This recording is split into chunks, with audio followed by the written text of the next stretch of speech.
911A confrontation at the bottom of the sea. 1 Even if Tang Zhen was used to seeing killing, he was still shocked by the scene in front of him. He stared blankly for a long time before he slowly recovered. It was truly Tang Zhen's first time seeing such a tragic and strange scene in his life. This graveyard under the sea, or rather, the huge corpses on the execution ground, had almost all experienced fierce battles before their deaths. This could be confirmed by the scars on their bodies. And NBSP, but who killed them and then went through so much trouble to lock them up, imprisoning them in the ocean of the water world, soaking them in seawater day and night, letting them rot? This method seemed to give people a feeling of venting their hatred. However, what kind of deep hatred could cause the other party to do such a hair-raising thing? Or perhaps there was a deeper meaning to this, or perhaps it was some kind of mysterious and strange ritual. Perhaps the real answer was hidden in the deep abyss where the seawater poured in. Tang Zhen temporarily did not have the time to explore and research these problems. However, there was one thing that he could be certain of. That was that an existence that was able to kill these powerful creatures definitely possessed a terrifying strength that he could not imagine. After all, with the cultivation level of these corpses when they were alive, any one of them was enough to intimidate an area in the world of Lusheng. If they were all gathered together, it was not impossible to destroy an entire world. Therefore, being able to kill all of them proved that the other party's strength and means were extremely powerful. It had already exceeded the scope of what Tang Zhen could come into contact with. Perhaps an existence like the Dream City Master would be able to come into contact with an expert of this level. Tang Zhen's eyes scanned the several giant corpses around him before he retracted his line of sight and sent a wisp of energy to the breathing monsters in the water. The water pressure at this depth was extremely high. It seemed to be mixed with some kind of strong corrosive poison, which was extremely harmful to the underwater breathing insect. If it was not for Tang Zhen's constant energy supply to maintain its life force, it was likely that the underwater breathing insect would have already collapsed and died. Tang Zhen inhaled a deep breath of air. He passed by these mysterious corpses and continued to advance toward the depths of the sea. Now that he had a direction to go in, he only needed to follow these chains and continue to dive. A few minutes later, an incomparably huge underwater building ruin that was shimmering with a dark green glow faintly appeared in front of Tang Zhen's eyes. Tang Zhen immediately swam over rapidly upon seeing this. It did not take long before he arrived. Looking down from above, Tang Zhen found that the area of the building ruins was extremely large, covering an area of about dozens of square kilometers. Swimming over the ruins, they saw huge rocks scattered everywhere after being violently destroyed, and all kinds of fluorescent aquatic creatures were clinging to them. By relying on the light emitted by this aquatic creature, Tang Zhen could see countless corpses and fragments of weapons scattered in every corner of the ruins. The number was simply uncountable. However, in the ruins, there were countless intact golden tower-shaped buildings.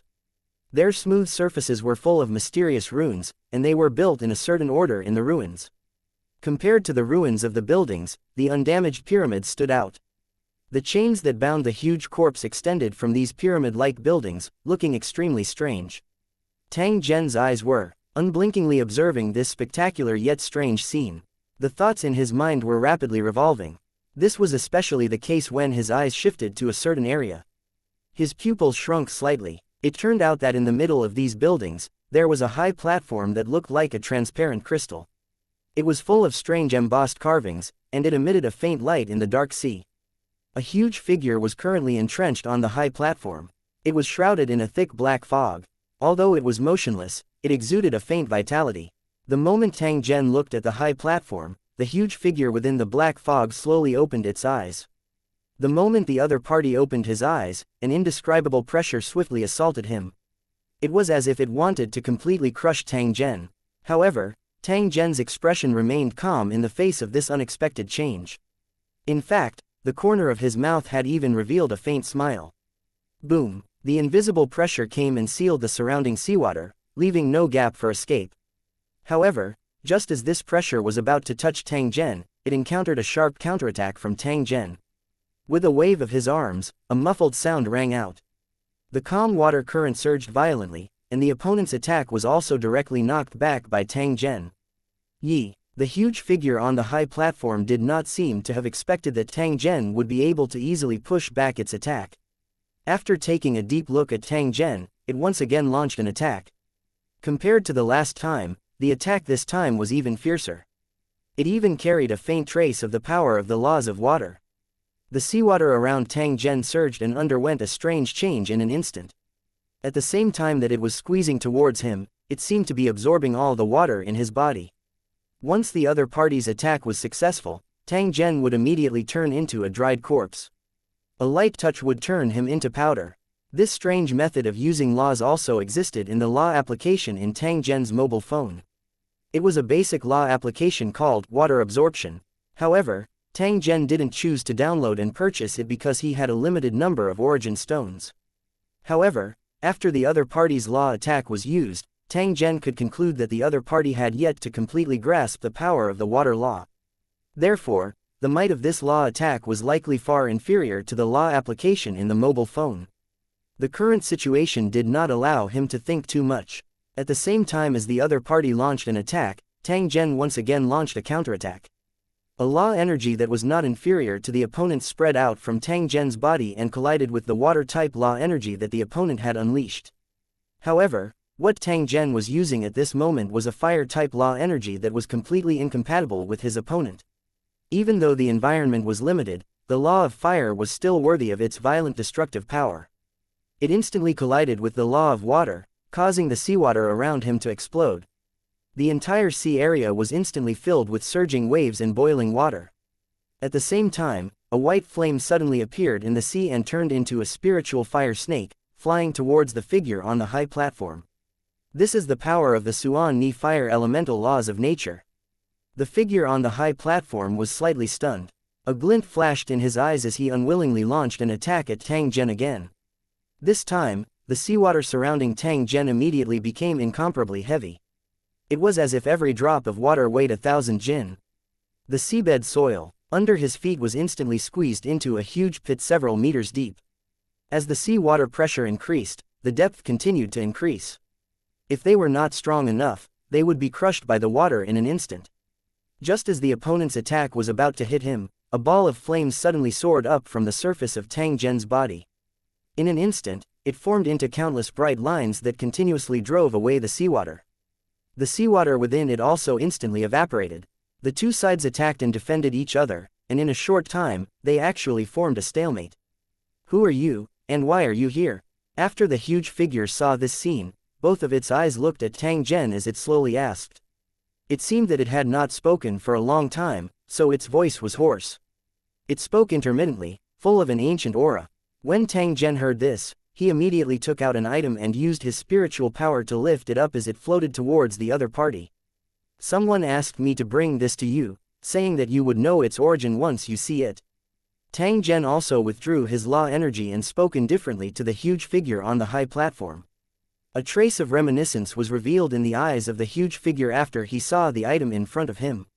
The power of the water law that had shrouded Tang Zhen's surroundings from the beginning to the end also disappeared without a trace at this moment, as if it had never appeared. The black mist that had been shrouding the figure on the high platform slowly dispersed at this moment, revealing an extremely huge and strange snake-shaped creature. It was obvious that the other party was the target that Tang Zhen had been looking for this time. They were the Void Snake Tribe cultivators who were guarding the overseas battlefield. 912 The origin of the Sea of Zombies 1. The Void Snake Tribe cultivator looked at Tang Zhen for a long time. He seemed to be observing something with a faint curiosity in his eyes. "It's been a long time since I've seen my clansman. I wonder how he is now." The Void Snake Tribe cultivator suddenly asked in an elderly voice. "He should still be in the Sea of Nothingness in the 7th grade overseas battlefield. He looks pretty good," Tang Zhen replied after hearing this. "Well, after so many years, this little guy's progress is quite fast. He didn't disappoint me." "Not bad." The Void Snake Tribe cultivator's head trembled slightly as he revealed a gratified expression. Tang Zhen was stunned when he heard this.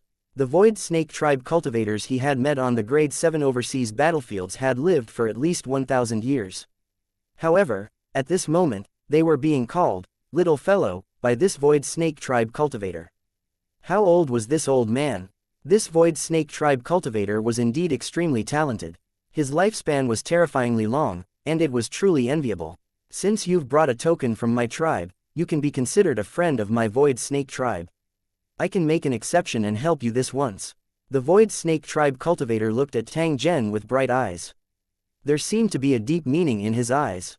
Tang Zhen's old voice continued to be transmitted over without waiting for him to speak. If I'm not wrong, you should be a cultivator from Lu Chang. And it's a city Lord Lu, right? Senior's eyes are like torches. That's exactly the case. Tang Zhen nodded. He knew that the other party had lived for an unknown number of years and definitely had some method to distinguish his origin. Therefore, he did not deny it. You don't have to be so humble. With your strength as a king of laws, you should be of the same generation as me. A look of admiration appeared on the Void Snake tribe cultivator's face. He seemed to be sighing at Tang Zhen's ability to grasp the power of law at such a young age. The word, genius, could no longer be used to describe him. Actually, I've already felt the change in the aura of the outside world. This means that Lu Cheng has accepted Lu Cheng's advancement mission and has come to this water world. It's just an 8th level city, but there's a cultivator like you who's about to become a nomological king here. Your background must be extraordinary, right? The Void Snake tribe cultivator looked at Tang Zhen with rapt attention. He clearly felt that Tang Zhen's background wasn't simple. Otherwise, he wouldn't be willing to become the city lord of an 8th grade city. Therefore, he really hoped that Tang Zhen would be able to reveal his identity and tell him his background. This was not the first time Tang Zhen had seen someone suspicious of his background. Therefore, he did not explain much and allowed others to guess. I'm just a city lord.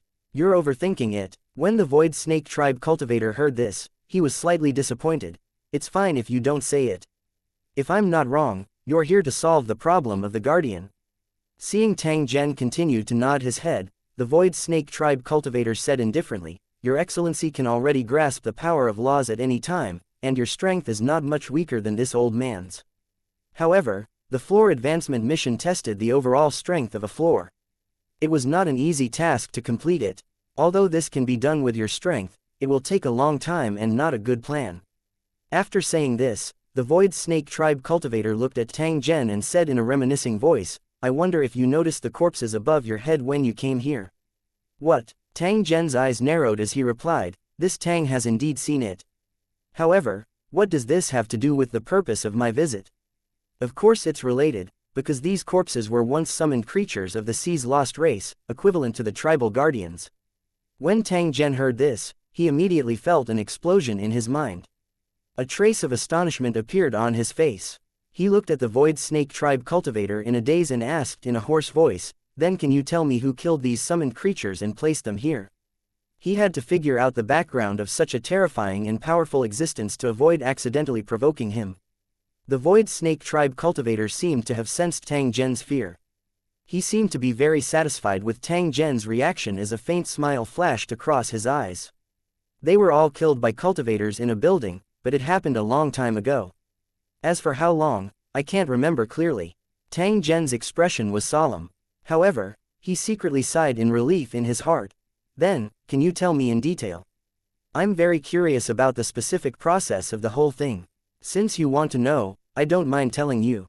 The Void Snake tribe cultivator reminisced and said in a deep voice, The sea race in the water world today are the descendants of the native cultivators of a foreign world. They have the strength not inferior to the cultivators in Lu Chang, and are also proficient in summoning secret techniques. When the two of them worked together, they possessed extremely powerful combat strength. Such a powerful foreign world naturally had more world origins, so it was easy to become the target of the Tower World's invasion. Although it was easier to be resisted by the native cultivators when invading such a foreign world, the gains were quite huge. It could be said that risks and benefits coexisted. At that time, there was a national-level building that accepted the mission to invade this foreign world and was then teleported to that world. The national tower was very powerful. After successfully entering the Otherworld, it quickly occupied a large territory and obtained a large amount of the world's origin.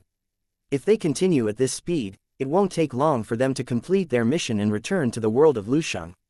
Unexpectedly, when the mission was about to be completed, this city was suddenly attacked by the combined forces of countless native cultivators. After a bloody battle, the city was outnumbered and forcefully teleported back to the world of the city with almost no casualties. During this process, a group of native cultivators from another world followed them and were immediately teleported to this water world. They are the ancestors of these sea tribes today. When Tang Zhen heard this, he turned to the Void Snake tribe cultivator and asked, Could it be that these corpses tied up in chains are the summoned creatures of the native cultivators who were teleported to the water world? The illusionary snake cultivator shook his head. It was obvious that Tang Zhen's guess wasn't correct. These corpses have nothing to do with the ancestors of the sea's lost race. In fact, they are all summoned by the native cultivators of that foreign world. Seeing Tang Zhen's confused expression, the void snake cultivator explained, "You might not know this, but this destroyed national-level city is actually just a subordinate city of the continent level. After it was destroyed, the cultivators of the continent-level city invaded the foreign world in the name of helping the city get revenge. The strength of a continent-level building was not something a national-level building could compare with. Even if the native cultivators of the Otherworld joined forces, they would not be able to resist it at all. After a great battle, the Otherworld was completely reduced to ruins. Then, the cultivators in the continent-level city tower captured all the cultivators in the world and sent them into the water world.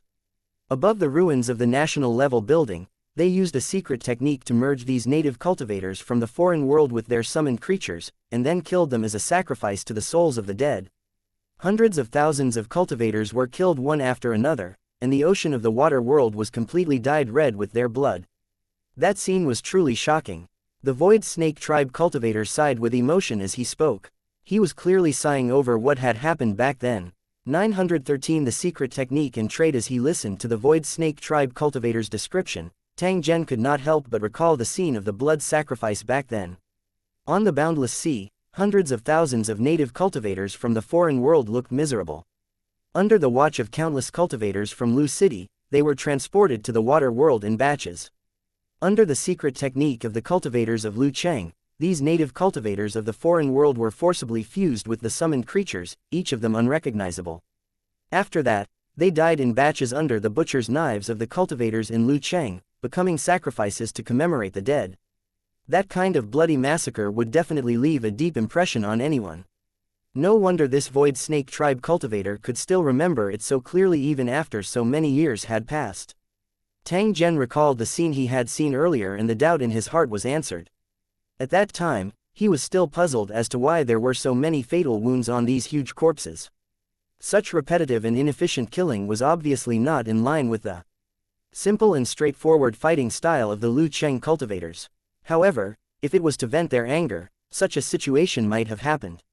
Tang Zhen didn't have the qualifications to judge the actions of this continent-level city because it was impossible to tell who was right and who was wrong. When the cultivators of Lusheng invaded the foreign world, the natives saw them as their enemies. It was only natural for them to drive the cultivators of Lusheng away and kill them. The continent-level city tower destroyed the Otherworld to avenge its little brother, which was reasonable in their eyes. For the powerful forces in the city, they didn't care about the reason, but the final result. After all, the strong preyed on the weak, and only the fittest survived. This was the law of survival in the world of Lusheng. The Void Snake Tribe cultivator stopped reminiscing after saying this. The ruins in front of you are actually the foreign world's aboriginal city that was moved here by the continent-level building cultivators, including the residents who were killed in this city. They were also used to pay tribute to those dead souls. There are many more ruins like this at the bottom of the sea in the water world. Each one of them is guarded by one of my clansmen. The buildings with chains were tombs, where the cultivators of the national state who had died in battle were buried. Tang Zhen did not know what words to use to describe his feelings when he heard this. The strength of this country's continent-level city was so strong that it actually used such a cruel method to avenge the destruction of a national-level city. This method of revenge was really straightforward and thorough. Of course, it was also possible that the continent-level city seized the opportunity to plunder the world's origin in the name of revenge. With the strength and the ruthless style of this continent-level city, it was impossible for them to survive. They would probably plunder the world's origin of that foreign world. After this battle, the Otherworld would probably be completely destroyed. He wondered how the sea's lost race would feel after knowing that their home no longer existed. These things had already become history. It was enough to know, and there was no need to worry too much. The thing that Tang Zhen was most interested in at the moment was what kind of method did the cultivators of the continent-level building city use to merge the summoner and the summoned creature into one. If he was able to obtain this kind of secret technique, some of Tang Zhen's earlier concerns would be easily resolved. You know why I'm here. I wonder if I can obtain this secret technique that can fuse the summoner and the summoned creature into one. Tang Zhen looked at the Void Snake Tribe cultivator and asked with a trace of anticipation. When the Void Snake Tribe cultivator heard this, he fell silent for a moment, as if he was thinking about something. Tang Zhen's heart jumped slightly when he saw this. It seemed that there was a chance for this matter. After a moment of silence, the Void Snake Tribe cultivator looked at Tang Zhen and said in a faint voice, "You've brought a token from my clansmen, so I should have tried my best to help you. That's why I'm telling you these secrets about the water world. If it were someone else, I wouldn't even tell you these things. However, the tokens you brought can only be exchanged for these things. If you want to know the secret method used by the cultivator in the continent-level city, you have to pay a little price. This is a reasonable deal between king-level cultivators. If you agree, then our deal will continue. If you don't, then please leave." Tang Zhen muttered to himself for a moment. He looked at the Void Snake Tribe cultivator and said, "You can state your conditions. If I can do it, I will naturally trade with you." The Void Snake Tribe cultivator nodded and looked at Tang Zhen. "We Void Snake Tribe cultivators are different from you cultivators. We were born to be responsible for guarding the battlefields overseas. Although we live a peaceful life, we have fewer opportunities to obtain cultivation resources. I'm currently at a critical stage of comprehending the power of laws, so I'm in urgent need of a batch of water origin stones to help me with my comprehension. If you can give me 1,000 water origin stones, I'll tell you about the secret techniques. How about it? You're not losing out in this deal." In reality, Tang Zhen's sudden appearance not only surprised the Void Snake Tribe cultivator, but also made him feel a trace of surprise and anticipation. As a prison, the water world was lacking in heaven and earth energy. Cultivating in such a place would naturally be pitifully slow. The Void Snake Tribe had long lifespans, so they were able to take on this kind of boring and dry work. Their cultivation base was completely accumulated over time. However, the lack of cultivation resources couldn't be made up for with time. This was the most vexing matter for all Void Snake Tribe cultivators. Because of his mission, he could not easily leave this place, so even if he was in urgent need of cultivation resources, he had no choice. Tang Zhen's timely appearance had given him a thread of hope. When he made this trade request, his heart was actually filled with apprehension. He was afraid that Tang Zhen would directly reject it, or that Tang Zhen did not have so many water-type origin stones. Even for a king-level master, 1,000 origin stones was not a small amount of wealth. Tang Zhen faintly smiled when he heard this. The other party's style of doing things was exactly the same as the Void Snake Tribe cultivator who had given him the token. Under the expectant gaze of the Void Snake Tribe cultivator, Tang Zhen extended his hand and revealed an origin stone in his palm. "What do you think of this origin stone? It should only be more, not less." The Void Snake Tribe cultivator's eyes immediately lit up when he saw the origin stone in Tang Zhen's palm. His tone carried a trace of joy. "It's actually a supreme grade origin stone. Haha, it seems like you've brought me a big surprise." With this supreme grade origin source, his comprehension of the laws of water would become even deeper. Perhaps he could use this to officially advance to a king of laws. "Remember the location I told you? Under the sea there are the ruins of the National Tower. In the ruins, there was a huge array left behind. The cultivators of the Tower City had used this array to merge all the native foreign cultivators. After finding that place, he would gather all the summoners who had signed contracts with the tribe's guardian. Then, your Lusheng advancement quest will be completed very quickly."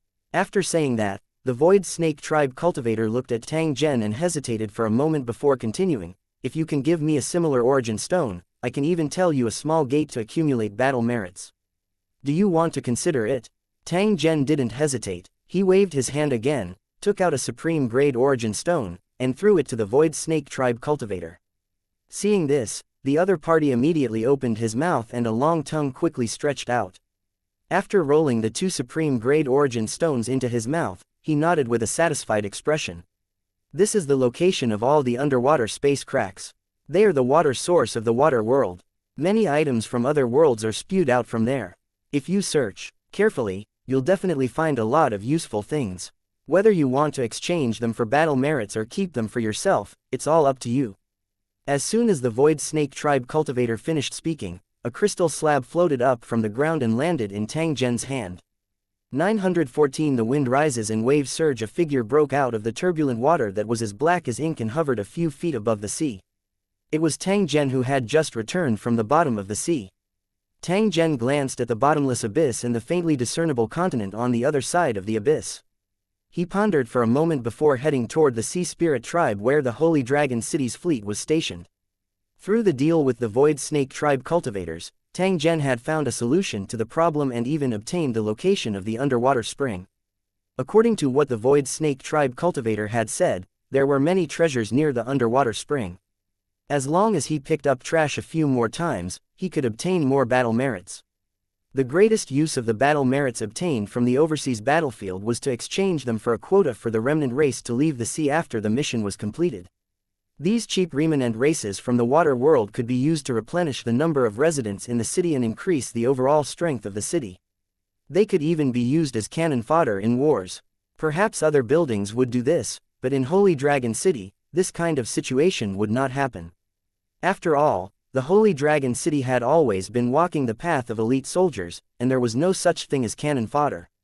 Moreover, these Sea Tribe descendants were not ordinary people. There were a large number of cultivators. They were extremely precious strategic resources. How could they be wasted? As for the scattered treasures at the bottom of the ocean spring, Tang Zhen didn't believe that the cornerstone platform didn't know about it. However, it still acquiesced to its existence. It was likely that it was giving Lu Cheng a hidden benefit. In other words, the more ruthlessly and thoroughly one plundered in the water world, the more benefits one would obtain. It was estimated that after the Holy Dragon City left, this water world would be sealed. After it recovered, it would become an overseas battlefield for the other towers. Since that was the case, he definitely could not miss this golden opportunity. After Tang Zhen returned, an order was immediately sent out to all directions. From today onwards, all the guardian summoners of the Sea's Lost Tribe must rush to the Holy Dragon City's Holy Dragon City fleet for a month. Once the time was up, those who did not arrive or disobeyed orders would be attacked by the Holy Dragon City. Once the army arrived, not a single blade of grass would be left. Those who handed over treasures to the Holy Dragon City would receive generous rewards. The more treasures, the more generous the rewards. Those who are sincere in submitting to Holy Dragon City will have the opportunity to obtain the qualifications to become a resident of Holy Dragon City and leave the water world to live on land. After these orders were issued, it didn't take long for them to spread throughout the entire water world through various propaganda means. Those tribes already knew of the Holy Dragon City's existence. They also knew that the Holy Dragon City was powerful and menacing. They definitely could not be underestimated. The tribes that had yet to face the Holy Dragon City were basically waiting and watching, especially after the nine-headed snake tribe had gathered the allied forces to besiege the Holy Dragon City. They were constantly paying attention to the battle situation so that they could make the next decision. However, after waiting for a long time, they only received the news that the Horde army had suffered a crushing defeat and that the Holy Dragon City had issued an ultimatum. The water world, which had been silent for a long time, suddenly boiled. Some people were unconvinced of the Holy Dragon City's power and shouted that they wanted to fight to the death. Some remained silent, but secretly sent people to the Holy Dragon City's fleet to obtain more detailed information. Ever since the Holy Dragon City's fleet had stopped, the area around the Sea Spirit Tribe's sea area had become unbelievably lively. The Holy Dragon City's warships and garbage warships had gathered together, occupying almost all of the sea's surface in sight. The Holy Dragon City's warriors, the servant army's soldiers and their families, the defeated captives, the travelers on the sea and tribesmen who had heard the news, were all gathered here. Under the watchful eyes of countless people, ships carrying treasures and ransoms would return from time to time, and then leave with even more treasures and prisoners of war from the Holy Dragon City. The Holy Dragon City adopted a tacitly accepted attitude towards this. As long as they did not cause trouble, they allowed all kinds of people to gather here. Even the pirates took the opportunity to become active and ran around in the water world. The reason why these pirates were so active was because they had all received an important piece of news. A few days ago, a group of pirates had used the treasures they had accumulated over the years to exchange for a batch of excellent weapons and equipment from the Holy Dragon City fleet. The pirates' confidence was immediately boosted, and they attacked a small tribe on the sea on the same day, beating the tribe into a pulp. The pirates plundered to their hearts' content, brought a large number of treasures and the guardian summoner they accidentally captured, and sent them to the Holy Dragon City's fleet to exchange for rewards. No one knew how many rewards the pirates had obtained in the end, but according to witnesses, the trash warships of the pirates were filled to the brim, and all the pirates were so happy that they couldn't close their mouths. This matter was intentionally spread by some people, and it quickly spread throughout the water world, causing the pirates and travelers to become excited. There were actually quite a few experts among these pirates and travelers, but they had been keeping a low profile.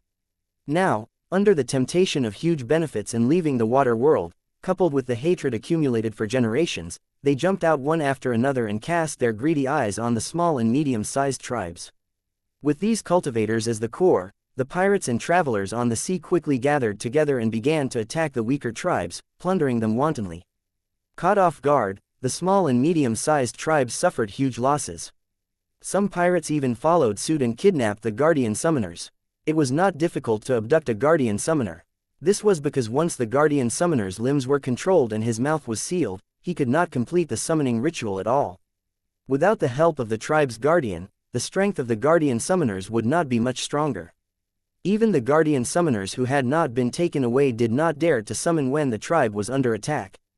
To put it bluntly, the main role of the tribe's guardian was to use its aura to mark the territory and deter the sea monsters so that they would not approach easily. The main role of the tribal guardian was to deter the travelers on the sea. If the travelers on the sea were no longer afraid, the deterrent effect would be greatly reduced. Of course, this did not mean that the combat power of the tribal guardians was not good, but the key problem was that summoning the tribal guardians required a great price. During the summoning ritual, the summoner needed to use blood essence, vitality, and even life force as a sacrifice to have a chance to summon the tribal guardian. Before the tribe's guardian left, they still needed a large number of sacrifices as thanks. If the tribe's guardian was not satisfied with the sacrifices, then the tribes on the sea would suffer. Therefore, unless they had no other choice, these tribes would not easily summon their tribe guardians. In fact, when the ancestors of the sea's lost race summoned, there were not so many rules and restrictions, and the cost of summoning was much lower than now. The ancestors of the sea's remnant race could do whatever they wanted to those summoned creatures, and they didn't dare to resist. Otherwise, they would be severely punished. However, as the vestigial tribe at sea gradually weakened, the summoned creature that was originally suppressed by the summoner took the opportunity to turn the tables and become the master. They took advantage of the fact that there were no experts among the sea's lost race and began to increase the number of sacrifices without any restraint. They even decided whether they would descend when they were summoned based on their mood. Regarding this situation, the remnant race at sea really had unspeakable suffering. However, even if they were unwilling, they still had no way to deal with it. In order to make use of the power of the tribe's guardian, the remnant race on the sea had no choice but to swallow their anger, but they inevitably had resentment in their hearts. There were even some clansmen of the sea tribes who wished for the death of their tribal guardians. This was because they had paid a very painful price in order to collect sacrifices for these tribal guardians. Some of them had even lost their families. The water world was not a paradise. The remnants of the sea had been brought here with the intention of punishing them. Only after experiencing hardships would they know how to be grateful and repay when they were taken away from the water world. When they repaid Lu Cheng and gave their all, they were also contributing to the invasion of Lu Cheng's world. 915 Chapter 913 Pirates wreaking havoc in the sea. Far away from the sea spirit tribe, a group of trash warships were rapidly advancing toward a sea tribe not far away. On the garbage warships of different sizes, there were many half-naked vagabonds carrying all kinds of weapons. On their wrinkled and dark faces, a trace of anticipation and greed flashed. Looking at the sea tribe in the distance, the eyes of these pirates, who had been transformed from sea travelers, shone with a shocking light. At this moment, on the trash warship in the middle, stood a strong man. His every move was majestic and extraordinary. The man was wearing an armor made of fish bones, holding a harpoon made of fish bones and metal, and exuded a sharp aura. Standing around this pirate leader, the other pirates all felt a faint sense of pressure, and even their breathing became hurried. At this moment, the leader of the pirates put his hands under the shade and looked at the sea tribe that was getting closer and closer. A faint sneer appeared at the corner of his mouth. "Pass on my order. Everyone is to speed up. We must rush into their tribe before they react." When the pirate in charge of passing down orders heard this, he immediately waved the small flags in his hands with all his might, commanding the trash warships around him to speed up and advance. After the order was given, the garbage warship's speed increased once again. "Boss, We don't have many weapons. Can we defeat the Shifish tribe? Beside the pirate leader, a tall, thin pirate with a fierce expression asked worriedly as he swept his gaze across the sea tribe in front of him, where there were already people moving. Don't worry, the Moyu tribe won't expect us to launch a surprise attack, so they'll be caught unprepared. As long as we're fast enough, we'll definitely be able to successfully retreat before they launch an effective counterattack. Once we succeed, we can quickly advance in the direction of the Holy Dragon City's fleet. As long as we enter the patrol area of the Holy Dragon City's fleet before they catch up, they won't dare to pursue us no matter how bold they are. The brawny man's tone carried a hint of confidence as he spoke to his subordinate in a calm and unhurried manner. The pirates on the same warship burst into laughter upon hearing this, and their apprehension gradually calmed down. To these former travelers on the sea, the powerful tribes on the sea were existences that they did not dare to provoke at all. They were filled with envy and jealousy towards the clansmen of those tribes. Usually, when they encountered the tribesmen, the travelers on the sea would stay as far away as possible, for fear of attracting the attention of the tribesmen and causing unnecessary trouble. It could be said that the tribes on the sea and the travelers on the sea were two extreme existences. It was not much different to say that they were incompatible with each other. In the past, if someone wanted to form a team to rob these maritime tribes, the first reaction of these maritime travelers would definitely be that the other party had gone crazy. However, with the appearance of Holy Dragon City, the original structure of the entire water world was forcibly stirred up. It also made the travelers on the sea have a desire to change their fate. The Holy Dragon City's order this time gave them enough confidence. In addition, someone had already successfully robbed the maritime tribe and snatched the guardian summoner. This also encouraged the travelers on the sea. The travelers who had not yet taken any action began to think.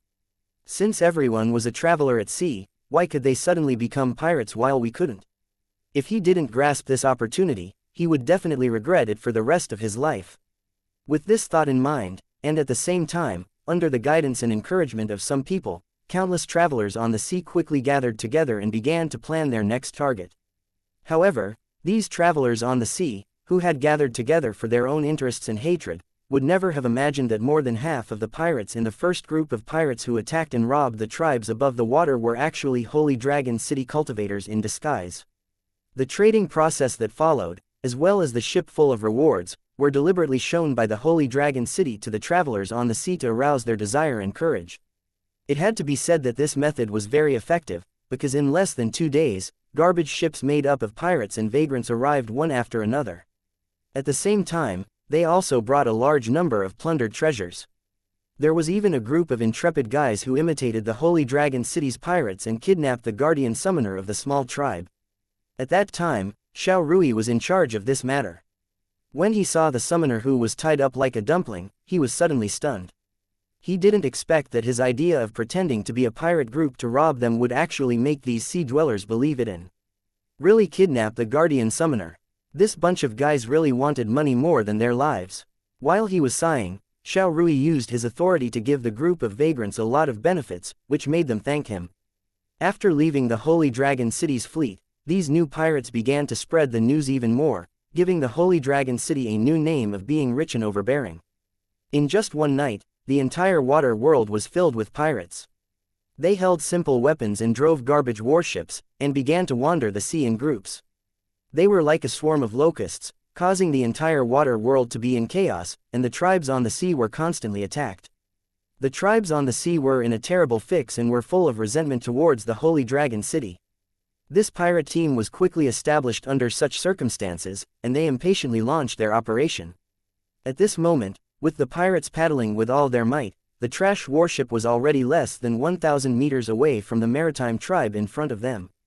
The tribe on the other side had also noticed the abnormality, and NBSP, seeing the trash warships that had suddenly appeared, the alarm in the tribe quickly rang.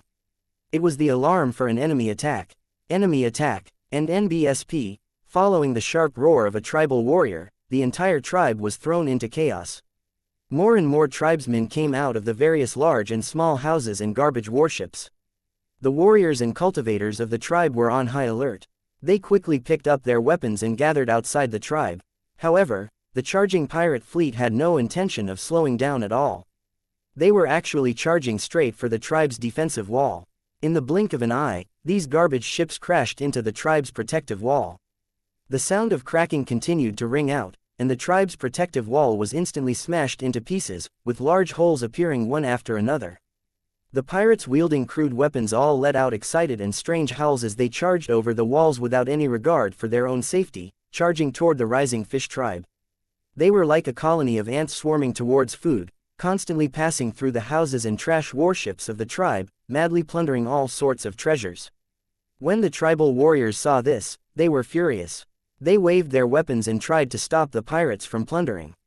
However, in the face of such a large number of pirates, these unprepared tribal warriors were actually cut down by the frenzied pirates. The first batch of tribal warriors responsible for blocking the pirates were quickly drowned by the waves of pirates. At this moment, the entire tribe was filled with scenes of fighting, blood splattering all over the place. After the tribesmen reacted, they began to cooperate with the warriors of the tribe who arrived later in an attempt to kill the invading pirates. However, although these pirates, who had been transformed from vagabonds, were not as well equipped as the tribal warriors, they still had a fearsome aura about them. Driven by wealth and hatred, they fought as if they were going all out. With their numbers, they were able to suppress the tribesmen for a while. 916 Capture the Summoner Alive. 1 At this moment, the fierce fighting and plundering continued in the Outfish tribe. With the carefully selected pirate warriors blocking the way, the soldiers of the traveling fish tribe were too busy to fend for themselves, and were even less able to stop the pirates that were running around. Taking advantage of this opportunity, the pirates began to loot and collect without any scruples. They would not let go of any valuable items. While pillaging, they also set fire to create chaos. In the blink of an eye, the entire tribe was covered in black smoke, and the situation was chaotic. During this process, the pirates who had packed their bags started to leave the rising fish tribe in an orderly manner, placing all their spoils on the trash warships. These pirates then brandished their weapons and protected their companions as they returned. Their cooperation was very tacit. The plundering continued. The tribesmen didn't dare to resist the ferocious pirates, or they would be mercilessly attacked. At this moment, the pirates were like vicious wolves whose shackles had been released. Their eyes were filled with bloodlust, and if anyone dared to stop them, they would definitely bare their sharp fangs and take revenge on those who resisted. Who do you think the summoner protector of your tribe is? Where is he now? An old pirate with a wrinkled face held a dagger made from a shell tightly against the neck of a tribesman as he asked with a vicious expression. I don't know. The tribesman hesitated for a moment before replying with a stammering voice. You don't know? Then you can go to hell. Hearing this, the old pirate raised his eyebrows and slashed his dagger across the tribesman's neck. Blood spurted out from the wound and splattered all over the tribesman's face. He stuck out his tongue and licked the warm blood. A hint of madness and the pleasure of revenge flashed in the eyes of this old pirate. As for the tribesman whose neck had been slit, his face was filled with shock. Never in his wildest dreams did he expect that this pirate would kill him without hesitation. A faint sense of unwillingness and regret rose in his heart, and then he lost consciousness. The old pirate casually tossed the tribesman's corpse away and looked around with a fierce gaze. He then grabbed another tribesman and placed the dagger on his neck again. Seeing the trembling tribesman, the old pirate shouted, "Tell me, do you know where the summoner is? If you don't know, I'll kill you immediately." The tribesman was scared out of his wits when he felt the blood-stained dagger cut his skin. As soon as the old pirate finished speaking, he immediately pointed to a house in front of him and shouted, "He's there, he's there.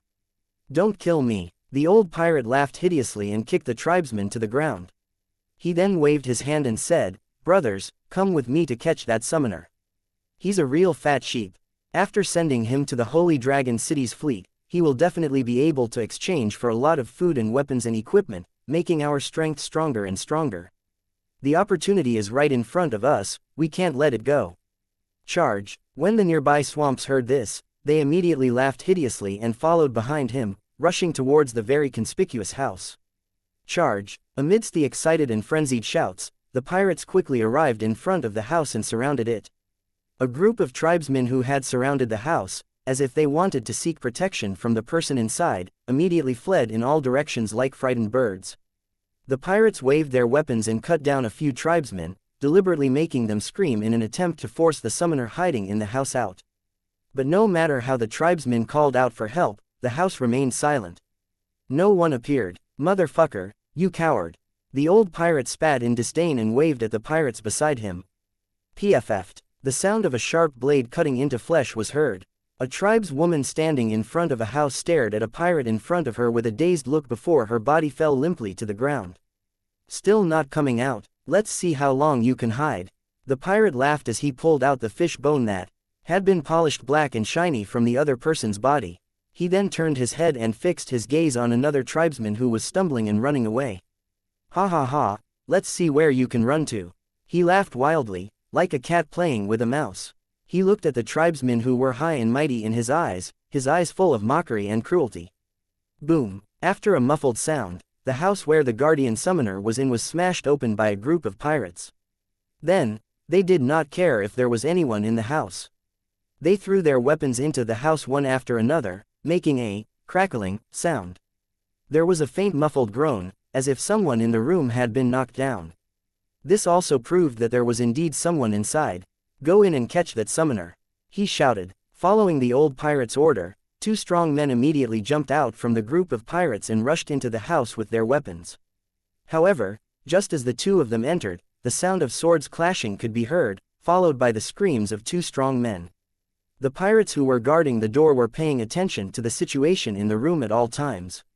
At this moment, they saw a young man wearing a sea beast leather armor pulling his saber out of a brawny man's body with a dark expression. At the same time, he swept a cold glance at them. How dare you attack my tribe? You're courting death. The young man looked at the group of pirates blocking the entrance. He was still pretending to be calm, but the panic in his eyes could not be concealed. I advise you to surrender immediately and withdraw from the tribe. Otherwise, none of you will be able to leave this place alive. After hearing the young man's warning, the pirates at the door laughed wildly, as if they didn't care about the death of their companions. Instead, they looked at the guardian summoner as if they were looking at a mountain of gold. He's the protector summoner of the rising fish tribe. Brothers, we can't let him go.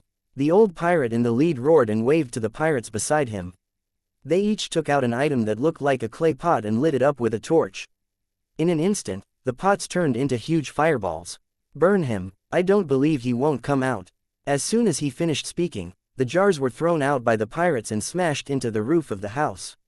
The guardian summoner's house was suddenly wrapped in raging fire, making crackling sounds. The guardian summoner had originally planned to hide in the room, but he didn't expect the pirates to use such a vicious method. Feeling the rising temperature in the room, he knew that if he continued to hide, he would definitely be burned to death. With a loud roar, his entire body shot out like an arrow from a bow, instantly breaking through the roof and rushing out. However, as soon as he appeared outside, he felt that something was wrong. At that moment, he was covered by a tough fishing net. Just as the guardian summoner hit the fishing net, the pirate cultivators who were pulling the net quickly pulled it back and tied the summoner firmly. Let's see where you can run. Before the summoner could react, the pirates took out a white powder from their pockets and threw it at him. The summoner let out a blood-curdling screech. His eyes were injured by the white powder and he could no longer see anything. He could only let out an indignant roar. At the same time, his body went soft, and all the strength in his body quickly disappeared. The saber in his hand also fell to the ground. Ha ha ha, this poison powder is indeed useful.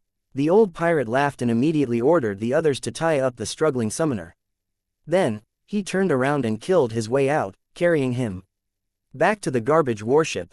917 Chase and Kill 1. At the same time that the summoners of the Outfish tribe were tied to the garbage warships, a horn suddenly sounded on the sea, long and rapid.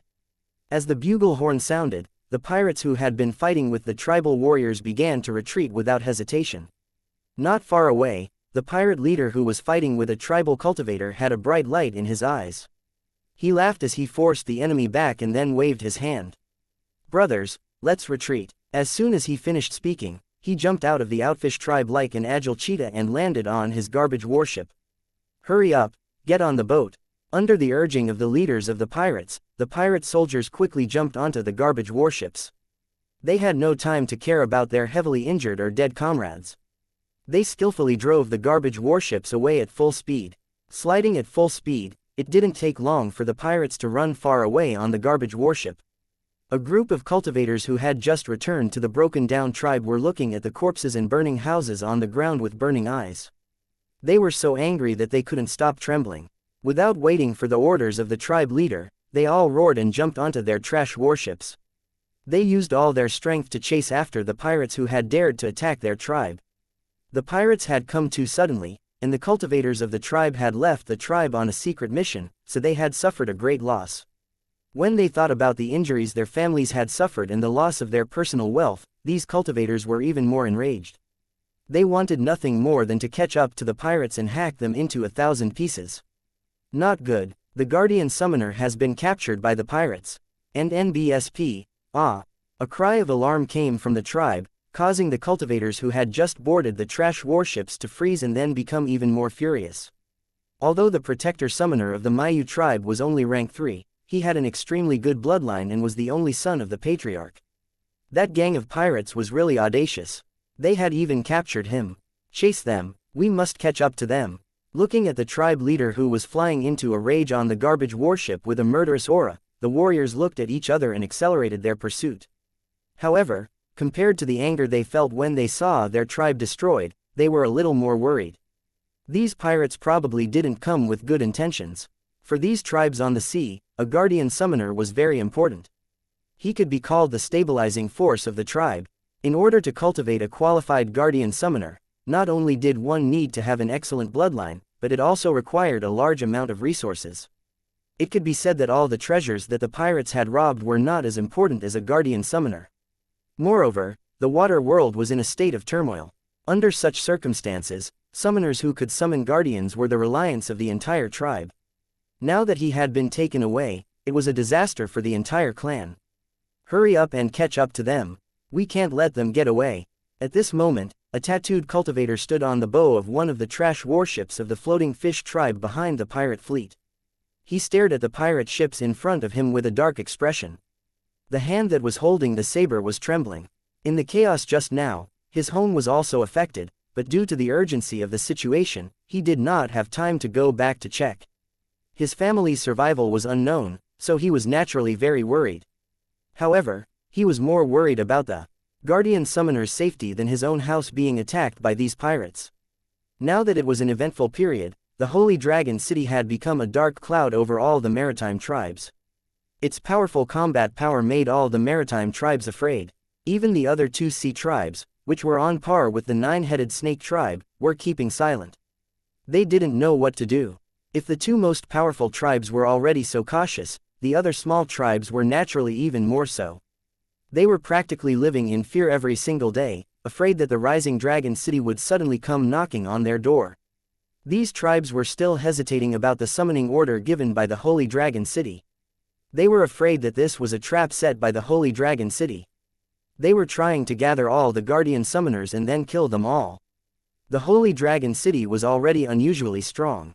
If they lost their tribe guardian, they could only be manipulated by the Holy Dragon.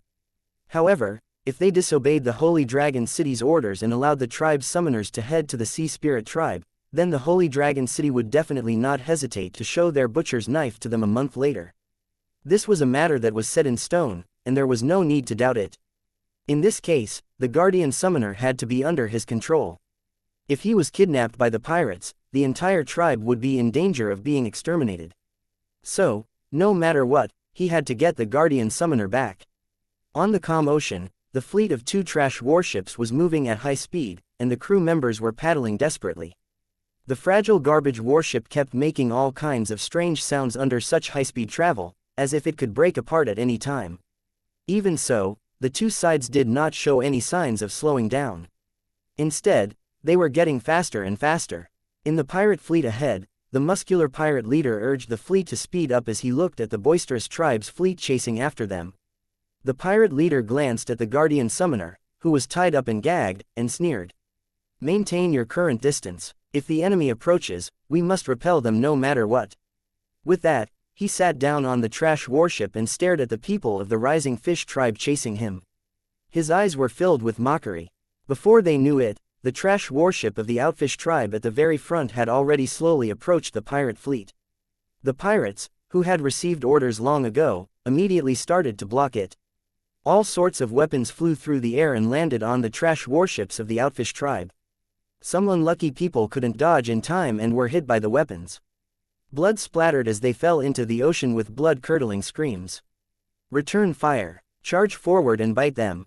Seeing this, the leader of the cultivators from the rising fish tribe gritted his teeth and roared. After dodging a fish-bone spear, he threw out a shell axe and killed one of the pirates. When the tribal warriors heard this, they bellowed and threw out their weapons, which rained down on the pirate ships that were lagging behind. The pirates weren't to be outdone either. As they dodged, they also retaliated. A series of screams rang out as both sides suffered casualties and fell into the sea one after another. The injured pirates continued to struggle in the sea, shouting for help, but no one paid them any attention. They simply allowed them to float and sink in the sea. On the other hand, the injured members of the Mayu tribe were constantly saved by their tribesmen, preventing them from drowning.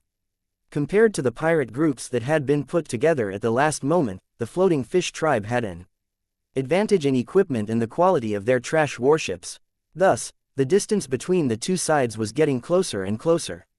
At this moment, both sides had thrown down all the weapons they could throw, and they had almost used up all of them.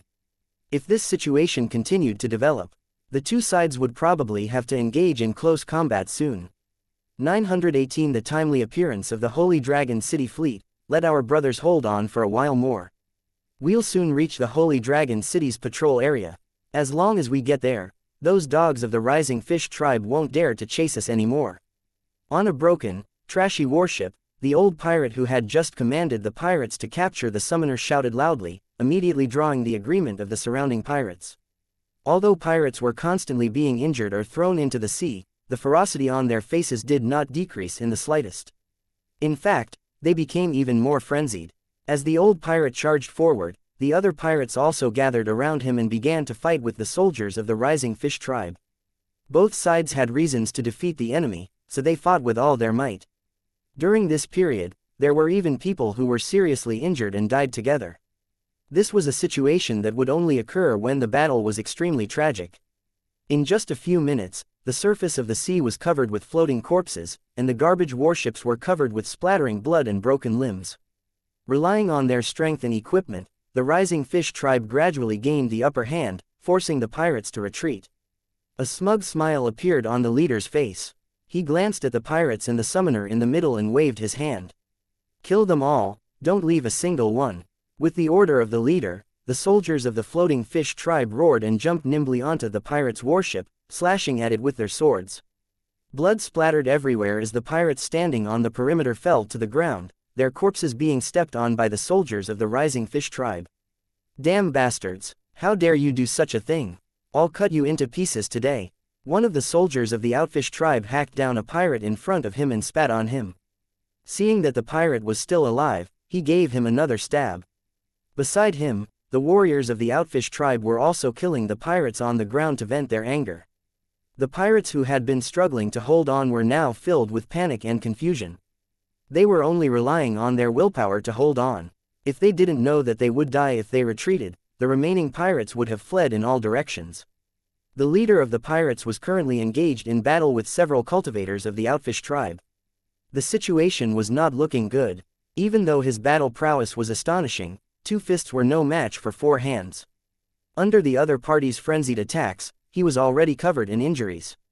Haha, you reckless fools. You're quite bold to attack my Mayu tribe.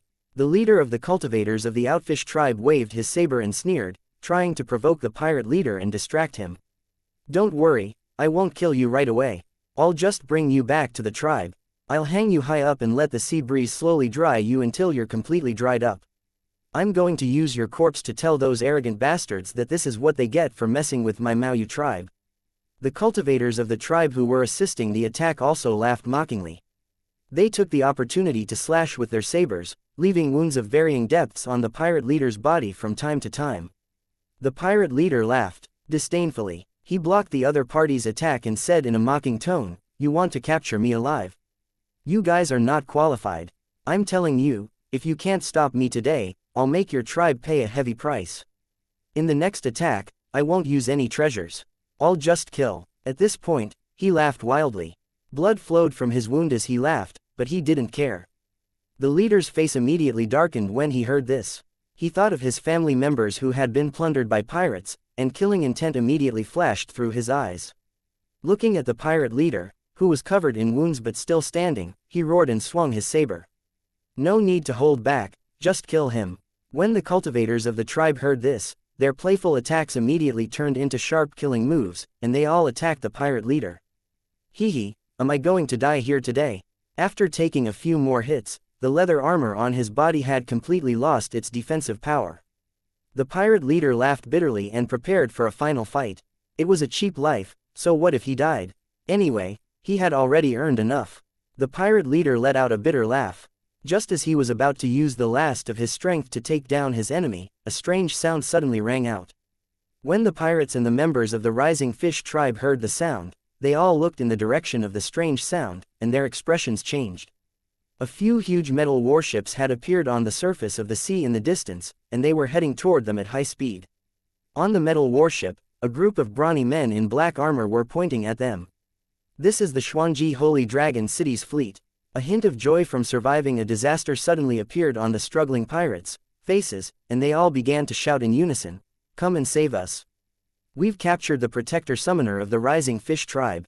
As the pirates called out for help, the members of the Outfish tribe paled, not knowing what to do. The Holy Dragon City's name had already become a shadow in the hearts of these tribesmen, and they were extremely afraid of it. The pirates were about to be killed, but they encountered the Holy Dragon City's patrol fleet. Would the battle continue? The leader of the cultivators had a dark expression as he stared at the metal warships. No one knew what he was thinking. As if hearing the pirates' cries for help, the Holy Dragon City's fleet, which had been moving slowly, suddenly accelerated and rushed toward the location of their battle. The pirates, who had thought that they were going to die, cheered in unison, their faces filled with joy. Boom! At this moment, the leader of the cultivators suddenly rushed onto the garbage warship and knocked away several pirates who were caught off guard. Then, he pulled up the summoner who was tied up like a dumpling. Quickly run. After a few leaps, the leader of the cultivators jumped onto a garbage warship. He threw the tribal summoner in his hand onto the ship and shouted to the crew. And NBSP, the tribesmen were stunned for a moment, but when they came back to their senses, they immediately paddled with all their might, driving the trash warships to escape. Hurry up, hurry up. Didn't you guys eat? As the leader of the cultivators shouted, he kept looking behind him. A bunch of trash warships from the Rising Fish tribe were following behind them in a mess, while the fleet from the Holy Dragon City had already stopped beside the pirate fleet. It didn't take long for the most worrying thing to happen to the cultivator leader. The Holy Dragon City's fleet advanced once again. This time, their target was obviously the tribesmen. The huge metal monster was like a huge dark cloud as it crashed toward the trash warships of the Maoyu tribe. Compared to this metal warship, the trash warships of the Rising Fish tribe were so tiny. It was as if they would be crushed to pieces with just a light bump. In the blink of an eye, the Holy Dragon City's fleet had caught up to the last tribal warship. Under the terrified gazes of the tribesmen, they ruthlessly crushed it. 919 Counter Pursuit 1. A cry of alarm rang out. The trash warship piloted by the members of the Rising Fish tribe had disintegrated the moment it came into contact with the Holy Dragon City's warship. The passengers on it also fell into the sea. Fortunately, the tribesmen of the water world were all masters of playing with water. Even if they fell into the sea, they would not be in any danger for a while. However, there was a huge warship behind them at this moment. If they were to be sucked into it, they would have a slim chance of survival. The tribesmen had also realized this, and they all fled with all their might, trying to avoid the ship that was crashing toward them. The Holy Dragon City soldiers on the warship did not care about the tribesmen who had fallen into the water. Instead, they fixed their eyes on the garbage warship at the front, accelerating towards it. There was a guardian summoner on the garbage ship, and it was the Castellan who ordered them not to let go of the target. Now that they were lucky enough to encounter him, they naturally couldn't let him go. On the rapidly advancing warship, a Holy Dragon City Lord Cultivator stood like a mountain. He was looking at the garbage warships that were constantly fleeing, a mocking expression on his face. He turned to look at the bandaged pirate leader with a hint of approval in his eyes.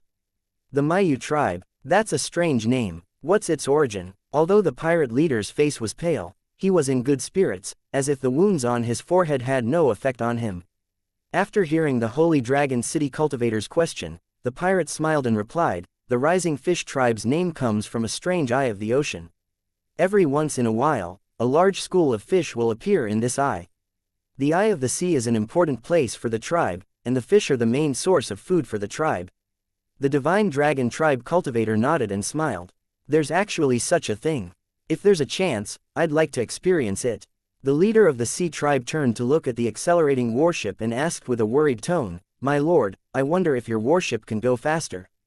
If we let those guys take the Horde Summoner away, then my brothers and I will have died in vain." After that, he glanced at the remaining 1/3 of his men behind the warship and sighed softly. "Don't worry, they won't be able to escape." Hearing this, the Holy Dragon City's Lord Cultivator couldn't help but sneer and wave at the soldiers beside him. At the same time, a Holy Dragon City soldier raised the megaphone in his hand and shouted at the sea, "The people of the Outfish tribe in front, listen up. We are the Holy Dragon City's patrol fleet. We order you to stop immediately and accept our investigation. If you don't follow our orders, we will immediately attack you." The language of the sea's lost race was amplified by the loudspeaker, floating on the surface of the sea and falling into the ears of the members of the Rising Fish tribe. Hearing the Holy Dragon City's warning, the Outfish tribesmen looked at each other, not knowing what to do. They had only heard of the Holy Dragon City's powerful martial arts, but had never experienced it for themselves. However, just by looking at these huge metal warships, they knew that the rumors were true. If they did not follow the warning, they would definitely be attacked by the Holy Dragon City. They would not have a good ending. While they were hesitating, the leader of the cultivators at the front roared, "Ignore them. Continue to evacuate." When the hesitant members of the clan heard the cultivator leader's order, they subconsciously chose to obey. This was why not a single trash warship from the Holy Dragon City stopped after the order was given. After the Holy Dragon City cultivators on the warship behind saw this scene, they immediately let out a cold snort. Refusing a toast only to drink a forfeit, courting death. Open fire immediately and destroy the 5 trash warships at the back.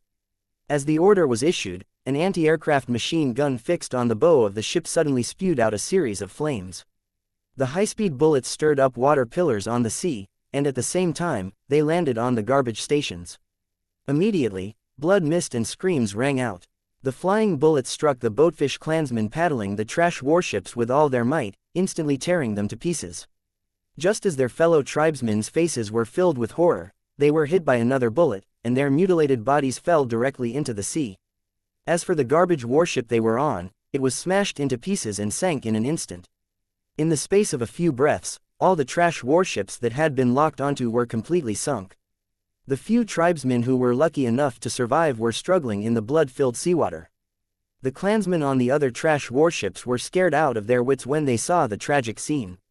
They either stopped the warships or quickly jumped into the sea, trying to escape the Holy Dragon City's pursuit. On the ship at the front of the garbage station, the leader of the cultivators of the tribe saw this scene and a look of despair appeared on his face. Looking at his clansmen struggling in the water, he couldn't help but let out a long sigh. "Stop. We can't escape." After hearing this, the tribesmen who were exhausted from paddling all heaved a sigh of relief. They threw away the oars in their hands and collapsed on the garbage warships. "I'm sorry, we've tried our best." The leader of the cultivators slowly sat on the side of the garbage warship. He glanced at the guardian summoner, who had his eyes disabled and mouth stuffed with rags, and said with a bitter smile. Hearing this, the tribal summoner made a woo-woo sound and twisted his body even more violently, trying to break free from the rope on his body and escape. However, none of the surrounding members of the Rising Fish tribe extended a hand to help. They all knew that the Holy Dragon City's target was the tribe's summoner. If he handed him over to the Holy Dragon City, he and his family might still be able to keep their lives. But if he did not hand him over, then with the powerful strength that the Holy Dragon City had just displayed, destroying their tribe would definitely be a piece of cake. Choosing the lesser of two evils, the members of the Mengyu tribe now knew what to do. Perhaps handing over the guardian summoners to the Holy Dragon City was their only way out. Just as the Outfish tribesmen gave up on resisting and were prepared to be dealt with by the Holy Dragon City, a large number of garbage warships suddenly appeared in the distance, approaching them. "This is the warship of Patriarch Wufu and the others." A burning light immediately appeared in the eyes of one of the members of the Outlander clan when he saw these warships. However, when he thought of the terrifying weapons of the Holy Dragon City and their enormous metal warship, he was startled. The fire of hope that had been ignited was instantly extinguished by a basin of cold water. Even though the tribe leader had brought the remaining trash warships from the tribe, they were no match for the Holy Dragon City.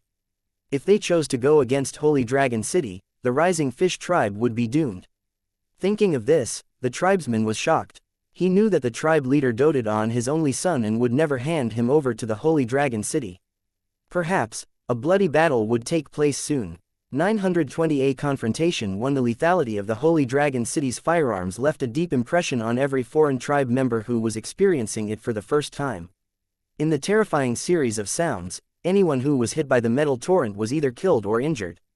The bloody scene of death was enough to become the nightmare of all survivors. The Yu clansman couldn't help but tremble at this thought. He nervously glanced at his companions and found that they all had worried expressions. However, they were completely powerless in this matter.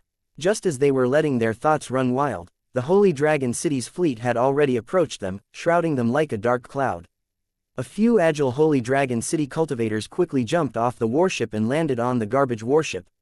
Without any nonsense, they followed the pirate leader's instructions and lifted the tribal summoner.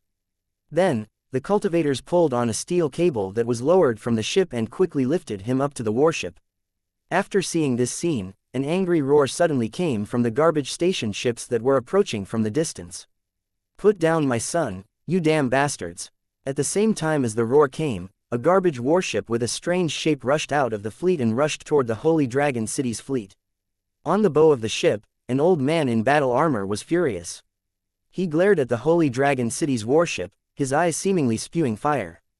He could only watch helplessly as his only son was captured by the Holy Dragon City cultivators and brought to the ship, unable to save him.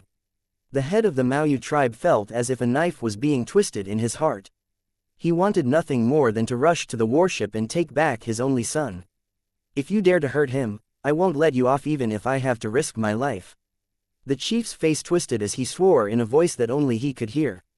However, when he saw the huge metal ships of the Holy Dragon City and the group of cultivators standing at the prow of the ships, he knew that he was no match for them. Only the Guardians could resist such a powerful enemy. In just a short while, the trash warship that the chief of the fish tribe was on had already approached the Holy Dragon City's fleet. "I'm the chief of the Rising Fish tribe. Are the people on the warship cultivators from Holy Dragon City?" Although he was burning with rage, the clan leader still managed to suppress his anger. He called out to the Holy Dragon City cultivators at the bow of the ship calmly, "That's right. We're the Holy Dragon City's patrol fleet. What can I do for you, Chief Maoyu Luo?" The Holy Dragon City's cultivators stood on the bow of the ship with their hands behind their backs. They looked down at the leader of the Braving Rain tribe and said indifferently, their eyes as calm as an ancient well.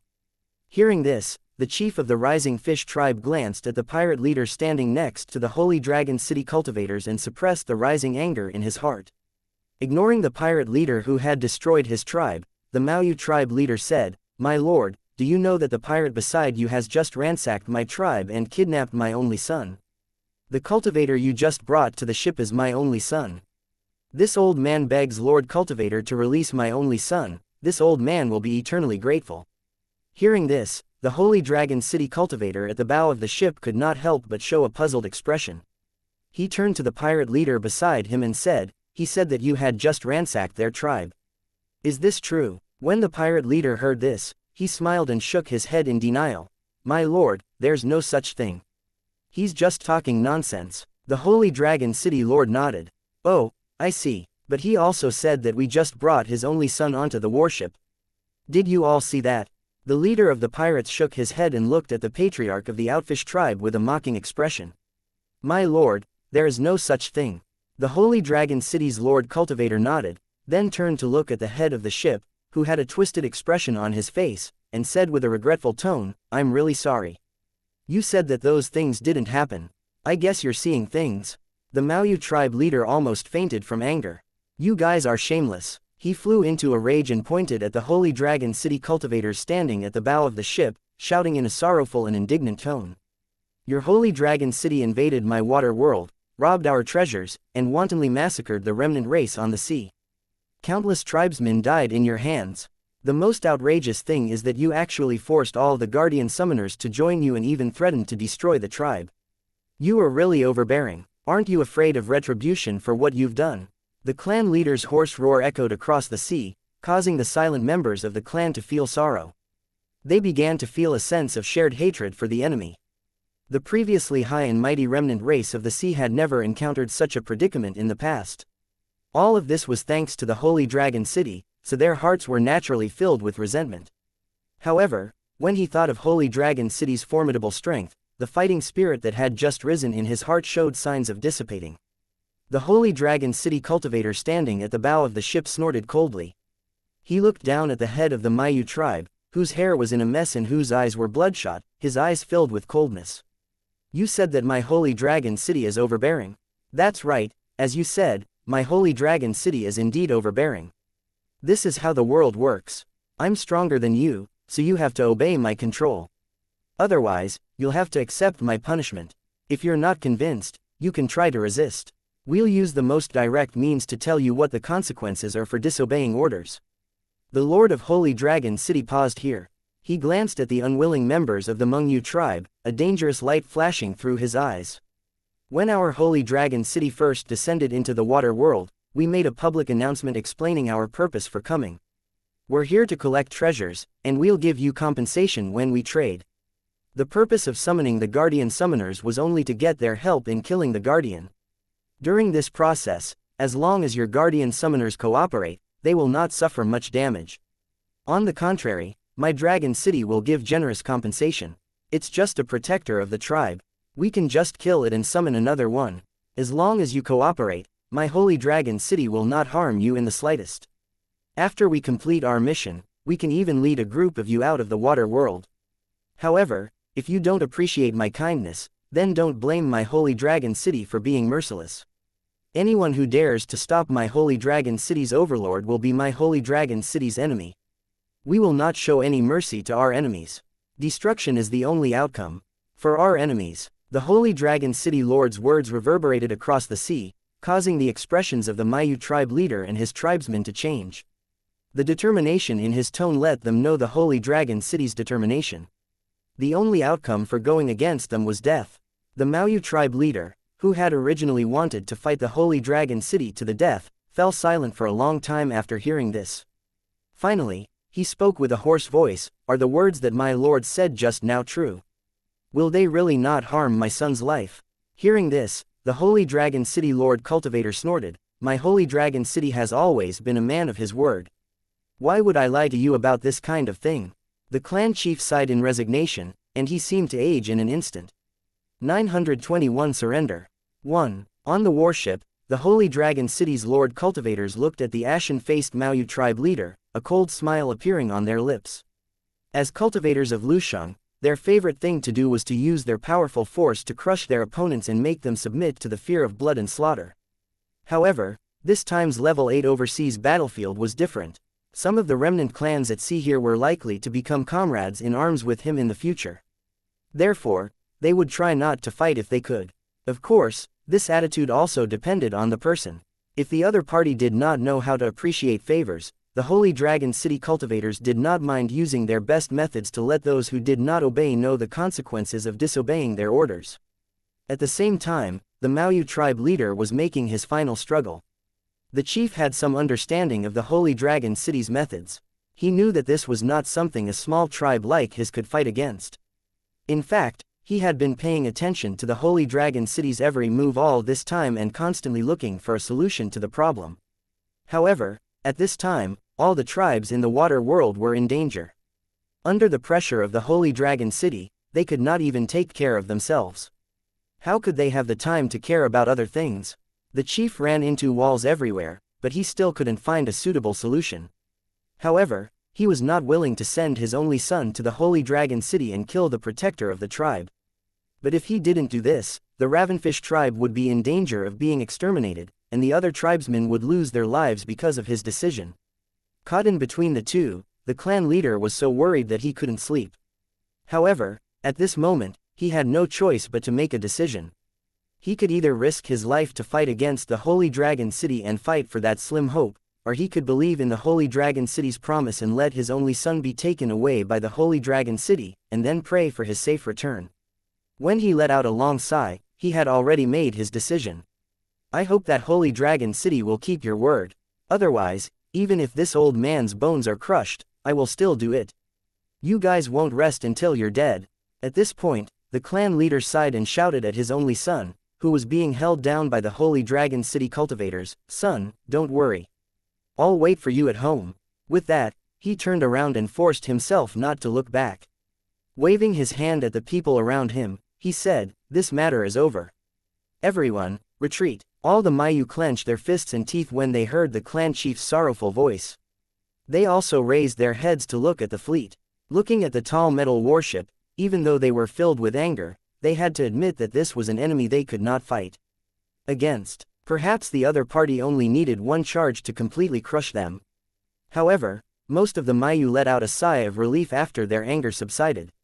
Although their tribe had suffered significant losses from the pirates' raid, it was nothing compared to the destruction of their entire tribe. After all, the Holy Dragon City had already promised that they would not harm the clan leader's only son. Since that was the case, they would tactfully leave. As for whether the Holy Dragon City would keep their promise, that was not something they needed to worry about. Besides, even if the Holy Dragon City broke their promise, what could they do? As for the pirates who had ransacked their tribe, they were now under the protection of the Holy Dragon City. One had to look at their master before hitting a dog, so they could only swallow their anger. Under the Holy Dragon City's cold gaze, the shipwrecked people slowly sailed away in the direction of their tribe. The Lord of Holy Dragon City snorted at the sight of the despondent ships of the Mengyu tribe. "Turn the ship around and send this summoner back to the Sea Spirit tribe," he ordered. At this moment, a trash warship was slowly leaving the Sea Spirit tribe. On the trashy warships full of bullet holes, the tribesmen with complicated expressions were seated. They had just regained their freedom after their tribesmen paid the ransom. Although they were lucky enough to escape death, there was no joy on the captives' faces. When they turned to look at the Holy Dragon City's fleet, there was even a faint unwillingness and anticipation on their faces. Although they had been imprisoned for the past few days, they had experienced Holy Dragon City's strength from the side, and had completely refreshed their understanding. Excellent equipment, powerful strength, and rich supplies. The conditions in Holy Dragon City were so good that it made people jealous. After understanding these things, the hearts of the tribal captives were filled with unwillingness and envy. The traces of self-righteousness that they had as tribesmen disappeared in an instant. Even now, many of the captives still couldn't forget the food in Holy Dragon City. Even the prison food for these prisoners far exceeded their daily meals, and this was for prisoners. As for the food for the Holy Dragon City soldiers, it was even more sumptuous and delicious. The captives even found an excuse for themselves, thinking that they had lost because of their equipment. If they were given these resources, they would definitely be able to crush the Holy Dragon City. This statement was agreed by some of the unwilling captives, at least they themselves believed it. However, most of the captives were very rational. They knew that even without the Holy Dragon City's excellent equipment, the strength of the Holy Dragon City cultivators alone was enough to crush their tribes countless times. They could not blame themselves for losing this battle. After all, whether it was in terms of weapons, equipment, or cultivation, they were no match for Holy Dragon City. If they continued to fight, what was the difference between that and seeking death? The captives were even a little envious of the indigenous people of the water world who had already defected to the Holy Dragon City. After all, after defecting to the Holy Dragon City, they would have a chance to leave the water world. This was their dream, and they were willing to pay any price for it. Many of the captives were even considering whether they should seek refuge in Holy Dragon City so that they and their families could live a down-to-earth life. There was a clamor, and a patrol fleet from the Holy Dragon City appeared in everyone's sight, passing by some garbage warships in front of the Sea Spirit tribe. Some sharp-eyed people happened to see the tied-up summoner of the Rising Fish tribe. They couldn't help but sigh when they saw his miserable appearance. "Did you see that? I caught another one. Looking at his outfit, he should be a summoner of the clan leader of the Moonfish tribe. How many do you guys think this is? The 6th, or the 7th? I can't remember clearly." "Yingluo, do you think this group of summoners has a screw loose in their head? Since the Holy Dragon City has already promised not to take their lives, why would they do something to break their promise? If that's the case, why would they resist and escape? That goes without saying. Naturally, they don't trust the Holy Dragon City's promise, or they can't save the Guardian from being killed. Just wait, the good show is yet to come." As the crowd discussed, The patrol fleet quickly approached the Sea Spirit tribe and stopped on a simple, temporary floating island along the waterway. A few Holy Dragon City cultivators jumped off the warship, grabbed the tied-up summoner of the Rising Fish tribe, and locked him in a metal cell. There were many more of such metal houses on the temporary floating island, and several of them were already occupied by summoners from various tribes. Under the watchful eyes of the Holy Dragon City's cultivators, they were all in a daze as they looked at the scenery outside. The Holy Dragon City did not imprison them by force, and they did not choose to escape. It wasn't that he didn't have the chance, but he didn't dare to. When they were locked up in this room, the Holy Dragon City's cultivators had already told them that if they dared to escape, they would immediately send troops to their respective tribes and raze them to the ground. Under such circumstances, these summoners could only give up resisting. At the same time, the Holy Dragon City could keep its promise and let them leave after dealing with the tribal guardians. 922 The ruins under the sea. On the vast ocean, a fleet of ships was slowly coming to a stop. These were all metal warships, loaded with a large number of guns and weapons. Fierce-looking men walked around on the warships, as if they were busy with something. A Holy Dragon City soldier in black battle armor walked over and saluted Tang Zhen, who was looking into the distance. City Lord, according to the technical department's analysis, this should be the location marked on the map. The ruins of the city tower we're looking for should be under the sea. Tang Zhen nodded and smiled at the soldier from the Holy Dragon City. Yes, you've all worked hard. After saying this, Tang Zhen slowly turned around and looked at the 20 or so Lord-grade cultivators beside him. The location has been confirmed. Is everyone ready? Everyone nodded at the same time, indicating that they were ready. Since that's the case, let's go down and take a look. As soon as he finished speaking, Tang Zhen took out the underwater breathing worm and put it on his face, covering his mouth and nose. The rest of the Lord cultivators also followed Tang Zhen's figure and jumped into the sea. After the 20-odd figures entered the sea, they were all like the most agile fish, swimming toward the dark bottom of the sea. As the depth of the sea continued to increase, these Holy Dragon City cultivators also began to activate the energy in their bodies to protect themselves from the increasing water pressure. Pa! After a soft sound, a strong light suddenly appeared in front of Tang Zhen, which was at the forefront. It illuminated the dark water ahead. In the blinding light, a huge black shadow flashed quickly, and the ferocious scales on its body were clearly visible. Seeing this, 2 Holy Dragon City cultivators suddenly rushed out. Like arrows released from a bow, they brandished their huge zanmadao and charged forward. It was also at this moment that the enormous black shadow in the sea rushed over. It seemed to have treated Tang Zhen's group as delicious food. The 2 Holy Dragon City's overlords who had charged forward earlier had already collided head-on with the giant sea monster.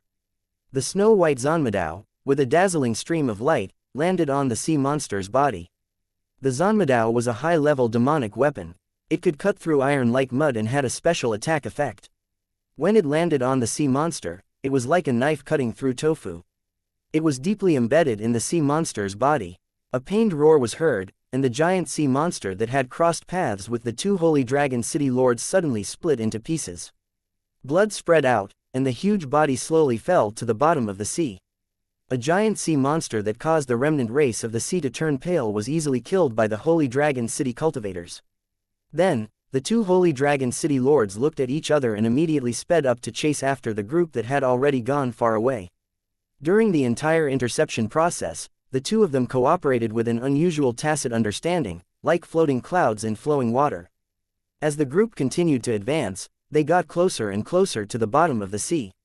At this time, the depth of the sea was close to 1,000 meters. If it was an ordinary person without protective equipment, they would not be able to withstand such water pressure. However, for a Lord-tier cultivator with a strong physique, this kind of pressure was completely bearable. We're almost there. Everyone, get ready. Tang Zhen's voice came from the specially made communication device. The cultivators behind him took out their weapons one after another. Whoosh! A huge round plate suddenly appeared and was thrown into the water below by Tang Zhen. Then, a ray of light that was like the sun completely illuminated the sea below everyone. The ruins of a huge building appeared in front of everyone. The city was extremely large, far larger than the area covered by the light. Just by looking at the size of the buildings, one could tell that the city must have been powerful and prosperous before it was destroyed. It was a pity that its glory was only in the past. Now, It was only a ruin that was buried under the ocean of the water world. The ghastly traces of destruction also proved that an extremely fierce battle had taken place in these ruins. The cultivators of Lusheng City had been attacked, which meant that a life and death crisis had arrived. If they were not careful, the city would be destroyed and people would die. This city tower was defeated and destroyed. Then, it was completely massacred by the aboriginals of the Otherworld. Fortunately, there was a continental tower that avenged the souls of those who died with their eyes wide open.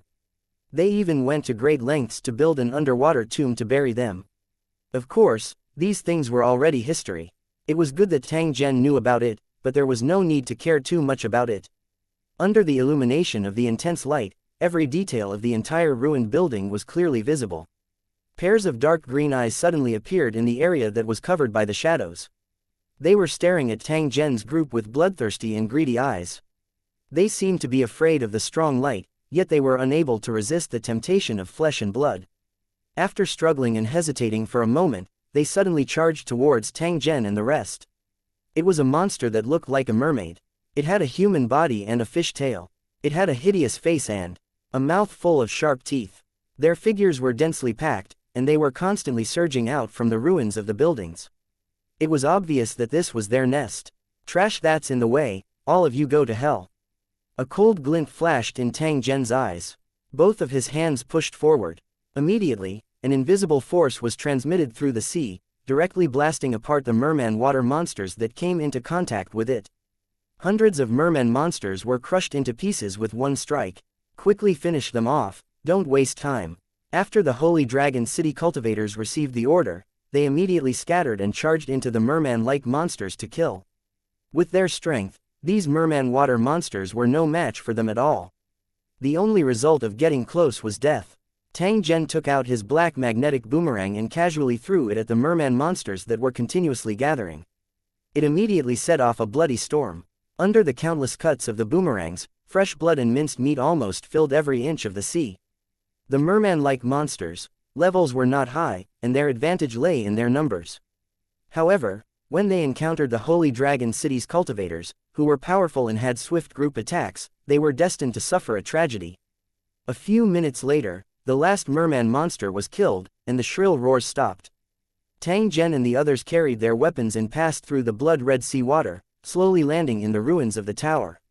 Tang Zhen swept his eyes over the mottled building remains and began to search it. Everyone, spread out and look at every corner. I think that the runic magic circle is not small, so it should be easy to find it. Hearing this, the lords and cultivators immediately took up their weapons and spread out. According to Tang Zhen's estimation, this runic magic circle should be very conspicuous. However, the area of the building ruins was extremely large. Moreover, it was unknown how many years had passed. It was likely that it had long been covered by dust. If he wanted to find it, he would have to spend a lot of effort. Fortunately, there was plenty of time. Tang Zhen was not in a hurry. Instead, he spread out his mental energy to see if there were any treasures left in this building. Of course, the possibility of this happening was very low. After all, this place had already been visited by several waves of forces. Whether it was the ancestors of the sea's lost race, the mysterious continental building, or even the cultivators of the Void Snake tribe, they must have already searched this place thoroughly. In fact, it was just as he had expected. The ruins of the city tower were almost cleaned up, and there was nothing of value. Even if there was, after being soaked in seawater for countless years, it would have been completely useless. 923 The summoning altar. The pitch-black underground was silent. Even though there was a sun-like lighting tool above their heads, the oppressive atmosphere did not diminish in the slightest. Unknowingly, Tang Zhen had walked to an area that seemed to be a square. The area was vast and the surroundings were filled with broken walls. More than a dozen huge statues were standing quietly around the square. They were full of marks left by knives and axes, and they looked incomplete. To be able to be carved into a statue and stand in the square of the Lusheng, one must either be the past castellans of the Lusheng or have made great contributions to the Lusheng. Ordinary residents could not obtain this supreme honor. Under the pitch-black ocean floor, the statues were covered in all kinds of rust and parasites, making them look mottled.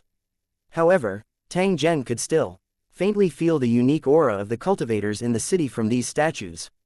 They were fearless and had no regrets even if they died 100 times. Tang Zhen was silent for a long time as he sized up the statues that had different appearances and different armors. The growth and strength of a city tower required the hard work of countless residents. During this period, there would inevitably be sacrifices, which was something that could not be avoided. Every city was the same. Even if the Holy Dragon City had special means to retrieve the souls of the dead and resurrect them, there would still be some special circumstances that would cause the souls to be unable to be retrieved. This was also something that could not be resisted. Even Tang Zhen had no way to do it. Sometimes, Tang Zhen wondered if he should build a special building to pay tribute to the residents of the Tower City who had died in battle. At this moment, a voice came from the communication device. It was a Holy Dragon City Lord cultivator. City Lord, we found a location that might be the target we are looking for.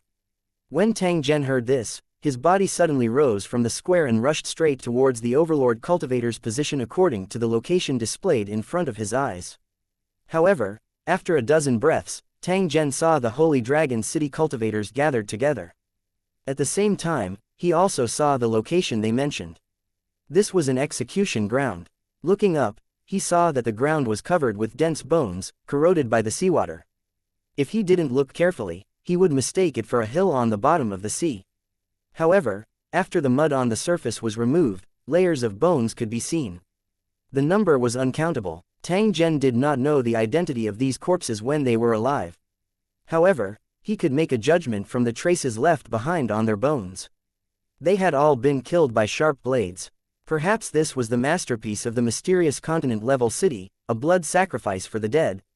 Tang Zhen shifted his gaze away from those incomplete skeletons. An altar appeared in his eyes. It covered an area of several tens of square meters and had a strange and peculiar shape. In the areas not covered by the mud, rows of strange runes could be seen. They seemed to be very complicated and profound. Tang Zhen leaned forward. He extended his hand and gently waved it. Soon after, a torrent appeared from the bottom of the sea, washing away all the mud on the altar. The full appearance of this mysterious altar also entered Tang Zhen's eyes. Yes, that's it. Tang Zhen sighed in relief and gently nodded. He waved his hand and called for the cultivators to come forward and cut the foundation around the altar. Then, Tang Zhen kept it in his storage space. Mission accomplished.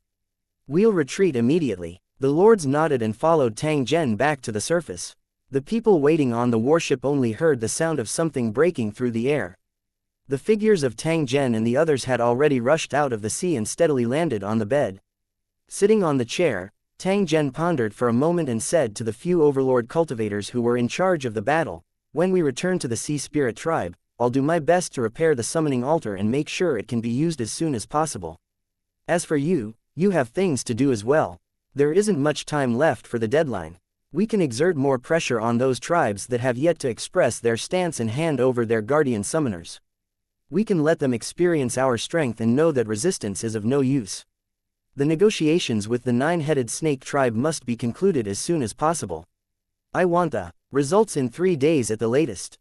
If they continue to be stubborn, I don't mind annihilating them and the other 2 tribes. As for the other 2 tribes, give them the same ultimatum. They can relax their conditions a little. After all, I only want the treasures and guardians of the tribes." After Tang Zhen said this, he turned his head and looked at a Lord-grade cultivator.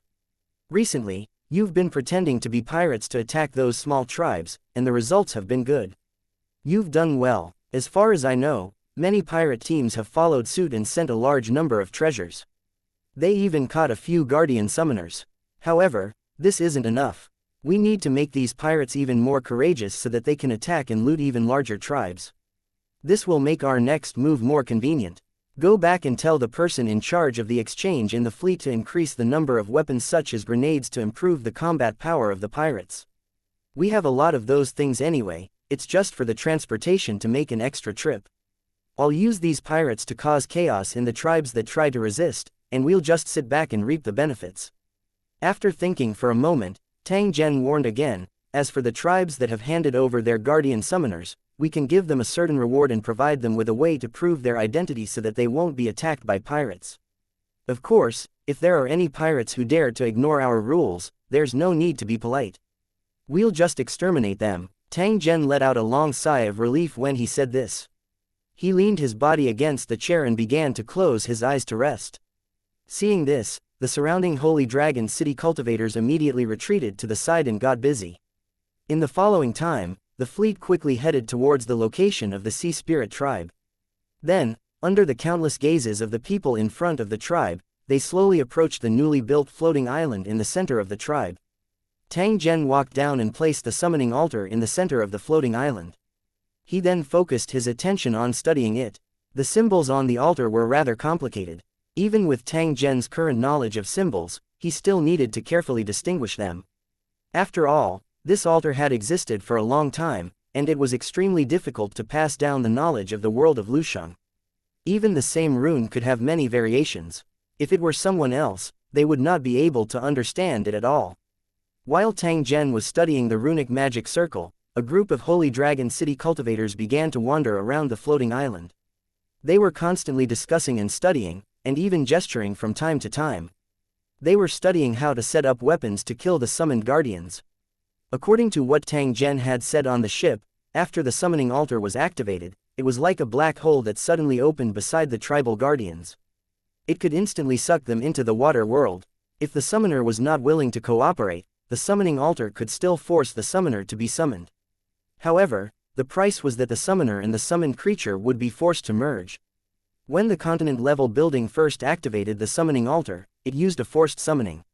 It fused the summoner with the summoned creature, then killed it, and then tied its body to the seabed tomb with chains.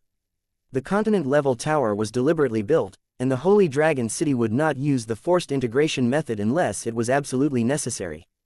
What Tang Zhen needed was to forcefully summon those tribal guardians over and then concentrate their firepower to kill them. 924 The genius-loving nouveau riche captain. After today, the pirates who went to Holy Dragon City to exchange treasures would be pleasantly surprised to find that Holy Dragon City's military supplies department had increased a large number of weapons and equipment. As long as they had enough treasures, they could exchange for as much as they wanted. After discovering this, the pirates would definitely be overjoyed, and they would not hesitate to hand over the treasures they had plundered to exchange for the weapons and equipment they wanted. In a situation where both sides were evenly matched, only excellent weapons and equipment could guarantee the improvement of combat effectiveness. At this moment, the pirate leader who had attacked the Moyu tribe was handing over the treasures he had obtained and exchanging them for supplies with the quartermaster. After the Holy Dragon City quartermaster checked all the items, he clicked on the microcomputer on his wrist for a while and looked up at the bandaged pirate leader. The treasures you brought this time can be exchanged for 15,000 points, and the guardian summoner you brought can be exchanged for 30,000 points, so the total is 45,000 points.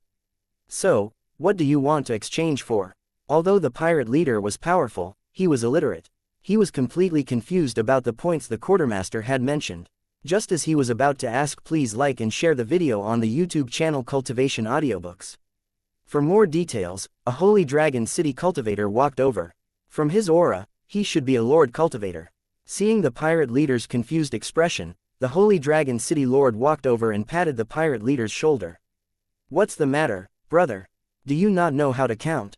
Seeing the Holy Dragon City Lord's serious expression, the pirate leader looked embarrassed and nodded his head in embarrassment. I can tell from your expression. Do you know why? Because I've always been like this when I've been in this kind of situation before. The Holy Dragon City Lord laughed and turned to look at the quartermaster. Old wolf skin, how many points did this kid exchange for? The military supplies officer, who was called Old Wolf Skin by the Lord's cultivator, rolled his eyes and replied, a total of 45,000 points. Fuck, that's enough. Did you guys empty out the entire tribe? When the Holy Dragon City Lord heard the number of points, he immediately showed a trace of surprise and asked loudly, they have kidnapped a guardian summoner. According to his level, they will be rewarded with 30,000 points. The Old Wolf Skin helplessly looked at the Holy Dragon City's overlord who was making a fuss. After explaining, he opened his mouth and said, Mr. Rich Captain, can you please take him to the side? It's affecting my work here. When the Tycoon Captain heard this, he glanced at the remaining members of the Sea Clan who were waiting in line behind him.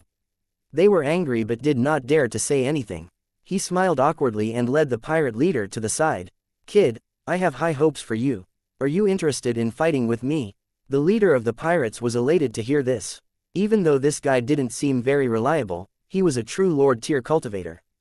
To be appreciated by such a big shot, Not only would he be taken care of in the Holy Dragon City, but his chances of leaving the water world would also increase by a lot. Thank you, sir, for thinking so highly of me. If there's anything you need, just tell me. I'll definitely do my best to help. If you like the points I have, please take them. The pirate leader replied with a fawning tone. Although it was painful for him to pay these points, he didn't mind paying some points if he could impress the Lord. At most, he would let his brothers hold on for a while more, and then go and rob another tribe on the sea. Don't worry, I don't intend to take advantage of you. After all, you've exchanged your lives for these gains, and it's hot to keep them. Besides, I don't care about those things at all. Actually, I just think that you're not bad, and I'm starting to like you, so I'm talking to you. The rich captain put on a gentlemanly look and said to the pirate leader seriously. So that's how it is. I'm just thinking too much, please don't mind me. The pirate leader had a look of admiration on his face, which made the rich captain very happy. Well, I don't have anything to do anyway, so I'll help you this time. Just tell me what you want to exchange for, and I'll help you. The leader of the pirates was overjoyed and thanked the leader of the pirates. I need food, weapons, and it would be best if there are warships. We lost a lot of things in the previous battle, so we need to replenish a lot of things. The rich captain nodded and said to the pirate leader, you have a lot of points, enough to exchange for a lot of supplies. I'll help you get some good things later. As the two of them spoke, they had already walked to the supply ship at the side and stepped on it in a few steps. As soon as they boarded the ship, a mountain of resources immediately appeared in front of them. Many of these items made the pirate leader extremely envious. The rich captain brought the pirate leader to the Holy Dragon City cultivators and asked them to hand over the receipt issued by the quartermaster. This is my new underling. He wants to exchange for supplies. You're not allowed to deal with him. Give me some good things. The leader of the pirates stood behind them, smiling at the Holy Dragon City cultivators. The Holy Dragon City cultivators nodded with a smile. One of them even joked, since the tycoon captain has spoken, how could we dare to disobey? The transportation officer just sent over a batch of supplies, and there are some good ones. This is the list of items. As he spoke, the cultivator raised the microcomputer on his wrist and displayed a holographic image. A standard military grenade, 100 points for one. A smoke grenade, 100 points for one. A single rifle, 500 points for a pixiu. The cultivator from the Holy Dragon City flipped through the screen as he introduced. The rich captain looked indifferent, but the pirate leader's eyes were shining. He had seen and heard of some of these items before, but all of them were good stuff. After some introduction, the Holy Dragon City cultivator looked at the pirate leader. I still have an assault boat here. If you want to exchange for it, I can give you 5,000 points, and this is for the sake of the rich captain. As for weapons like swords and bows, I can give you a discount. How about it? Have you thought about what to exchange for? The pirate leader thought for a while and said to the cultivator from the Holy Dragon City, I want 2 assault boats, 10 grenades, 10 smoke bombs, and 10 single-shot rifles. After asking for a bunch of weapons, he used the remaining points to exchange for food, which was only enough for his team members and family members to support themselves for a while. During this period, they could totally find a tribe on the sea to do it again and get back their investment. They could even make a big profit. The pirate leader's heart was filled with ambition as he looked at the pile of resources that he had obtained after his points were cleared. After thanking the tycoon captain again, the pirate leader called out to his team members and began to move the supplies from the supply ship. Although the pirates had paid a heavy price in the pursuit of the Outfish tribe, there were still some elites left. With them as the backbone, in addition to the weapons and equipment exchanged this time, the pirate leader was confident that he would be able to gather a group of people in a few days and then begin the operation. It didn't take long for the pirates to leave the Sea Spirit tribe, causing a commotion.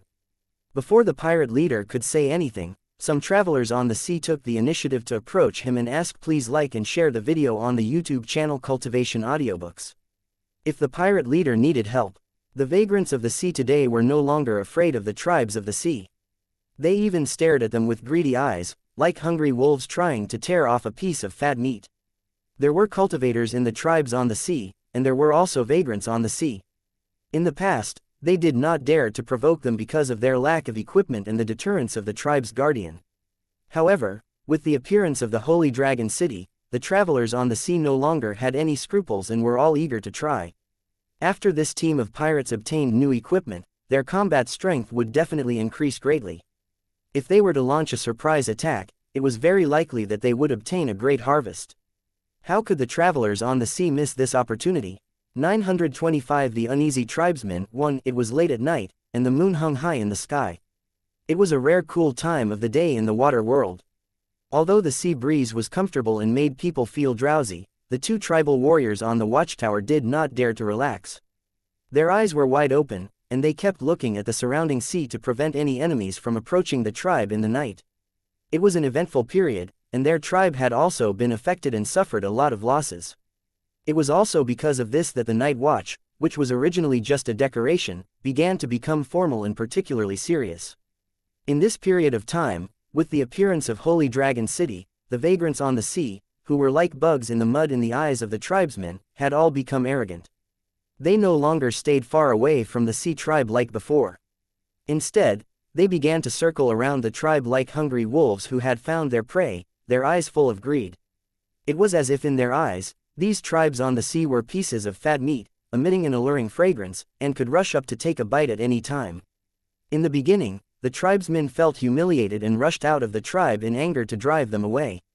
However, a few days ago, in the process of driving them away, those sea travelers who used to be submissive actually chose to resist. Instead of fleeing, they began fighting with the tribal warriors who had gone to expel them. In just a few short rounds, they had killed those tribal warriors. Obviously, these travelers on the sea were not as simple as they looked. It was very likely that they were cultivators in disguise. Under the gazes of the tribesmen, the travelers on the sea snatched the weapons and armors of the tribesmen. They laughed wildly and quickly fled into the distance. And NBSP, after learning of this news, the tribe leader flew into a rage and immediately sent 100 tribe warriors to drive trash warships to chase after the travelers who had killed the tribe members. However, no one had expected this to be a trap. The 100 tribal warriors had accidentally fallen into the ambush of a group of pirates while they were chasing them. Under the siege of over 1,000 pirates armed with various weapons, the 100 soldiers did not last long before they were all killed. By the time the follow-up troops of the sea tribe rushed over to provide support, they only saw the corpses of their tribesmen floating on the surface of the sea. As for the weapons, equipment, and garbage warships, they had all been swept clean by the pirates. After seeing this tragic scene, the tribal warriors present were so furious that they wanted to eat the flesh and blood of the pirates. However, other than anger, the tribesmen also had endless doubts in their hearts. They wondered to themselves, what exactly was the reason that made these travelers on the sea so bold? After the corpses of these warriors were brought back to the tribe, the entire tribe was alarmed as expected, and wails rose from all directions. This was a tragedy that the tribe had not encountered in decades, so how could the tribesmen let this matter rest? They all shouted that they wanted revenge and would not stop until they killed the pirates. However, just as they were about to set off in a fit of anger, they were stopped by the tribe leader, who warned them not to act on their own. As soon as he said that, the tribe members were in an uproar. The furious battle tribe members all asked the tribe leader why he had given such an order. In the end, the tribe leader's face was filled with bitterness. He only said a few words to them and they immediately calmed down, a group of lowly vagrants on the sea. They don't have such courage. I guess they must have been instructed by the Holy Dragon City to do such a thing. After hearing the 3 words, Holy Dragon City, the originally noisy tribesmen all fell silent. To these tribal clansmen, the Holy Dragon City that had appeared out of nowhere was a nightmare. They were the nemesis of the sea tribe, and their powerful strength made all the sea tribes afraid. Ever since the Holy Dragon City had annihilated the allied army of hundreds of thousands of tribes, and even defeated the 9-headed snake tribe, the Holy Dragon City's ferocity had spread throughout the entire water world.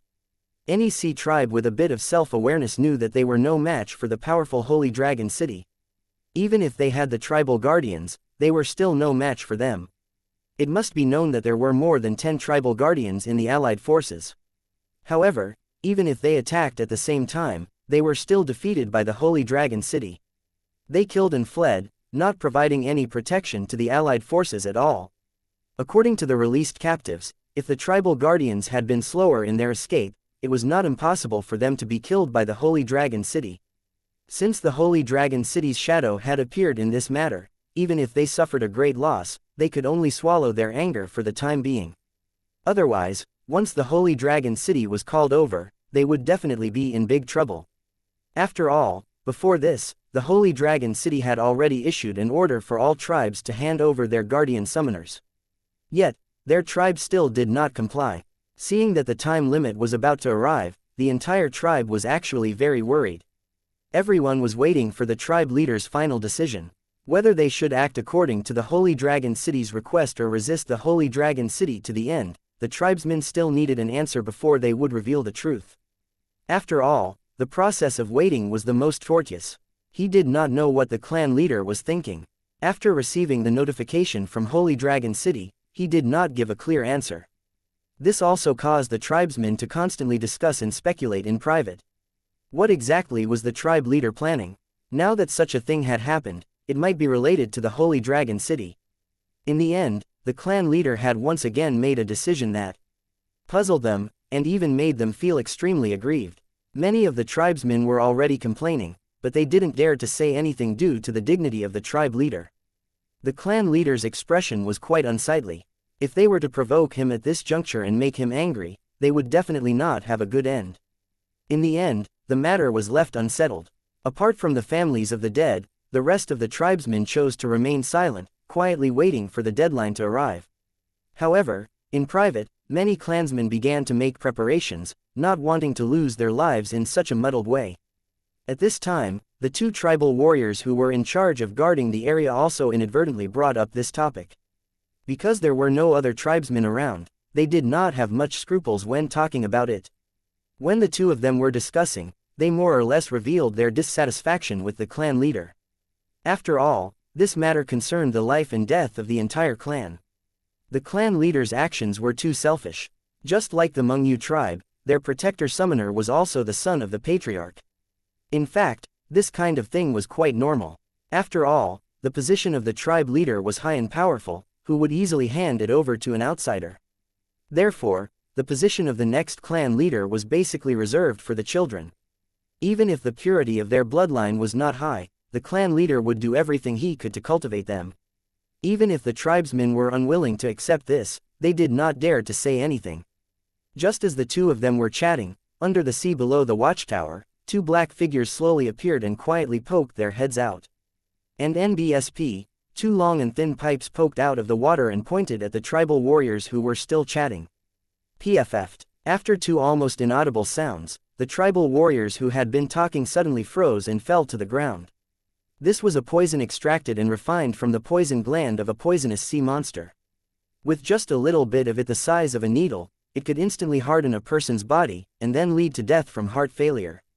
And NBSP, seeing that their target had fallen, the two black figures in the sea quickly climbed up and disguised themselves as the two tribal warriors from before. They raised the glowing items in their hands and pressed a few buttons into the distance. After the signal was sent out, the shadow of a ship suddenly appeared on the sea in the distance, and it was speeding towards the tribe's position. 926 Night Attack on the Sea Tribe 1. Hurry up, haven't you all eaten? Moonlight shone on the surface of the sea. A fleet of trash ships was being driven by countless pirates, constantly advancing at high speed. The distance between them and the tribes on the sea was also getting closer. Even so, the pirate captain at the bow was still dissatisfied, and kept urging his men to speed up. "Boss, we really can't go any faster. We've already used all our strength." A young pirate couldn't help but grumble after hearing his leader's urging. "Damn it, you're the only one who talks so much. Why didn't you talk so much nonsense during dinner just now? Now that it's a critical moment, you're playing tricks again. Are you itching for a beating? I'm telling you, this operation is extremely important to us. Whether or not we can get the attention of the big shots in Holy Dragon City will depend on the results of tonight's operation. Thanks to our leader, we've just gotten a bunch of good weapons from the Holy Dragon City, just to do something big. At this critical moment, if you dare to screw up, I'll teach you a lesson later." The pirate leader looked at the group and reminded them in a serious tone. "Ayo, I know, don't dawdle anymore. I definitely won't drag you down tonight." As the pirate youth spoke, his hand movements didn't slow down at all. Instead, they increased in speed. However, paddling a trash warship forward was not something that could be done by one person alone. It required all the members to coordinate with the rhythm in order to row this simple and crude trash warship as if it were flying. Therefore, as the pirate youth increased his speed, the other pirates on the same ship also increased their speed, driving the garbage ship to speed up again. At the forefront of the pirate fleet, there were 2 assault boats painted black, and the members on them were all the elites of this pirate group. In order to prevent the sound of the engine from alerting the tribesmen, the assault boat was not started at the moment. Instead, it was pushed forward by human strength. The leader of the pirates, who was favored by the rich captain, was standing at the bow of the ship. He looked at the unusually quiet water tribe in the night, and a faint smile appeared on his face. "I'll definitely be able to obtain more points from this operation." The equipment he had exchanged from the Holy Dragon City had given him enough confidence. Compared to the situation when he had raided the Rising Fish tribe, the combat power of his pirate group had increased by more than 1 level. Moreover, he had recruited many experts from the vagabonds in front of the Sea Spirit tribe before he set off. With their participation, he would be more confident in fighting against the cultivators of the tribe. "I'll say it one last time. After we charge into the tribe, we must act according to the plan and not act recklessly. Anyone who disobeys will be executed." The pirate leader scanned the pirates and explained the mission again. "Our primary target this time is the guardian summoner of the tribe. We have to kidnap him no matter what. I'll be leading this group. Remember, I want them alive. As for the targets of the gunmen, they are the tribal cultivators. The moment you find them, shoot them down. We don't have a lot of grenades, so use them sparingly and don't throw them around unless you have no other choice. The second group's mission is to empty the tribe's treasury. An assault boat will be in charge of clearing the way later. The other trash warships must follow closely and not fall behind. As for the treasures in the residence homes, if you can snatch them, then do so. If you can't, then don't snatch them. Don't delay the important matters. Do you all remember what I just said?" After saying this, the pirate leader glanced at his subordinates with a cold and sharp gaze and asked in a low voice, "Don't worry, boss. We'll remember it." All of the pirates replied in unison, but they did their best to keep their voices low so as not to alert the tribes in front of them. Hearing this, the pirate leader nodded his head slightly. He casually drew the saber at his waist and swung it forward. "Since that's the case, then charge with me."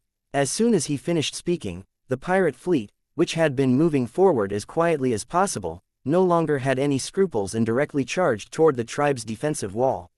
Voila! At the gate that was in charge of lifting the gate, a few more black figures suddenly jumped out from the bottom of the sea. Under the horrified gazes of the tribal warriors, they simply dragged him into the sea. At the same time, the gate of the tribe was quickly opened. The fleet of pirates did not slow down at all. They were like hungry wolves rushing into a sheep pen, and they began to shuttle back and forth in the tribe. The 2 assault boats, which had always relied on human power to travel, were also quickly set off, roaring and rampaging through the tribe. Not good, the pirates are here. When a tribesman woke up at night, he accidentally discovered this group of pirates that had rushed into the tribe. He immediately shouted in fear. However, just as he spoke, a sharp arrow with a strong wind shot directly into his throat. The arrowhead was exposed from the back of his head. The tribesman let out a painful groan before he died and fell into the dark sea. In fact, even without this tribesman's warning, the other tribesmen of the sea tribes had already noticed the abnormality. In the midst of the chaotic noise, more and more tribesmen rushed out of the garbage ships, their faces full of panic.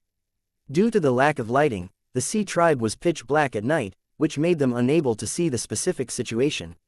However, when the battle cries rang out, no matter how slow one's reaction was, they all understood what had happened. Those damn pirates, they actually took advantage of the night to launch an attack. Upon realizing this, all the tribesmen immediately picked up their weapons and began to fight against the pirates who had broken in late at night. However, compared to the prepared pirates, the tribesmen were caught off guard, so it was inevitable that they would suffer. At this moment, the pirates were moving in groups of 3 to 5 within the sea tribe. Along the way, they would not hesitate to cut down any tribesmen who resisted them before continuing forward. And NBSP, if any tribe members appeared on the sides of the tribe's waterway, the archers on the trash warship would immediately attack them. And NBSP, because of the lack of light at night, the tribesmen had gathered together. Sometimes, they didn't even need archers to aim, they only needed to shoot randomly at places with more people. This time, they had exchanged for a large number of arrows from the Holy Dragon City. In addition to their own reserves, they could use them freely. Under the hazy moonlight, the sharp arrows continued to fly out, wantonly reaping the lives of the tribesmen. Under the suppression of the pirate archers, the tribesmen were unable to get close to the pirate fleet at all. They could only allow the pirates to kill as they pleased in the waterway of the tribe. Hurry up. The tribe's treasure vault is in front of us. Everyone, charge up. On a fast-moving assault boat, the small leader of the pirate group in charge of commanding the operation shouted and shot down a tribal warrior who was trying to jump onto the assault boat with an arrow. His whole body was filled with killing intent. When the pirates heard the words, "treasure vault," they immediately perked up and waved the sabers in their hands, letting out excited howls. They paddled the garbage warships with all their might and followed the assault boat at the front. They swarmed toward the tribe's treasure vault. 927 Intense battle. Only wealth was the most attractive thing to pirates. Upon hearing that the treasure vault of the tribe was right in front of them, the pirates immediately became excited. They stared at the tribal warriors, attacks as if they had gone mad. At this moment, their eyes had already turned blood red. Whoosh, whoosh, whoosh. As they neared the treasure vault, the pirate archers on the ships continuously shot arrows, while the other pirates threw out throwing weapons made of fish bones and shells, which hit the tribal warriors in front of the treasure vault. And NBSP, a series of screams rang out, and before the nervous tribal warriors could even react, they all fell to the ground. Brothers, let's kill them. Whoever dares to stop us, just chop them up. In the blink of an eye, these garbage warships, led by the assault boat, had already rushed to the front of the treasure house. Then, the pirates were like hungry wolves, constantly jumping on the garbage warships, and in the blink of an eye, they landed in front of the tribal warriors. As soon as they touched, the sound of a sharp blade cutting through flesh rang out. The ferocious-looking pirates let out strange howls as they swung their weapons at the tribal warriors. Under the faint moonlight, one could see blood splattering all over the pirates' faces. The excitement of treasure and blood made these pirates even crazier. As if they didn't care about their lives, they forced the tribal warriors to the front of the treasure room. Under the frenzied attacks of the pirates, the tribal warriors were only able to hold on for a moment before they were all cut down. Boom! With a muffled sound, the door of the treasure vault was split open by several pirates, and he fell heavily to the ground. The treasures piled up like a mountain in the room were immediately revealed to the pirates. Some of the treasures were even emitting a faint glow. Move quickly. Move all these treasures onto the ship and we'll evacuate immediately. The pirate captain in charge of plundering the treasure vault turned around and shouted. Because of the various treasures in the room, his face was filled with irrepressible joy. And NBSP, after giving the order, he turned to look at the horde of tribal warriors that were swarming toward him, a sinister smile on his face. An intense battle unfolded in the blink of an eye. When the pirates in charge of snatching the treasure vault had succeeded, the elite pirates led by another assault boat had also quickly arrived at the central area of the tribe. This was the area where the powerful members of the tribe and the group leader lived, and it was also the location of their target this time. Everyone, move out immediately. Find the horde summoner and subdue him. As long as he doesn't die, it'll be fine. The leader of the pirates shouted and took the lead to jump off the assault boat. He charged toward a tribal cultivator who was holding a saber. Beside this cultivator, there were several other tribal warriors. They also locked onto the pirate leader and surrounded him. Seeing this, the pirate leader did not show any fear on his face. He laughed as he fought with the enemy, and with a swing of his knife, he cut down 2 tribal warriors. The elite pirates who were following closely behind also laughed wildly. They were like a pack of hungry wolves with shining eyes as they swept their eyes over the area where the powerful and influential people of the tribe lived. They waved their weapons and constantly knocked down houses one after another, searching for traces of the summoner. As this was the central region of the tribe, the level of defense here was naturally much higher than that of the ordinary tribesmen's residential area. Many tribesmen had also rushed over here as soon as they discovered the pirates' invasion. It didn't take long before a large number of tribesmen arrived and began to fight with the elite pirates. In the process of killing, an old pirate stood at the back of the group and used all kinds of sinister means to sneak attack. He took advantage of the chaos and killed 5 or 6 tribal warriors in succession. Looking at the horde of tribesmen charging at him, a sinister smile flashed across the old pirate's face. He reached into his pocket and took out a grenade. This was the weapon given to him by the pirate leader, who told him to use it at the right time. Following the instructions given to them by the Holy Dragon City warrior, the old pirate quickly removed the cover, took out the rope, and aimed at the approaching tribesmen. At the same time, the old pirate shouted, "Hand grenade!" The elite pirates who were fighting with the tribesmen were stunned when they heard the voice. Then, their faces changed, and they lowered their bodies or pounced on the ground without hesitation. The enemy's strange actions left the tribesmen confused, but at the same time, they felt a sense of danger. However, before they could react, they heard a loud noise and a blinding light suddenly flashed in front of them. Boom! A huge explosion rang out, and the tribesmen who were caught off guard were shaken. Those tribesmen who were within the range of the shrapnel were directly blown away. In the blink of an eye, more than 10 figures collapsed, their bodies bloody and mangled. Damn, this grenade is really powerful. An elite pirate's eyes lit up when he saw this shocking scene.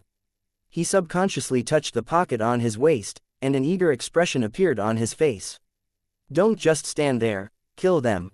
The leader of the pirates was the first to recover from the explosion. He cut down the cultivator in front of him and shouted to his subordinates.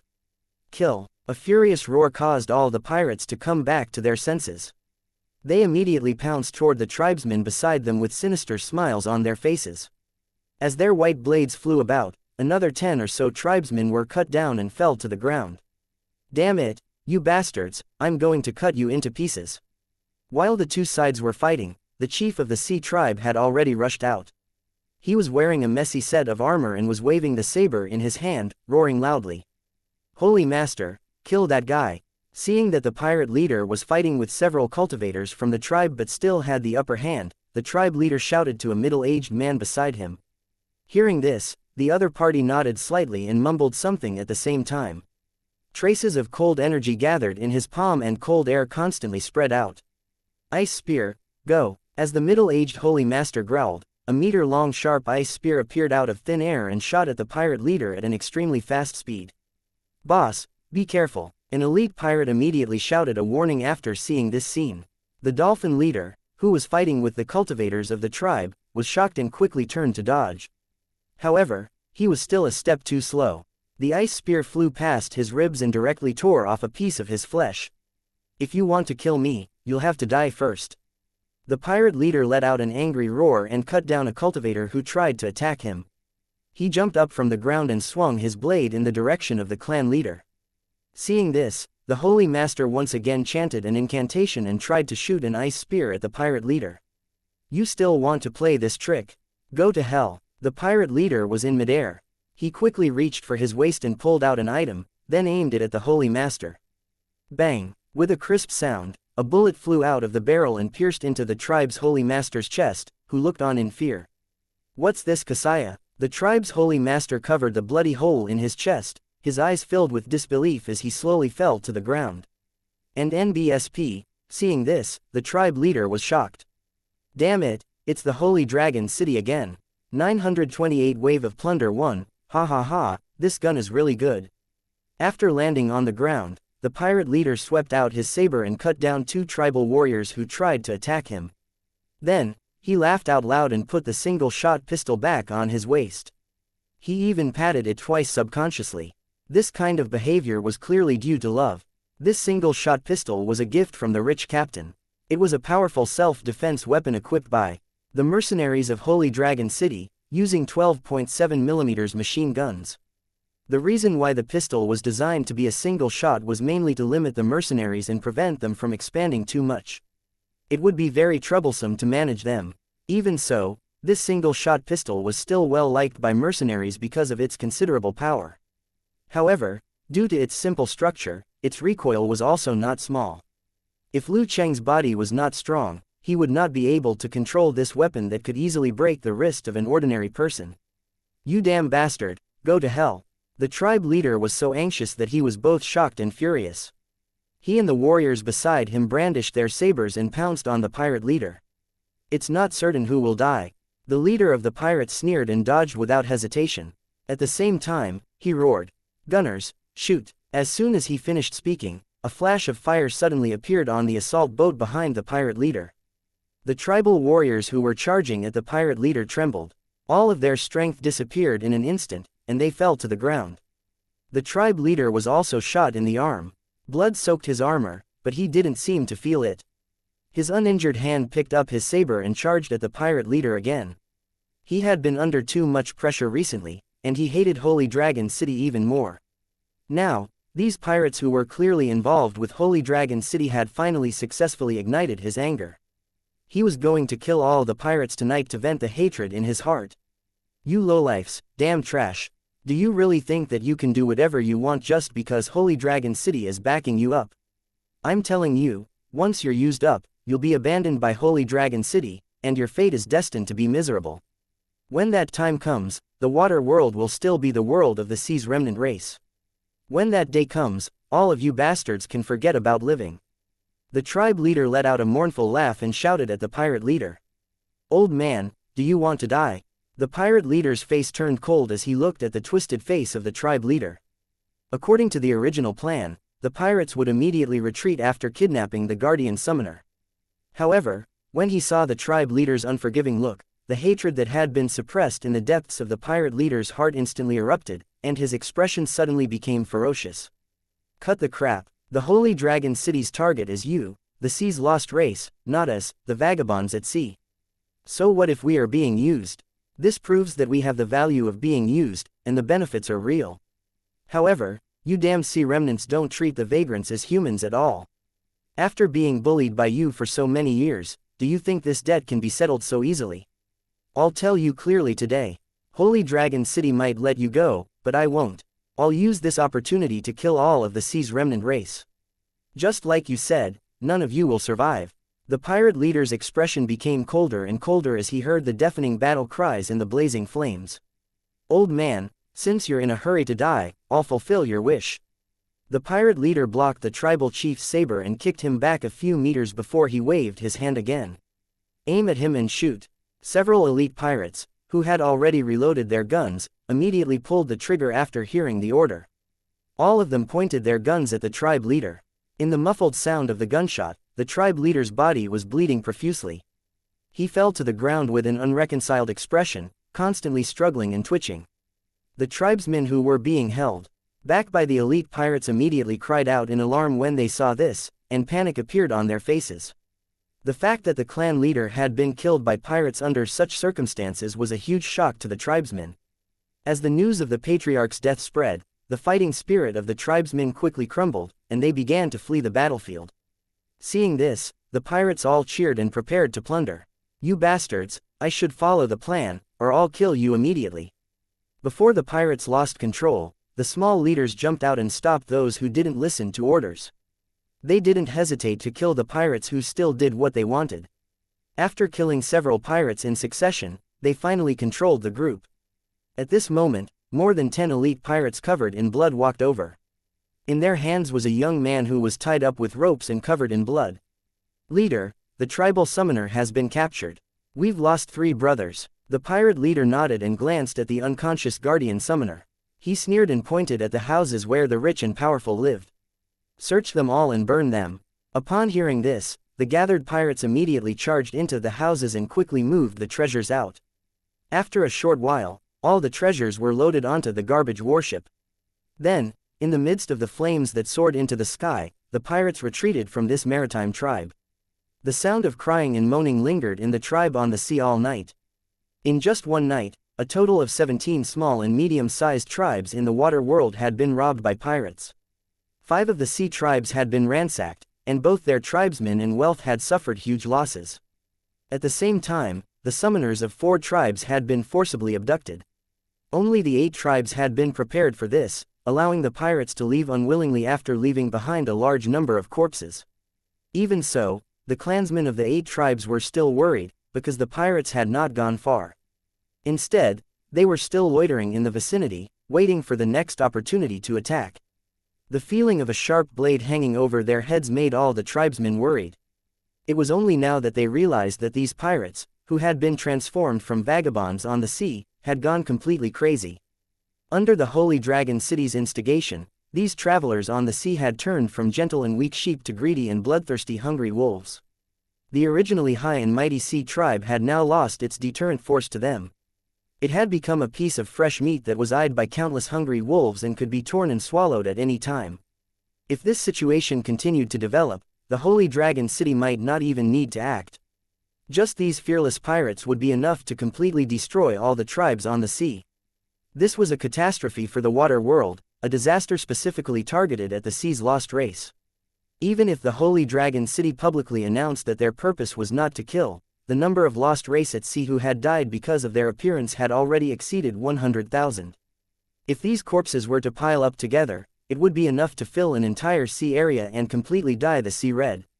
Therefore, no matter how grateful the travelers on the sea were to Holy Dragon City, to the remnant races on the sea who were affected by the storm, Holy Dragon City was an out-and-out devil, a world-destroying heavenly devil. Wherever these cultivators appeared, they would be accompanied by disasters and massacres. No matter when or where, they would never be able to avoid it. 929 The Golden Age of Pirates. While the terrified remnant clan at sea cursed the pirates, they also hated and feared Holy Dragon City, who had planned all this. However, in a situation where he was unable to resist, the only thing he could do was to clench his teeth and bear it. The travelers on the sea had once encountered a miserable situation, but now it had fallen on their heads. It was really the retribution of karma. The order from the Holy Dragon City was like an incantation that tightened around their heads. As the time limit was about to be reached, all the tribes that had been observing the situation had reached the time to make their final decision. Life or death, it all depended on a single thought. The Holy Dragon City naturally would not wait for the tribes on the sea to wait for the deadline, because that would cause many complications. If the vestigial tribe at sea was given enough time to think and prepare, it was not impossible for them to resist at the last moment. Therefore, after the restriction order was issued, the Holy Dragon City's follow-up measures were used one after another, causing those tribes on the sea to be in chaos. The plan to raise thieves, which was originally only one of the methods, unexpectedly had such a good effect. Just this one move made the sea tribes suffer unspeakably. Under the immense pressure, many of the sea tribes that were hesitating finally made a decision. They unwillingly sent their guardian summoners to the Sea Spirit tribe where the Holy Dragon City was located. Looking at the grief and indignation of their respective tribe leaders, many of the tribe members secretly heaved a sigh of relief. While they were glad that they had saved their lives, they also began to think about how they could get the opportunity to leave the water world. After all, the Holy Dragon City had once said that there were many places to leave the water world, and it did not matter what race one was from. It only depended on one's ability and loyalty. This meant that everyone might have a chance. Only a fair and equal environment could lead to true competition. Those who thought that they were not weak and wanted to leave the water world also made their way to the Sea Spirit tribe at this moment to fight for a chance for themselves. The waves in the Holy Dragon City had already spread to the entire water world, affecting all the indigenous creatures here. Meanwhile, the Holy Dragon City was constantly paying attention to the changes in the water world, using all kinds of means in time to maintain this hard-won chaos. As for the tribes that handed over their guardian summoners, the Holy Dragon City would happily give them proof of identity, indicating that the tribe was under the protection of the Holy Dragon City. If the pirates saw the warning sign and still attacked the tribes on the sea, they would be regarded as Holy Dragon City's enemies and would find Holy Dragon City to exterminate them without mercy. The warning object was a huge advertising balloon, floating at the maximum height of the no-fly limit. There was also a colorful light on it that automatically turned on at night, which could be seen from a long distance. When the greedy pirates saw the balloons, they knew that the tribe had submitted to the Holy Dragon City, so they left tactfully. Although pirates were greedy, they knew what to do and what to do. They knew what they should not touch. They would avoid anything that was related to the Holy Dragon City, or anything that could incur the Holy Dragon City's wrath. Although the loot was lucrative, the treasures obtained had to be exchanged with the Holy Dragon City. Once the Holy Dragon City was angered, these things that were like trash in the eyes of the Holy Dragon City's soldiers would not be able to find a way to get rid of them. Therefore, putting aside the Holy Dragon City's powerful strength, just the exclusive trade of recycling garbage at a high price was enough to make these pirates obedient. The tribesmen who had handed over their summoners were not aware of this for the time being. They only looked at the pirates who passed by the tribe and then avoided them. They heaved a long sigh of relief. Sea Spirit Tribe, Holy Dragon City's fleet station. The sea around the Sea Spirit tribe had become even more lively than a few days ago. There were aboriginals coming from all over the water world at every moment. They had gathered here, trying to exchange their own efforts for the right to leave the water world. While they were waiting, these natives did not stay idle. Instead, they actively participated in the various pirate teams that had suddenly appeared, trying to earn a considerable income. As long as they followed these pirate groups for a few days, and if they were lucky, they could get a high commission and share that they had never dared to imagine in the past. Many of the natives who had joined a pirate team for the first time were dumbfounded after receiving their reward. They couldn't believe it. After the shock, it was followed by ecstasy. This kind of opportunity to make a fortune was hard to come by. If he didn't grasp it, he would regret it in the future. In the eyes of these aboriginals, the qualification to leave the water world must be very difficult to obtain, and even if they worked hard, they might not necessarily obtain it. However, if he could take advantage of this opportunity to reap the benefits, then even if he was not selected in the end, this trip would still be worth it. As for the guilt of cutting their own kind, who would care in the face of huge benefits? The Holy Dragon City had tacitly approved of the pirates' growing power. After the pirates realized this, they had completely let loose. Unknowingly, the golden age of pirates in the water world had arrived. Even after the Holy Dragon City retreated, they did not decline. Instead, they relied on the weapons left behind by the Holy Dragon City to fight against the vestigial tribe of the sea, completely ending the situation of the vestigial tribe of the sea dominating the water world. This was a matter of the future, and had nothing to do with Holy Dragon City. Recruiting members. Tribes that have newly exchanged equipment from the Holy Dragon City's military supplies department and are preparing to go on an expedition to the edge of the water world. Those interested, quickly sign up. We're giving a discount on the eliminated equipment. The quality is good and the price is good. Everyone, come and take a look. The coordinates of the wandering treasure spraying beasts. It marks the locations where dozens of wandering treasure spraying beasts will appear. You can exchange for them with a very small amount of food. Don't miss it, everyone. Tamed sea beasts can only be exchanged for Holy Dragon City's weapons and equipment. If you don't have any, then get lost. The shouts continued to ring out in front of the Sea Spirit tribe, turning the place into a lively market. When the natives of the water world were trading, the Holy Dragon City's residents would appear from time to time. They would take out some small things that they did not need to trade with the natives of the water world. Every item of the Holy Dragon City's residents was extremely popular in the water world. Every time it appeared, it would be quickly exchanged by the water world's natives. Another morning arrived, and the sea area in front of the Sea Spirit tribe was already bustling with activity.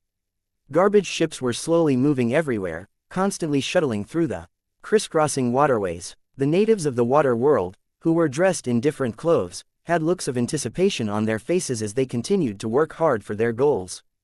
As time passed, there would be pirate teams coming from afar from time to time. On top of them were excited pirates. Looking at their expressions, it was clear that they had a good harvest this time. Everyone's eyes were filled with envy and jealousy as they looked at the various treasures on the trash warships. Just as everyone was discussing animatedly, envying the good luck of these pirates, and wondering if they should also go out and do something, the Holy Dragon City's warship, which had not moved for a long time, suddenly moved. Countless Holy Dragon City soldiers in armor suddenly appeared at the bow of the ship. Their weapons, which were hidden, were also quickly revealed.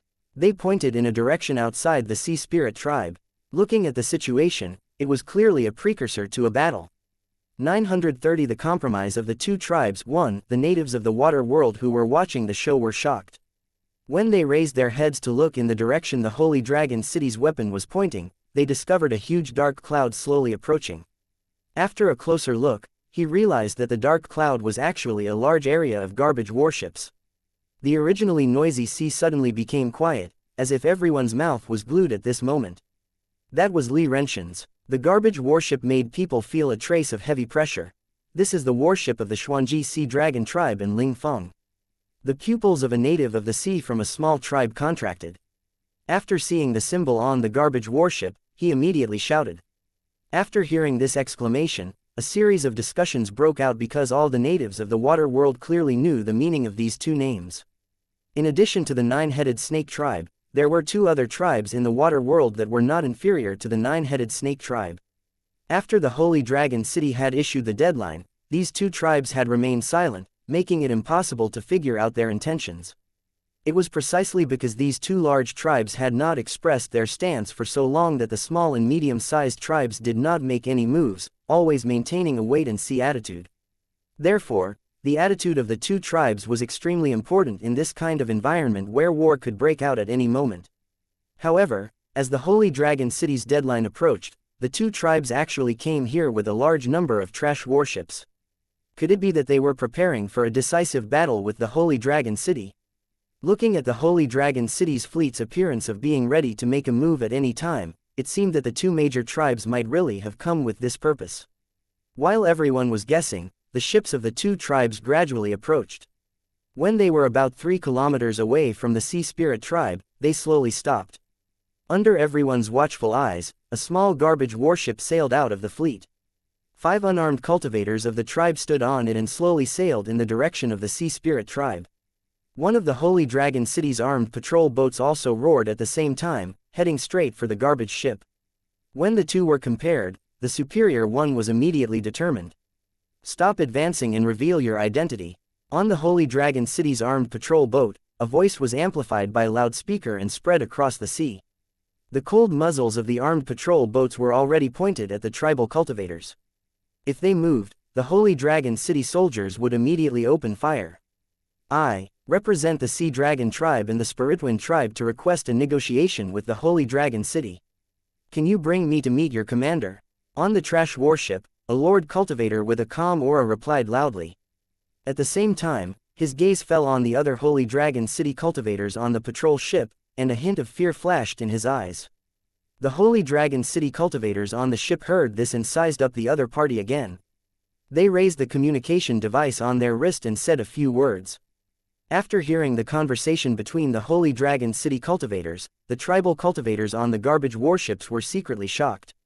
After all, they had never heard of such a convenient communication method before. The commander has agreed to your request. Now, follow me. The Holy Dragon City cultivator waved his hand, signaling for the other party to follow. Both parties returned to the Sea Spirit tribe. In the following time, the fleets of both sides remained silent, and the atmosphere was as depressing as before. Everyone could already see that before the negotiations between Holy Dragon City and the two major tribes ended, they were on guard against each other. Under such circumstances, it was very likely that a careless move could lead to a sudden outbreak of war. If a battle broke out, they would definitely be affected. After realizing this, the trash warships constantly retreated to the distance to avoid being caught up in the battle. After a while, the trash warship that had entered the Sea Spirit tribe appeared again and quickly sailed toward the fleets of the two tribes. Under everyone's nervous gazes, several trash warships sailed out of the tribal fleet once again, slowly heading toward the Sea Spirit tribe.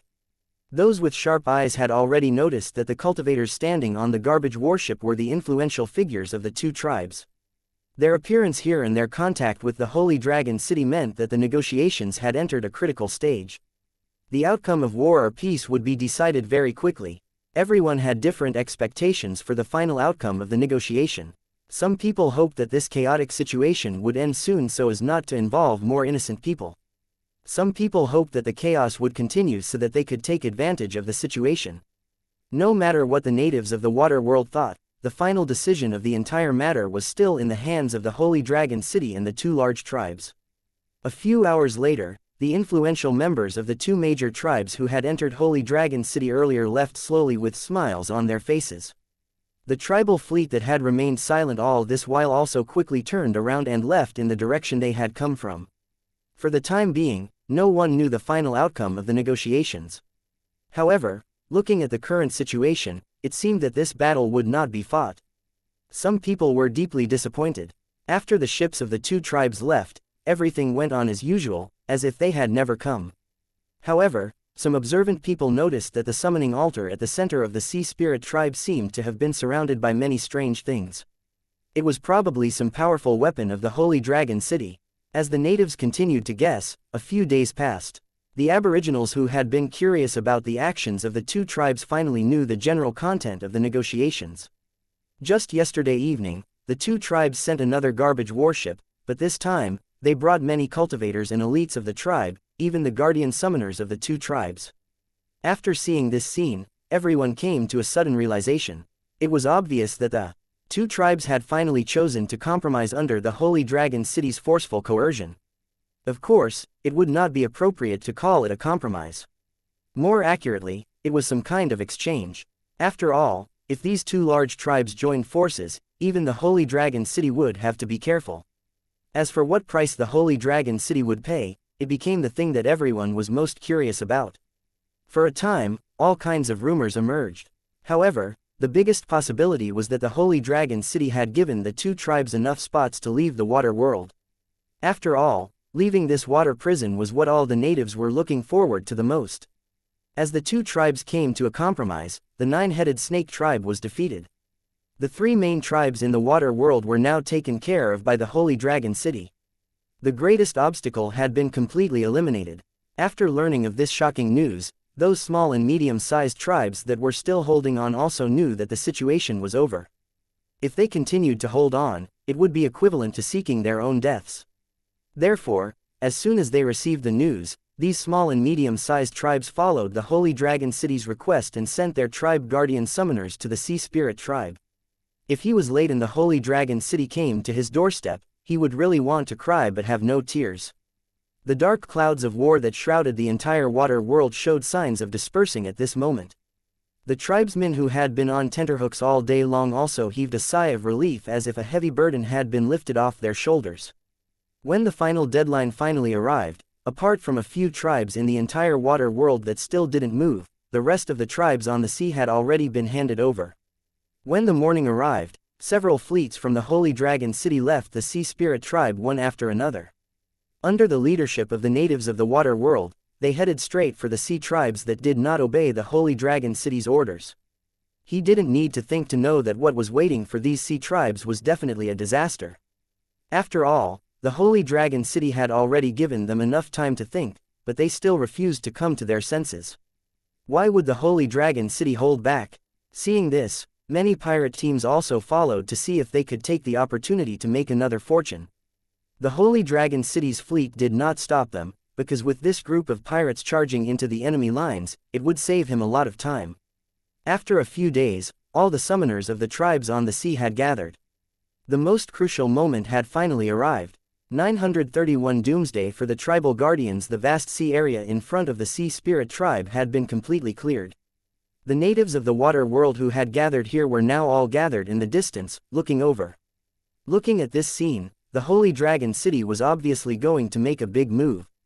At this time, in the center of the Sea Spirit tribe, a huge summoning altar was shining, as if it had been activated. A group of fully armed Holy Dragon City's feudal lord cultivators were standing on the warships around the altar with weapons in their hands. Each and every one of them looked at the altar with a serious expression. All sorts of highly destructive high-tech weapons that had been transported from the laboratory were all activated, locking down the space around the summoning altar. It's almost time, let's start. Tang Zhen glanced at the summoning altar as he spoke to the fatty beside him. Alright, I've been waiting impatiently for a long time.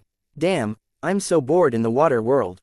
Fatty shouted excitedly. In a flash, he rushed to a warship at the side. At this moment, the warship was filled with guardian summoners from various tribes. Their expressions were different, and it was obvious that they were in a complicated mood. After all, the Holy Dragon City was going to kill the protectors of their tribes in a while, and they would be forced to do so. Under such circumstances, it would be strange if they could be in a good mood. Fatty stood in front of the summoners and pointed at a young man. Come with me, I'll start with you. The young summoner nodded with a complicated expression and followed the fat man to the center of the altar. Start summoning now. Remember not to play any tricks, or you know the consequences. After warning the summoner, the fat man quickly retreated to the side and picked up a magic spear, his face full of anticipation. Under everyone's gaze, the summoner took a deep breath and muttered something. Wisps of world energy began to gather around him. The altar under his feet also bloomed with light at this moment. It seemed that the summoning altar had some kind of enhancement effect on the summoner. The young summoner was immediately invigorated. At the same time, all the energy exploded, tearing a huge black hole in the sky above the summoning altar, emitting shocking spatial fluctuations. Get ready to attack. The Holy Dragon City's overlords on the surrounding warships all stared unblinkingly at the black hole in the sky above the altar, a hint of excitement flashing in their eyes. Roar! A muffled roar was heard. Then, a huge black shadow passed through the black hole and descended. After the spatial fluctuations around it disappeared, a summoned creature with tentacles all over its body and a huge mouth in the center of its body appeared. It was scanning its surroundings with a cold gaze. Judging from its aura, it was a summoned beast with the strength of a king. "Lowly summoner, why did you summon the great Bian?" A loud and strange voice came out of the king-tier summoned creature's mouth. However, before it could finish its sentence, the nearby close-range defense cannons were activated, and a flood of metal fell on the king-tier summoned creature's body. Whoosh! The laser cannon on the warship suddenly shot out a blinding light. In a second, thousands of light bullets hit the king-class summoned creature. The king-level summoned beast let out a blood-curdling screech as its body was instantly burned with countless terrifying holes. It fell toward the sea with a loud crash. "Kill it!" Tang Zhen waved his hand with an expressionless face as he watched the struggling king-rank summoned creature. The Holy Dragon City cultivators, who had been waiting for a long time, swarmed forward, and all kinds of weapons fell on the king-level summoned creature. In the blink of an eye, the king-tier summoned beast was chopped into a pile of meat. "Very good, next." Fatty sneered and shook off the blood on his demon spear. He then turned around and waved at the other tribe summoner.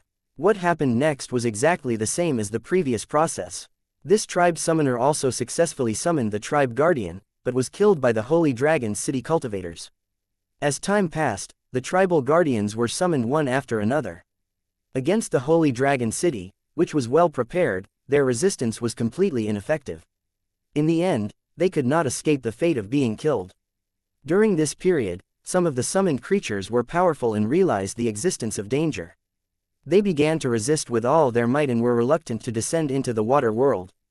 Every time such a situation occurred, Tang Zhen would activate the runic magic circle on the summoning altar and instantly increase the summoner's level and vitality, causing him to forcefully summon the tribal guardian. When these powerful otherworldly creatures descended, Tang Zhen would personally take action and kill them with the cooperation of the Holy Dragon City cultivators.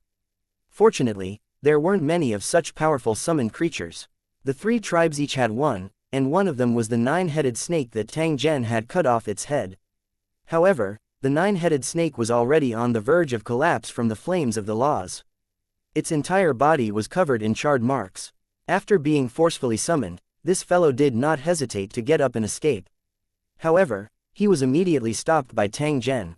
A minute later, with the cooperation of the Holy Dragon City's lords, the nine-headed snake also became a corpse. All of its heads had been cut off, and the huge headless corpse floated up and down in the sea.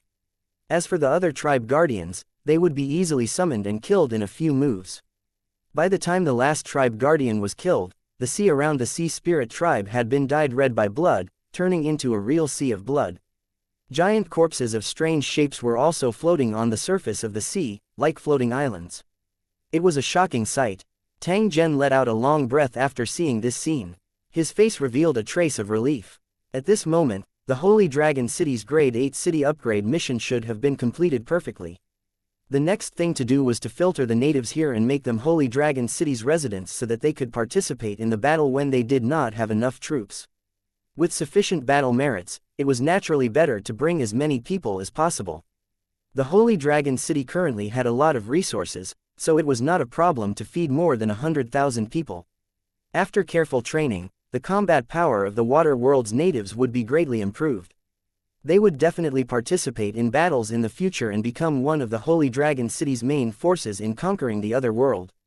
As for whether these natives of the water world would remain loyal to the Holy Dragon City, Tang Zhen did not have any worries. As long as one became a resident of the Holy Dragon City, their life and death would be in Tang Zhen's hands. As for those who harbored evil intentions, Tang Zhen could completely kill them without anyone knowing. Of course, only Tang Zhen himself knew of this matter. Moreover, he planned to never tell anyone else. 932 Sea of Fire 1. In the roar of guns and cannons, the powerful tribal guardians were killed by the Holy Dragon City one after another. The indigenous people of the water world who were watching the show from afar fell into a strange silence. After personally witnessing the Holy Dragon City's formidable strength, their hearts were still filled with great shock, and they did not recover from their shock for a long time. The mysterious weapons with terrifying power and hundreds of high-level lord cultivators were an eye-opener for the natives of the water world. No wonder those two large tribes would choose to compromise with the Holy Dragon City. Perhaps they had already known that they were no match for the Holy Dragon City.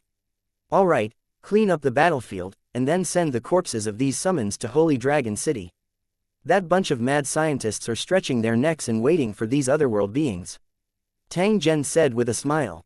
After which, he turned around and returned to the metal floating island that had stopped at the side.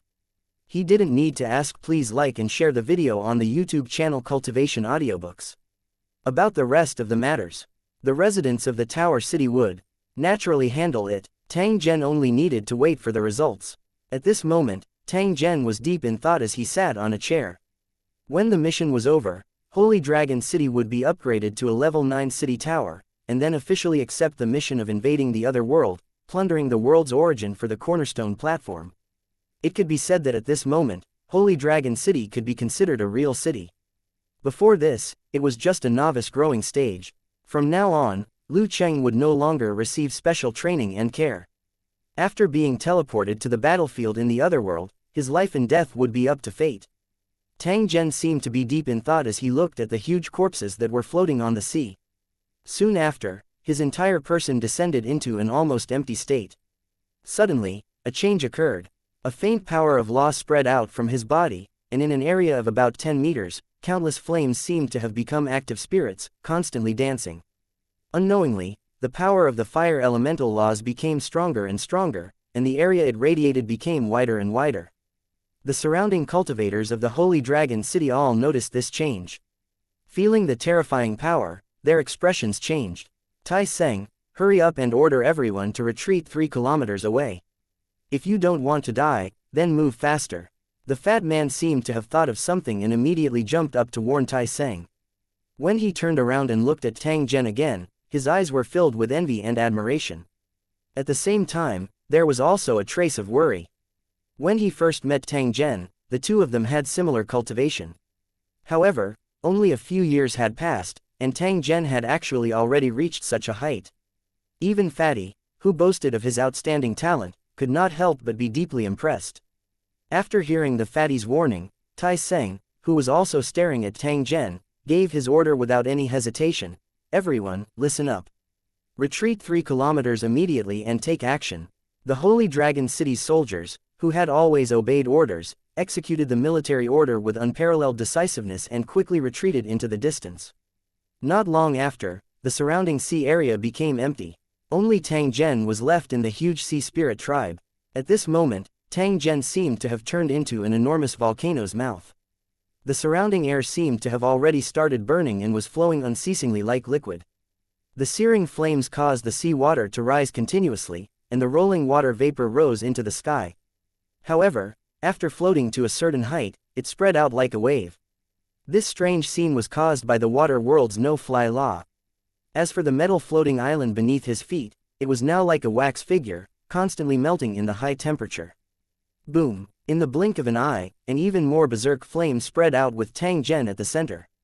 It was as if it was going to burn a black hole in this water world. Tang Zhen's figure slowly floated up from within this terrifying flame. He was just like a king, proudly looking down on all life. Tang Zhen had actually completely grasped the fire law without any preparation, and had become a true law king. From this moment on, all the king-level cultivators who hadn't mastered the power of laws would be completely crushed in front of him. Tang Zhen let out a breath and shook his head with a smile as he looked at the completely destroyed sea spirit tribe and the metal floating island that had turned into a pile of scrap metal under his feet. As he controlled it with his mind, all the flames in the surrounding sea disappeared instantly. His figure flickered and appeared before Tai Seng and the others, and he slowly spoke under everyone's reverent gazes. Clean up this place, I have something to do and need to leave for a while. Later on, organize more people and collect as many treasures at the bottom of the sea as possible according to the map of the sea I gave you. Use them to exchange for battle credits. It'll be over in half a month. We'll return to Holy Martial City then. Tang Zhen's figure had already disappeared after his voice sounded, leaving behind countless bystanders who were immersed in the world-destroying might from earlier. All the tribe's guardians were killed, and all kinds of work began one after another. The Holy Dragon City compensated the tribes on the sea according to their initial promise. Batch after batch of resources were sent to the various tribes. One by one, the indigenous people obtained the right to leave the water world, and they were all overjoyed. His only regret was that he was unable to bring his family out of this place. However, this was something that could not be helped. After all, the Holy Dragon City had a limited number of spots, and they could not waste them easily. Under such circumstances, the Holy Dragon City issued another order. From this day on, every chosen one could choose to hand over a set amount of treasures in exchange for the right to allow their family and friends to leave the water world. The limit was 7 people. When this news spread, not only were those who were selected ecstatic, but those who were not selected were also extremely excited. After all, there was a lot of room for manipulation. If he could do it well, leaving the water world would no longer be a dream. Overnight, those who had been selected had become hot figures. Countless eyes fell on them, and private transactions were carried out continuously. There were even people who took the initiative to bear all the expenses in order to obtain a quota. In just a few days, the number of treasures received by Holy Dragon City soared again. At the same time, the fishing teams made up of the Holy Dragon City cultivators and the sea's remnant race also began to rush to the areas where the various Eye of the Sea were located, going deep into the sea to collect the scattered treasures. In the past, the Sea Tribe did not have any underwater oxygen supply equipment, so even if they knew that there were countless treasures at the bottom of the sea, they could only look at the ocean and sigh. However, now that the Holy Dragon City had provided them with the underwater breathing worms, the natives of the water world were like tigers that had grown wings. They were like sea beasts, constantly shuttling back and forth near the eye of the sea. As time passed, ship after ship of treasures were sent to the Holy Dragon City, which were then exchanged for a large number of battle achievements. Under the continuous accumulation, the number of battle achievements obtained by the Holy Dragon City was quite considerable. The day of the Holy Dragon City's withdrawal from the water world was getting closer and closer. 933 The King of the Laws. After Tang Zhen left the Sea Spirit tribe, he continued to advance in one direction until he reached an uninhabited sea region. Having just grasped the fire elemental laws of nature, he was extremely excited. He really wanted to test out the true power of this fire elemental laws of nature. However, there were too many people around the Sea Spirit tribe to experiment with such a destructive method. If they lost control, it would definitely cause tragic casualties.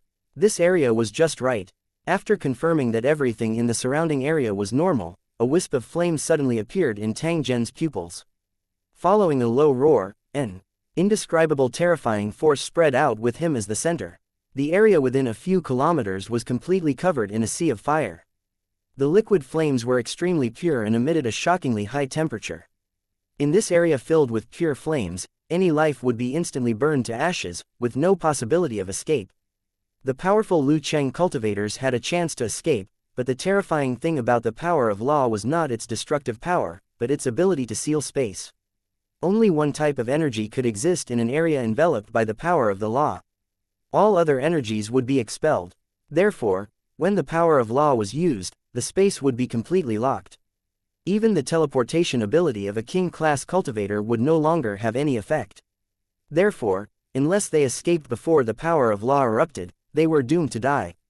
This was only the most basic use of the power of law. The law applications that Tang Zhen downloaded and purchased belonged to the flexible use of the power of law. Under normal circumstances, it would take a long time to explore and study it before it was possible to master one or two.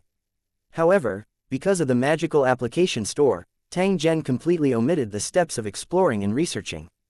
As long as he had enough origin stones of various elements, he could completely exchange for all kinds of law applications. There were very few cultivation inheritances in the world of Lusheng, and they almost completely relied on the exchange of the cornerstone platform. The strongest and most complete cultivation inheritance apart from the cornerstone platform was now in the hands of Tang Zhen. Only Tang Zhen could experience the benefits of this. Currently, Tang Zhen's combat strength had already reached an unfathomable level. It was just that he did not have a suitable opportunity to test it. This caused him to be unclear of his true strength. With a thought, the flames that covered the surrounding sea disappeared instantly, and the scorching temperature also returned to normal in an instant. Only a Law King could pull off such a magical technique. After having a rough understanding of the power of the fire attribute law, Tang Zhen stood on the spot and pondered for a moment before turning around and returning to the Holy Dragon City's fleet. The war in the water world had already entered the final stage. The remaining matters could be left to the residents of the Lusheng to handle. Tang Zhen did not have to worry about everything. Since he had spent most of his time in the water world, many things in Lucheng had been piled up, waiting for him to take time to deal with them. There were three main things. The first thing was related to the Elven Kingdom. During this period of time, the war in the elf clan's territory had become more and more serious. The flames of war spread everywhere, and battles of various scales would break out from time to time. The elves were now divided into two camps. The rebel camp hoped to be independent and no longer under the control of the elven royal family. Unfortunately, their strength was far inferior to the opposing royal camp. The royal faction hated these rebels and had already given the order that they would never let them go. After the elven royalty paid an unknown price, the advanced towers that had previously besieged the elven tower chose to stop their attacks. This allowed the elven royalty to take a breather. However, they did not rest and recuperate. Instead, they decided to resolve the internal strife first. The battle between the two sides gradually entered a stalemate. Yu Qianhua's moon god tower was part of the rebellion, and because of geographical reasons, it had been besieged by the surrounding towers. Their current situation was not good. Under such circumstances, Yu Qianhua suddenly thought of Tang Zhen, who had magical means, and the powerful weapon of the Holy Dragon City. The increasingly powerful Holy Dragon City might be the only hope for the Moon Goddess Pavilion to turn the tide.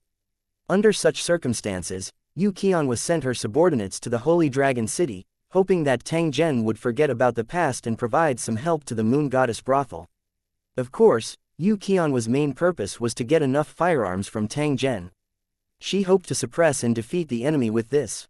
In order to ensure that Tang Zhen wouldn't reject her, she showed enough sincerity and brought all of them over using a storage card. After Tang Zhen heard this news, he didn't look surprised at all. This was because the monitoring of the fairy city had never stopped. Tang Zhen didn't have a good impression of such a woman. Moreover, she had once schemed against him. Therefore, if it was possible, Tang Zhen simply didn't want to bother with him. However, from the perspective of the city lord, Tang Zhen knew that this matter would be of great benefit to the Holy Dragon City. He should not easily shirk away from it. What's more, there were many things in the elf clan that were very useful to Tang Zhen.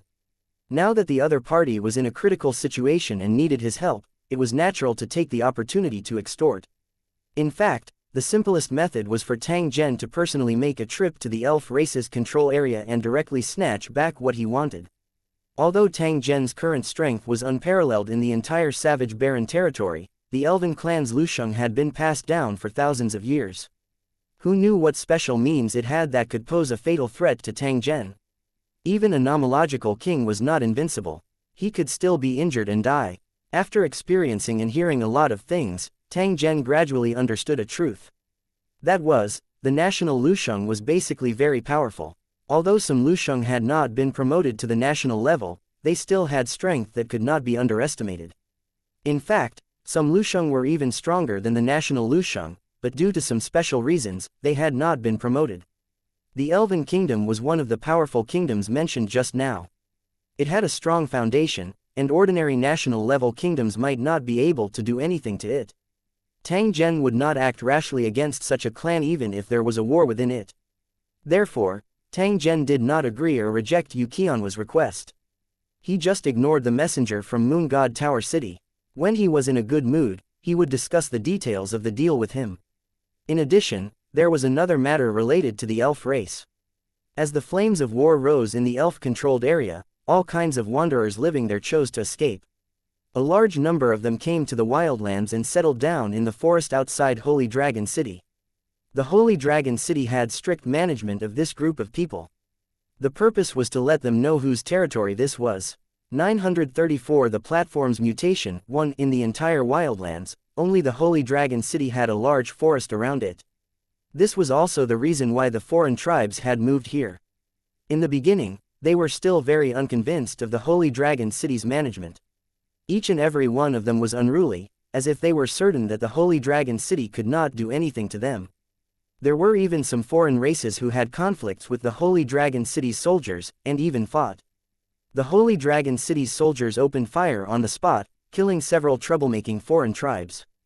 However, they did not expect to attract even more foreign tribe wanderers, who launched an attack on the Holy Dragon City's soldiers in the dense forest.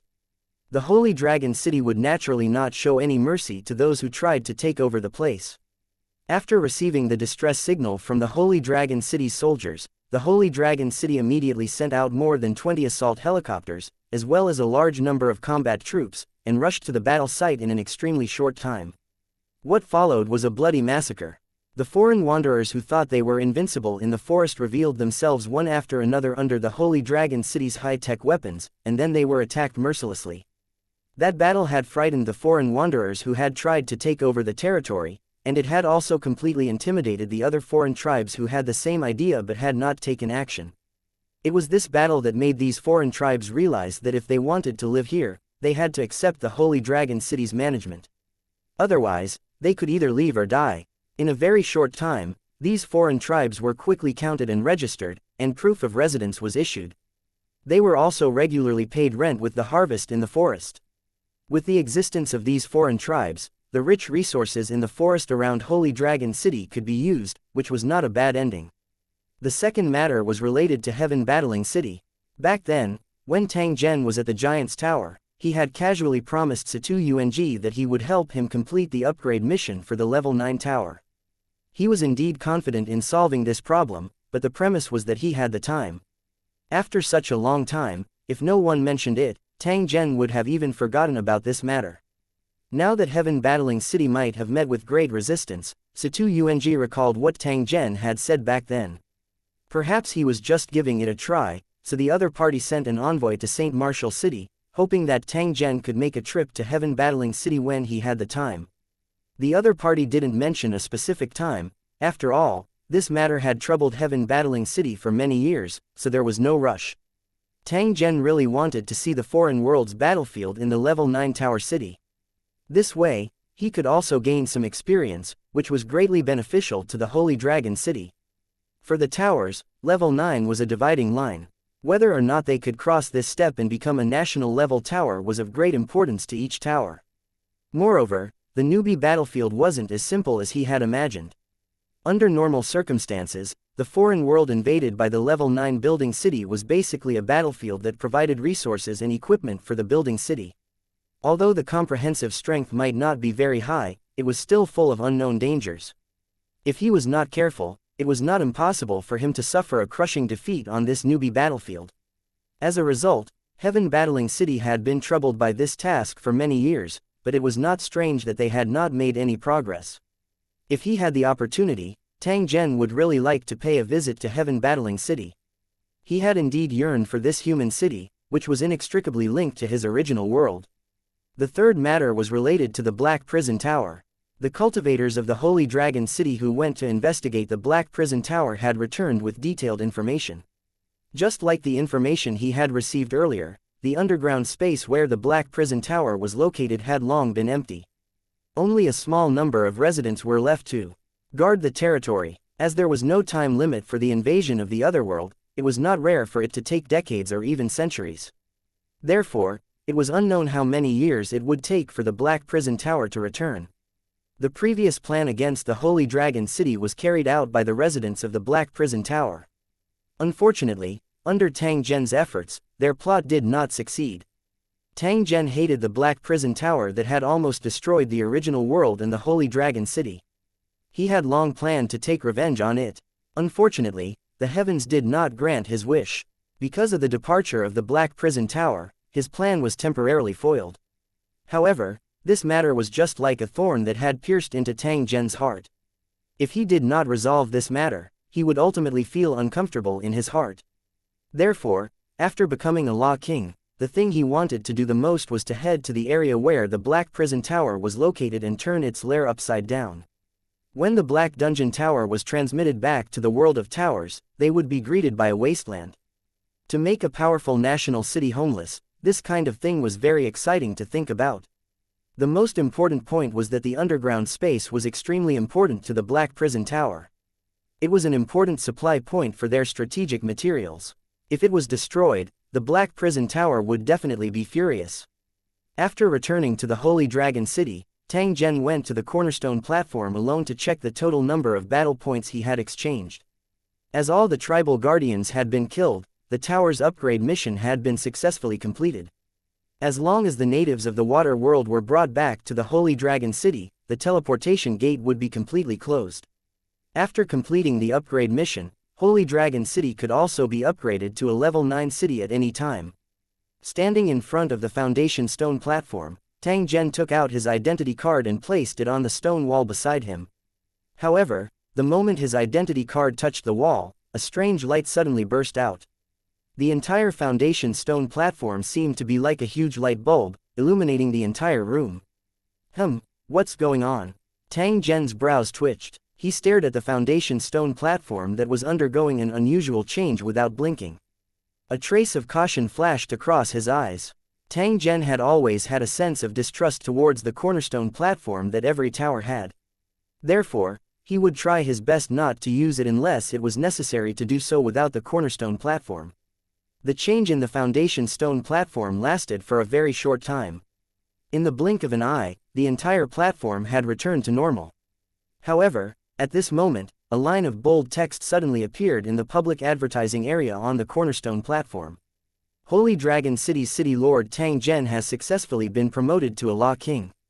Special notice to the entire battle zone. Tang Zhen's expression changed slightly after seeing those conspicuous large words. His eyes contained a trace of a strange expression as he stared at the foundation stone platform for a long time. He seemed to have thought of something, but he wasn't sure, so he shook his head from time to time.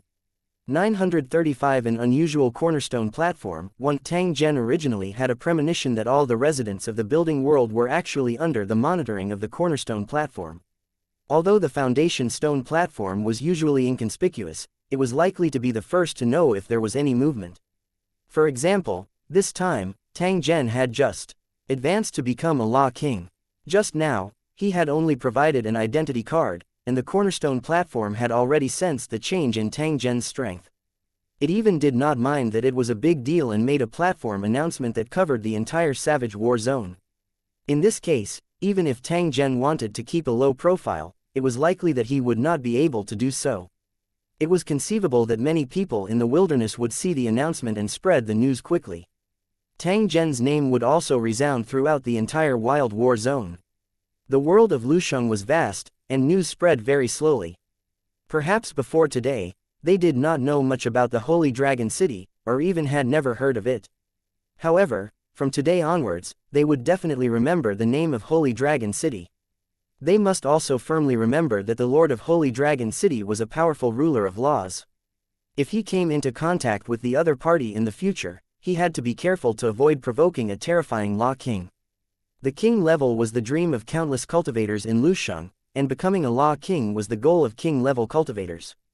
However, comprehending nomological laws was countless times more difficult than raising one's level. Only a few king-level cultivators could cross this threshold. This also caused the Lusheng world to occasionally have 3-star kings who had reached the limit of the king level, but no king-level cultivators who had mastered the power of law. Even in the higher-level Lusheng, 3-star kings could be found everywhere. Only the kings of laws were the true elites. The Wilderness Warzone was weak and ranked at the bottom of the 3,000 warzones. Tang Zhen's sudden appearance would have a huge impact on the situation in the Wilderness Warzone. Sometimes, when the cornerstone platform judged the true strength of a building, the cultivation base of the cultivator in the building was also an important reference standard. It could be said that Tang Zhen had directly elevated the Holy Dragon City's status with his strength alone. Just as Tang Zhen was silently thinking, another notification popped up on the cornerstone platform. However, this notification was only for him and not for the entire wilderness battle zone. The Holy Dragon City Lord has been promoted to a Law King, and his authority has been upgraded. You can now view the information of the platform for the corresponding level. This kind of change was something that had never happened before. Ever since Tang Zhen came into contact with the cornerstone platform, its performance had always been like a passive trading device. It had never actively interacted with Tang Zhen.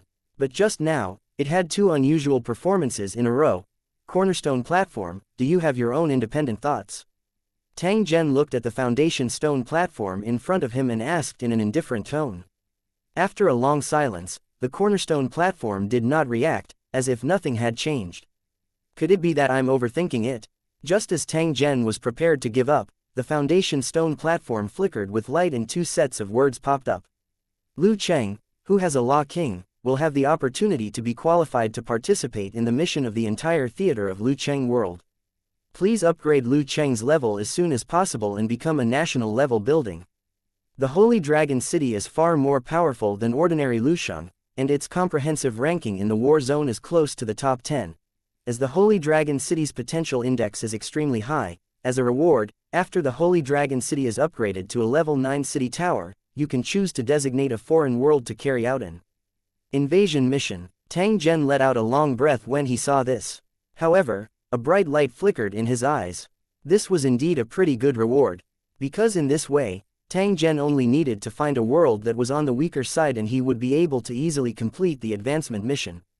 Compared to the uncertainties of the Cornerstone platform's assignment of tasks, choosing to invade the world on their own was undoubtedly more secure.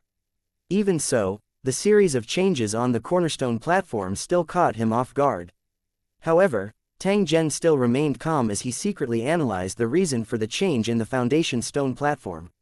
This situation showed that the Holy Dragon City's rocket-like rise might have already attracted the attention of the Cornerstone platform. Or perhaps the reward just now had already been prepared by the Cornerstone platform, and the reason why it hadn't been released earlier was that it was lacking in maturity. However, after Tang Zhen advanced to a Law King, this reward was given to Holy Dragon City in a timely manner. Just like a boss who didn't keep useless employees, the Cornerstone platform provided Lu Cheng with all kinds of benefits and training. The ultimate goal was to plunder the origin of the world. With the Cornerstone platform's nature, it would never allow a super helper like the Holy Dragon City to do nothing. It must have long thought of how to get the Holy Dragon City to help. Tang Zhen had yet to make sufficient preparations for the invasion of the other world. Therefore, this notice had caught him somewhat unprepared. However, what was done could not be undone. There was no possibility of withdrawing the missions issued by the Cornerstone platform. Otherwise, they might suffer unknown punishments. Therefore, while using the Cornerstone platform, he would also be restricted by it. This was something that could not be helped. What Tang Zhen needed to do was to think of a way to actively respond. Tang Zhen was very interested in the increased authority. After thinking for a moment, he started to operate on the Cornerstone platform. As expected, after his privileges were upgraded, the things he saw were completely different from before. On this Cornerstone platform, the ranking of the towers in the entire war zone appeared. As mentioned in the notice, Holy Dragon City was currently ranked 10th. As for the top 9 floors, Tang Zhen had only heard of one. It was the 7th ranked Black Prison Tower. Tang Zhen's eyes slightly narrowed after seeing the other party's ranking. Just as he had predicted, his opponent's strength was not simple. He was actually ranked 7th in the entire battle zone. From this, it could be seen that the Black Prison Tower must have a very powerful trump card, which was not an ordinary cat or dog. Tang Zhen could not help but secretly rejoice that he had not rashly taken any extreme actions against them. Otherwise, he might suffer a great loss if both parties were to clash head-on. Tang Zhen moved his eyes away from Lu Cheng's strength ranking and glanced at the material exchange and skill exchange area. There were also changes in the system. There were many more items suitable for high-level cultivators, but the price was still extremely expensive. Tang Zhen was very interested in some of the items on the list. However, the high prices caused Tang Zhen, who was embarrassingly short of money, to shrink back. The pitiful amount of battle points on his identity card was not enough to do anything at all. During this period of time, he had been trying to collect treasures from the water world and had accumulated a lot of battle merits. However, these battle merits were very useful and could not be used easily. Fortunately, it was not necessary to buy these things. Therefore, after Tang Zhen took a glance, he turned his gaze to other areas. As he looked around, he finally found something that interested him. It was a teleportation stone tablet used to activate teleportation. In the past, the Divine Dragon was unable to purchase it because he did not have enough authority. Now that Tang Zhen's authority on the platform had been raised, he finally had the right to purchase it. With this thing, he could activate the teleportation in front of his house in the future, and he would be able to travel 10,000 miles in an instant. After buying 2 cards and 2 teleportation stone cards as a backup, Tang Zhen took off his identity card. After taking a deep look at the cornerstone platform, he slowly walked away. After Tang Zhen left, the foundation stone platform suddenly flickered twice before quickly returning to its original appearance.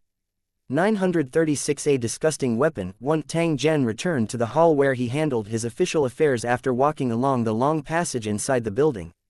The afterglow of the setting sun shone on the huge viewing balcony, and the mother tree's magnificent figure was draped in the glow of the sun, looking magnificent. This was his own city, and every blade of grass and tree was so fresh and beautiful. Putting aside the true purpose of the towers, just by looking at their environmental transformation and energy-gathering functions, it could be said that every tower was qualified to be called a paradise. Cultivating in the tower was much faster than cultivating outside.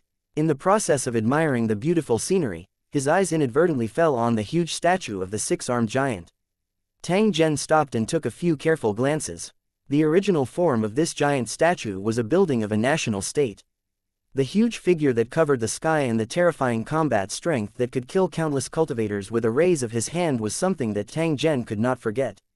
Under normal circumstances, such a national-level city was almost invincible. However, even such a powerful building could not avoid the fate of destruction. This made Tang Zhen a little more worried about the future of the Holy Dragon City. Especially when he was being watched by the cornerstone platform, this kind of worry faintly increased a bit. Tang Zhen shifted his gaze away and walked to his carved desk made of mind-refreshing incense wood. He slowly sat down on the large chair. Go and call Zhang Jukui, who has just returned from the Black Prison Tower. I have something to ask. Please like and share the video on the YouTube channel Cultivation Audiobooks. The assistant at the side nodded. After fiddling with the communicator for a while, he turned around and walked into the room at the side, serving Tang Zhen a cup of fragrant drink. This was a type of precious seaweed that was a specialty of the water world. After washing and drying it, it was crushed into powder and had a unique flavor when drunk. When the two tribes visited Tang Zhen, they had given him a lot of them as gifts. Tang Zhen sipped his seaweed tea and flipped through the information on the table. His brows would occasionally furrow. Not long after, a burly man wearing standard battle armor pushed open the door and entered. He gave a military salute to Tang Zhen. Holy Dragon City Cultivator Squad, Scouting Team Captain Zhang Jukui, greets the City Lord. Zhang Jukui, who had given himself a name in the style of his original world, looked straight at Tang Zhen with a hint of fanaticism in his eyes. You've had a long journey, please sit. Tang Zhen walked out from behind the table and brought Zhang Jukui to sit on a chair with a smile of admiration on his face. The Black Prison Tower was 10,000 miles away from the Holy Dragon City. The environment was dangerous and the terrain was complex. The other party was able to make 2 round trips in a short time, which was enough to prove his ability. Tang Zhen had always attached great importance to such subordinates. At the same time, he would try his best to compensate them. He wasn't a miser. Whenever there was something good, he would always think of his residents first. He wouldn't hesitate to pay anything. After all, this was his own city, and the people who enjoyed the resources were his own residents. With effort, there would naturally be returns. On the other hand, what Tang Zhen had obtained was a group of loyal elite cultivators who would go through fire and water just because of a single sentence from him. City Lord, do you want to go to the Black Prison Tower again? After Zhang Jukui sat down, he placed the drink his assistant had brought to the side and asked in a tone filled with anticipation. This man's face was dark, and there was a strong look between his brows. Even though he was seriously injured during the mission, he still completed the mission perfectly. He did want to return to the Black Prison Tower and find the guy who attacked him and take revenge. He, who had a straightforward personality, had faintly guessed Tang Zhen's goal. Hence, he impatiently opened his mouth and asked. Tang Zhen nodded when he heard this. He took out the information that Zhang Jukui and the others had gathered and scanned through it before saying, "You're right. I do need you to go to the Black Prison Tower for something." "How is it? Is there any difficulty?" Hearing this, Zhang Jukui's muscular body suddenly stood up. He looked ahead and shouted, "Please give the order, City Lord. This subordinate will definitely not let you down and will resolutely complete the task." There was no complaint, no hesitation, and his straightforward answer had already shown his attitude. Tang Zhen nodded his head and stood up from his chair as well. He patted Zhang Jukui's shoulder. "Good, as expected of the Holy Dragon City's elite. I have an item here that I need you to send to the Black Prison Tower and then find a time to detonate it. Although this kind of weapon is not very destructive, it is enough to discuss the Abyss Prison Tower for a long time. It can be considered a small punishment for them.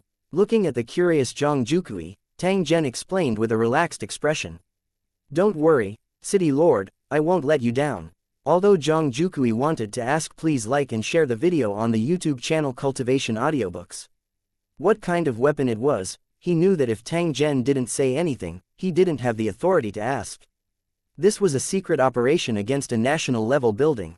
It was of great importance, so they had to be careful. Don't worry, I'll remember what you and the other brothers have done. When we return from this mission, I'll personally welcome you back. Hearing this, Zhang Jukui's face lit up with excitement. It was an honor to be welcomed by the city lord personally. If his brothers knew about this, they would probably be even happier than him. At the thought of this, he suddenly raised his fist and pounded it on his chest.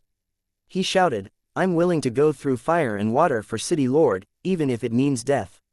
After another military salute to Tang Zhen, Zhang Jukui turned around and walked out of the door with vigorous steps.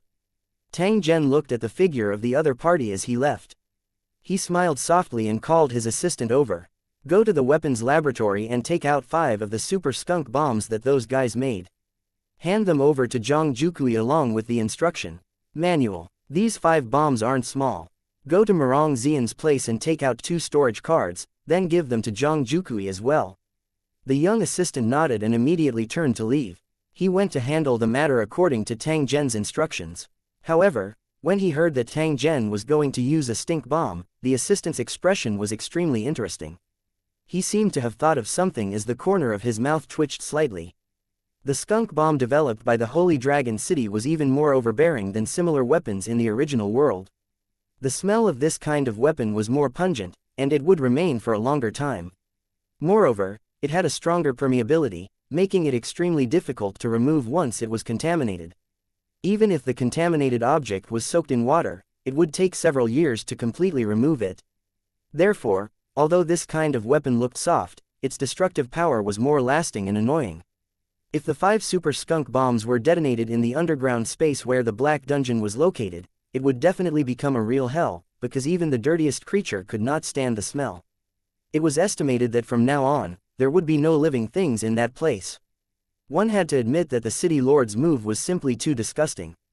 937 An accident in the valley. 1. The power of the Holy Dragon City's skunk bomb had already been tested on live humans. When the terrifying smell spread, normal creatures would definitely not be able to withstand it. During the experiment, a group of ferocious monsters were thrown around by the stench. They wailed and ran around in the cage, trying to get rid of the horrible smell. Although the effect of this thing was not bad, it had to be used with caution, or it would definitely be a disaster. Therefore, after this thing was developed, it had been stored in the warehouse and had never been used. Tang Zhen had also read the information that mentioned that there were many strange creatures in the underground space of the Black Prison Tower. They were inseparable from the lives of the Black Prison Tower's residents. Only then did he suddenly think of the special weapon, the skunk bomb. He did plan to use this super skunk bomb to discuss the Black Dungeon world. This was also a big gift he had prepared for the other party since they were not in the dungeon world and could not fight face to face.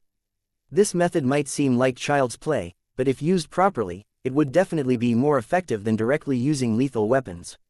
One day, when the obelisk finished the war to invade the other world and returned to the Holy Dragon City through the transmission channel, they would suddenly find that their home had become a place with a terrible stench that could almost kill people. How wonderful would their expressions be? Perhaps this group of dark-skinned guys' faces would definitely be as black as the bottom of a pot, and they would definitely be furious. Tang Zhen could not help but burst into laughter when he imagined the miserable appearance of the residents of the Black Dungeon floor covering their noses and running away without a care for anything. After laughing, Tang Zhen lowered his head and looked at the unfinished official business on the table. He could not help but scratch his head and continued to work on the table. As the lord of a city, he was not as relaxed as he had imagined. At this moment, Tang Zhen felt that it was very tough for him. Just as Tang Zhen was busy dealing with official business, Zhang Jukui received his weapons and equipment. He led a group of bandit-like Holy Dragon City cultivators and headed straight for the Black Prison Tower. Last time, they had suffered a small loss at the Black Prison Tower. The residents of the Black Prison Tower who had stayed behind to guard the place had used their familiarity with the terrain to their advantage and ambushed them. This time, they had to get back at them no matter what. Who knew what would happen to the Black Prison Tower after they got Tang Zhen's approval? At the same time, in a certain area outside Holy Dragon City, a group of young men and women in simple clothes and armor were gathered together excitedly. The real-life game launched by the Holy Dragon Corporation had already started operating on a small scale. These curious young men and women were the first players to come to the world of Lusheng. The magical soul transmission technique and the magnificent scenery of the other world shocked them and made them exclaim in admiration. The only thing that made them unhappy was that other than the designated area, the Holy Dragon City did not allow them to go to other places. If one looked down from above, they would find that the activity area of these players was actually a place surrounded by mountains. However, there were mountains and water, and the area was very large. The mountain peak that surrounded the venue was Tang Zhen's handiwork. Only he could do such a thing overnight. And according to the plan, a total of 12 such game venues that were enclosed by mountains had to be built, surrounding a large area outside the Holy Dragon City. The main purpose of this was to prevent these players from running around and disrupting the normal order of the Holy Dragon City. Moreover, the safety of the players could be greatly guaranteed in such a completely sealed venue. In fact, with Holy Dragon City's current strength, they did not care how much income this realistic game could bring in. The other purpose of its existence was to observe these players and select the most talented ones. Then, the Holy Dragon City would step in and recruit them as residents of the Holy Dragon City. This was also a method that Holy Dragon City had no choice but to come up with in order to ensure that they had sufficient manpower. After all, the game was based on the real world. When the players participated in the game, they could bring out their natural talents as much as possible.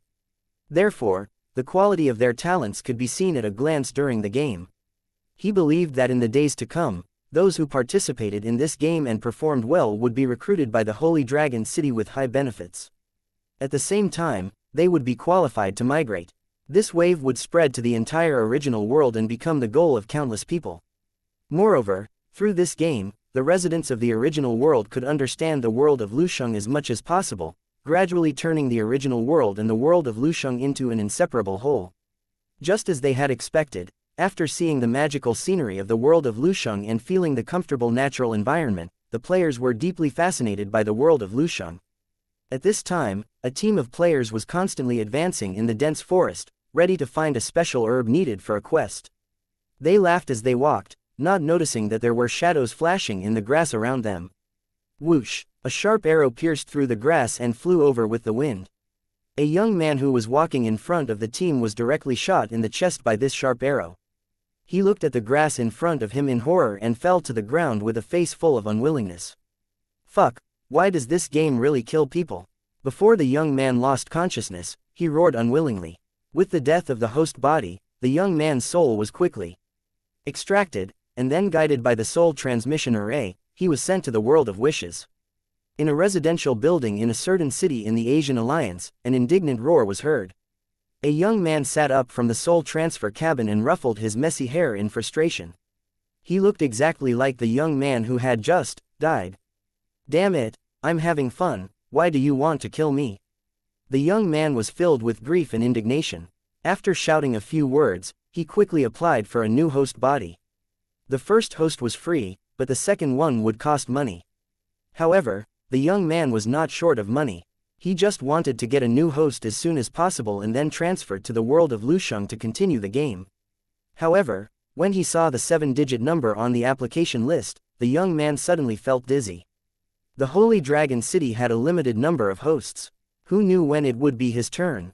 The young man roared towards the sky, his face full of grief and indignation. In the world of Lusheng, in the game valley, the sudden attack caused the players to panic, their faces filled with fear. Fortunately, they all knew that the death of the host body did not mean the death of the main body. Therefore, despite the chaos, most of the players still quickly drew their weapons and got into a defensive posture. Who are you? How dare you kill people? Aren't you afraid of being discovered by the patrol team? The leader of the group was a female student with a long sword in her hand. She looked fearless. As for the other players, they quickly issued a danger alert and informed the Holy Dragon City's patrol team to come as soon as possible. However, What answered them was a series of sharp arrows. A few players could not dodge in time and were shot by the arrows. They screamed in pain and fell to the ground. The girl was also shot in the shoulder. Fortunately, the protection of the leather armor was good, and the arrow only penetrated half an inch into her flesh. A series of gibberish shouts came from the forest, and dozens of bandits in tattered clothes suddenly emerged from the forest. They held crude bows, arrows, sabers, and spears in their hands, and pounced toward them with ferocious expressions. Vaguely, they seemed to see a dilapidated building, faintly visible in the forest. When the bandits got closer and their faces came into view, everyone's expression changed. This is a Suan Ni monster.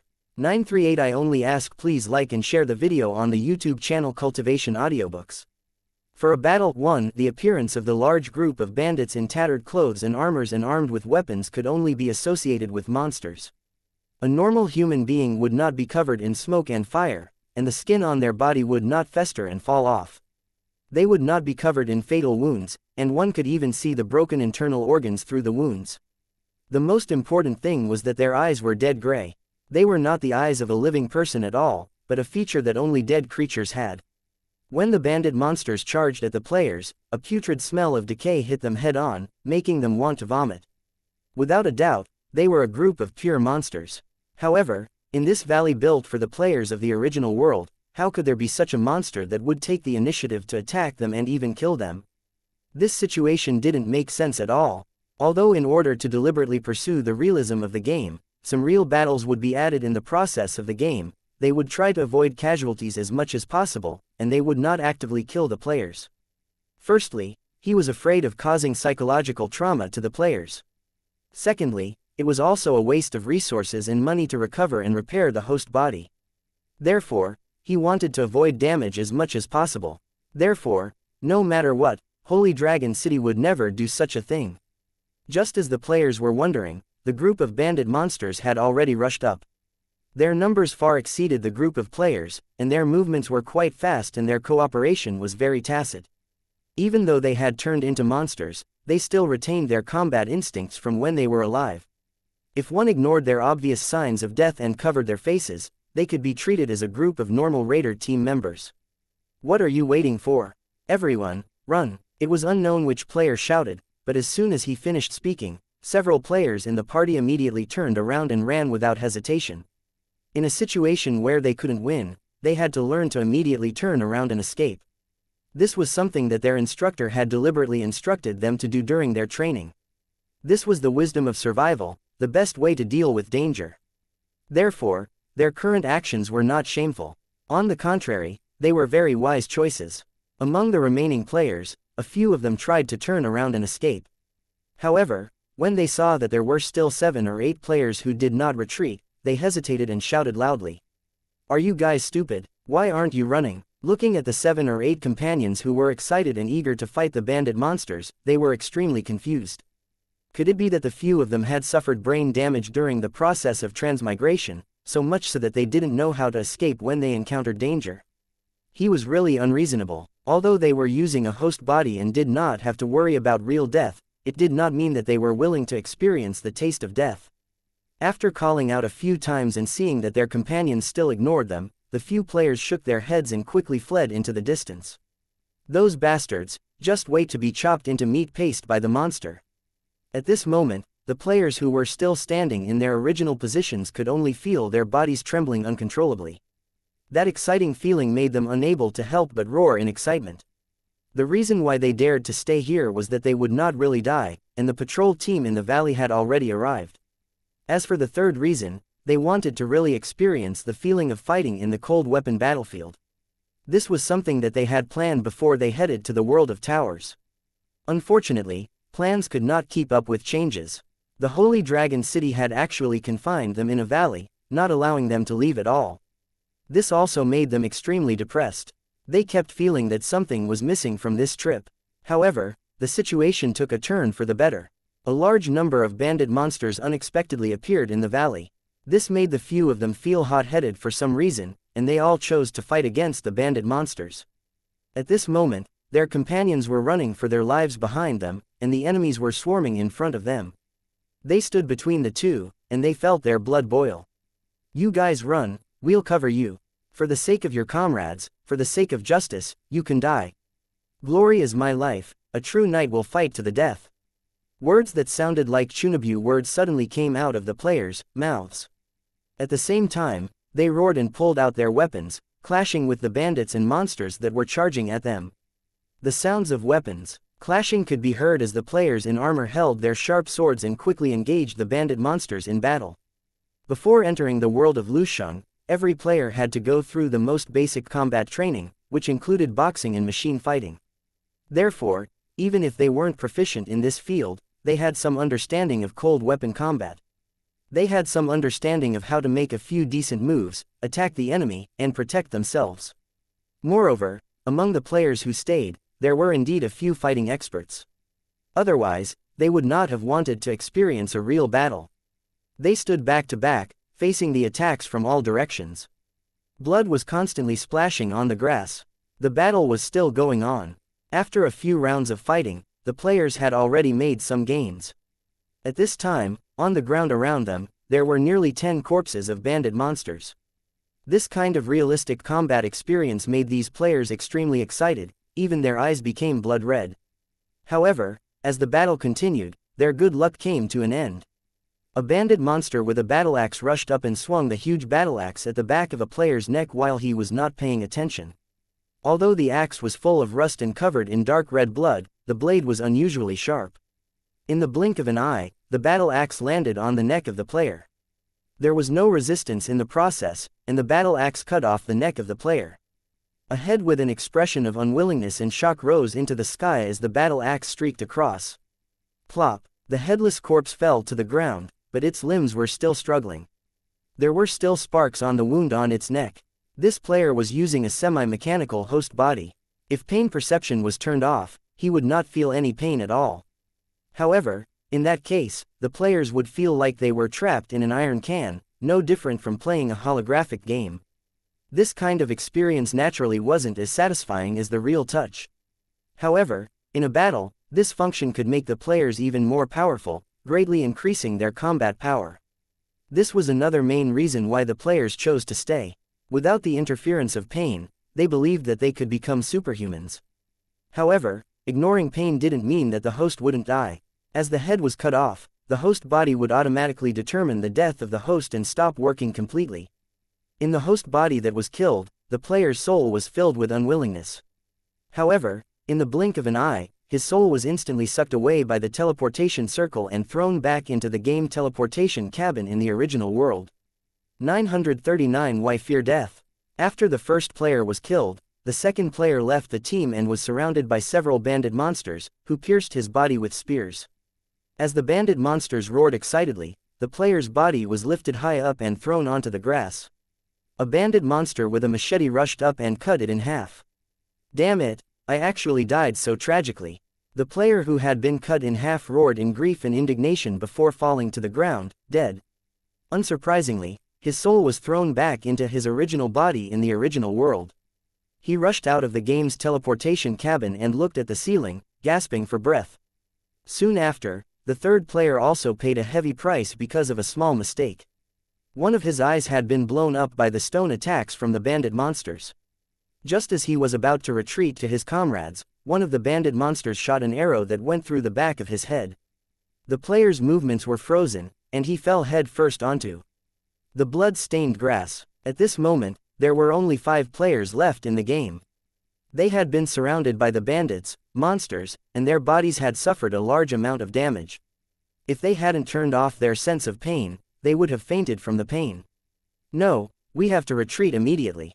If this continues, we'll all die here. A brawny man in light armor used the broadsword in his hand like a baseball bat. After smacking away a knife-wielding criminal monster, he roared at his companions. But there are so many monsters around us. How are we going to retreat?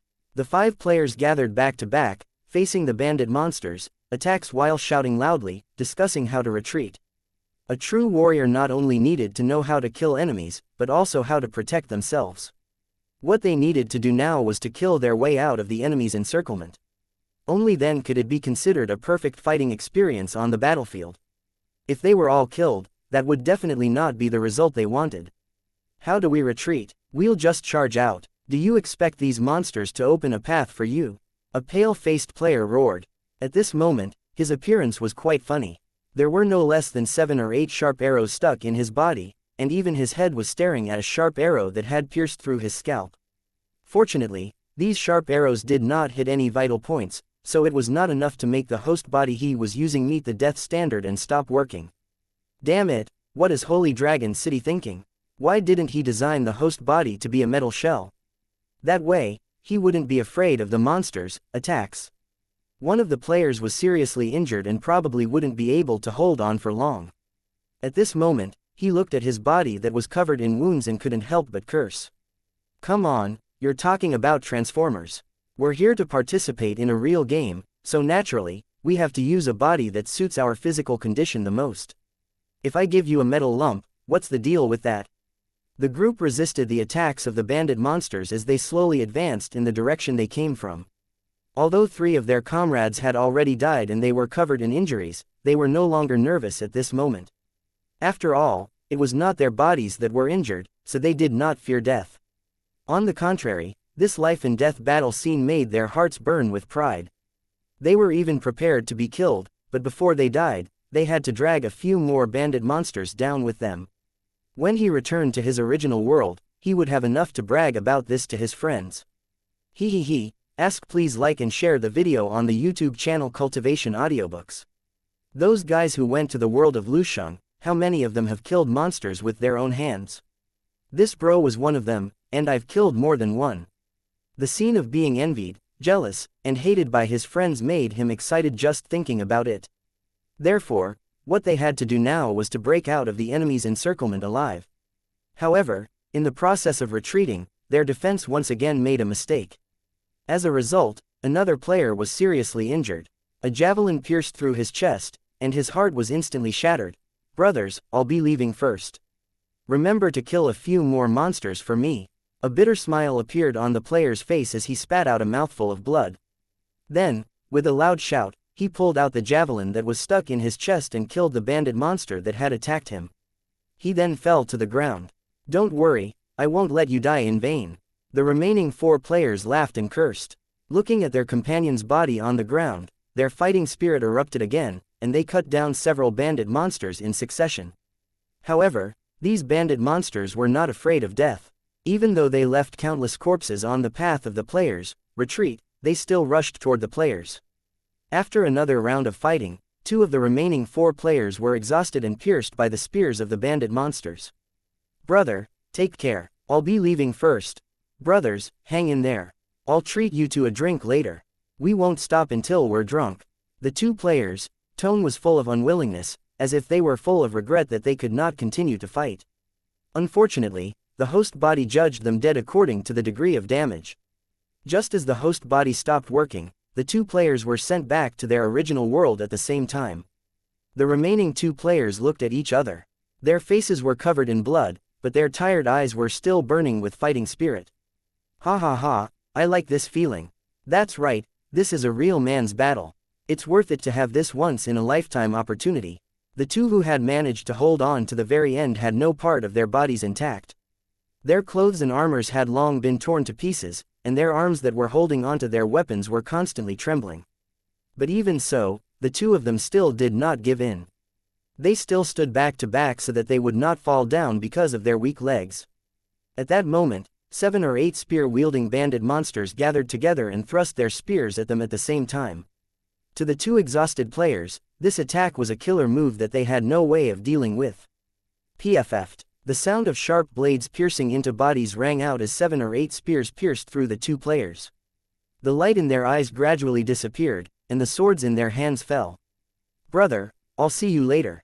Definitely. The 2 of them spoke in a weak tone, and a weak but proud smile appeared on the corners of their mouths. Their 2 hands, which were covered in blood, held together with all their strength. Whoosh, whoosh, whoosh. All of a sudden, a series of whistling sounds came through the air. A strange-looking aircraft suddenly appeared in the sky above the 2 of them. At this moment, it had already locked onto the criminals and monsters. The gun barrel that popped out from below began to shoot continuously. Every bullet that carried powerful kinetic energy had extremely high accuracy and speed. In front of the aircraft, there were only level 1 and level 2 bandit monsters that had no way of resisting.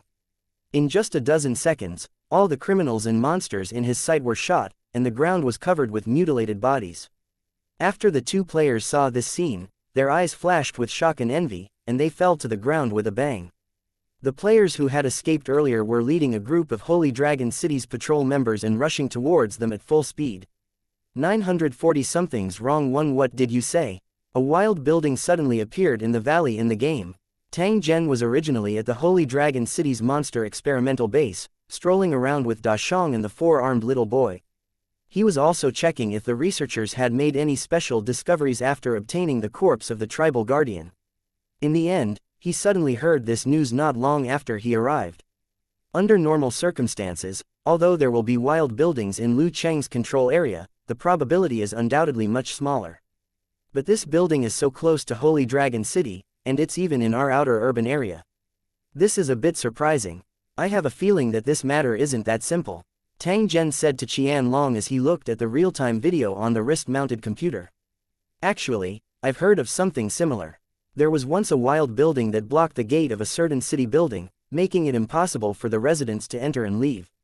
It was said that the monsters in the wild building were very powerful. It took a long time and more than half of the soldiers were killed before the building was destroyed. Of course, I don't know the exact details. In fact, whether this is true or not still needs to be verified. Qianlong spoke to Tang Zhen after pondering for a moment. If that's the case, then perhaps I'm just overthinking it. Let's go and see what kind of building it is this time. After Tang Zhen said this, he let Da Shang lead the four-armed little boy to the side to play. Then, the two of them prepared to take a helicopter to the game valley. Before he left, Tang Zhen seemed to have thought of something. He suddenly stopped and said to Big Bear by the side, "Big Bear, do you know how many ogres you have now?" The big bear, who was sucking on its finger, immediately touched its shiny bald head with its fan-sized palm and answered with a puzzled look, 300, 500, 700, how many hundred is it? Grandpa Wan told me a few days ago, but Da Shang can't remember. I'll go ask. Please like and share the video on the YouTube channel Cultivation Audiobooks. Grandpa Wan now. As Da Shang spoke, he pulled on the four-armed boy, clearly planning to escape. You, remember to learn more about culture and knowledge when you have nothing to do. Don't just play all day. You're such a worrisome fellow. Tang Zhen pointed at Da Shang and jokingly scolded. After which, he looked at the little boy standing to the side and extended his hand to rub his similarly shiny little bald head. And you too, remember to learn more things from Big Brother, or the next time I come, I won't bring you candy to eat. This sentence was more effective than any order. When they heard Tang Zhen's warning that if they didn't study hard, they wouldn't give them candy, Da Shang and the four-armed little boy immediately patted their chests and promised that they would study hard and strive to read the numbers from 1 to 100 smoothly. Tang Zhen smiled when he heard this and walked out of the monster research base with Qianlong. In fact, he was very concerned about Da Shang's ogre army. He had only said that to tease this simple-minded man. Da Shang clearly knew how many pieces of candy he had, but he still didn't know how many subordinates he had, because he couldn't count. However, this didn't affect Da Shang's leadership talent. He believed that it wouldn't be long before the ogre army that Tang Zhen had carefully trained would show off their strength on the battlefield. At this moment, Tang Zhen and the rest had already flown into the sky. The game valley was some distance away from the Holy Dragon City's inner city, but if they took the military helicopter, it would not take long to reach it. Looking down from above, the game valley was surrounded by a square-shaped mountain range. The trees inside were tall and green, making the valley look like a huge potted plant. The fairyland-like scenery made this place look like a paradise. If someone were to build a city tower here, they would probably not have to worry about being harassed by monsters before the city tower reached level 4 or 5. This was because the surrounding 1,000-meter-high steep mountains were the best safety barriers. However, its current use was to prevent players from leaving this place to avoid unnecessary trouble. It could be said that the game valley was a completely closed game world. Even if the players crossed into the world of Lusheng, they could only participate in the game and experience the scenery of the other world. During this period, they would not have any contact with the real world of Lusheng. This was also the decision that Tang Zhen made after careful consideration. Because the situation in the world of Lusheng was complicated, and Lusheng itself was inextricably linked to plunder and occupation, Tang Zhen didn't want the residents of the original world to come into contact with too many things related to this. Therefore, what was shown to them was only a beautified world of Lusheng. After all, the real world was much crueler than one could imagine, and people might not like it. The Holy Dragon warriors on duty had already seen the arrival of the helicopter and immediately guided it. Then, the helicopter slowly landed on a lawn. Tang Zhen and Xianlong jumped down from the plane and slowly walked to a cave below the cliff. The cave was over 1,000 square meters in size, and there were many electronic devices in it. Through these devices, one could monitor every move in the entire game valley. The staff would analyze all kinds of data and remotely command the patrol drones to deal with all kinds of accidents in time. Currently, there were a few dozen Holy Dragon City residents in charge of the daily work here. Most of them were technical talents recruited from the original world. At the same time, there was also a security force used to maintain order. They were on standby at all times. When they received an alarm, they would respond in an instant and arrive in the alarm area in a very short time. However, the accident this time was a slap in the face for the security guards. The sudden appearance of the monster had caused a total of 10 players to die. This was no small incident. Although the players did not really die, the nature of this incident was very serious. It was not an exaggeration to say that the Holy Dragon City cultivators in charge of security were negligent in their duties. After seeing Tang Zhen and Xianlong appear, a Holy Dragon City cultivator wearing black standard battle armor walked up to them. He stood straight and had a look of shame on his face. "City Lord, this was an accident, but I'm indeed responsible. Please punish Wufu." The Holy Dragon City cultivator tried to explain, but was stopped by Tang Zhen. "All right, you don't have to explain.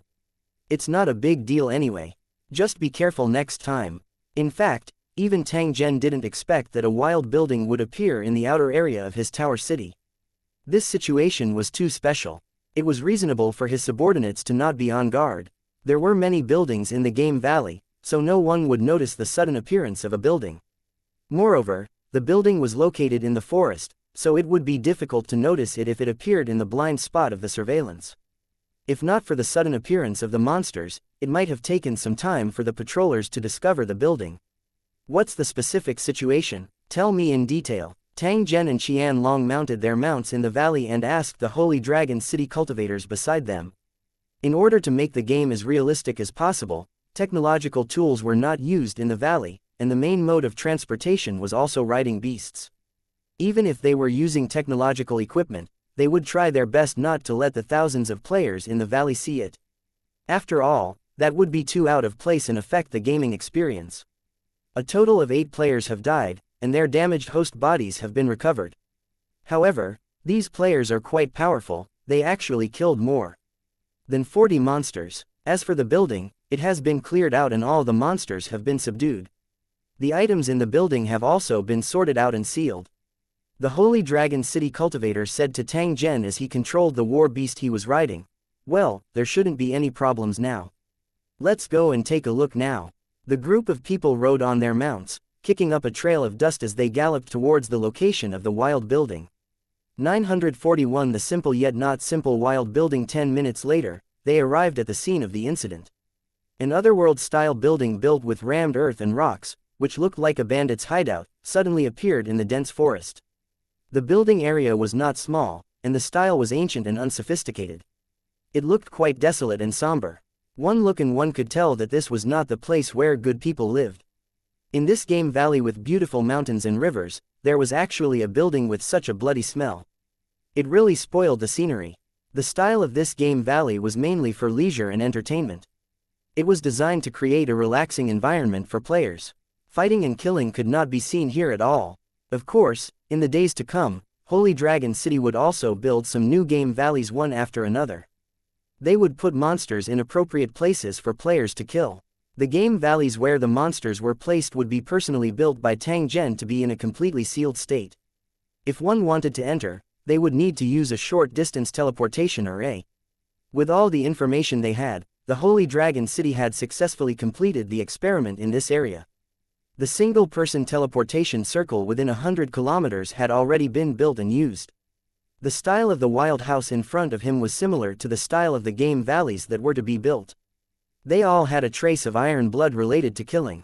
Tang Zhen, under the protection of a few cultivators, walked into the wild building that had been cleaned up. It could be seen that this was a very functional bandit camp. There were carefully repaired deep water wells, storage rooms, training grounds, prison cells, and other buildings. On the surrounding earth walls, there were also wooden towers for easy observation and shooting. Looking at the size of the building, it could accommodate at least 400 to 500 people. Skeletons could be seen everywhere in the corners of the village. They were tied to pillars and imprisoned in cages. This proved that these bandits were not good people. They probably killed people and robbed people on a daily basis. Perhaps it was because evildoers were doomed to destruction. The bandits had provoked some kind of powerful enemy that caused the stronghold to suffer a fatal blow and be completely destroyed in an instant. It was also because of this that it was able to become a wild building and appear in the world of Lusheng. After walking around the village that was filled with the smell of sulfur, Tang Zhen walked out under everyone's gaze. However, there was a trace of doubt in the corner of his eyes, as if he was thinking about something. However, he did not say anything from the beginning to the end. Instead, he walked to the pile of items from the wild building. Tang Zhen sized up the pile of tattered weapons and armors, as well as the scattered coins and miscellaneous items. He then casually picked up a gold coin made of gold. Tang Zhen's body trembled unnoticeably the moment the coin entered his hand. A surprised expression flashed across his eyes. With another wave of his hand, he kept all the items on the ground into his storage ring. Since the hidden danger has been dealt with, let's keep this building. Those monsters are useless. Get rid of them all. Tang Zhen's figure soared into the sky after he issued the order.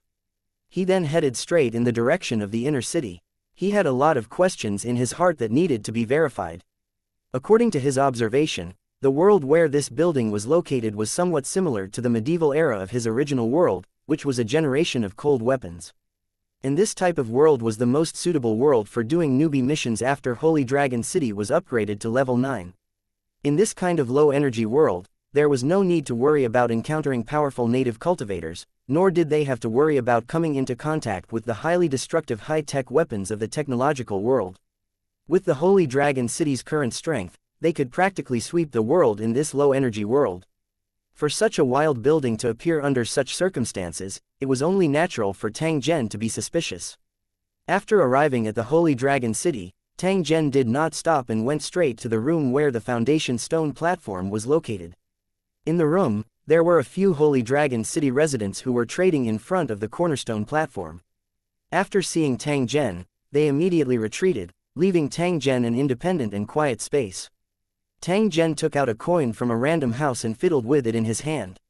He then raised his head and looked at the foundation stone platform in front of him. The Holy Dragon City was about to be promoted to a level 9 city and accept the mission to invade a foreign world. However, at this critical moment, a wild tower appeared in the Holy Dragon City's outer city area. This situation is a little abnormal no matter how you look at it. There was no one in the entire room when Tang Zhen was speaking. However, the contents of his words did not seem like he was mumbling to himself. This situation was rather strange. And looking at the items in this building, I reckon that the other world it's in is also a world that specializes in cold weapons. There was no lack of resources or opportunities to train in this foreign world. Even if there were cultivators, the level of danger was still acceptable.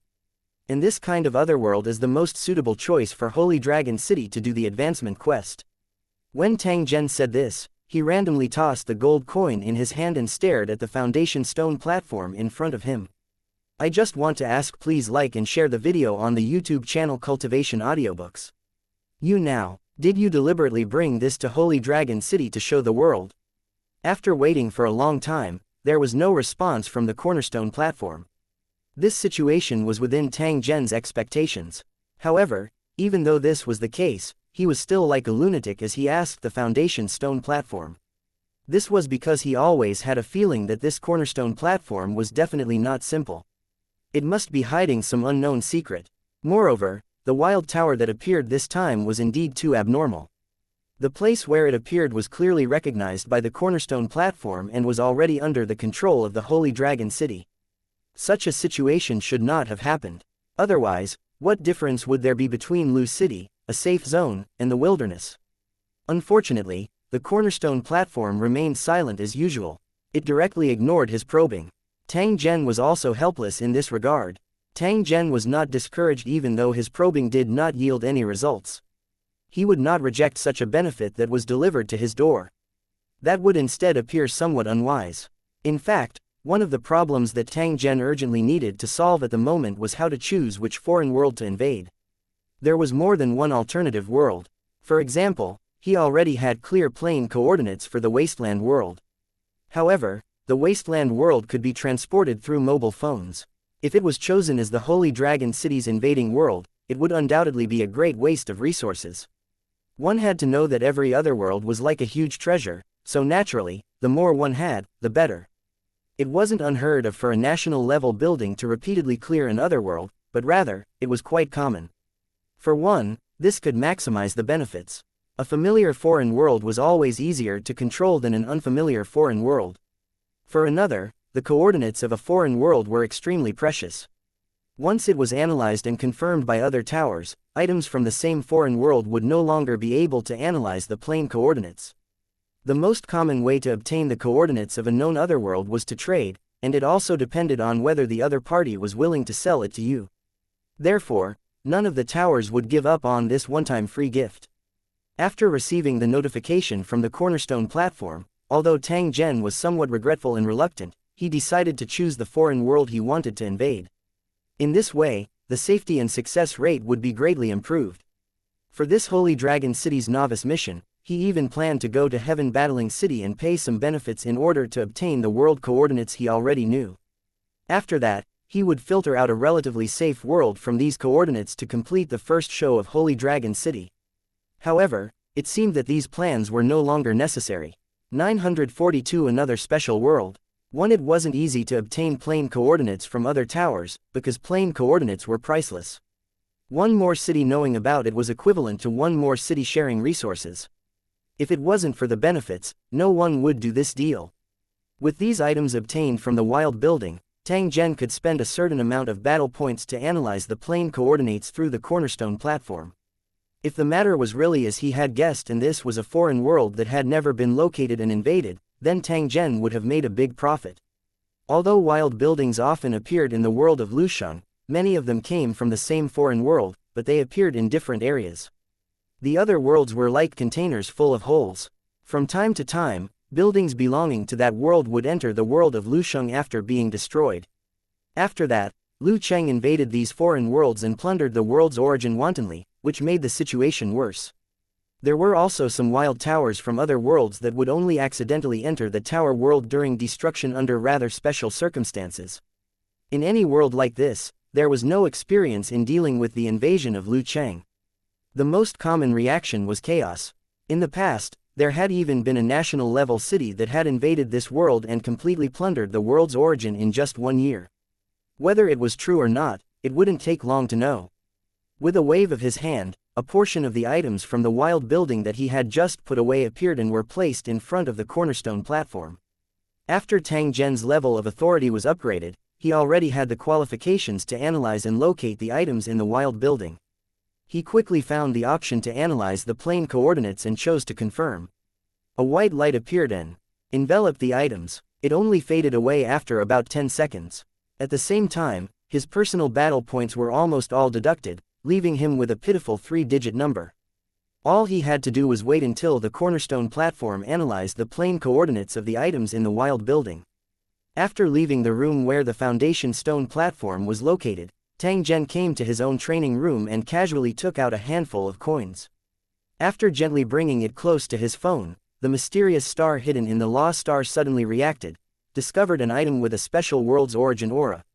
Do you wish to absorb and analyze the plane's coordinates? Tang Zhen's eyes slightly narrowed after seeing this set of words.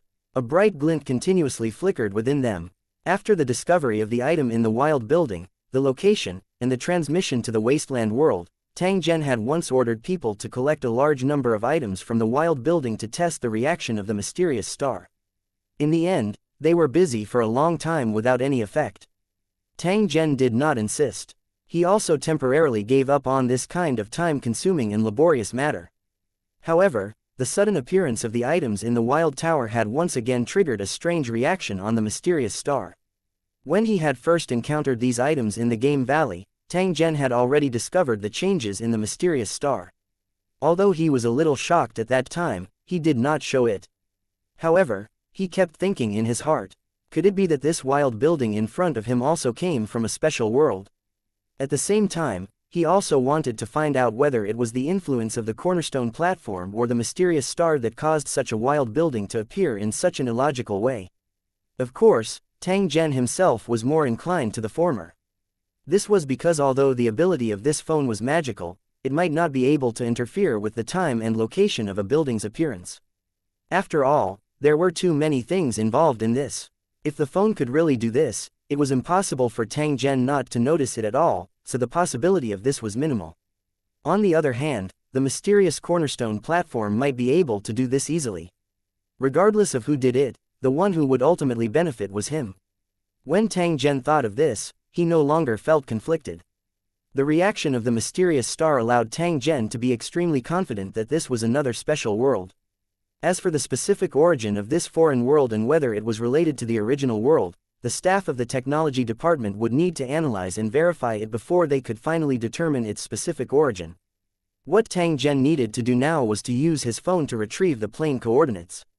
Then, before Lu Cheng activated the teleportation, he would first teleport to that other world and prepare for the next invasion mission.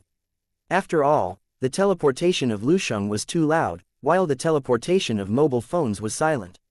If he wanted to investigate, he would obviously choose the latter. Furthermore, it would be more convenient for him to teleport back and forth if he chose this world. Another 1,000 origin stones were consumed. At the same time, a long progress bar appeared, indicating that the analysis was in progress. However, when he continuously enlarged the mysterious star, he was very surprised to discover that the mysterious star seemed to have changed. Originally, only the single-person teleportation option was lit up, but now there was a group teleportation option, which was emitting a faint light. Tang Zhen was slightly stunned when he saw this. He was actually completely unaware of the changes in this mysterious star.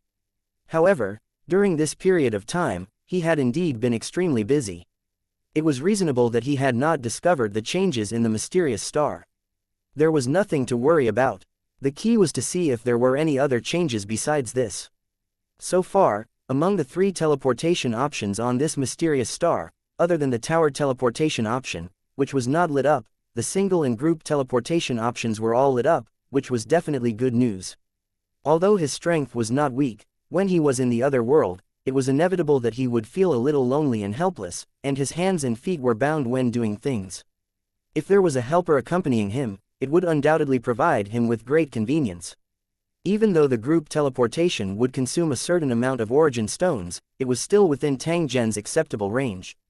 However, the effect was definitely worth it. Looking at the group teleportation option that was flashing with light, Tang Zhen really wanted to test it out immediately. What was the upper limit of this group teleportation? However, the Holy Dragon City's promotion was imminent, and Tang Zhen could not leave at all. Moreover, teleporting once would consume a large number of origin stones. Hence, he decided not to try it unless it was necessary. Even the wasteland world that he had teleported to twice, Tang Zhen would not easily teleport it without great confidence. This was because the strange situation he had encountered during the second teleportation still left him with lingering fear. That mysterious time reincarnation whirlpool seemed to contain great danger. Once he fell into it, only God knew if he could escape. Such uncontrollable and dangerous situations were naturally avoided as much as possible. After pondering for a while, Tang Zhen's gaze shifted away from the phone's interface and he began to calm his heart and cultivate. 943 The highly anticipated real game. In the days before Lu Cheng's advancement, all kinds of work in Holy Dragon City were carried out in an orderly manner. Although it looked busy, it was also a rare peaceful day, because there would be no war or killing during this period. Although the cultivators of Lusheng City were brave, it did not mean that they were lunatics who liked to kill. When they encountered such a rare peaceful death, they would try their best to enjoy the fun of life. Hence, men who had taken off their battle armor could be seen everywhere around Holy Dragon City today. They brought their entire families to go shopping, and it was a happy and harmonious scene. At this moment, the decisiveness and fierceness of a bloody battle could not be seen on their bodies at all.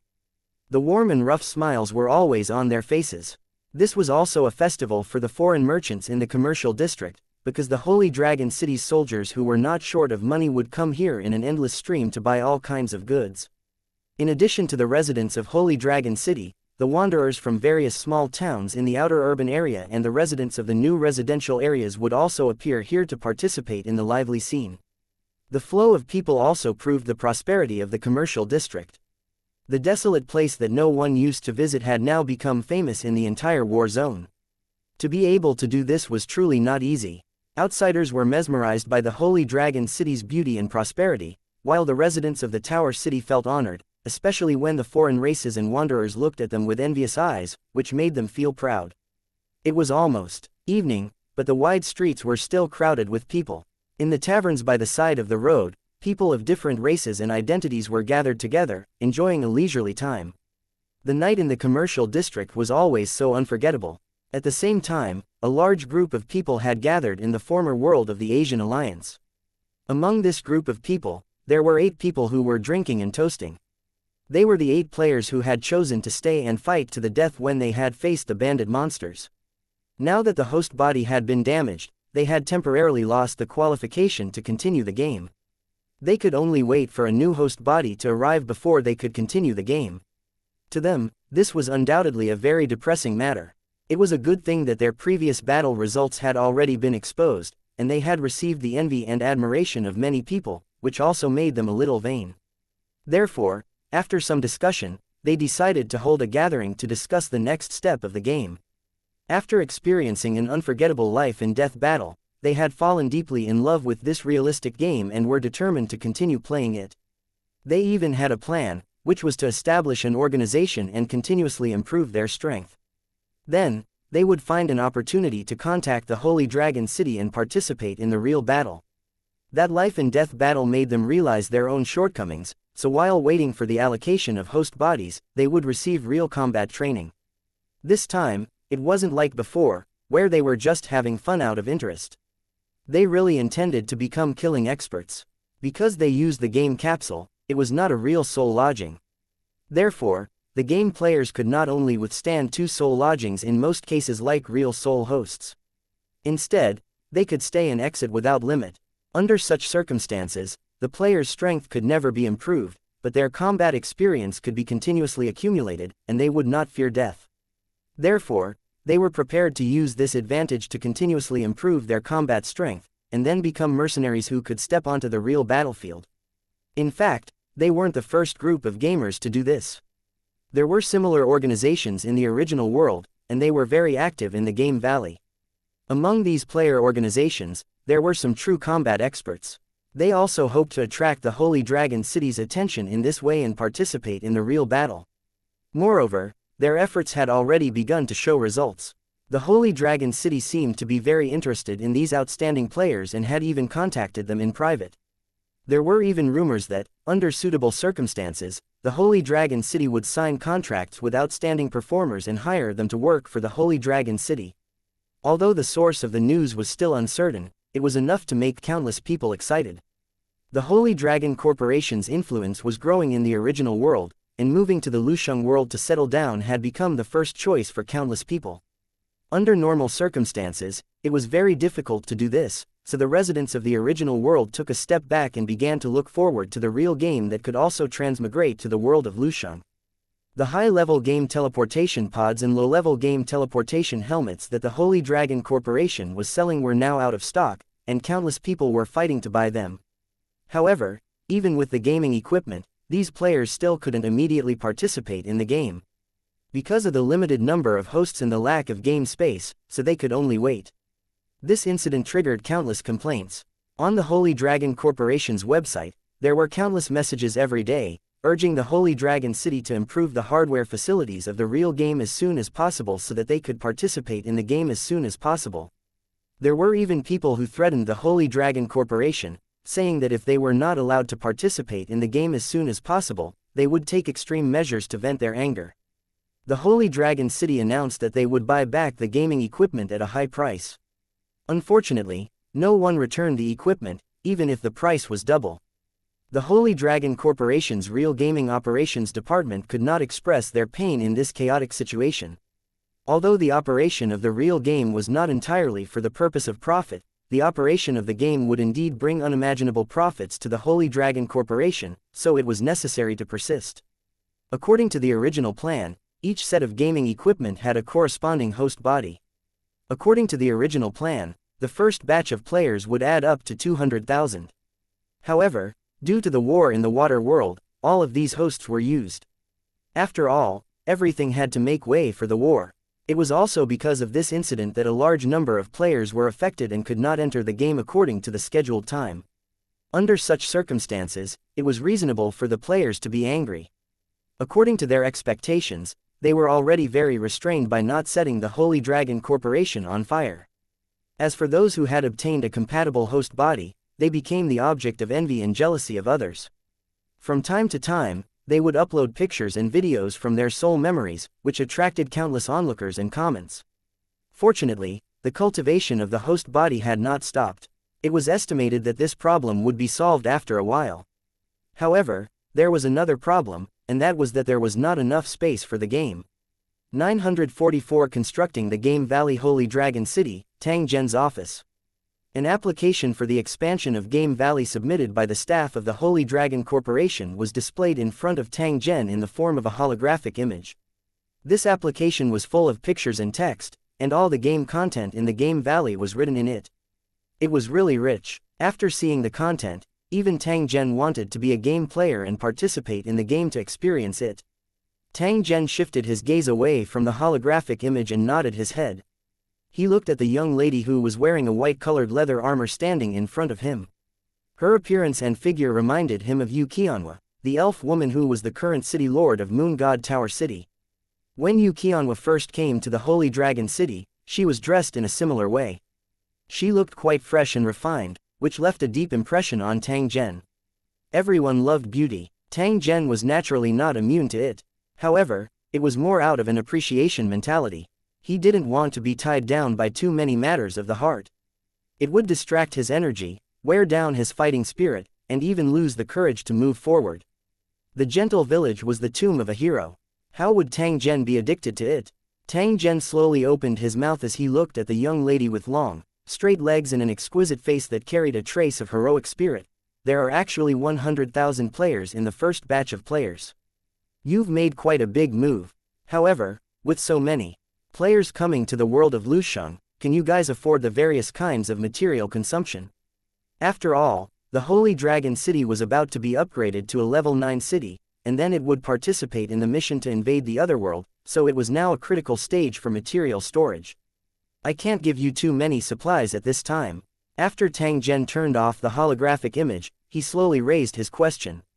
The problem of the players' meals was not a concern since the semi-mechanical host body was mainly sustained by the super batteries made by Terobo technology, and it was fine even if they did not eat. Of course, after the players ate, they would also be absorbed and converted into energy to maintain the host body's operation. After all, its structure was only slightly different from a real living creature. However, in the process of the players participating in the game, it was inevitable that they would need a lot of resources, which was a big problem. Although the players would produce a large number of resources due to the game's missions in the process of participating in the game, the amount was ultimately limited and could not solve the actual problem. The material consumption of more than 100,000 people would be an extremely terrifying number. If there was no sufficient logistics supply, it was estimated that in less than 3 days, all the players would cause a ruckus. If this problem was not solved, the real game could only reduce the number of players involved in the game. The young lady opposite him smiled and explained to Tang Zhen, "City Lord, don't worry. All the game items needed for the real game have been prepared in the original world, and they won't consume any materials from the world of Lusheng. Before I was teleported here, these resources have already been sealed with a storage card. You only need to go to the original world and bring them back. We've already made sufficient preparations and considered all kinds of possible situations. So, there shouldn't be any unexpected situations during the operation of the game." When she said this, the woman in white leather armor looked at Tang Zhen. A trace of crystal clear water faintly flickered in her eyes. It's just that the game venue must be built as soon as possible. Although the existing game valley is not small, it can't accommodate more than 100,000 players at the same time. This problem had to be resolved as soon as possible. Otherwise, all their plans would be thwarted, and the Holy Dragon Corporation's reputation would be greatly affected. So the purpose of my visit this time is to hope that you can take some time to select and circle out the location of the valley for future games. After these game valleys are built, our staff will immediately go into build and deploy, so as not to delay the players' entry into the world of Lusheng. The young woman bitterly laughed when she said this. She stared unblinkingly at Tang Zhen while her tone more or less contained a trace of complaint. City Lord, I guess you don't know how much pressure we've been under these days. That's because the players are complaining and want to eat us alive, and the main reason is that you transferred all the host bodies. We've suffered so much for you, shouldn't you compensate us? When she said this, the young lady looked at Tang Zhen with a smile. Her eyes contained a trace of naughtiness. Do you want to eat it raw? It must be very fresh and delicious. Tang Zhen laughed softly. He made a rare joke. The face of the young lady opposite him became slightly flushed when she heard this. She gently pouted her mouth. All right, I already know about the matter. It just so happens that I have some time these few days, so I'll deal with this matter. The relevant construction personnel should also be prepared. If there are no accidents, you can officially start work tomorrow. The young woman nodded. She extended her hand and took out a photo from her pocket before handing it to Tang Zhen. City Lord, you don't mind giving your fan an autograph, right? Tang Zhen took the photo and glanced at it. He realized that it was a scene of him wearing purple gold armor and commanding the battle in the water world. Looking at the angle from which the photo was taken, it should have been taken by a holy dragon city warrior. It's my honor. Tang Zhen took the signature pen and left his name on the photo before handing it to the young woman opposite him. Thank you, City Lord. We'll meet again next time. The young woman smiled slightly. Her eyes met Tang Zhen's for a few seconds before she walked out with light and quick steps. After the other party left, Tang Zhen took out the map of the Holy Dragon City and glanced at it before slowly walking out of his office. A pair of wings that had turned into energy suddenly appeared.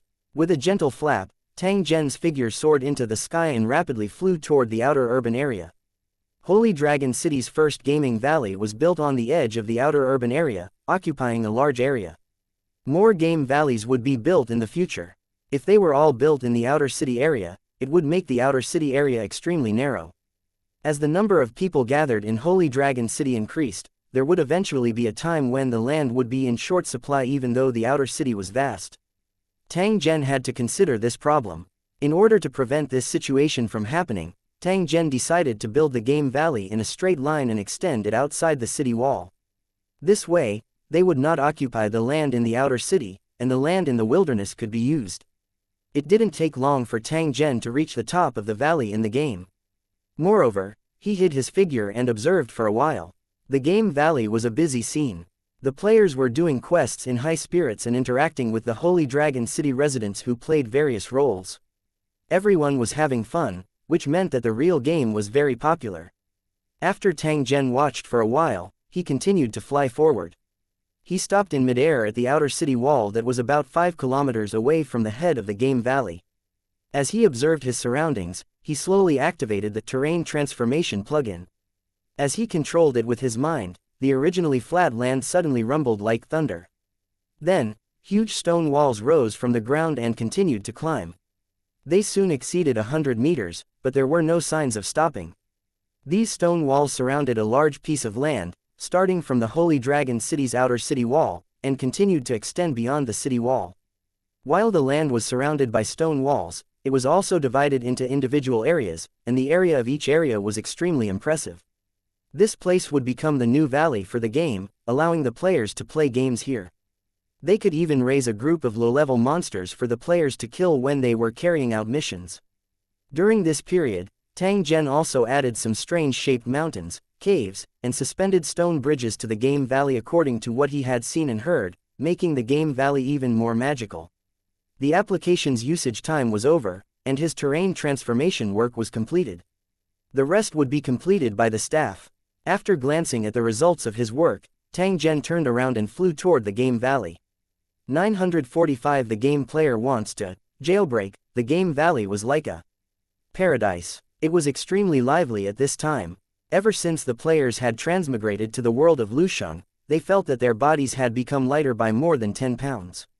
They were so energetic that even they themselves were afraid. They felt that their youth had returned, and even their personalities seemed to have changed. They threw away the disguises they wore in the original world and were all very active. Now, many players were running around the valley, busy with their own missions.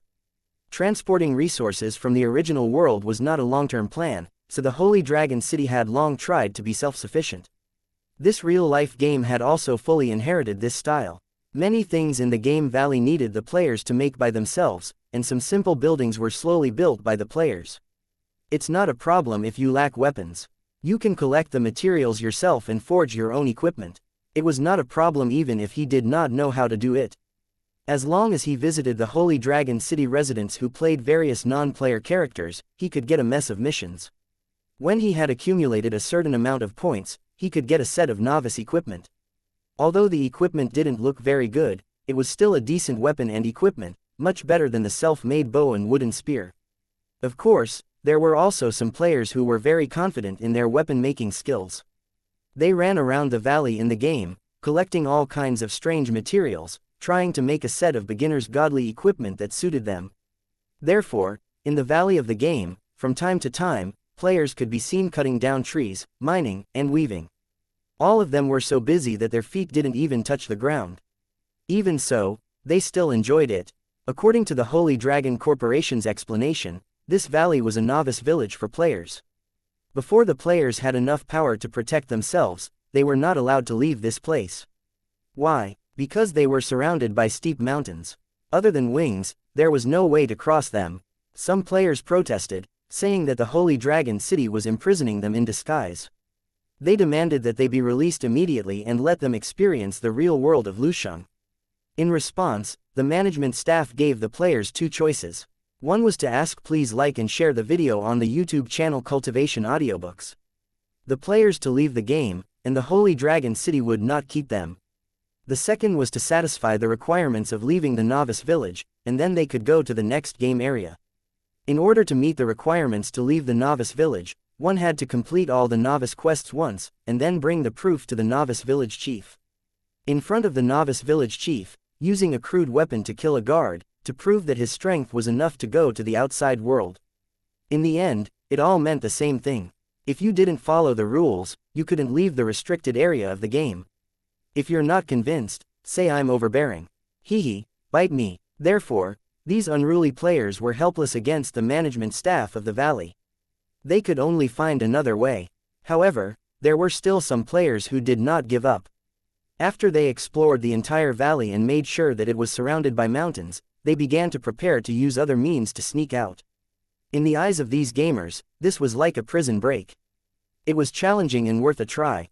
As for completing quests, farming equipment, and obtaining the right to leave the novice village like other players, that was not the style of these elites. If they didn't cause trouble, they would feel uncomfortable all over.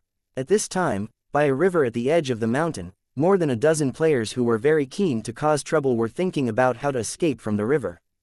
After all, this waist-deep clear river flowed out from the water cave at the bottom of the mountain. The source should be outside, passing through the mountain and flowing into the game valley. If he entered from the river at the bottom of the mountain, he might really be able to leave this place. However, according to their visual inspection, the thickness of the surrounding mountains was at least 100 meters. That meant that they had to go against the river flow for at least 100 meters before they could reach the other end of the mountain. Thinking about it carefully, the difficulty level was not just high. When the dozen or so players who were bent on causing trouble realized this, they were suddenly at a loss. They all squatted by the river and looked at the water in a daze. What's there to be afraid of? It's not like he's going to die. Even the pirates couldn't kill me back then. I don't believe I'll capsize in this little river. Just you wait. Just as everyone was about to give up, a big black man in a rattan outfit jumped up and shouted with an unwilling face. As soon as he finished speaking, he took a step into the river. His strong body was like a bear, causing waves in the water as he ran toward the hole where the river water came out.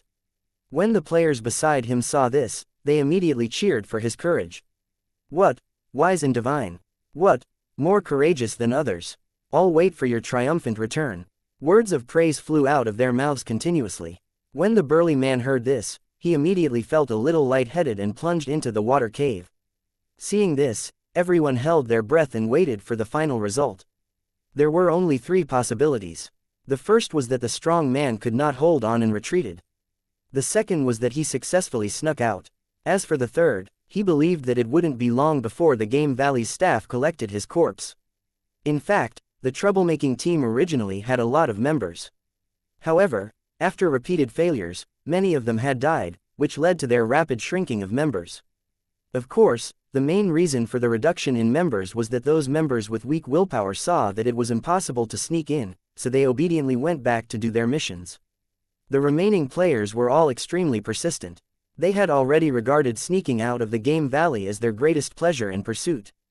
By right, only a few ordinary people would be qualified to play the first batch of games, but it was these guys who insisted on doing this, which made people not know whether to laugh or cry. To achieve success in a situation where it was impossible to succeed, perhaps this was where their joy lay.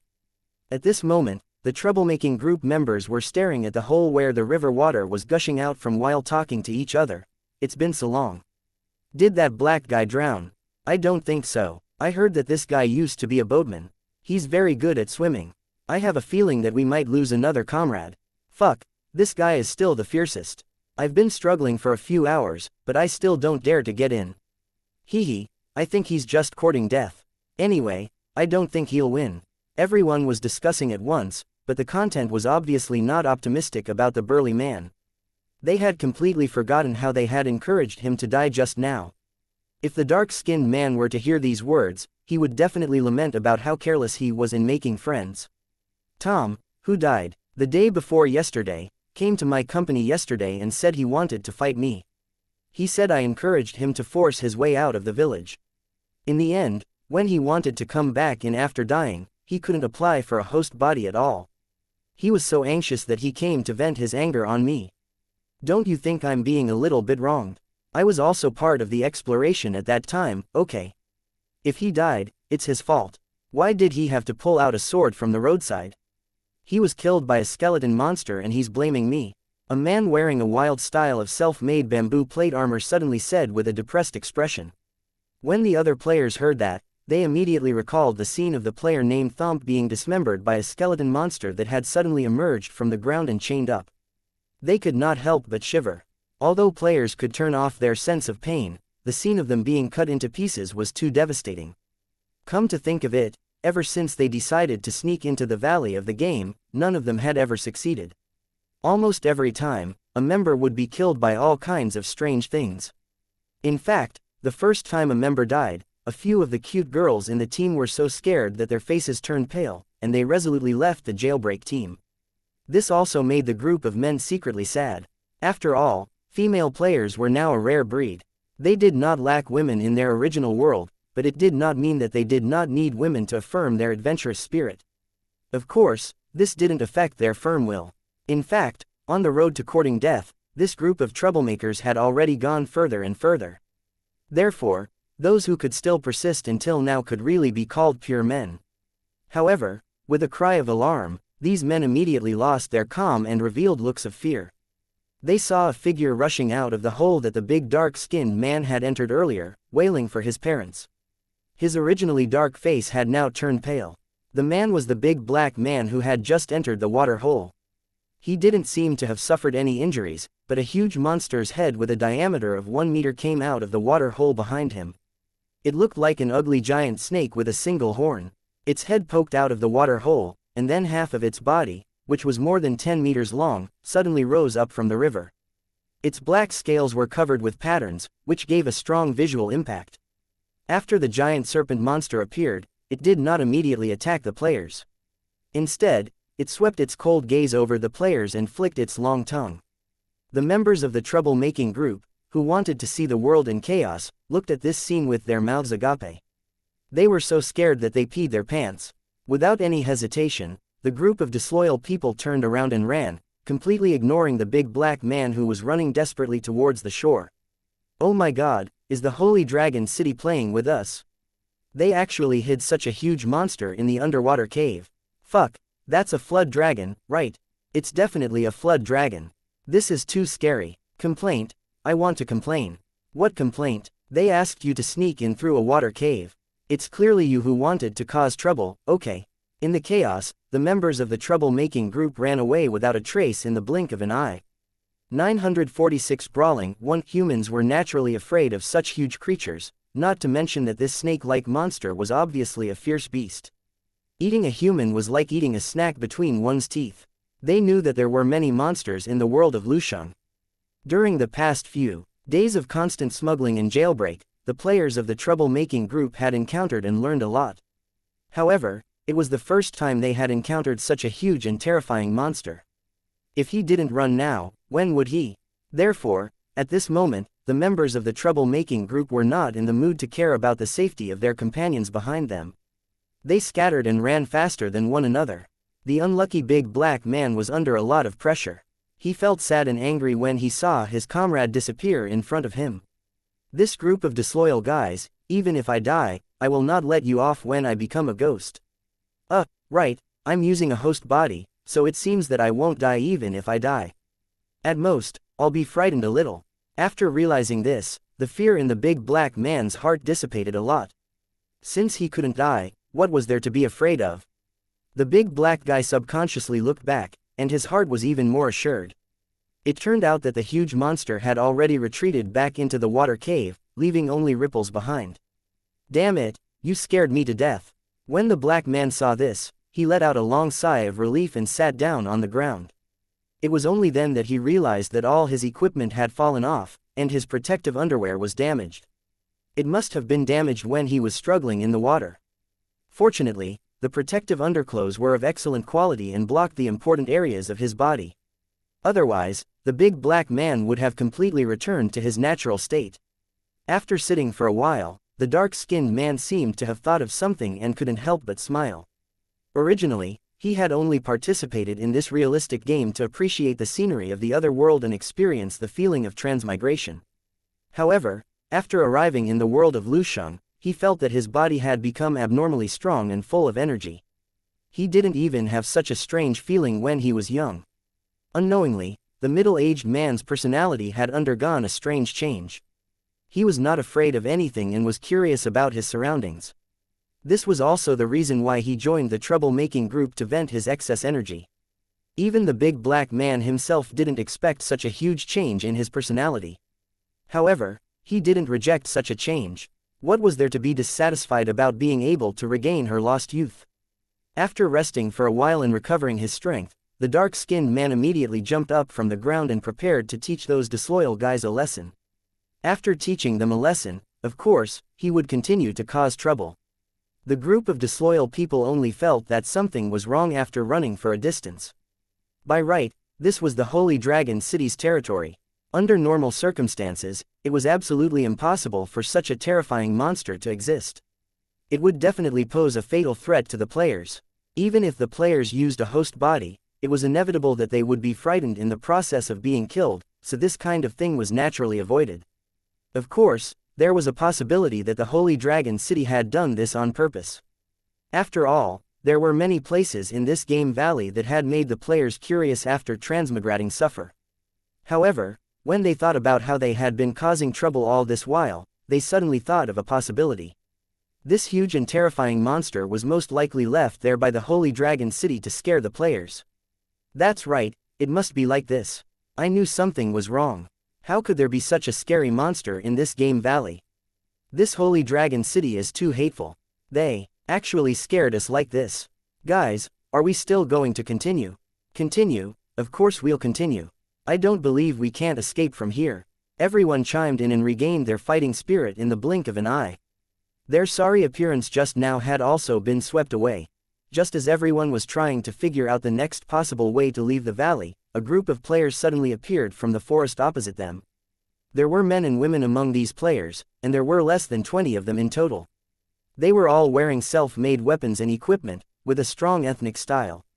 When they saw the famous troublemaker in Game Valley, they all looked over and sized him up. At the same time, a faint look of disdain flashed across their eyes.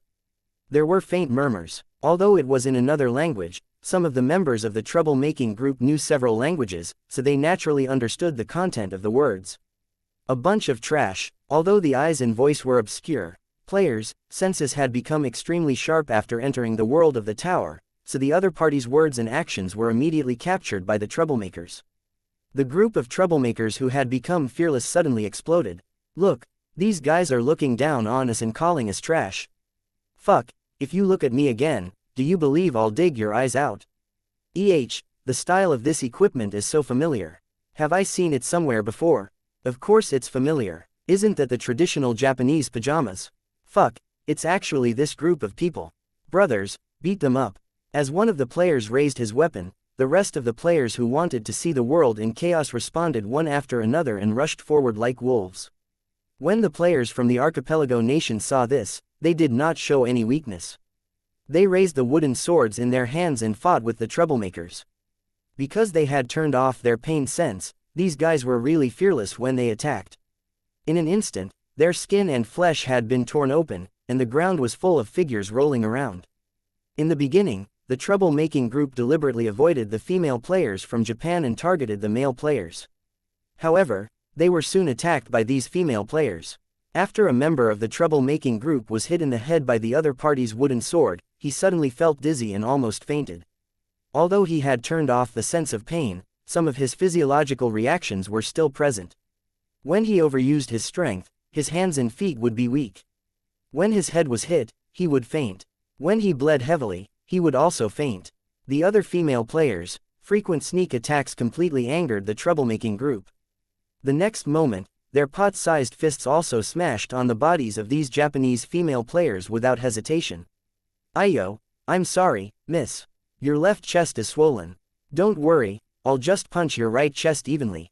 This woman looks familiar. I think I've seen her in a movie before." "That's right, I've seen her before too, but she seemed to be riding a horse at that time." "What horse? It's long been lost. Didn't you see that it's already changed to infantry? He's still the best. His business has even expanded to the other world." A bunch of guys with swollen faces and bruised noses were fighting while talking without restraint. The Japanese players were so angry that they almost vomited blood and died. 947 The curtain falls. 1. The game valley wasn't big, but it wasn't small either. Although there weren't many players here, the footprints of exploration were all over the valley. Soon, people saw the two groups of players fighting. When they saw the shocking scene, they quickly used their wristwatch communication devices to inform the Game Valley Management Office. At this time, the two teams of players were fighting in full swing. Each of them had bruises on their faces and blood on their faces, but they still did not give up. Fortunately, they knew the severity of the situation and did not really kill the person. Even if this was a host body, it still involved some of the inherent moral bottom lines of humans. They really couldn't bear to kill a player just because of a small conflict. Although he couldn't be killed, it was very likely that he would be crippled. The battle did not last long. Just as the big black man arrived and joined the battle, the Holy Dragon City's drone suddenly appeared above them. "All the players below, listen up. Please stop fighting immediately and leave. Otherwise, you will be severely punished." At the same time, a black gun barrel extended from the bottom of the drone and locked onto the players who had stopped fighting. All the players had some understanding of this high-tech flying weapon. They knew that it could shoot high-speed electromagnetic acceleration bullets, and its lethality was extraordinary. If they were hit by this thing, they would really be dead. Now that there was a shortage of hosts, if he accidentally died, who knew when he would be able to continue playing the game? The charm of this realistic game was huge. Once they started playing, they couldn't let go. If they didn't participate, it would be worse than killing them. So, both sides stopped at the same time. They stood up from the grass and looked up at the patrollers above. They had thought that the drone would announce their punishment, but who would have thought that the drone would turn around and fly away after circling for a while? What the hell is this? The expected punishment didn't come. This confused the players. Were they going to let this matter go just like that? It seemed that the management of this game valley was very loose. As long as it was not too excessive, the Holy Dragon City would not interfere too much. Even if these guys were beaten up until their faces were covered in blood, they would still ignore it. However, in this case, the players could do whatever they wanted and do things that weren't too excessive. At the thought of this, the members of the trouble-making group began to sneer, because they suddenly found something more interesting than smuggling. The Japanese players, who were also badly battered, suddenly felt a gaze with ill intention sweeping over them. While they were vigilant, they also glared back without showing any weakness. After staring at each other for a while, both parties turned around and left at the same time. However, from their expressions, it was clear that this matter would not end here. It didn't take long for the fight to be known to all the players, but many people didn't take it to heart and treated it as an ordinary conflict between players. However, no one had expected that an invisible undercurrent was beginning to surge in the valley of the game, and it was getting more and more intense. In the days to come, players from different countries would form different teams, and from time to time, there would be fights of different levels and scales. Even if the Holy Dragon City had adjusted the pain shielding function of the host body so that the player would feel normal pain after being injured, it still could not stop these crazy players. Later on, as more and more players entered the game, their combat skills continued to improve, and it was common for players to be seriously injured and fall unconscious. Fortunately, the host body that had been adjusted wouldn't die easily, which made many players feel relieved. However, the cost of repairing the body must be borne by them. Otherwise, they could only wait for the body to recover slowly. Tang Zhen had witnessed the entire process of this fight, but he did not stop it. It would be good to properly cultivate the guts of these players. After all, in the Holy Dragon City's plan, they had the intention of selecting outstanding talents from among them. In the Holy Dragon City's future invasion, it was very likely that they would need a large number of combatants. The Holy Dragon City had a limited population, so Tang Zhen could only turn his attention to these players. Once they got used to the killing in the game and set foot on the real battlefield, they would probably get used to it quickly. At the same time, in order to encourage these players, the Holy Dragon City would also give them a large number of material rewards, so that they could have their own land and homes in the Tower World, and their descendants could also live there. At the same time as they invaded the other world, the Holy Dragon City's territory in the Tower World would also gradually expand, becoming bigger and bigger. The world of Lusheng becoming the second home of the original world's humans was not just a saying. After walking around the game valley, Tang Zhen returned to the inner city and continued to work. In a few days' time, there would be a large number of new residents arriving, and he had to prepare a place for them to live. The current Holy Dragon City's inner city, as well as the newly built residential areas, did not have many empty rooms. It was obvious that they could not accommodate so many residents. Therefore, after a discussion, Tang Zhen and the others decided to build a new residential area near the new residential area. Those new residents would participate in the construction and personally build their homes. This was another huge project with a construction area of over 1 million square meters. If Tang Zhen didn't have a magical mobile application, who knew how many years it would take to build? However, with Tang Zhen's help, things became much simpler. He only needed to construct the main body of the building, and the following renovation work could be completed with the cooperation of the new residents and Holy Dragon City's holy masters. As time passed, the Holy Dragon City's warriors who had participated in the Water World's war returned to the Holy Dragon City one after another. The natives who had obtained the Holy Dragon City's residence slots had all gathered near the teleportation portal. In the surrounding waters, there were garbage warships that covered the sky and the earth. They were all natives who had gathered here on their own accord in an attempt to witness this scene that they had been looking forward to day and night for countless years. They were filled with envy and jealousy towards their fellow tribesmen who were able to leave the water world. They wished they could bring them along. Under everyone's anticipation, the time to leave had finally come. As the Holy Dragon City's overlord cultivator roared, the new residents who were waiting began to form a long line and approached the teleportation gate. After seeing this scene, a clamor immediately sounded from all directions. It was the discussion of the natives of the water world, which contained various emotions. The new resident at the top of the list suddenly took a deep breath and stepped through the barrier that was right in front of him but actually separated the two worlds. He became the first lucky person to leave this place among the natives of the water world in countless years. When he passed through the portal and stepped on solid ground, he saw the plants all around him. His legs suddenly went soft and he knelt on the ground, kissing the ground under his feet like crazy. Hot tears flowed from his eyes, but his face was filled with a happy smile. The ancestors of the tribe, I have finally realized the dream of our generations. I have left the water world and come to the land. Did you see this scene from the heavens? As he shouted at the top of his lungs, the survivors of the sea who came out behind him also turned around and knelt on the ground, kowtowing in the direction of the portal. 948 Level 9 City Tower, 1 Every time a Water World native arrived, a portion of the accumulated battle points would be consumed. As they entered the back valley through the teleportation gate in batches, the points on the cornerstone platform would also shrink rapidly. Fortunately, the purpose of accumulating these battle points was to use them to redeem the sinners after winning the victory on the rank -8 overseas battlefield. Tang Zhen didn't feel any heartache when he spent them.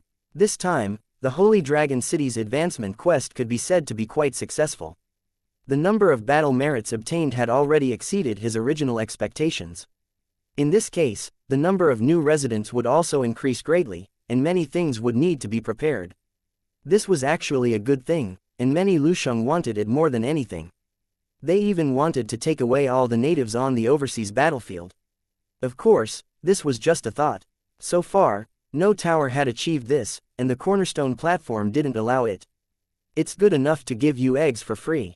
If you take away the hen that's hatching the eggs, how will the cornerstone platform provide soldiers for Lu Cheng who's promoted later? To put it bluntly, the overseas area was just a breeding ground. The useless ones could be killed, but the useful ones could not. The rules were there, and no one could violate them.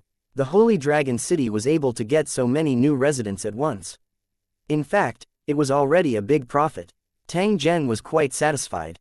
However, with the arrival of a large number of new residents, one thing was certain. In the near future, the Holy Dragon City's stewards would be so busy that their feet wouldn't touch the ground. However, they would not complain, because the increase in the number of residents in the city also meant that the strength of the city would increase. As a member of the Holy Dragon City, they felt full of energy. At this moment, the new residents were lining up in a long line to receive their personal items. It was considered the first benefit that the Holy Dragon City gave them. As they stepped on the solid ground and felt the rich energy in the air, many new residents who were barely clothed couldn't help but burst into tears. The scene in front of them made them feel like they were in a dream, and realizing the wish of their ancestors also made them feel relieved.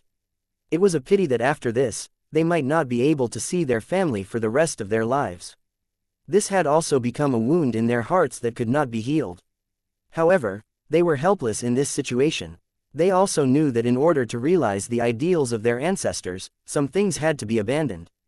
There were many new residents who had this thought, and a slightly sad atmosphere spread around them. As time passed, after the last new resident stepped into the teleportation gate, Tang Zhen waved his hand and kept the remaining warships in the metal floating island. He took a deep look at the countless remnant clans of the sea who had complicated expressions on their faces in the surrounding sea before stepping into the teleportation gate. After Tang Zhen's figure disappeared, the enormous teleportation gate flickered a few times, after which, it suddenly disappeared under the gaze of the remnant clan on the sea. The two worlds were now separated. At this moment, the back valley of Holy Dragon City was filled with a dense crowd. In this environment, even though the voices of their conversations were not loud, when they gathered together, they were like a noisy wave. Many of the depressed new residents also fell into Tang Zhen's eyes, causing him to frown slightly. Although the sadness of parting was human nature, Tang Zhen was still unwilling to see it. He did not wish for them to be affected because of this. Therefore, he had to do something at this moment. Thinking of this, his body slowly floated up and suspended in the air dozens of meters high.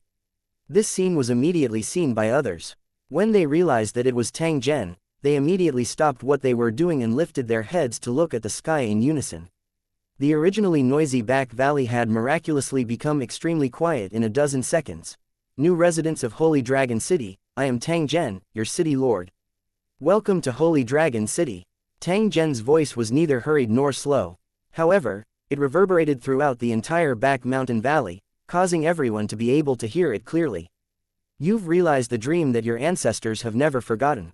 You've escaped the cage of the water world and returned to the land. If they could see this scene, they would be extremely gratified, because this also meant the beginning of hope. I know that many of you are sad that you won't be able to see your loved ones, so I'll give you hope.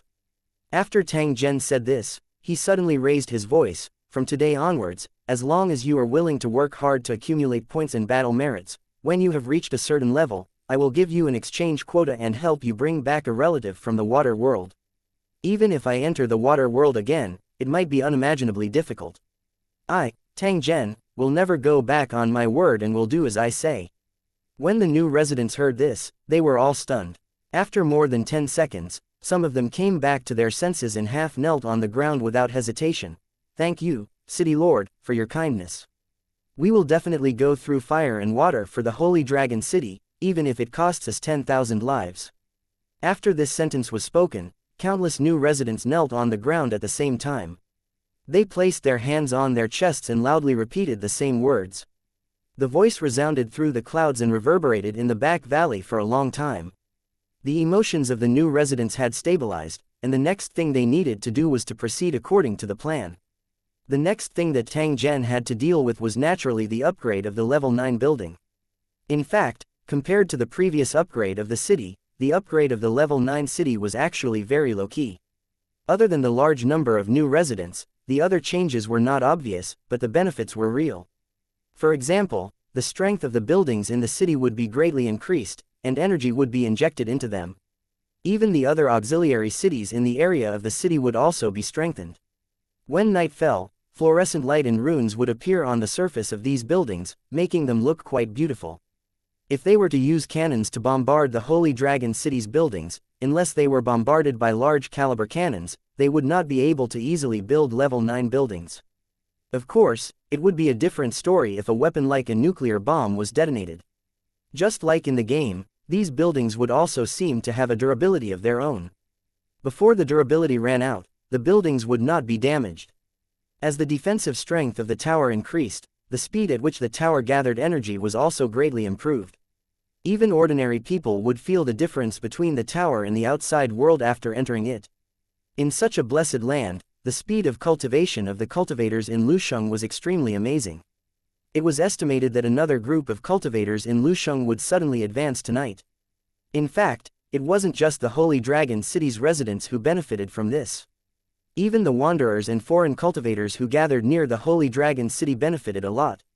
Although they couldn't get the attributes of residents, they stayed in such a good place all day long.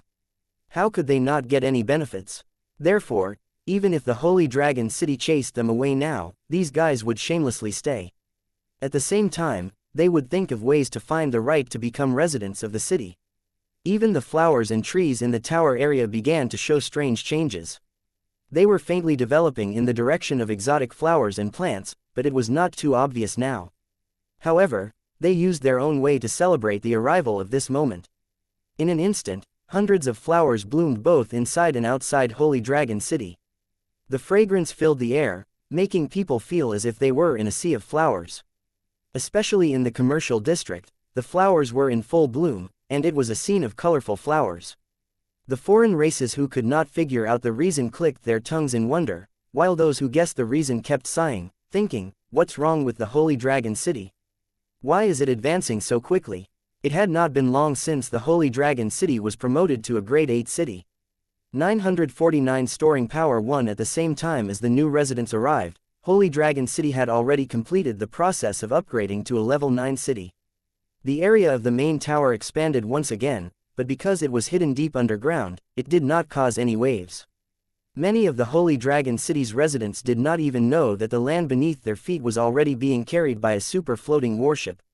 Once the Holy Dragon City started the mission to invade the Otherworld, this super warship, which had been hidden for a long time, would truly be revealed to the world. Looking down from above and dominating the sky, this in itself held a great advantage. Some of the foreign world's aboriginals who did not have the ability to fly could only passively endure the invasion, but were unable to launch a counterattack at all. It was also for this reason that Holy Dragon City placed great importance on the development of weapons such as aircraft. There was even a type of helicarrier that could be used in conjunction with the floating island, which was currently in the process of testing and manufacturing. Relying on the foreign world's technology that they had obtained from the wild buildings, the Holy Dragon City's technological level had already far exceeded the original world's in some aspects. At present, the biggest obstacle that limited development was still the lack of resources, which made many of Holy Dragon City's plans unable to be carried out. However, as the Holy Dragon City was upgraded to a level 9 city, this situation would quickly improve. It would embark on a bloody path of invasion, and at the same time, it would become more powerful. That day was not far away. Holy Dragon City, which had completed its upgrade, seemed to be full of energy, and the situation in Lusheng was also very stable. The old residents of the Holy Dragon City welcomed the new residents of the Lusheng, because the increase in the number of residents also meant the increase in the strength of the Lusheng. In the world of towers, the huge number of residents was also a reflection of the overall strength of a tower. If a city had few residents, no matter how high its level was, it would give people a feeling of emptiness. It was very likely that after a fierce battle, most of the residents in the city would die. On the other hand, a city with many residents was destined to have no lack of brave warriors and had great potential. Holy Dragon City belonged to the latter, because its current population had already exceeded 1 million. There were 3,000 towers in the World War Zone, and there were countless level 9 towers. Moreover, for a level 9 tower city, 1 million residents was not a lot. For example, the population of Heaven Battling City had already exceeded 10 million, which was an even more shocking number. However, if there were millions of residents in the city, in addition to their powerful combat strength, it would be a different story. At least, the strength that the Holy Dragon City possessed was not inferior to those old towers of the same level. This was also the reason why the Cornerstone platform had determined that Holy Dragon City had great potential.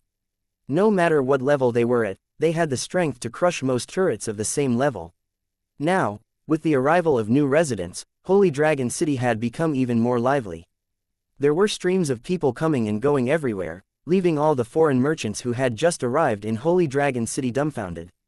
Such a lively and bustling scene was extremely rare in the Boorish Warzone. They even couldn't understand how the human race, which had always been looked down upon by other races in the Boorish Warzone, had built such a powerful city. Relying on the Holy Dragon City's prestige, the situation of the human race in the Savage Wars Zone was much better. Although their days were still poor, at least they had less unfair encounters. The reputation of the city lord of the Holy Dragon City, the King of Laws, Tang Zhen, had already spread throughout the Wildlands Warzone. Countless cultivators in Lusheng were filled with curiosity and fear towards him. A lot of information about Tang Zhen was collected by people with intentions, and more cultivators in Lu City knew about it. He had built the Holy Dragon City in a remote place and rapidly upgraded the level of his towers. Before his towers reached level 5, they had destroyed 6 towers in a row. After he advanced to grade 5, he even wreaked havoc in the interdimensional passage, killing the other 4 alien races, towers, and ransacking all their treasure rooms. From these things, it could be seen that this Holy Dragon City master was definitely a figure who was both good and evil. The things that happened after that made those forces that were paying attention to Tang Zhen even more secretly shocked. First, the Cold Moon City had descended and killed tens of thousands of foreign cultivators who harbored ill intentions towards the Holy Dragon City. Then, he had broken into the Spirit Battle Zone alone and destroyed 2 national-level cities in a row, earning the title of the Uncrowned King. Such a terrifying battle record shocked everyone who had just heard about it, because it seemed so unreal. However, the facts had proven that these things were not false. Tang Zhen had indeed completed these battle results that they thought were impossible to accomplish. This also made the people watching sigh in unison. As expected, cultivators of Lusheng who could become Law Kings were not simple people. Due to various purposes, the forces in these towers also began to send people to the Holy Dragon City in an attempt to understand more about Tang Zhen and the Holy Dragon City. Of course, most of the outsiders were foreign merchants and cultivators who had come because of the city's reputation. Their arrival made the Holy Dragon City even more lively and prosperous. Just the income from the brain beads in this area alone had already made the Holy Dragon City's wealth pile up like a mountain. Even though the expenses of buying special materials were increasing, the total wealth had always been increasing steadily. These brains were more than enough to upgrade Holy Dragon City's auxiliary city. Once all the auxiliary cities were upgraded to the national level, the strength of the Holy Dragon City would be raised to an extremely terrifying level. At that time, Tang Zhen's goal might be the entire Savage Wildland. Of course, this matter was not urgent, because the road ahead was still long. Holy Dragon City had enough time to do these things. The most important thing now was to settle down these new residents and prepare for the invasion of the other world. Just these things were enough to make Tang Zhen extremely busy. Countless people were busy at the construction site of the new residential area. A huge super building had already been built.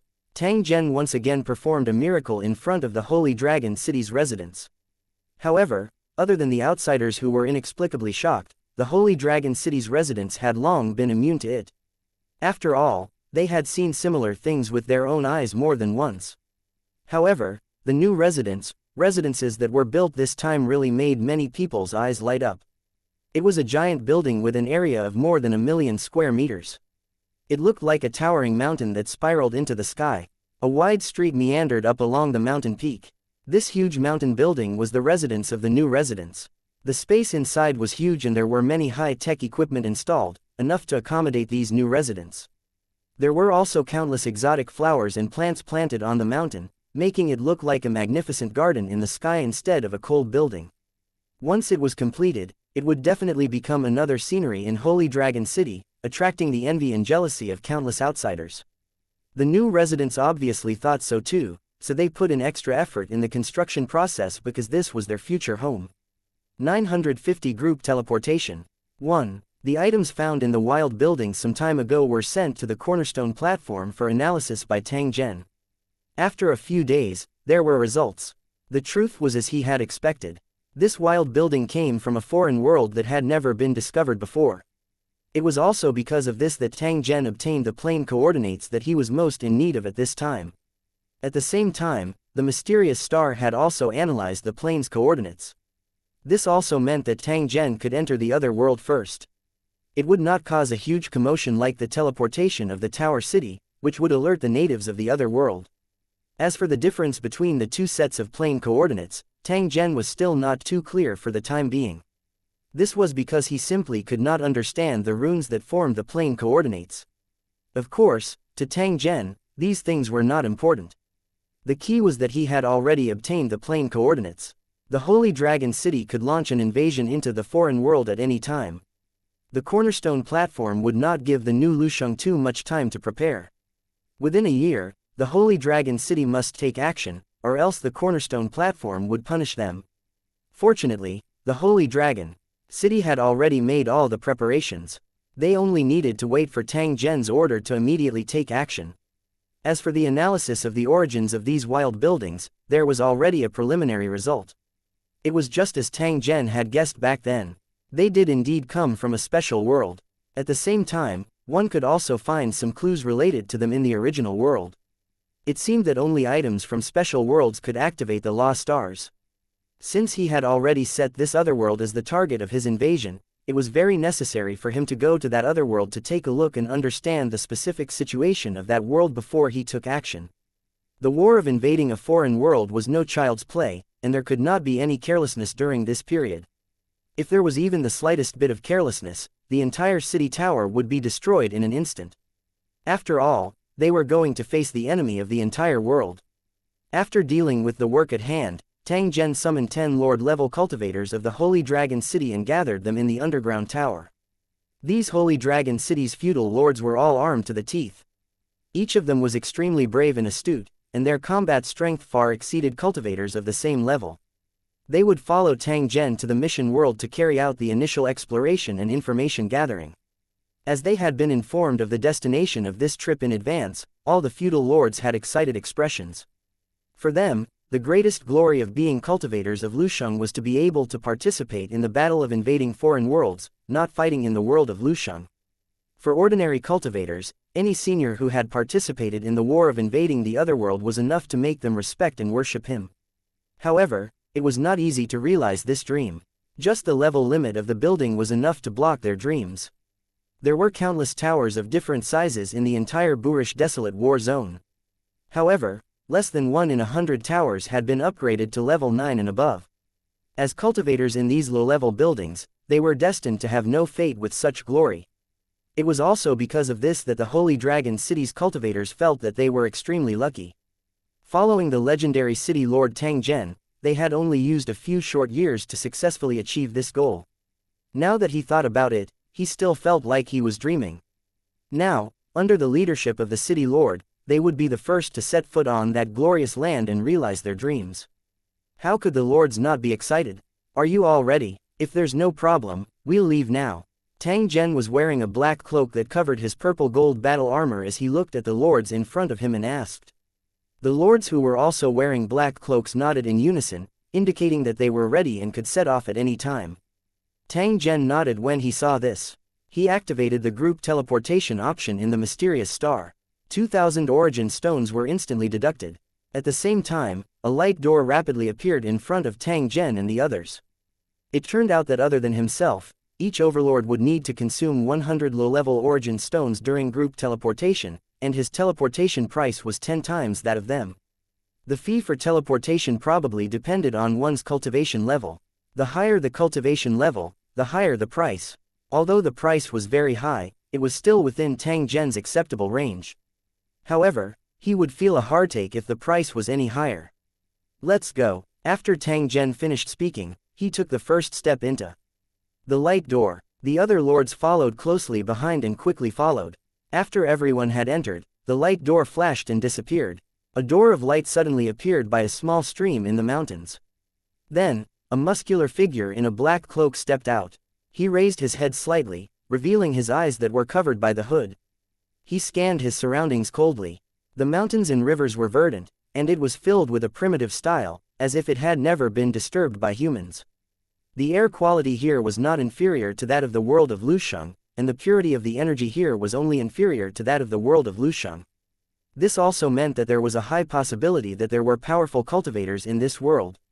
However, such a world did not lack precious resources. It was more in line with Tang Zhen's expected goal. So what if there were cultivators around? He could just use his powerful strength to crush them.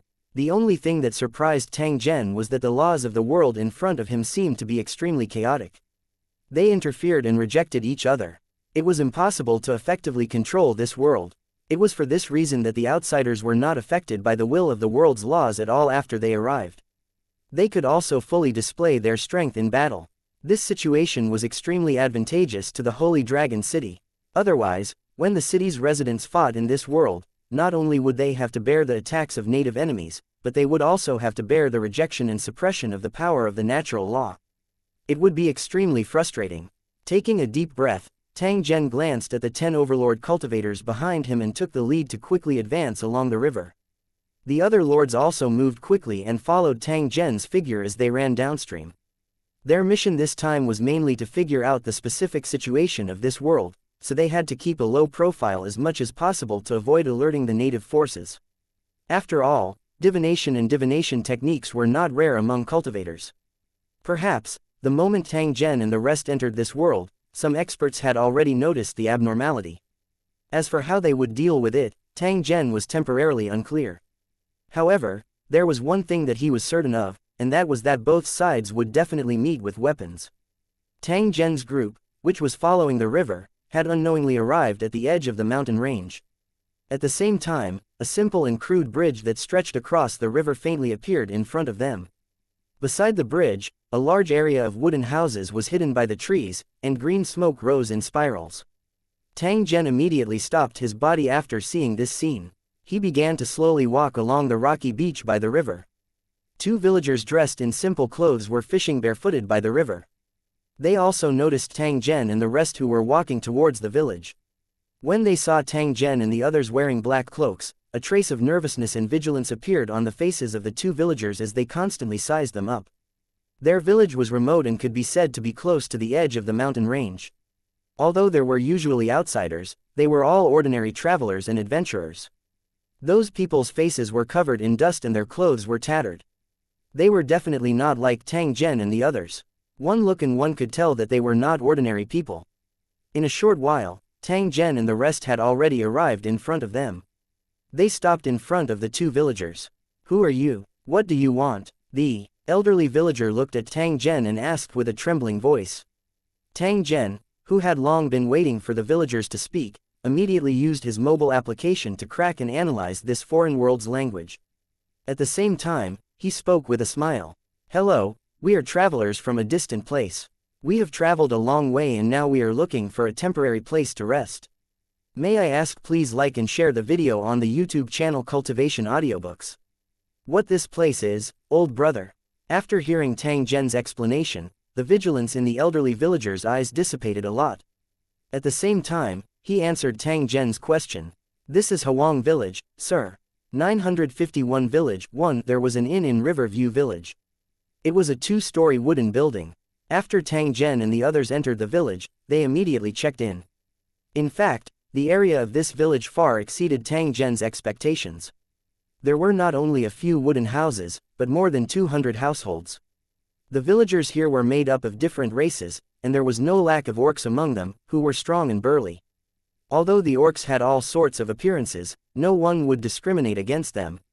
After all, to the natives here, this world did not belong to any race. In this village close to the mountain range, they were engaged in planting, gathering, hunting, logging, and other jobs, and their lives were barely passable.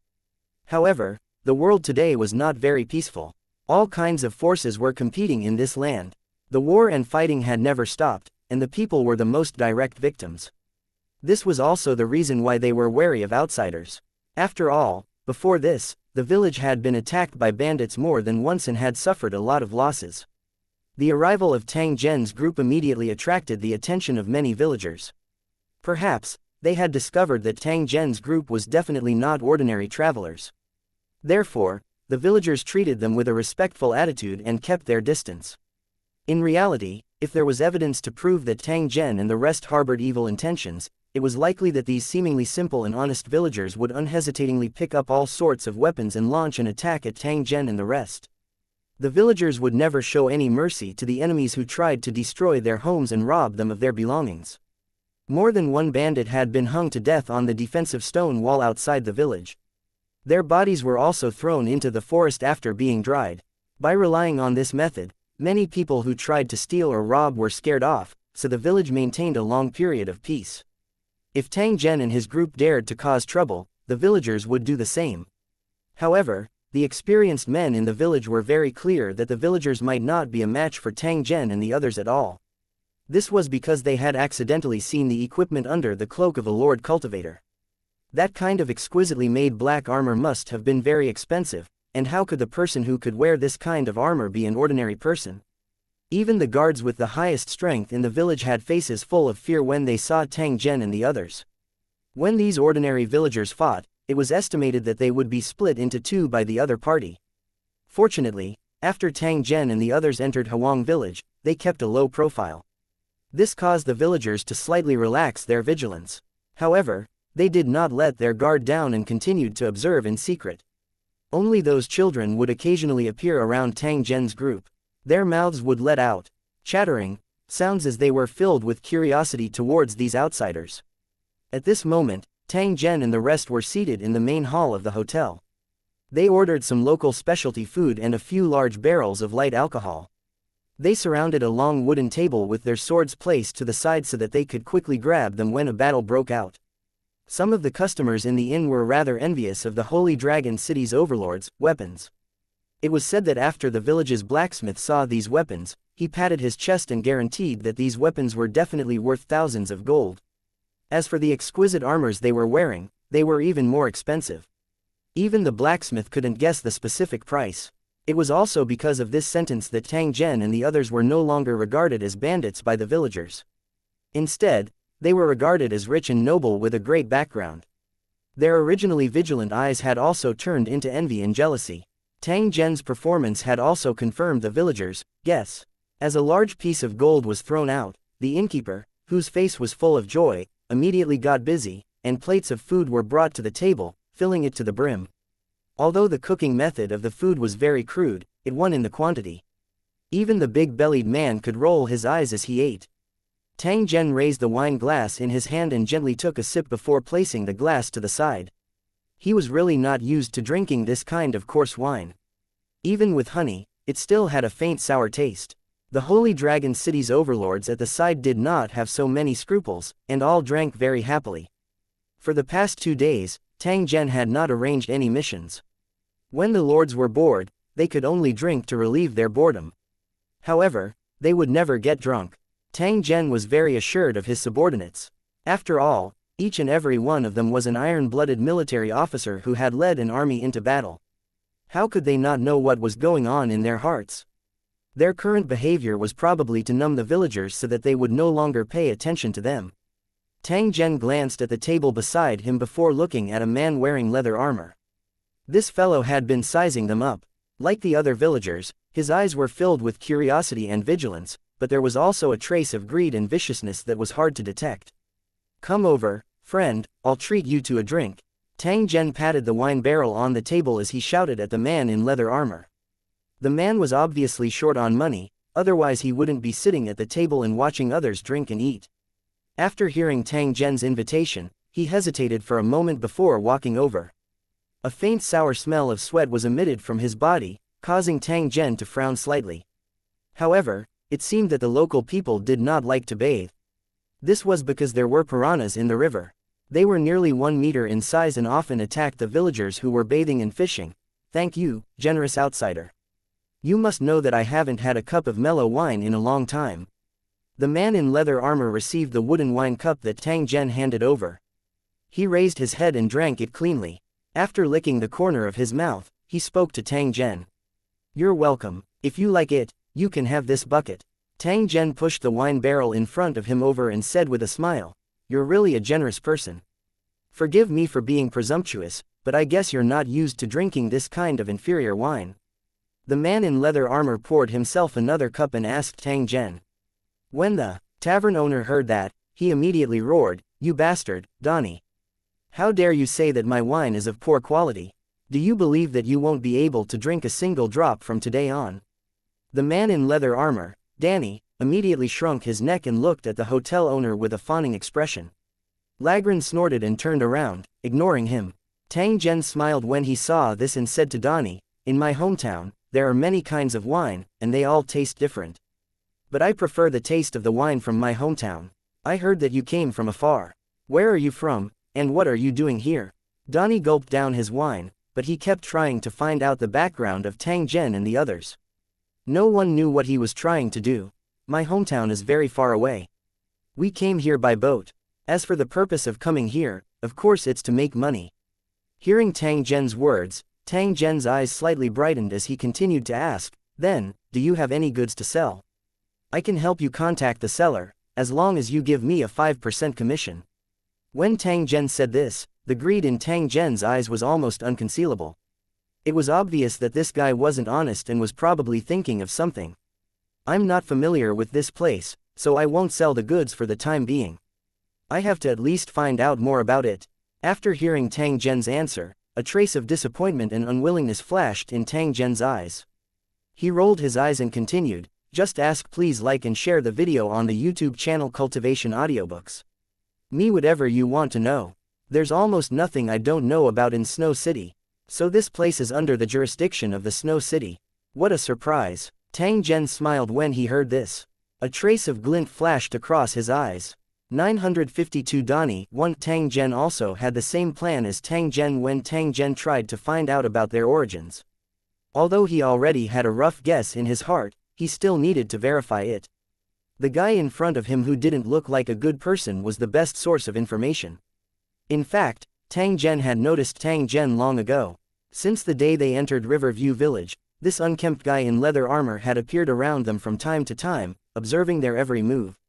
It was likely that this fellow had treated Tang Zhen and the others as fat sheep. However, he was afraid of the strength of Tang Zhen and the others. Therefore, he would definitely not easily make a move before he was fully prepared.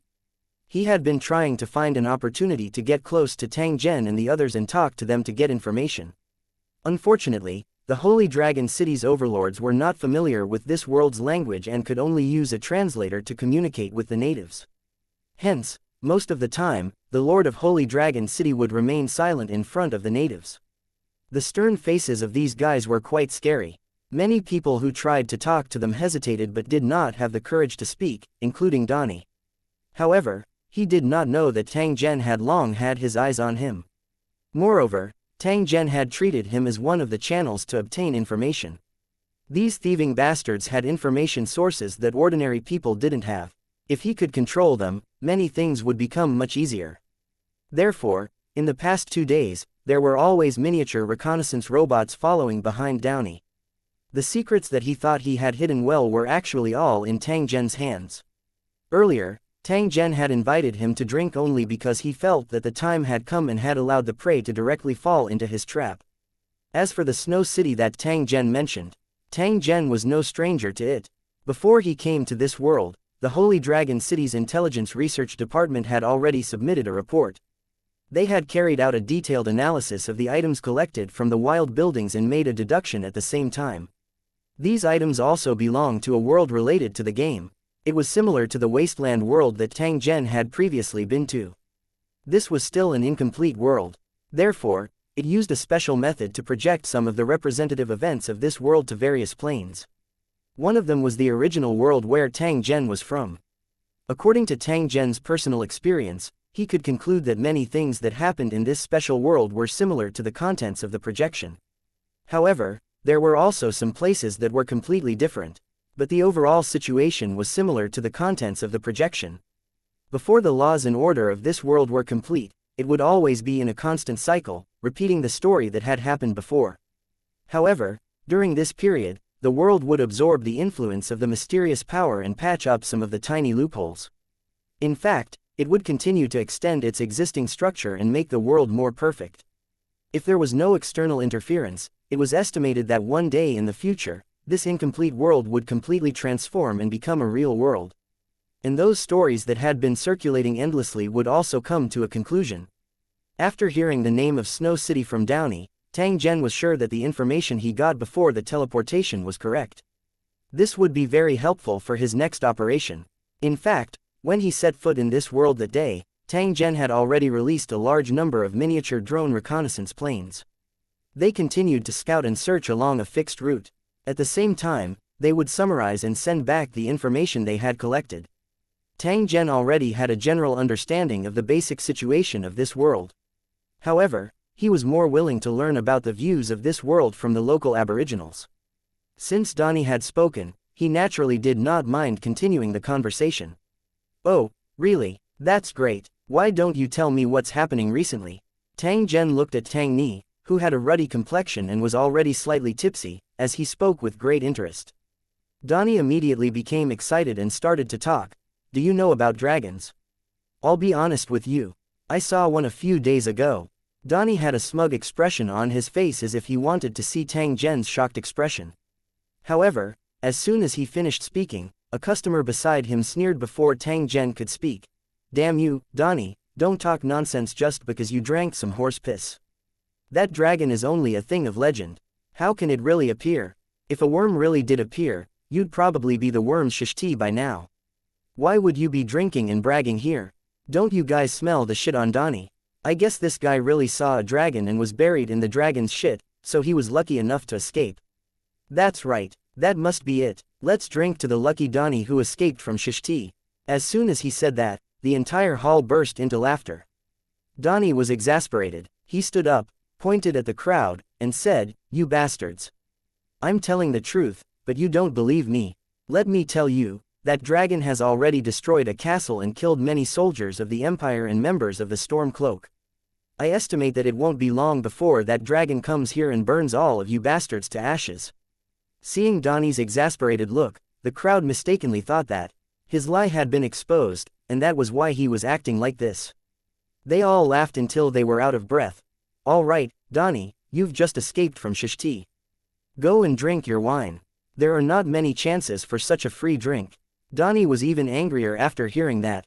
He kept describing his encounter with the dragon, and it was very vivid.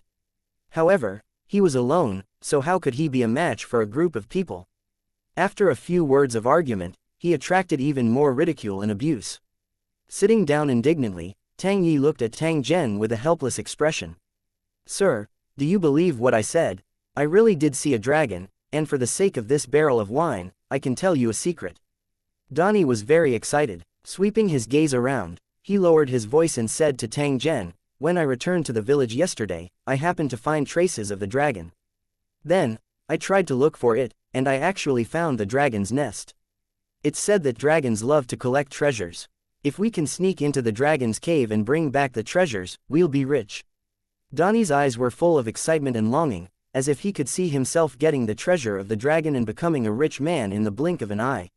He looked at Tang Zhen and said in an extremely serious manner, "If you want to know the location of the dragon's cave, I can tell you, but you have to give me half of the treasures you get. How about it? Are you interested in making a bet?" After saying this, Donnie closed his mouth and looked at Tang Zhen in front of him. His eyes were filled with anticipation. 953 Employment 1. When I was in my hometown, I heard that your continent was very magical. Not only were there all kinds of monsters, but there were also legendary dragons that possessed unimaginable power. I have to admit, I really want to see what this dragon looks like, and whether it's as terrifying as the legends say. Tang Zhen slowly opened his mouth and spoke with a sigh under Tang Yi's expectant gaze. Donnie's eyes lit up, and he said, "Don't worry, that dragon is definitely more powerful than the legends say. Just a glance is enough to make people tremble in fear. Since you have such an idea, you shouldn't miss it. You should know that many people don't even have such an opportunity in their entire lives." But Yingluo, Tang Zhen had a hesitant expression on his face. He wanted to say something but stopped himself as he looked at Tang Zhen. His expression seemed to be very conflicted. It's said that this dragon is quite brutal. If we're discovered by it, I'm afraid our lives will be in danger. Seeing that Tang Zhen seemed to have the intention to retreat, Donnie quickly opened his mouth to continue dissuading and guiding him. You must know that this is a once-in-a-thousand-years opportunity. Do you have any concerns? Once you miss it, it would mean that you would miss out on a large amount of wealth. That's a mountain of gold coins and a pile of gemstones. Just thinking about it makes my heart race. Donnie described the treasures that were piled up like mountains in an exaggerated tone, which made people's imagination run wild. After hearing this description, Tang Zhen's face revealed a trace of determination as he asked again. Are you sure there are treasures in the dragon's nest, and we won't encounter any danger in there? If you don't have enough confidence, I won't take the risk. Donnie shook his head and said to Tang Zhen with a mocking expression, if you want to obtain wealth, you have to bear certain risks. Sometimes, you even have to pay the price of your life. But the more it was so, the more bountiful the harvest was. There's nothing in this world that comes without effort. Just like how you cross the ocean to come here, you have to bear a certain risk. I heard that it's easy to die on a ship at sea. So, if you're really interested in the dragon's treasure, then let the so-called risks go to hell. If there's no danger in searching for treasure in the dragon's nest, the dragon's treasure would have been stolen by countless people. When this fellow saw that Tang Zhen did not fall for it, he simply used a method to goad him. Tang Zhen revealed a contemplative expression when he heard this. His finger repeatedly knocked on the table in front of him, as though he was thinking about something. A moment later, he looked up at Donnie and nodded. If that's the case, then let's go all out. As long as I can see the dragon, even if I can't get those treasures, I won't have come in vain. Donnie was overjoyed to hear that. He glanced at the other guests around him and saw that they looked normal and did not seem to pay attention to the content of their conversation. He tried his best to get his body close to Tang Zhen and whispered to Tang Zhen, in that case, we have to act as soon as possible. It's best if we leave tomorrow. No problem, I'll go back and make some preparations. We'll meet at the village entrance tomorrow. Tang Zhen nodded and said to Tang Zhen. After the two finished their discussion, Donnie said that he needed to get ready and quickly left the hotel. He went around the village and even went to the river before returning to the wooden house he lived in. After closing the door, Donnie immediately turned around and leaned against the wooden door. Observing carefully through the gap of the door for a while, Donnie made sure that no one was following him. Then, a scornful sneer immediately appeared on his somewhat drunk face. He went into the house, took out a pen and paper, and wrote something on the note. Then he went to the bird cage by the window. He took out a little bird that looked like a pigeon, rolled up the note, and inserted it into the wooden tube on the pigeon's leg. He threw it out of the window, and the little bird soared into the sky, flying out of the village. After watching the bird disappear, Donnie turned around and walked to the wooden bed with his eyes shining. He lifted a wooden board under the bed and took out a long wooden box made of hardwood from a hidden compartment. After the box was opened, the items inside were revealed. It was a full set of weapons and equipment. Looking at the weapons and equipment, Donnie had a complicated expression on his face inside. Donnie took out the weapons and wiped them one by one, before he put them on. In just a moment's time, he had turned from a sloppy, idle man into an adventurer who exuded a faint murderous aura. Holding the sharp sword in his hand, Donnie wiped it with a rough cloth and turned to look at the giant hotel. Old friend, you're going to drink blood again tomorrow. This time, you'll be a big fat sheep. At this point, Donnie seemed to have thought of something. The smile on his face became more and more obvious, and he laughed crazily in the blink of an eye. After Tang Zhen left, he was still sitting in the lobby of the hotel and tasting the barbecued meat that had just been served. A man walked up to him and slowly sat down. You shouldn't have paid attention to that guy. This kind of stinky rat is always thinking about scheming against others. I'm sure he doesn't have any good intentions. The man's voice was filled with the vicissitudes of life, and his eyes revealed a trace of fatigue.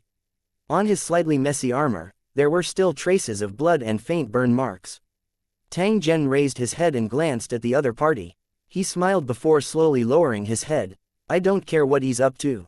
I'm just really curious about dragons, so I'm going to take a look no matter if the news is true or false.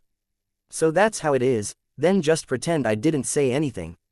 When the man heard this, he nodded slightly and got up to leave. Please wait a moment. Tang Zhen raised his head and called out to the man. What's the matter? Tang Zhen smiled and said as he looked at the man in front of him who had a puzzled expression, I'm new here and need to hire a local as an assistant. If you don't have a job, maybe you should consider it. That man turned around and spoke to Tang Zhen with some hesitation. I think you might have misunderstood. Actually, I'm not from here. I've just arrived here a few days ago. It doesn't matter. I just need someone to help me, and I think you're very suitable. If you're willing, I'll give you half a gold coin a day as a reward. This is a very high price, I'm sure many people won't refuse. The man who was hesitating at first immediately nodded. After all, what he lacked the most right now was money and a place to live. So, sir, what do you need me to do now? After accepting Tang Zhen's employment, the man immediately got into his role and asked Tang Zhen, change your equipment, of course. As my follower, you can't wear too shabby clothes. Tang Zhen stood up from the table, waved at the man, and walked out of the hotel. 954 Equipment 1. Walking slowly along the village road, the two came to the blacksmith's shop at the village entrance. The robust blacksmith who was waving his iron hammer to forge farm tools had already seen Tang Zhen and his partner standing at the shop's entrance. He casually put the iron block that he had just hammered aside and wiped his sweat with a towel as he walked in front of the two. Welcome, what do you two want? When the blacksmith spoke, his gaze was mainly focused on Tang Zhen. After all, this outsider who was always wearing a cloak was a rich man who did not lack money. Whether it was the fine fabric of the clothing, or the forthright behavior of throwing gold bars, it had all proved this point. If he had his eyes on the most valuable item in his shop, he would not be stingy. The blacksmith's smile grew wider when he thought about how he could sell his most valuable equipment. Tang Zhen's eyes swept over the decorations of the smithy. He turned his head to the blacksmith and said, I want to exchange a set of equipment for my follower. I wonder what good stuff you have here. The blacksmith's eyes lit up. He had been waiting for this sentence and quickly brought the two into the house. The wooden house was more than 40 to 50 square meters in area, and the walls were filled with items like swords and leather armor. However, they were all ordinary goods of average quality. But when it came out of the blacksmith's mouth, it was completely different. This leather armor is made of sharp-fanged beast's hide. It's as hard as iron and can effectively resist the strikes of sabers and swords. This is a spear made of refined iron. It's tough and sharp, and can easily pierce through a wild boar. This is a shield made of hard wood and covered with iron. Even a heavy battle axe can't break it. The boss of the blacksmith shop pointed at the weapons and equipment on the wall and continuously introduced them to Tang Zhen and the other man. They were clearly ordinary items, yet he described them as divine weapons, causing Tang Zhen and the man beside him to frown. Although these were weapons and equipment commonly used by ordinary adventurers, their quality was only average. It was not as exaggerated as what the blacksmith shop owner had said. The two of them weren't rookies, so how could they not see the quality of these weapons and equipment?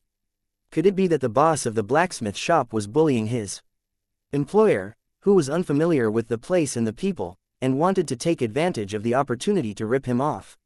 When the man hired by Tang Zhen thought of this, he immediately felt that he had guessed the thoughts of the boss of the smithy.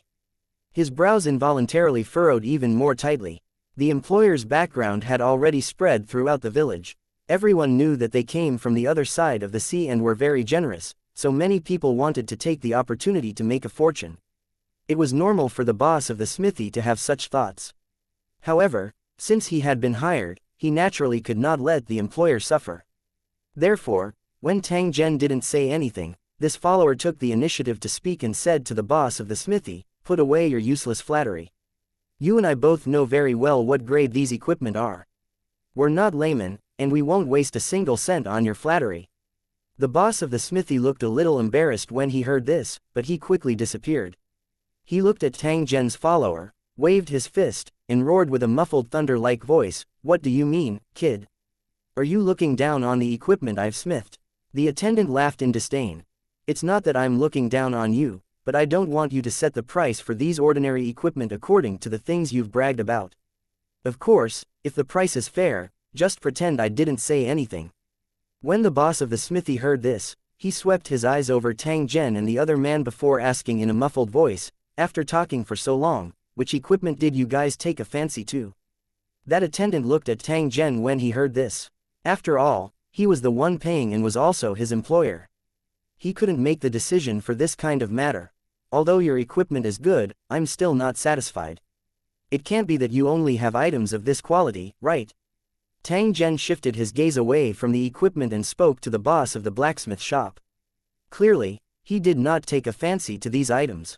When the blacksmith heard this, he was not angry at all. Instead, he walked to the room next door with a smile, took out a wooden box, and placed it on the table.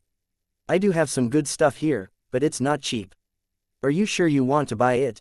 Tang Zhen smiled. He randomly took out a piece of gold and threw it on the table, indicating to the boss of the smithy to open the box. The boss picked up the gold and shook it, nodding in satisfaction. Then, he used the key to unlock the box. 2 weapons with flowing lights appeared before Tang Zhen's eyes and immediately attracted his gaze. "This is a xianxia." Tang Zhen frowned slightly as he sensed the energy that was being emitted from the weapon. This was because he had discovered that this weapon was not simple. Compared to the demonic weapons used by Lu Cheng's cultivators, the energy reaction of this weapon was more obvious and could even directly cause some energy-destroying effects. However, in terms of sharpness, these 2 weapons were slightly inferior. Even low-level Mo weapons could not compare. Cultivators of Lu Cheng might pay more attention to the practicality and durability of their weapons, but the 2 weapons in front of him must have been maintained on a daily basis. When the boss of the smithy saw Tang Zhen's unblinking eyes on the 2 weapons, he immediately revealed a proud expression as he introduced, "These 2 weapons are treasures passed down from my ancestors. Both of them are enchanted weapons. One of them is a frost dagger, which can cause freezing damage. The other one is a paralyzing dagger, which can make the enemy's body stiff after being stabbed. Both are rare and good items." Tang Zhen picked up the 2 weapons and played with them for a while. He slightly nodded and looked at the blacksmith beside him. "Not bad, it's indeed a good thing. What's the price?" The blacksmith heard this and immediately stretched out his palm. 500 gold coins, no bargaining. "It's not expensive, but the key is that these 2 weapons might not be worth that much. However, if you are willing to add some defensive equipment, I can buy these 2 weapons." The blacksmith muttered to himself for a moment before nodding in agreement. Not long after, the 2 of them walked out of the blacksmith shop. That attendant had already changed into a brand new set of embedded leather armor. On his waist hung the paralyzing short sword that Tang Zhen had given him. In addition, he was also holding a long sword in his hand, which was a product that the boss of the blacksmith shop had just finished. On the way back to the hotel, Tang Zhen looked at the mountain peak in the distance. He seemed to have suddenly thought of something as he said to the attendant behind him, "Do you think dragons really exist in this world? How strong are they?" The attendant, who had been silent this entire time, revealed a complicated expression. He indifferently said, "Dragons do exist. When you face them, you feel so weak. An ordinary person would not be able to put up any resistance in front of a huge dragon. It would be even more difficult to kill it. At least, other than the legendary dragon slayers, I've never seen a dragon killed before." Tang Zhen swept his gaze over his follower and laughed softly. "Others might not be able to do it, but maybe we can." Hearing this, the attendant also smiled. "I hope so, but I advise you not to try it so easily. Believe me, that dragon is really terrifying." Tang Zhen did not say anything. He merely nodded his head. "Oh right, I still don't know your name." "I'm Jason, sir." "Really? I think Dragonborn is a good name," Tang Zhen said with a smile. He continued to walk forward. Behind him was his follower, who had a puzzled expression. "Dragonborn, what the hell was that name?" 955 Soul Stone 1. The 2 of them walked into the giant hotel while Jason was still in doubt. The customers who were still drinking naturally saw Jason, who was dressed as new as he was. Looking at the weapons and equipment, they were all secretly envious.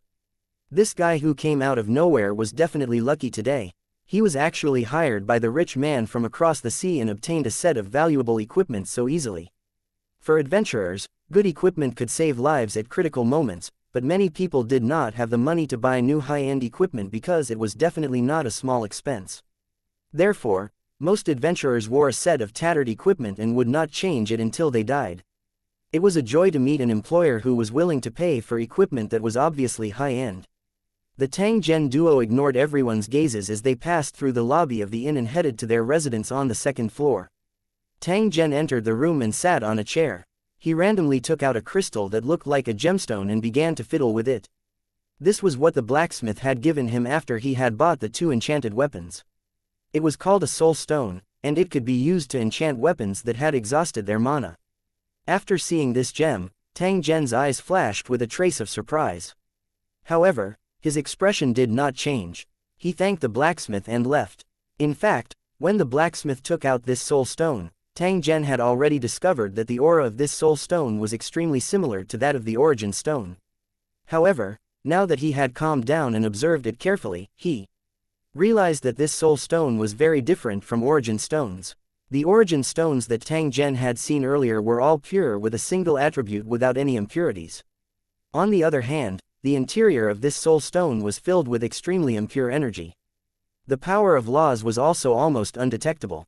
The different types of energy that repelled and resisted each other, and even reacted violently after contact, also existed in the same origin stone at the same time.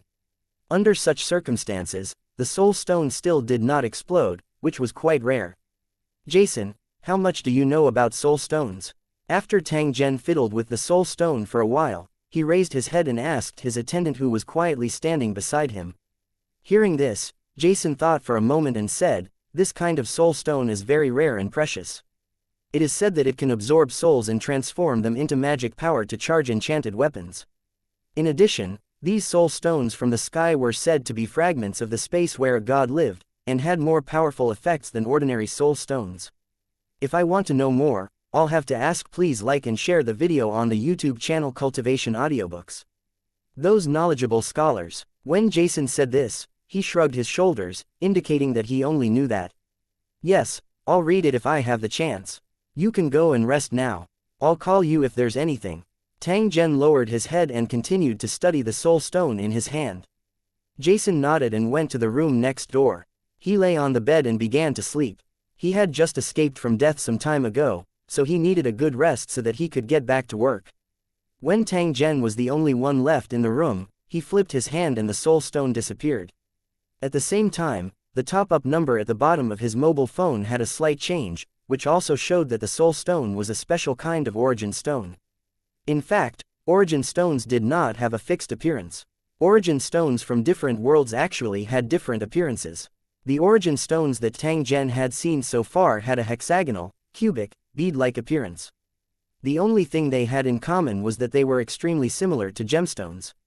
There was still a faint trace of the power of laws within it, and nothing else. It must be because the purity of the soul stone was not high. Therefore, this soul stone was only equivalent to 1/3 of the origin stone. The exchange rate made Tang Zhen a little disappointed. However, since this soul stone was used as an enchantment item, it proved that there must be a lot of them in reserve, and it was not difficult to unearth them. Otherwise, it would not be so popular among the people. Moreover, the quality and level of the soul stones were also different. It was estimated that the high-level soul stones would not have such a devaluing situation. He didn't expect that he would accidentally discover traces of origin stones after just coming to this world for a few days. This also caused Tang Zhen's mood to become extremely good. He had a faint premonition that he might have an unexpected great harvest in this world. Just when Tang Zhen was thinking about how to collect these soul stones, footsteps suddenly came from the door. Soon after, a knock sounded. "Come in." As Tang Zhen's voice fell, a holy dragon city lord in a black cloak stepped into the room. "City lord, we've already collected some information about this place. Would you like to take a look?" After seeing Tang Zhen nod his head, the overlord operated the computer on his wrist and transmitted a set of information to Tang Zhen. After the transmission was completed, Tang Zhen tapped a few times on the computer on his wrist and a holographic image appeared in front of his eyes. It was a high-definition video of a city built in the middle of a valley. It covered a large area and looked quite majestic. The city walls were built with huge rocks, and they were filled with elite soldiers. There were also many city defense weapons. Under normal circumstances, if they wanted to take down this city, they would definitely have to pay a high price. However, to Holy Dragon City, a city wall was not of much use. Whether it was a cannon or an aircraft, they would make the city wall useless. It could be said that taking down this city was as easy as blowing off dust for the Holy Dragon City. Of course, the purpose of the Holy Dragon City's invasion was not to take over the city. If there was no need, the cultivators in the city were not willing to start wars everywhere, because it would greatly increase the difficulty of collecting the world's origin. However, the problem was that none of the towers could complete the task without shedding a drop of blood.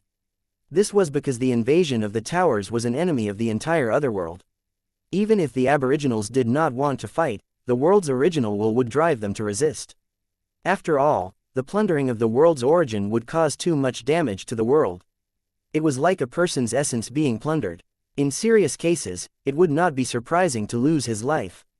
Lord Castellan, this city is Snow City, the political center of Snow City.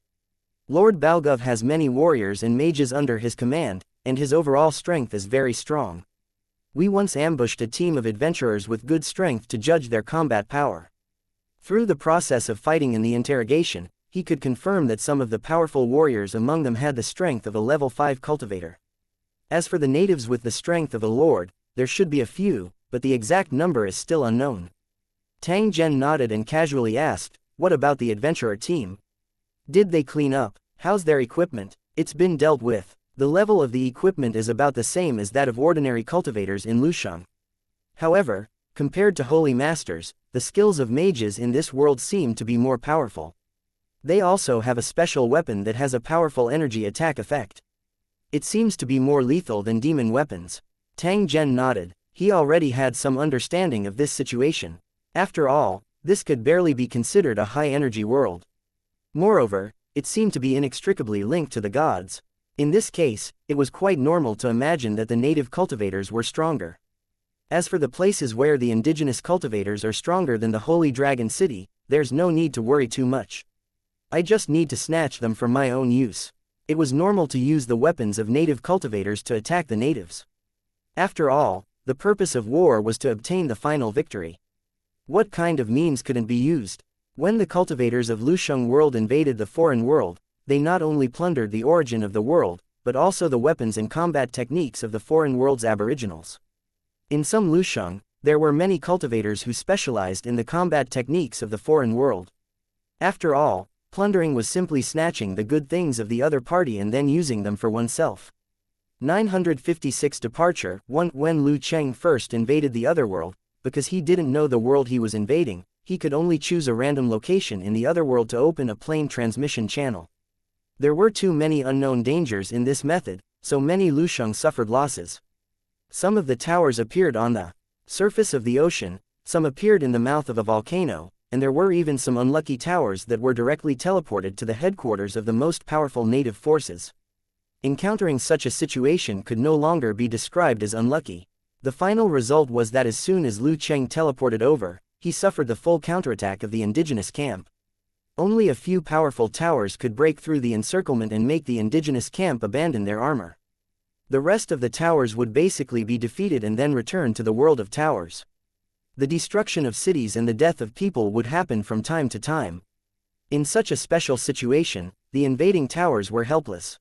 After the teleportation began, it couldn't be stopped or changed, and they could only blame it on their bad luck. Because of this, the foundation stone platform was repeatedly criticized by the cultivators of Lu Cheng. Since he couldn't count on the cornerstone platform, Lu Cheng, who was carrying out the mission, could only take active measures to protect himself. The original invasion action was forced to change to self-protection. As for the mission issued by the cornerstone platform, let it go to hell. It was more important to protect Lu Cheng and his own life first. At this time, Lu Cheng, who was participating in the invasion mission, would either buy powerful weapons with all his resources to enhance the defense level of the protective shield or send a suicide squad into the invading world to try to improve the unfavorable situation. If these two methods weren't safe enough, these towers would leave some of their elites and resources behind to preserve their strength. In this case, even if they were defeated and the towers were destroyed, the remaining residents would still have a chance to rise again. However, if this world had already been invaded before, it would be much more convenient for the second invasion. Because they had some understanding of this world, the invading tower could lock onto a certain area of this world, and the transmission channel would open in this position. Under such circumstances, the invading tower would choose a hidden location and quietly open the teleportation channel. For example, deep in the mountains or forests, or at the bottom of the ocean, or even deep underground. These places were deserted, and the chances of being discovered would be greatly reduced. And when the teleportation began, Lu Cheng would send some cultivators over in advance, marking the surroundings of the passage as a forbidden area. Once a native barged in, the cultivators in charge of defense would control or kill him to prevent the news from leaking out. In this way, they could ensure to the greatest extent that before the city tower descended, the native forces would not discover anything unusual and then take intense defensive and counterattack measures.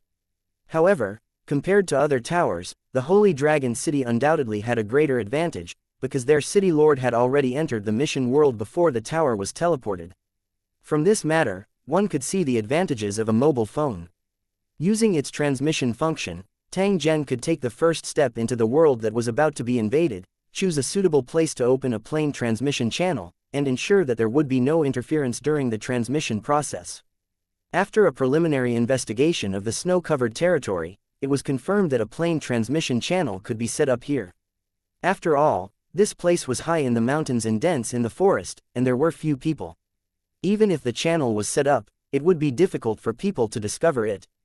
After the Holy Dragon City descended, Tang Zhen would use the Snowman territory as his base and continuously expand to the surrounding areas, slowly swallowing this continent. This process might take a long time, so Tang Zhen had to make plans early. Making use of the local aboriginals to assist was actually a pretty good method. At the very least, Tang Zhen had done this more than once, and the results were quite good. Of course, he would not completely trust these local aboriginals. Instead, he would assign the cultivators of the Holy Dragon City to supervise them, in case they caused trouble in private. Once he had enough manpower, Tang Zhen would control the entire Shuiman territory. The invasion would officially begin when the Holy Dragon City descended. Only when the entire Shuiman territory was under his control would he be able to ensure that Holy Dragon City would not be disturbed during the teleportation. Tang Zhen sat on the chair and thought for a moment, after which, he closed his eyes and his body suddenly rose into the air as he began his daily training. He could only hope that time would pass quickly, because there would be a good show tomorrow. Early the next morning, at the entrance of Huang village, Donnie, who had changed into a set of adventurer's equipment, was standing under an old tree and looking up. His gaze was fixed on the village entrance, and he looked restless. A trace of anxiety could be seen in his eyes. Damn it, the sun has already risen so high, why aren't they here yet? Don't tell me you're not going. Donnie's mood was fluctuating. He was worried about his personal gains and losses. He would never calm down before he saw Tang Zhen and the others. Although that rich man is very curious about dragons, he is also afraid of them. Could it be that after a night of thinking, he is afraid? No, they have to go, and even if they don't, I have to find a way to bring them there.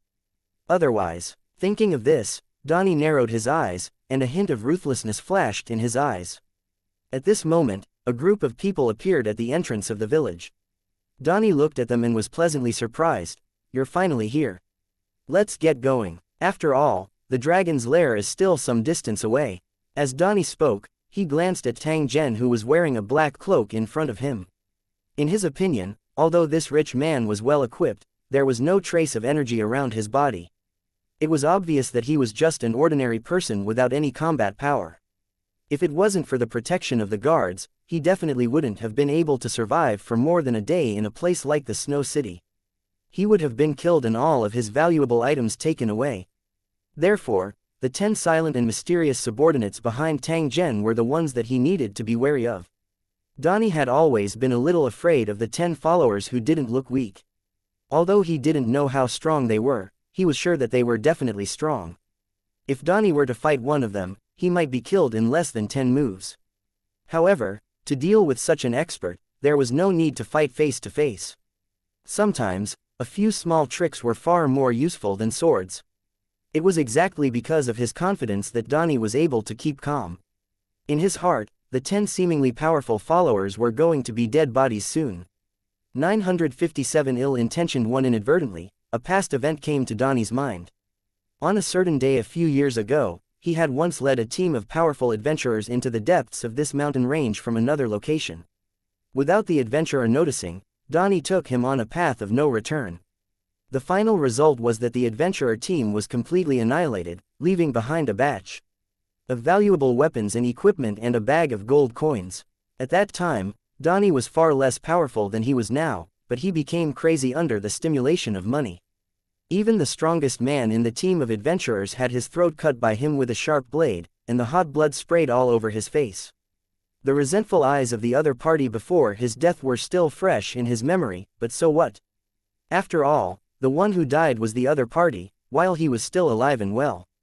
While he was enjoying himself, the corpses of these adventurers that had been casually thrown away had probably been torn to pieces by the wild beasts. For a long time after that incident, Donnie had been very happy because he was not short of money, so he was popular wherever he went. However, after spending all the gold coins in his pocket, without any source of income, Donnie began to recall the experience again. As long as someone like Donnie had killed and robbed someone once, he would be addicted to it. Especially when he was short of money, he was eager to do it again. Once he had money, he could enjoy fine wine and roasted meat, as well as the few flirtatious and seductive women in the inn. However, he had been waiting for a suitable opportunity all this time. Occasionally, he would take a few actions, but the income was not enough to satisfy him. Fortunately, Tang Zhen, this rich man, appeared when Donnie was most embarrassed. No one knew how happy and excited Tang Zhen was at that time, especially when he found out that Tang Zhen's net worth seemed to be far more than this. He was so excited that he almost couldn't sleep. He kept reminding himself that he must not miss this opportunity, or he would regret it for the rest of his life. Thinking of this, Donnie's eyes became more determined, and the smile on his face became brighter. Is this the follower you hired? He doesn't look like a local. His gaze swept towards Jason, who was behind Tang Zhen. His gaze mainly stopped on the enchanted short sword at the other party's waist. He had obviously already seen that this weapon was worth a lot. According to his understanding of the market, an ordinary enchanted weapon would cost more than 100 gold coins. Now that it was equipped on a follower, was he not afraid that this follower would try to escape at the sight of money? He was indeed a rich man, spending money without any scruples. How good would it be if this money was given to him? Looking at the silent Jason, Donnie's eyes flashed with envy. As for the other party's appearance, he seemed a little familiar, but he could not remember where he had seen him before. Of course, it did not matter if he could not remember. It was supposed to be a very lucky thing for this Nord to be hired by a rich man, but now it seemed that it was not so. Thinking about that, Donnie couldn't help but sneer to himself. The more valuable things, the better. All the gold coins, equipment, and even this rich man's cargo will all be mine in the end. It's almost time. Do you want to leave now? Seeing Tang Zhen nod, Tang Zhen immediately turned around and walked toward a small path by the village. The path covered by weeds was very well hidden. It seemed to have been stepped on by collectors and hunters. The narrowest part was only about a meter wide, and it was surrounded by thick trees. Tang Zhen's group slowly advanced on this narrow and winding path. From time to time, some birds and beasts would appear. Their eyes carried a curious expression as they sized them up without moving. Donnie seemed to be very familiar with this road. While he led the way, he would turn back every now and then and tell Tang Zhen about the scene of his encounter with the giant dragon. You don't know this, but when I first saw the dragon, I was so scared that my soul was trembling. The dragon's body was so huge that it was almost the size of a small mountain. It even blocked out the sun when it flew. If you look at the dragon's eyes, you'll find that they're so terrifying. At that time, it just glanced at where I was hiding, and I was so scared that my legs went soft, and all my strength disappeared. Seeing that Tang Zhen seemed to be very interested, Tang Ni also spoke even more happily and was secretly pleased in his heart. The reason why he had put in so much effort to tell Tang Zhen about the giant dragon was to make Tang Zhen maintain his curiosity. He did not want Tang Zhen to give up on this operation because of the fear in his heart and the difficulty of the road. In that case, all his previous preparations would have been in vain. If that was the case, Donnie estimated that he would go completely crazy. While he was conversing with Tang Zhen, he was also continuously calculating the distance. His mood had also become increasingly anxious and nervous. "You look very nervous." "Why?" Tang Zhen, who was listening to Donnie's story while walking, suddenly said. At the same time, his eyes that seemed to be able to see through people's hearts stared at Donnie. "Nervous? Of course, I'm nervous. After all, we're going to the dragon's lair to steal treasures, so it's inevitable that we'll be nervous and excited." "Ha ha ha, Yingluo." Donnie reacted quickly and explained to Tang Zhen while laughing. "Actually, you don't have to be so nervous. It's just a giant dragon. If we reach its cave and the dragon is still in its nest, we can just capture it and play with it." Tang Zhen seemed to be joking as he casually said that. However, it gave Tang Yi the feeling that he was speaking the truth. "Yes, I must be hallucinating. Hee, if we really capture the giant dragon alive, I'm afraid that your name will immediately spread throughout the entire Snow City." Donnie put on an ugly smile, but he continued, "Although slaying a dragon is legendary, it's not impossible. As for the difficulty of capturing a giant dragon alive, just thinking about it makes one feel despair." "Mr. Tang Zhen, are you sure you're not joking?" Even though Tang Zhen had been speaking to Tang Zhen, he couldn't help but refute Tang Zhen's arrogant and ignorant thoughts. Was this rich man from across the sea crazy to want to capture a dragon alive? This kind of rich person really didn't know the immensity of heaven and earth. Donnie's heart was full of disdain. After chuckling, he turned around and continued to lead the way. However, he didn't notice that the cloaked Holy Spirit City's overlords had also revealed looks of disdain in their eyes after hearing his words. "Silly, do you really think that we've never seen a dragon before? And are dragons really as powerful as you say?" Perhaps to the natives of this world, giant dragons were an extremely terrifying creature. However, to the cultivators of the Holy Dragon City, they were nothing. Currently, there was a giant black dragon imprisoned in the valley behind the Holy Dragon City. Its strength had already reached king level, but even so, this guy was still beaten black and blue by the city lord. He was still in a deep sleep and had become an experimental subject for Holy Dragon City's researchers. When this guy woke up, he would be shocked to find that he had a bunch of descendants. At that time, the black dragon who had suddenly become a father would probably have a very interesting expression on his face. This guy had fallen into the hands of the Holy Dragon City. If he did not make use of his remaining value, he would never be free. This also proved one thing, and that was that almost no one who provoked Holy Dragon City's enemy had a good end. Holy Dragon City would not show any mercy to their enemies. 958 Trap 1. The two sides had different perspectives, which led to different ideas. For a native like Donnie, dragons were definitely an extremely terrifying creature, almost synonymous with disaster. However, to the cultivators of the Holy Dragon City, no matter how powerful the dragon was, it was just a powerful monster. Other than that, it had no special meaning. The Holy Dragon City had killed more than one similar monster. In the eyes of the Holy Dragon City cultivators, they were nothing much. In fact, even if Tang Zhen did not make a move, the Holy Dragon City's overlord cultivators could still rely on excellent weapons and equipment to kill the giant dragon. Therefore, the Holy Dragon City's overlords did not have much fear for this kind of king-level creature with decent strength. Even if they encountered each other at this moment, they would not hesitate to surround them and carry out the magnificent feat of slaying a dragon. As the Holy Dragon City's level increased, the strength of the cultivators in the city kept increasing. In the future, the cultivators of the Holy Dragon City might be able to kill a giant dragon without much effort if they were alone. Donnie probably never dreamed of these things. Although Donnie was smiling, there was still a hint of mockery in his heart. He led the way dutifully. Although the mountain path was difficult to walk on, it could not stop everyone's advance. Even if they encountered some fierce beasts blocking the way, they were all killed by everyone. Tang Zhen and the others didn't care about the corpses of these fierce beasts and casually threw them in the forest. Although Donnie felt that it was a pity, he knew that he had to do something important.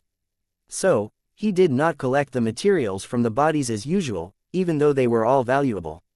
After a few battles, he more or less had some understanding of the Holy Dragon City Lord's combat power, and the fear in his heart increased. Even so, he was still very confident in himself. Even if these Holy Dragon City cultivators were very powerful, they would still not be able to escape death.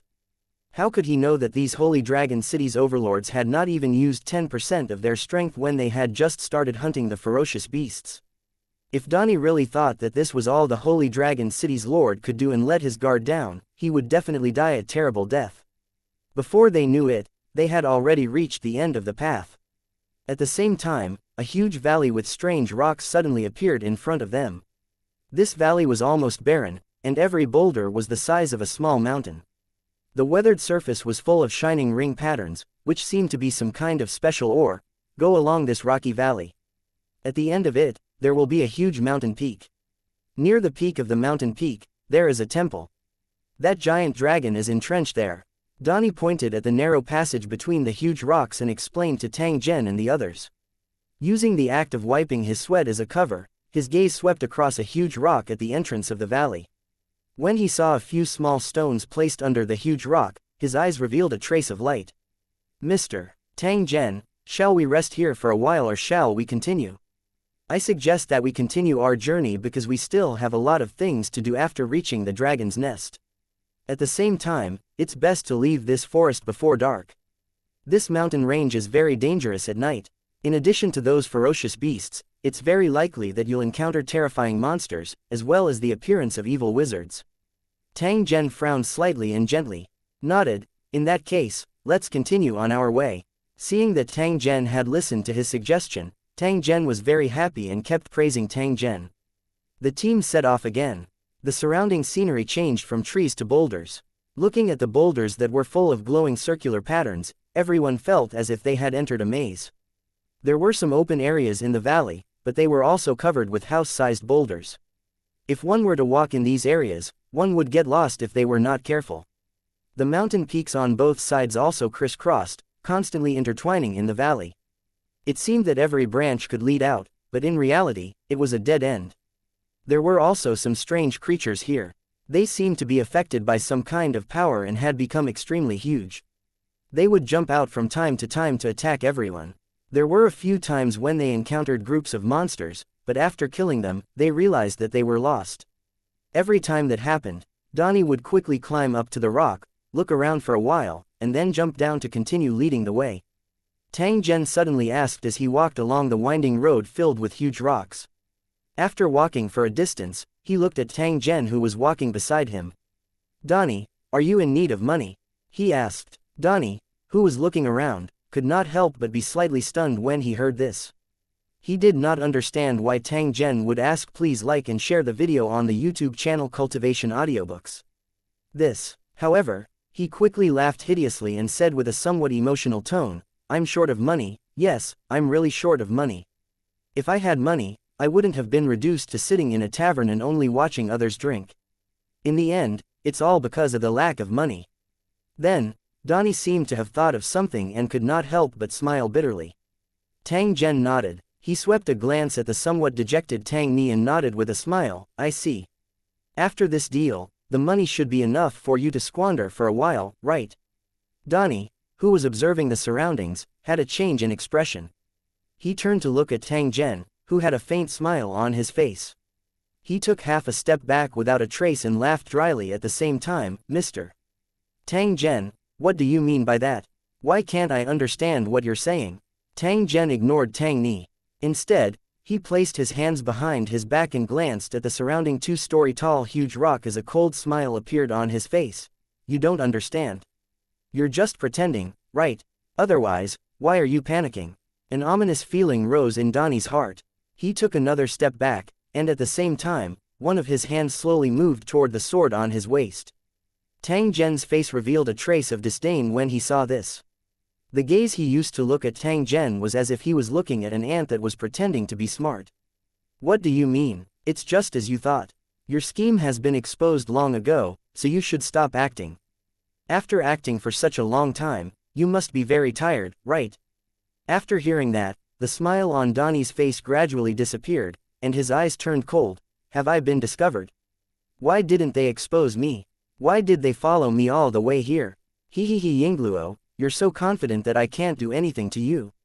A trace of contempt and ridicule appeared on Donnie's twisted face.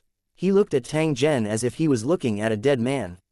"Cut the crap, You can all go to hell. As Downey laughed wildly, a series of wild laughter immediately sounded from the surrounding boulders.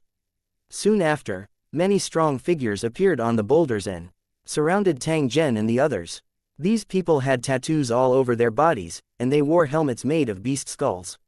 They only had short robes made of beast skin on their bodies, and their shoes were also sewn from beast skin.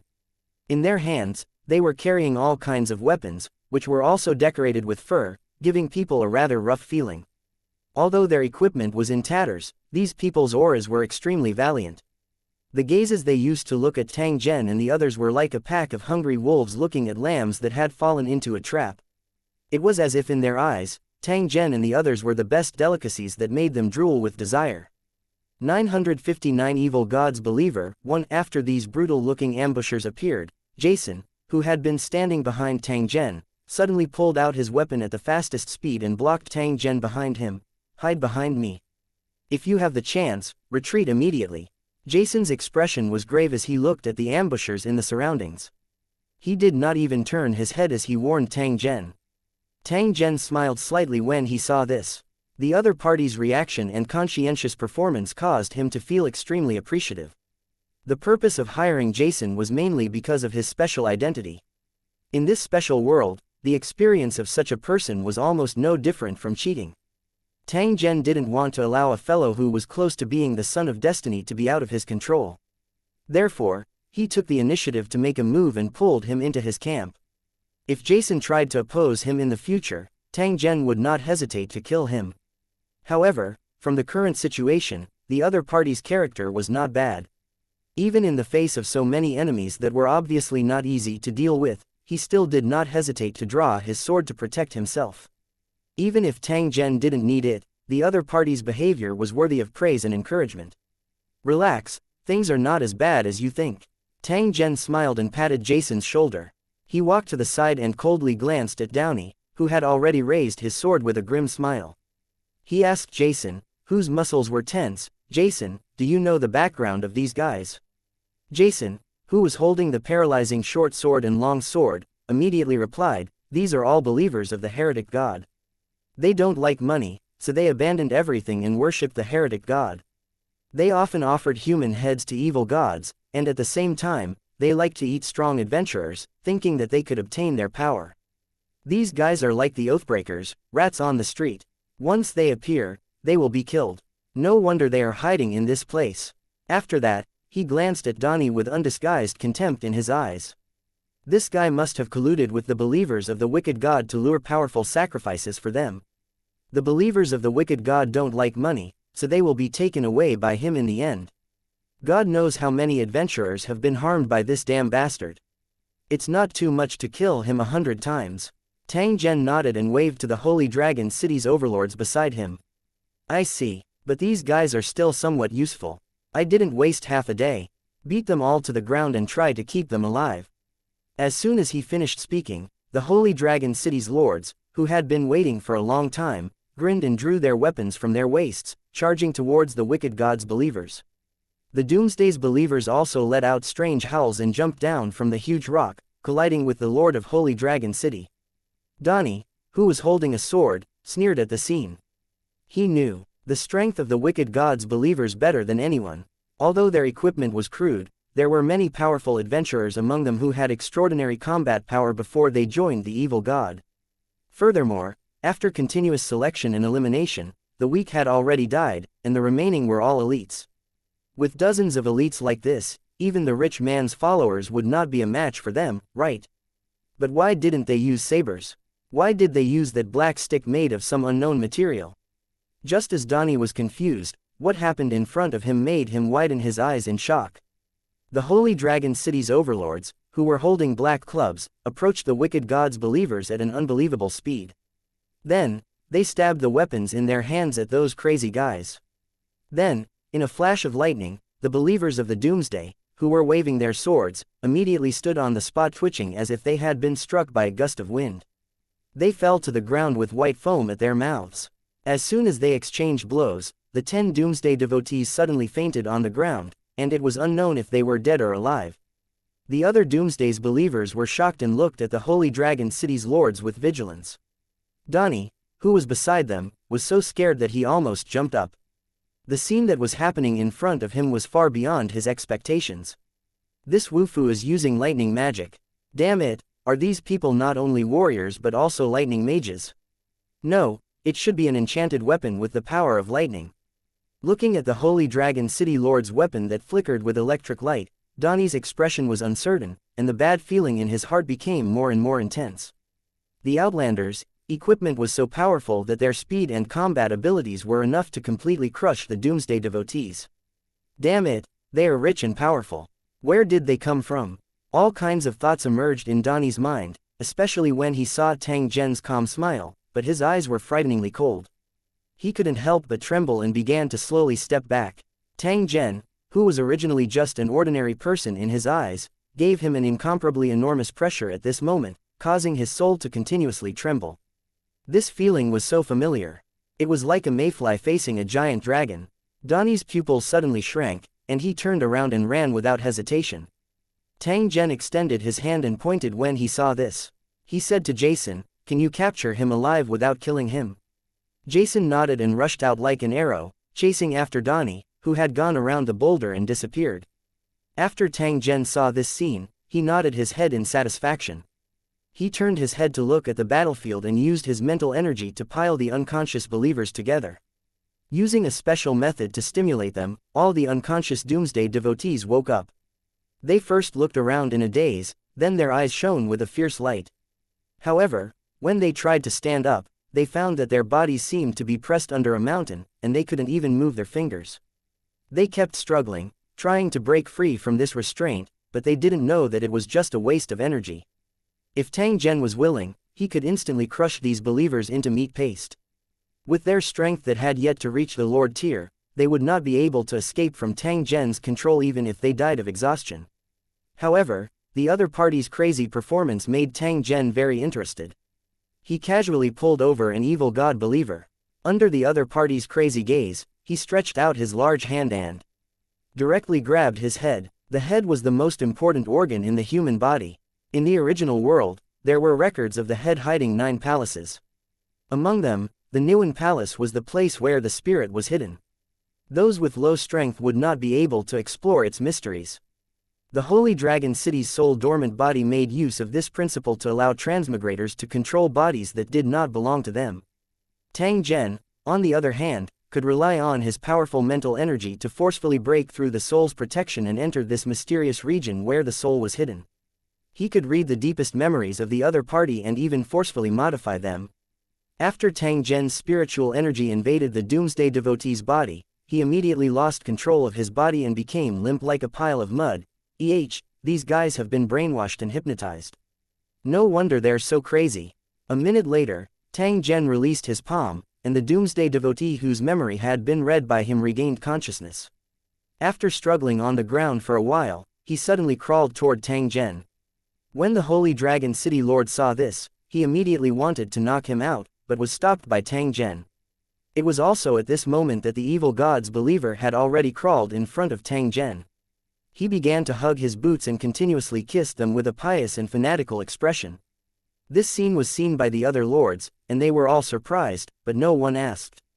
Tang Zhen smiled. However, his eyes revealed a pondering expression. 960 Puppet 1. When Tang Zhen was reading the memory of this evil god's believer, he discovered something unusual. This Doomsday devotee was originally just an ordinary adventurer with decent strength. He did not believe in any inexplicable doomsday. However, during one of their missions, their adventurer team accidentally entered a dilapidated temple and accidentally discovered an underground cave. Out of curiosity and the yearning for unknown wealth, they entered the temple and saw a shocking scene. The ground was empty, with twisted tree roots hanging everywhere. The ground was covered in a thick layer of bones. No one knew how long these skeletons had been there, but they had long since rotted away. However, what was strange was that there was not a single skull in these skeletons.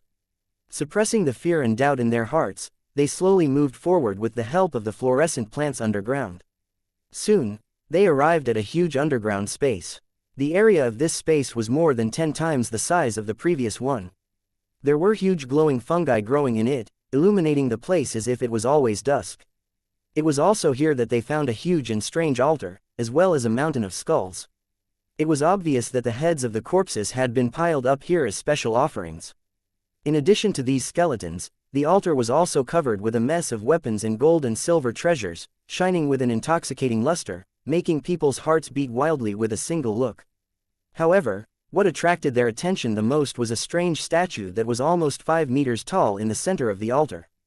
The statue looked very fierce. It had a snake head and a human body. It had 6 arms, 2 pillar-like legs, and a huge tail. Looking at its appearance, it seemed to be some unknown god. The statue was so vivid that it seemed to have been staring at them ever since they entered the underground space. Its eyes were flashing with a cruel and cunning light. If they weren't sure that it was a statue, they would have mistakenly thought that it was a living thing. At this moment, the adventurers were surprised to find that the material used to carve the statue was an extremely rare and huge soul stone. This discovery made the adventurers extremely excited.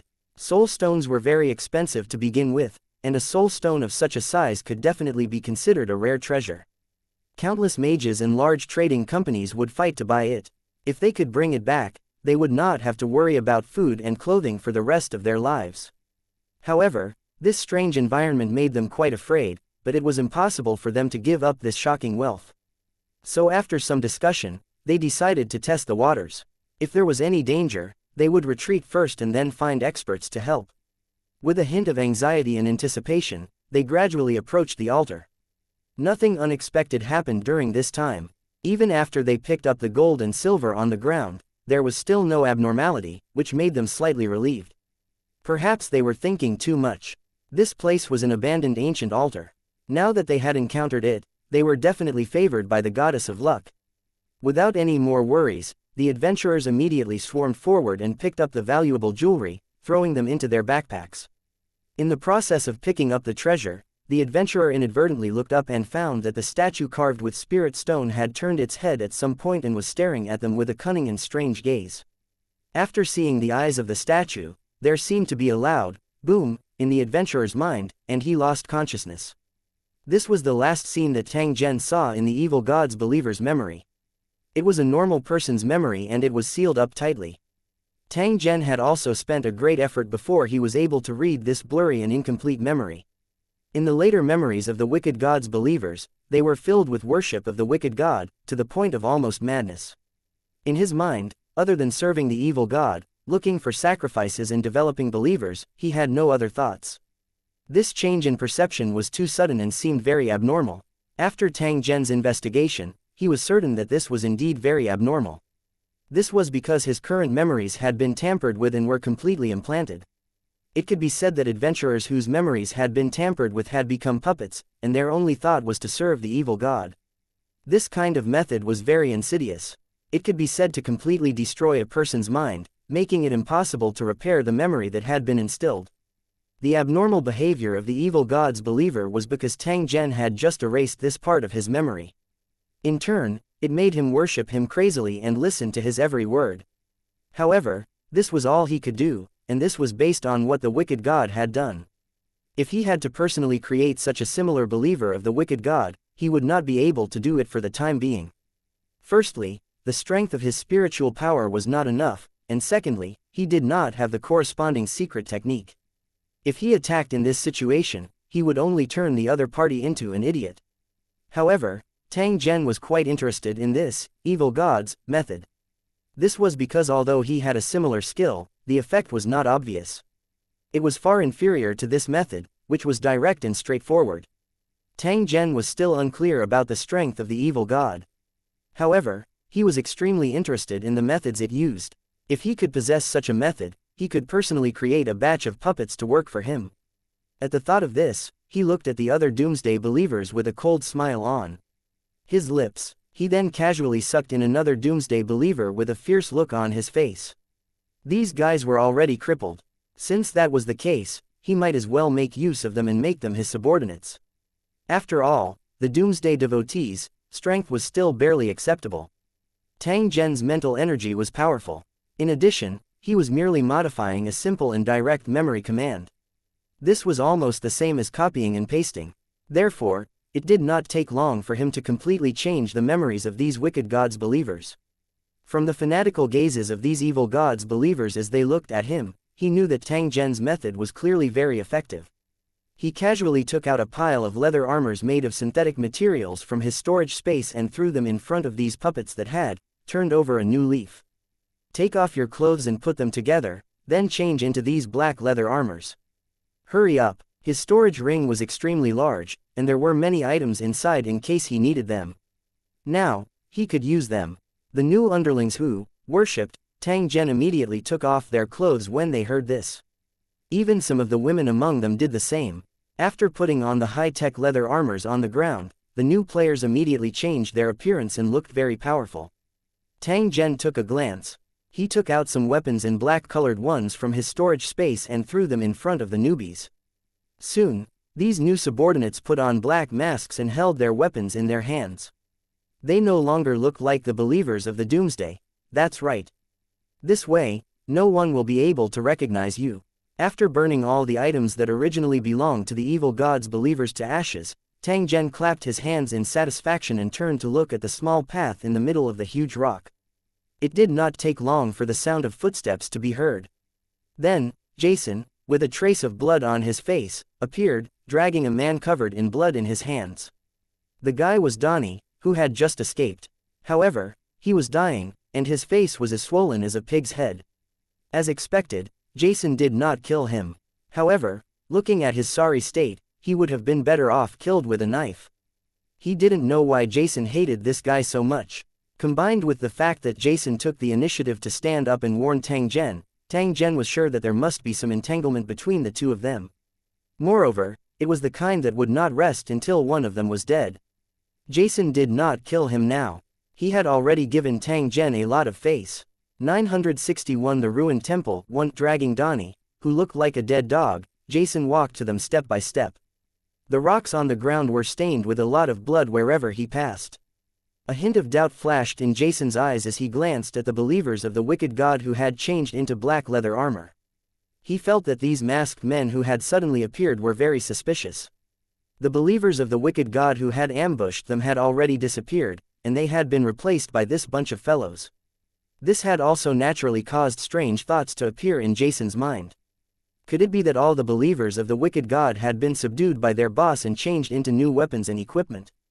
This thought was laughable because the believers of the wicked god would rather die than surrender. Even if their heads were cut off, they would not surrender, let alone listen to orders respectfully. In Jason's eyes, this was impossible. Moreover, with so many armors and weapons, they would take up a lot of space, but he didn't see anyone carrying anything earlier. Although the energy in this world was not low, very few people knew about magical items like storage equipment, so it was not surprising that Jason had such an idea. On the other hand, the ashes of the believers' clothes on the ground increased his suspicion. After all, it was too much of a coincidence. However, although he was confused, Jason was not stupid enough to take the initiative to ask. After all, everyone had their own secrets. Besides, this kind of thing had nothing to do with him. Moreover, Tang Zhen did not intend to hide anything from him. Naturally, he would not take the initiative to explain anything to him. Master, I've brought this guy back. At the same time, Jason threw Downey to the ground and said to Tang Zhen, well done, but it seems that our Mr. Downey has suffered a lot. After Tang Zhen praised Jason, he glanced at Donnie, who had his eyes closed and was waiting for death, and shook his head slightly. What else do you have to say now, Mr. Downey? Upon hearing this, Donnie opened his swollen and blue eyelids with difficulty. His eyes, which were already full of blood, glanced at Tang Zhen and sneered with difficulty. There's nothing much to say. I just hope that your knife will be faster. That way, I will be extremely grateful. He knew that he was going to die, so he didn't beg for mercy. He only hoped that he would die a quick death. In fact, he had already felt a strong killing intent from Jason's body. However, at the last moment, he still retracted his short sword from his neck, with a hint of unwillingness in his eyes. Clearly, he had received Tang Zhen's orders. Otherwise, he would have already become a corpse. In fact, it was precisely because of this that Tang Zhen still held a trace of hope in his heart. He felt that there must be some reason why Tang Zhen did not kill him. Perhaps, this represented a chance of survival. Tang Zhen shook his head when he heard this. He looked at the faintly discernible mountain peak in the distance with a trace of curiosity in his eyes. Mr. Donnie, have you forgotten the purpose of our trip? How can I let you die before we see the dragon? A trace of surprise flashed through Tang Zhen's eyes after he heard this. He raised his head with difficulty and looked at Tang Zhen. His tone carried a trace of puzzlement. You're really going to look for a dragon? Don't you think I'm lying to you? As he said that, an idea suddenly popped up in Donnie's mind. If he made good use of it, he might really be able to escape from death this time. It's up to me whether I believe it or not. It's up to you whether you can find it or not. If you can't bring me to the dragon's lair, I guarantee you'll die an ugly death. Tang Zhen's tone was neither warm nor hot, but it was as cold as ice when Tang Ni heard it. He felt a chill run down his spine. In fact, he had long discovered that the masked men wearing strange leather armors around him were actually the believers of the wicked god who had worked with him many times. He just didn't know what had happened that had caused them to be subdued by this rich man who was pretending to be a pig to eat the tiger in front of him. No one knew the Doomsday devotees' style better than he did, and it was precisely because of this that he was even more aware of the difficulty of doing so. The rich man in front of him was far more terrifying than he had imagined. Don't worry, I've seen a dragon before. I can bring you to its nest. Donnie closed his eyes and added in his heart, it's still not certain who'll be the one to die after we see the dragon. Very good, but before that, I'm going to go to another place because there's something that interests me very much there. Tang Zhen nodded to one of his newly recruited subordinates as he spoke. The other party immediately led the way. The team, which had expanded to more than 50 people, once again advanced through the boulders. The location of the evil god's cave was actually in this huge stone valley. After following the newbie for some distance, a slightly open area appeared in front of everyone. Walking around the countless dizzying boulders, it was inevitable for people to feel a sense of oppression. At this moment, when they suddenly saw this open space, it was quite a feeling of hope at the end of the tunnel, which made people's eyes light up. However, the scene here couldn't make people relax, and even the timid would feel fear. This was because there were human and animal bones scattered all over the open space. The flesh and blood on them had been removed completely. Moreover, these skeletons did not have heads, so it was obvious that they were taken away on purpose. Tang Zhen knew that this was the handiwork of his newbies. Therefore, he did not find it strange. Instead, he continued to walk forward. After passing through the area filled with bones, they were faced with two huge rocks that looked like two huge gates. They were also covered in fluorescent lines in the shape of a Chinese character. The only difference was that the huge rocks were covered with strange runes drawn with blood. Behind these two giant stone doors, a building filled with an ancient and strange aura began to slowly appear before everyone's eyes. This was an unknown temple, and the masonry was also made of this strange stone. The building area was about 100 square meters. There were some incomplete murals on the walls of the temple, but they were no longer visible. There were some stone artifacts lying on the ground, and the traces of damage were quite obvious. As for the god statues worshipped here, they seemed to have been attacked by some kind of blunt weapon and had long been reduced to a pile of fist-sized crushed stones, no longer able to see their original appearance. Only the heavens knew how much hatred this attacker had, to actually smash the statue to such a fine extent. The underground cave where the evil god's statue was hidden was right under the nameless temple. Tang Zhen found the entrance without any effort. I'll go down and take a look, you guys wait for me here. Tang Zhen instructed and was about to step into the dark cave entrance. Jason, who was behind him, immediately extended his hand to stop Tang Zhen when he saw this. At the same time, he persuaded, it's very dangerous inside. You'd better not go down alone. You should at least take someone with you, in case of an accident. Jason's suggestion was very reasonable. Although he did not know that this was the evil god's cave, just by looking at the surrounding situation, he knew that this was definitely not a good place. Therefore, he felt that it was very inappropriate for Tang Zhen to explore the cave alone and immediately jumped out to stop him. It had to be said that Jason had performed quite well after accepting the job. Don't worry, even if I encounter danger, I have a way to escape. Tang Zhen did not explain much and directly walked into the cave.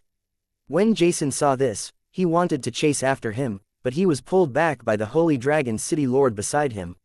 He struggled with all his might, but unfortunately, he could not break free from the Holy Dragon City Lord's grasp. When he turned to look at the other party, he saw that his face did not show any signs of struggle. Through this contest, Jason knew that the other party's strength was probably not below his, and might even be higher. Since the employer's followers had such strength, but he didn't bring them with him, it meant that he must be quite confident. Tang Zhen's confident face suddenly flashed in front of Jason's eyes. Jason seemed to have thought of something and no longer struggled. Instead, he guarded the cave entrance and waited for Tang Zhen to return. 962 Cave of the Evil God 1. The underground cave was not particularly dark due to the existence of fluorescent plants. At least, he could barely see the path under his feet.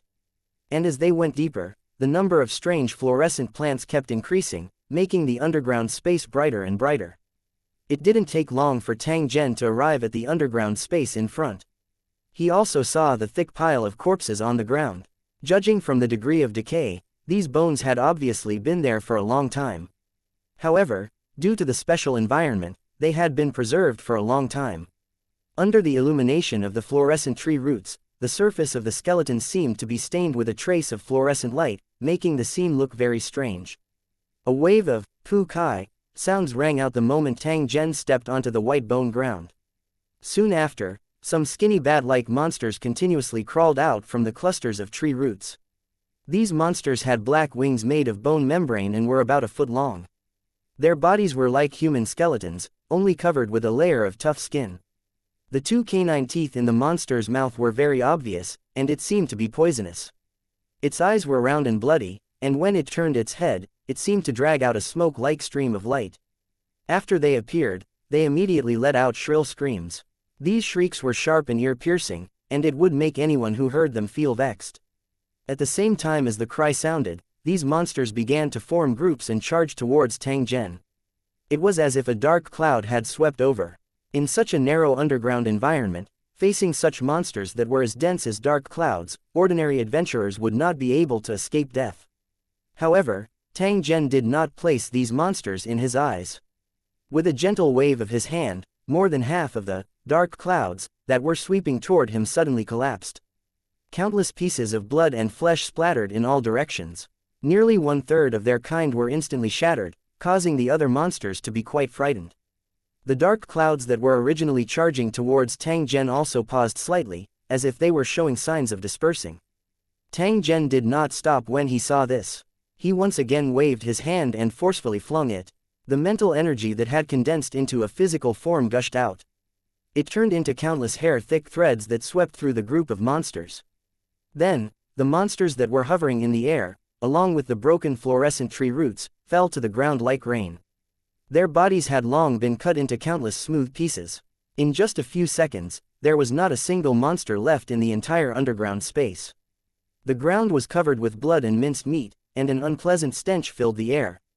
Tang Zhen frowned slightly. After holding his breath, he quickly passed through this area and walked toward the depths of the cave. With his speed, it would only take him less than a minute to reach the next underground space. Soon, the underground space that he saw from the Doomsday devotee's memory appeared before Tang Zhen's eyes. The light source provided by the huge luminous fungus that was more than 10 meters tall made the scene here look like it was dusk. Compared to the scene in the Doomsday devotee's memory, the scene here didn't seem to have changed at all. It was still the mountain-like skulls, the mysterious and strange altar, the scattered treasures, and the statue of the Doomsday. Carved with soul stones, the evil god's statue that was standing in the dim light seemed to have a trace of spirit flashing in its eyes the moment Tang Zhen appeared. It was as if it had come alive. At the same time, Tang Zhen also felt a trace of strange mental energy from this priceless evil god's statue. This trace of mental energy seemed to be extremely pure. The degree of condensation was actually much higher than Tang Zhen's. If Tang Zhen's mental energy was said to be wood, then this trace of mental energy was iron. The quality and strength of the spiritual power of both sides were not on the same level at all. Clearly, the strength of the owner of this mental energy was higher than Tang Zhen's. Even though Tang Zhen had already grasped the fire law, it was still possible that he was not a match for the owner. Perhaps this was the god that the natives worshipped, a powerful native cultivator. However, Tang Zhen did not feel any fear in his heart. This was because the other party's actual body was clearly not here. Instead, he had only used some kind of secret technique to leave behind a trace of mental energy. Therefore, Tang Zhen was not the slightest bit afraid even if both parties were to fight. Tang Zhen slowly walked into this underground space. After he swept his gaze across the surrounding environment, his eyes once again landed on the evil god statue. At the same time, the enormous statue's head had also turned around in a strange manner and met Tang Zhen's eyes. Boom! A muffled sound was heard, and a ball of fire suddenly burst out in the air where the two sides' eyes met. A ball of fire that seemed to be alive was entangled with a ball of strange black clouds, constantly attacking and eroding each other. The confrontation between the two sides had already begun at this moment. A look of surprise flashed in the eyes of the evil god statue. Then, headless mummies suddenly crawled out of the skeletons, fumbling around to pick up a skull from the ground and put it on their bare necks. After the skulls were fixed in place, a trace of dim light emerged from the dark eye sockets.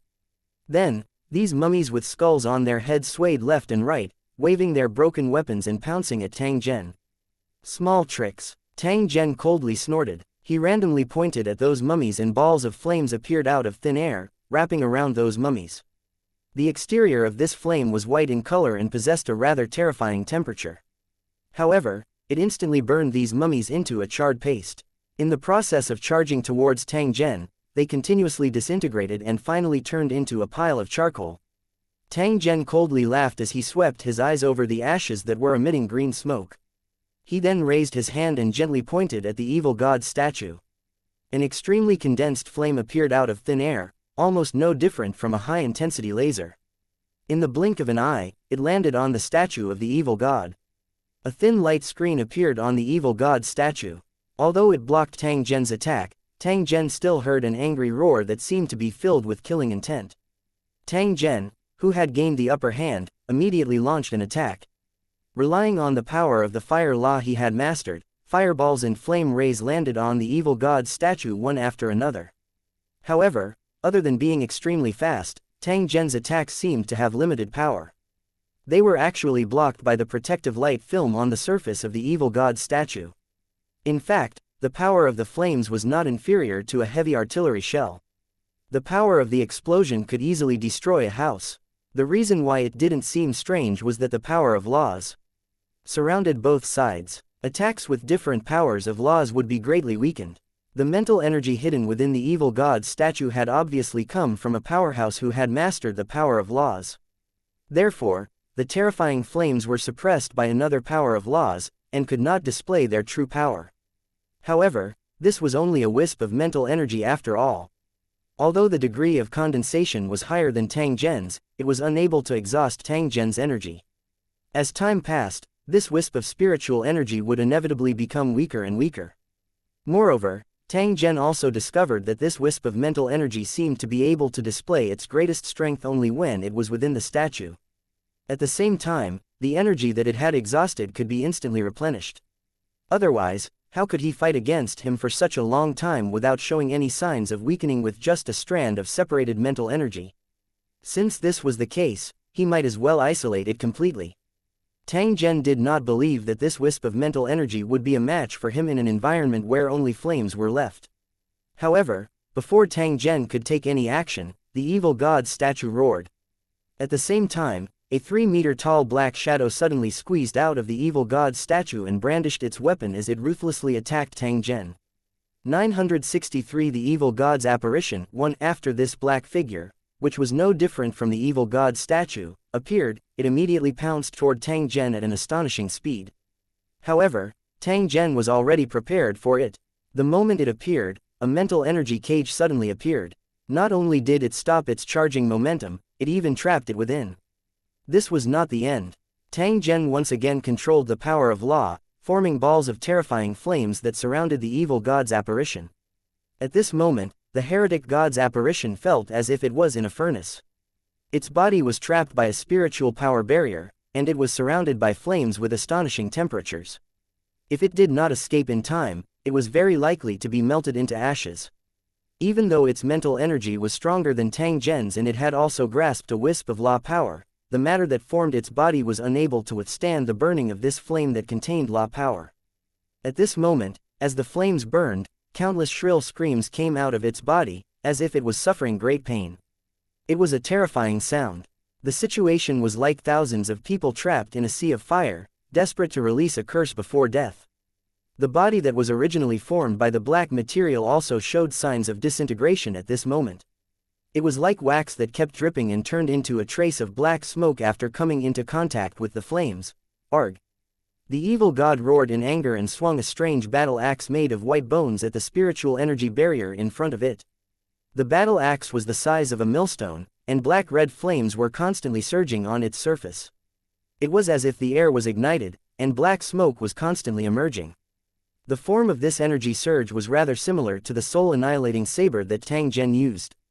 Clearly, this battle axe was not an ordinary weapon. However, the evil god's apparition was not a real entity, but was formed by countless heterogeneous soul power, so the weapon it used was naturally not a real entity, but also an illusion of soul power. It was obvious that the evil god, who had placed his spiritual energy here, also used such a battle axe as a weapon. Therefore, when the evil god apparition appeared, it naturally transformed the weapon of the original owner of the spiritual energy as well. However, its attack power was not even a third of the power of a real weapon. Even so, the power of the huge battle axe was extremely great. With just one blow, cracks appeared in the transparent air, and the barrier that imprisoned the evil god's apparition was clearly damaged. If the other party was given a few more chances to attack, the barrier formed by his spiritual power would shatter. How could Tang Zhen give his opponent this opportunity? He clenched his teeth and once again increased the output of his spiritual power. A faint golden light actually appeared in his eyes. At the same time, the power of law that pervaded his surroundings became even denser. The mental power cage that was on the verge of collapse suddenly became thicker, and all the cracks disappeared. The flames in the cage started to burn even more vigorously, almost filling up the narrow space. The evil god's apparition had already realized that something was wrong. It suddenly let out a roar and the black clouds around its body began to boil. Its huge body began to shrink. At the same time, its aura continued to rise, as if it had used some kind of secret technique to increase its combat power. At this moment, Tang Zhen had already confirmed that the soul power that formed the body of the evil god's apparition was the soul power that was extracted from the souls that were sacrificed in the brainwashed and hypnotized evil god's believers.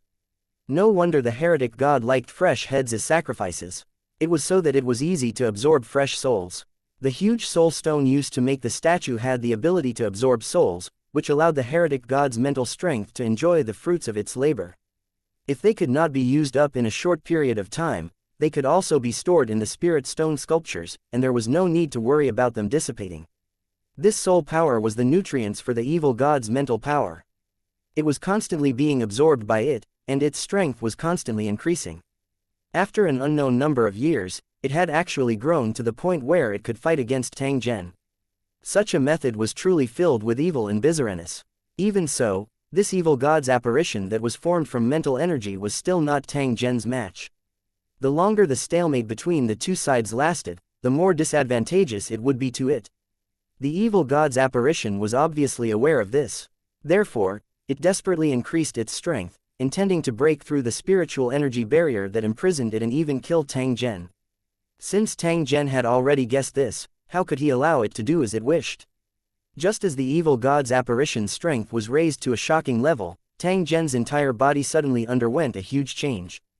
Countless flames wrapped around him, and a saber that was spitting out black flames suddenly appeared in his hand. Tang Zhen's figure flashed and he had already arrived in front of the evil god's apparition. The war blade in his hand suddenly slashed out. The speed of the blade was so fast that the evil god's apparition was beheaded before it could resist. At the same time, the soul power that made up the evil god's body was drawn into the blade like a whale sucking water. The body of the evil god's apparition that was cut in half was immediately wrapped in the surrounding flames. The body that had lost the power of the laws became vulnerable at this moment. It was burned into black smoke, its size rapidly shrinking and disintegrating. The shrill screams became even more ear-piercing, filling the entire underground space. The evil god's apparition looked terrified and let out a scream. Then, an unusual black light suddenly appeared. It flew out of the head that was wrapped in flames, directly smashing through the mental cage and flying towards the evil god's statue carved out of soul stone. However, at this moment, a humanoid creature that seemed to be made of liquid suddenly appeared behind the statue of the wicked god. It patted the statue gently, and the entire statue disappeared in an instant. The escaping black light was stunned for a moment, then it let out an angry roar and a black wave smashed towards the humanoid creature. However, just as the attack was launched, another spiritual power barrier appeared in front of the humanoid creature, blocking the black wave attack. The humanoid creature took the opportunity to quickly dodge. It rushed in front of Tang Zhen and collided with his body. It quickly melted and disappeared. A black cloak suddenly appeared on Tang Zhen's body. He was originally wearing a purple gold battle armor.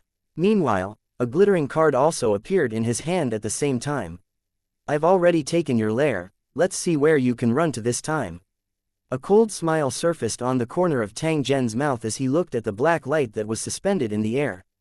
The black light floating in the air, which was the trace of the diabolic spiritual energy, seemed to have realized that it was in a life-and-death crisis, and it had no hope of escaping. Unwilling to be captured without putting up a fight, it rapidly changed its form. A football-sized evil god's head appeared in front of Tang Zhen. Who are you? How dare you destroy my altar? I will never let you go. The voice was cold and majestic, filled with a strange and sinister feeling. Unfortunately, just as it finished speaking, a big hand appeared out of thin air and grabbed it firmly. Is there any use in scaring me? Tang Zhen coldly laughed. He forcefully squeezed this thread of mental energy that was constantly struggling. Immediately, an unwilling miserable cry sounded. I definitely won't let you off, Yingluo. At the same time the voice disappeared, the law flame rose from his hand and continuously refined the trace of the evil god's mental energy. When it became crystal clear, it was directly absorbed into Tang Zhen's body. 964 The giant dragon, Tang Zhen's spirit immediately jolted after he absorbed the refined trace of the evil god's mental energy. His face was filled with enjoyment. The secret technique provided by the ghost bank is indeed not bad. After devouring the spirit energy of a high-level cultivator, my cultivation speed has increased by many times. The only pity is that the side effects are too great. However, I've already mastered the law of fire, and can effectively refine the impurities in my spiritual force, reducing the side effects of absorption to a minimum. Therefore, this method of increasing cultivation is completely feasible. Tang Zhen muttered to himself. However, he was thinking in his heart, if he were to refine the main body of this evil god, to what extent would his strength increase? Spiritual power cultivation was the only cultivation method that had nothing to do with killing monsters and leveling up among the powerful attack methods that he had mastered. It was also the trump card that Tang Zhen used to prevent accidents. If he was unable to use his skill, the mental energy that he had bitterly cultivated would become his only life-saving reliance. Therefore, Tang Zhen had never slacked in his cultivation in this aspect. However, as his level continued to increase, the speed at which his mind power increased became slower and slower. Now that he had become a Law King, the increase in his mind power had almost come to a standstill. Tang Zhen was actually very anxious about this situation. He had been looking for a solution to the problem. As he had no other choice, Tang Zhen recalled the secret technique that the ghost bank had given him and thought of devouring the mental energy of high-level cultivators. The mental energy of a king of the law of devouring increased his strength. This was also the reason why he had taken the initiative to come to the evil god's cave. In fact, Tang Zhen had already made a guess after reading the memory of the wicked god's believer. There must be a powerful cultivator's mental energy within the soul stone statue. Otherwise, those strange things would not have happened. Tang Zhen had heard of this kind of method before. It was actually dispersing one's mental energy and allowing it to reside within the statue to continuously increase one's strength. After it had reached a certain level, it would be devoured by the main body. And the goal of doing so was to break through the barrier of a Law King and advance to an even higher level. Of course, this was only one of the methods to break through the level limit. It was about accumulating strength before unleashing it. Other than this, there were other methods, and Tang Zhen only knew a little about them. The reason he knew about these secrets was related to the Dream City Master's personal note.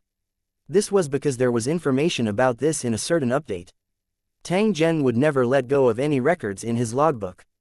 Therefore, he would naturally record it down with all his heart when this new content appeared.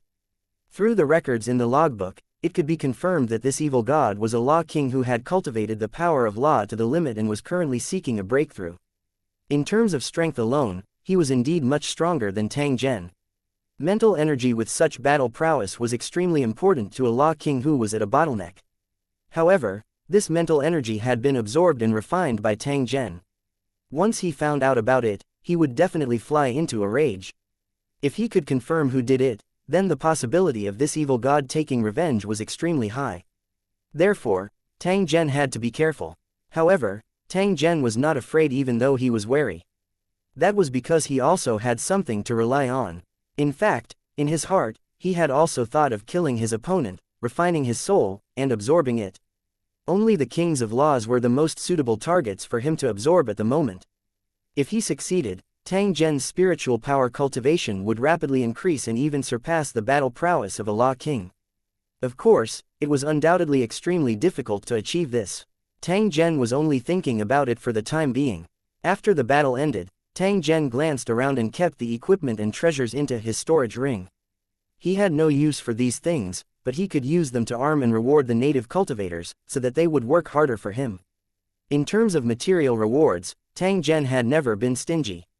After all, before Holy Dragon City descended into this world, Tang Zhen still needed them to help him stir up trouble in Snow City. After confirming that all the valuable items here had been collected, Tang Zhen burned the place to the ground. Then, he returned to the ground. At the entrance of the temple, Tang Zhen's figure appeared. The trace of worry on Jason's face disappeared and he returned to his original silent appearance. The 10 Holy Dragon City's overlords already knew that nothing would happen to their city lord, so they did not have any worried expressions at all. As for the new subordinates, other than a few leaders who had a normal brain, the others had completely turned into wood and had no idea what had happened. Other than listening to Tang Zhen's orders, they would never care about other things. Donnie, on the other hand, was shocked. He knew that this was the evil god's cave and how terrifying the evil god was. In fact, he had been controlled by the evil god in the past, which was why he had attracted fresh sacrifices for it from time to time. And NBSP, but the sound that came from the cave was enough to prove that Tang Zhen and the evil god had fought. He thought that Tang Zhen would die here or be controlled by the evil god. However, looking at the current situation, it was not as he had thought. This rich man actually came out unscathed. Could it be that the evil god failed to control the rich man, or that the rich man defeated the evil god? The more Donnie thought about it, the more terrified he became. His body began to shiver uncontrollably. He did not even dare to raise his head to look at Tang Zhen as he was afraid that he would be cut into pieces. Taking a deep breath of fresh air, Tang Zhen looked at Tang Ni who was pretending to be dead at the side and coldly said, "Be good and show me the way. We'll set off to the dragon's lair immediately." Donnie sighed in his heart. He reached out his hand with difficulty and pointed in a direction. The 2 newbies who were carrying Donnie on a stretcher immediately stepped forward in the direction he pointed, and the others followed closely behind. They didn't encounter many obstacles in the following journey, so their speed naturally increased a lot. After the group walked out of the boulder valley, a towering mountain peak suddenly appeared in front of them. Looking from afar, there was actually a faint snow on the mountainside of the mountain peak. Tang Ni weakly pointed at the peak of the mountain and said to Tang Zhen, "The dragon's lair is up there, but we might encounter monsters along the way. I was almost killed last time." The group set off once again, following the rugged mountain road and advancing towards the mountain peak. Perhaps a long time ago, people often walked on this mountain road, so it was deliberately leveled. But as time passed, fewer and fewer people came here. Now the mountain road was completely covered by weeds. However, none of the people present were ordinary people. The rugged mountain road and its height were nothing. Even if they encountered a dangerous section of the road, as long as they were careful, they could still cross it without any danger. Unknowingly, everyone was getting closer and closer to the peak of the mountain. Traces of ice and snow had already appeared under their feet, and it was very hard to step on. The abandoned temple that Donnie had mentioned appeared in front of everyone at this moment. It was quite huge. Even if he did not walk to the front, Tang Zhen could see the huge stone statue standing in the temple and the stone pillars full of runes behind the statue. There seemed to be a lot of gods in this world. Temples were built everywhere. In less than a day, Tang Zhen had already seen 2. However, the scale of the temple in front of him was obviously much more spectacular than the one above the cave of the evil god. It was probably a famous god, but he did not know how strong it was. However, no matter how strong they were, they could not care too much about the world. The temple in front of them had obviously been abandoned for many years, and the god they worshipped had no time to care about it. If not for this, the dragon would not have chosen this place as its nest. Just as Tang Zhen was observing the details of the divine temple, a muffled thunder-like roar suddenly rang out. Soon after, a huge creature soared into the sky from the cliff behind the divine temple and rapidly flew towards everyone's location.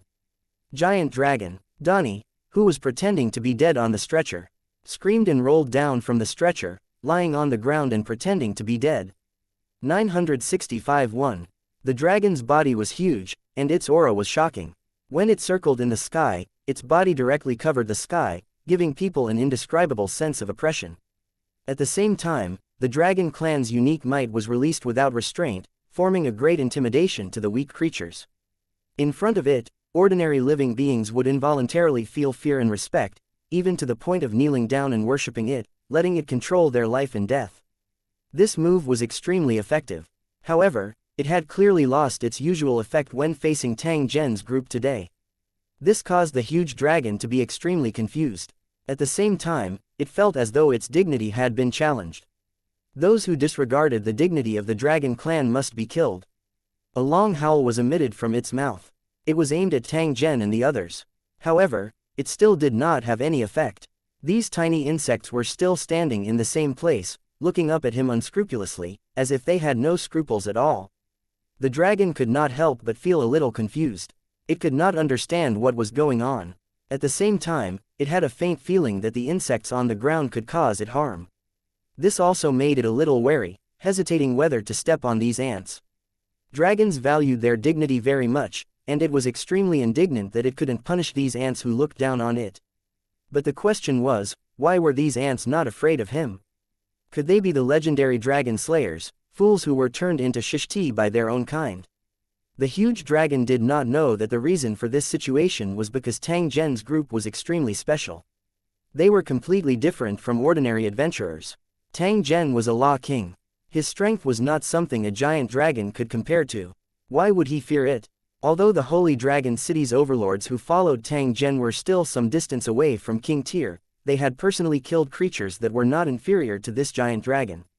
Therefore, they did not have much fear of this powerful creature. That giant dragon wanted to use its aura to scare the Lord of Holy Dragon City, but it had undoubtedly found the wrong target. Moreover, the Lord of Holy Dragon City had great confidence in Tang Zhen. He believed that in front of the Lord City Lord, this giant dragon would only end up being crushed. Therefore, the last trace of pressure he felt disappeared. As for the new underlings, they had already lost their sense of fear, so why would they be afraid of this dragon? At this moment, if Tang Zhen gave the order to slaughter the dragon, they would not hesitate to charge forward and swing their blades at the huge dragon. On the other hand, Jason's behavior was a little strange. He was also not afraid of the dragon's pressure. However, Tang Zhen knew about the hidden bloodline talent of this Nord. Therefore, it was normal that he was not afraid of the dragon. As for Tang Zhen, who was hiding under the stretcher and pretending to be dead, no one paid any attention to him at this moment. Whether he lived or died would depend on his luck. However, Tang Zhen reckoned that this cunning fellow would not die so easily. Currently, he was in need of manpower. Tang Zhen did not mind accepting him to do things. However, he needed to use some special preventive measures to prevent this fellow from selling him out. Just as everyone on the ground was sizing up the dragon, it finally stopped circling and its huge body came crashing down like a small mountain. It finally made up its mind to punish these ants. All of you, retreat to the side. I'll take care of it. Tang Zhen's voice had just sounded when his body shot up like a rocket and directly smashed toward the enormous dragon's abdomen. The difference in body size between the two sides was too big. However, Tang Zhen's punch gave people a feeling of fear. Not only did the people on the ground feel it, but even the huge dragon also realized that something was wrong. In a moment of desperation, the enormous dragon suddenly stopped its descending body. At the same time, its enormous head suddenly aimed at Tang Zhen. A ball of icy cold air was spat out from the enormous dragon's mouth and directly smashed toward Tang Zhen. Tang Zhen's speed did not slow down in the slightest when faced with this cold air that could instantly freeze a person into an ice sculpture. Before the cold air could reach his body, he had already smashed his fist into the enormous dragon's abdomen. Owu! The dragon let out a pained roar, and the second ball of cold air that was brewing in the air exploded uncontrollably, shrouding its huge head. Although the dragon was immune to the cold and was not afraid of getting frostbites, the intense pain from its abdomen made it feel like its intestines were twitching. However, before it could recover from its shock, Tang Zhen had actually sneaked to the top of the huge dragon's head without anyone noticing and launched a swift and fierce attack once again. He kicked the dragon's head hard, and a muffled sound was heard. The dragon's vision went black, and as it wailed, its huge body fell to the ground. When the spectators on the ground saw this, they quickly dodged to the side, afraid that they would be smashed by the dragon's body. With such a huge body, it must be extremely heavy. Once it was hit, it might be directly crushed. Donnie, who was lying under the stretcher and pretending to be dead, was now running away like a frightened rabbit, dragging his body that had been beaten black and blue by Jason. He even tried to run further away. The injuries on his body were definitely not fake, but at this moment, it was as if nothing had happened. However, under the gaze of dozens of eyes, Donnie's plan was destined to fail. Just as he ran a few dozen meters, a lord of the Holy Dragon City sneered, took out a pistol, and pulled the trigger. After a crisp sound, Donnie, who was running away, screamed and rolled on the snow, holding his legs. "You're looking for death," the Lord of Holy Dragon City snorted coldly. He glanced at Jason, who had grabbed a bow and was about to shoot, and revealed a stiff smile. Jason looked at the pistol of the Lord of Holy Dragon City with a puzzled expression. He took the initiative to run over and tied up Donnie. During the process of tying him up, he also checked the wound on Donnie's leg. He pondered for a while and then helped him stop the bleeding. Since the employer did not let Donnie die, Jason naturally would not let him lose his life, either. However, looking at Donnie's painful appearance at the moment, it was better to die. Ignoring the dying Donnie, Jason turned his eyes to Tang Zhen, who was beating up the giant dragon. A deep shock flashed in his eyes. Before today, Jason had never dreamed that someone would beat up a terrifying giant dragon like it was playing around. If someone had said that before he had seen this scene, Jason would have definitely thought that the guy had gone crazy. However, at this moment, he suspected that there was something wrong with his eyes. Otherwise, how could he see such a strange scene? However, Jason was very clear that there was nothing wrong with his eyes, and the dragon was also a real one. It was just that the person who had beaten him up was the one who was truly terrifying.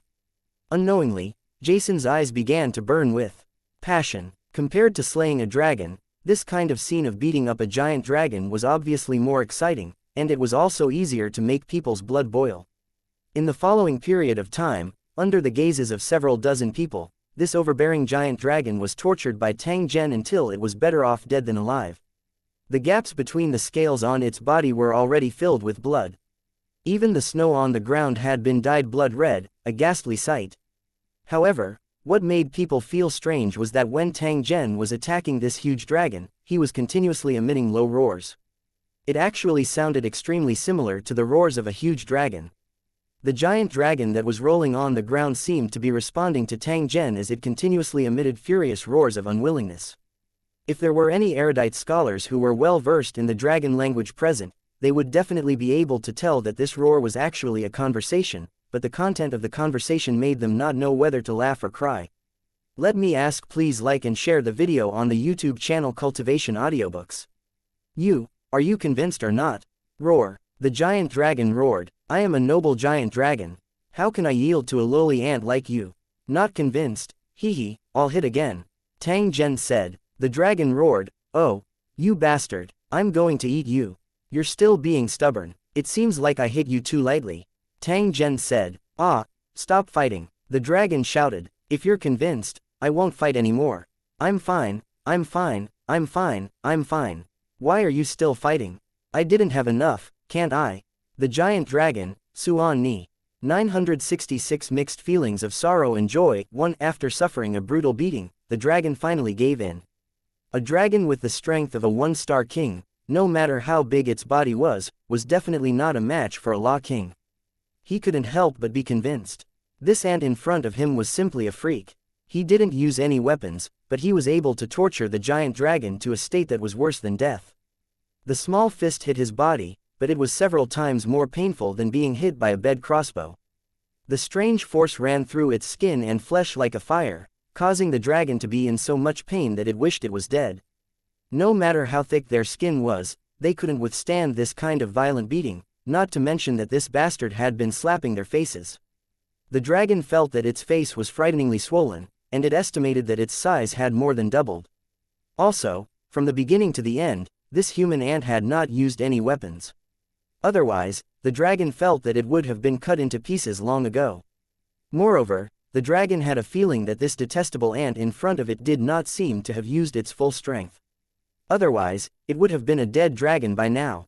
The dragon, who didn't want to die, decided to give up the meaningless resistance and save its life first. After all, it was still young and had a long time to live. Why should it fight for a short time?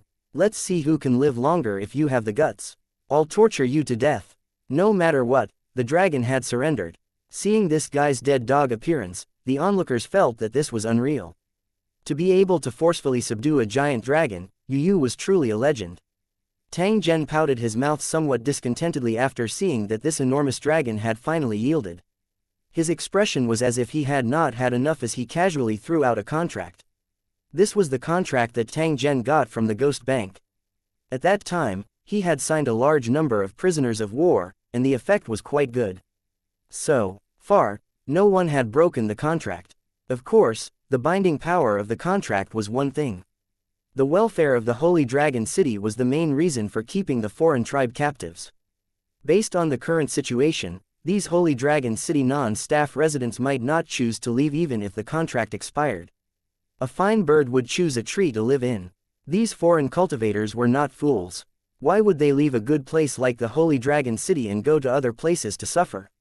Sign it. Otherwise, I don't mind calling a few more helpers to give you a beating. Tang Zhen stared at the huge dragon and spoke with an icy cold tone. The giant dragon was initially a little resistant, but when it saw the Holy Dragon City's overlords rubbing their hands in anticipation after hearing these words, it immediately shivered and did not hesitate to imprint its spiritual force on it. Although the origin of the contract could not be seen, a giant dragon with the strength of a one-star king could be sure that there was definitely a mysterious power attached to this contract. If one broke the contract, the consequences would definitely be very miserable. As for the contents of the contract, the dragon had already seen it. It was not too much. It was just an employment contract. At least it was not forced to work like a horse. But why is there no salary? Do you want me to work for free? The huge dragon wanted to protest. However, when it thought of how powerful Tang Zhen's fist was, it ultimately dispelled this thought. However, it could not help but feel indignant in its heart. Even if this was just an equal employment contract and there was no loss for the dragon, it was still something that was embarrassing to mention. A great dragon was defeated by a lowly ant and was even forced to sign a slave contract to save his life. No matter how he explained it, he would be laughed at and despised by the other great dragons. If he became a dragon knight's mount, he could at least enjoy the worship of those ants. However, after being beaten and signed a contract, the treatment would naturally be different. Hopefully, the days ahead would not be dark. How humiliating, Yingluo. Tang Zhen ignored the huge dragon that was in so much pain that it wished it was dead. He kept the contract and nodded in satisfaction. What's your name, big lizard? The dragon snorted, but still obediently replied, I am Lot, the ruler of this mountain range. All living beings must submit to me, including Bayan. The enormous dragon by the name of Lot had a haughty expression. However, when he saw Tang Zhen's smile that was not a smile, he immediately became like a frosted eggplant as his enormous head drooped down. It was better to keep a low profile in front of this guy.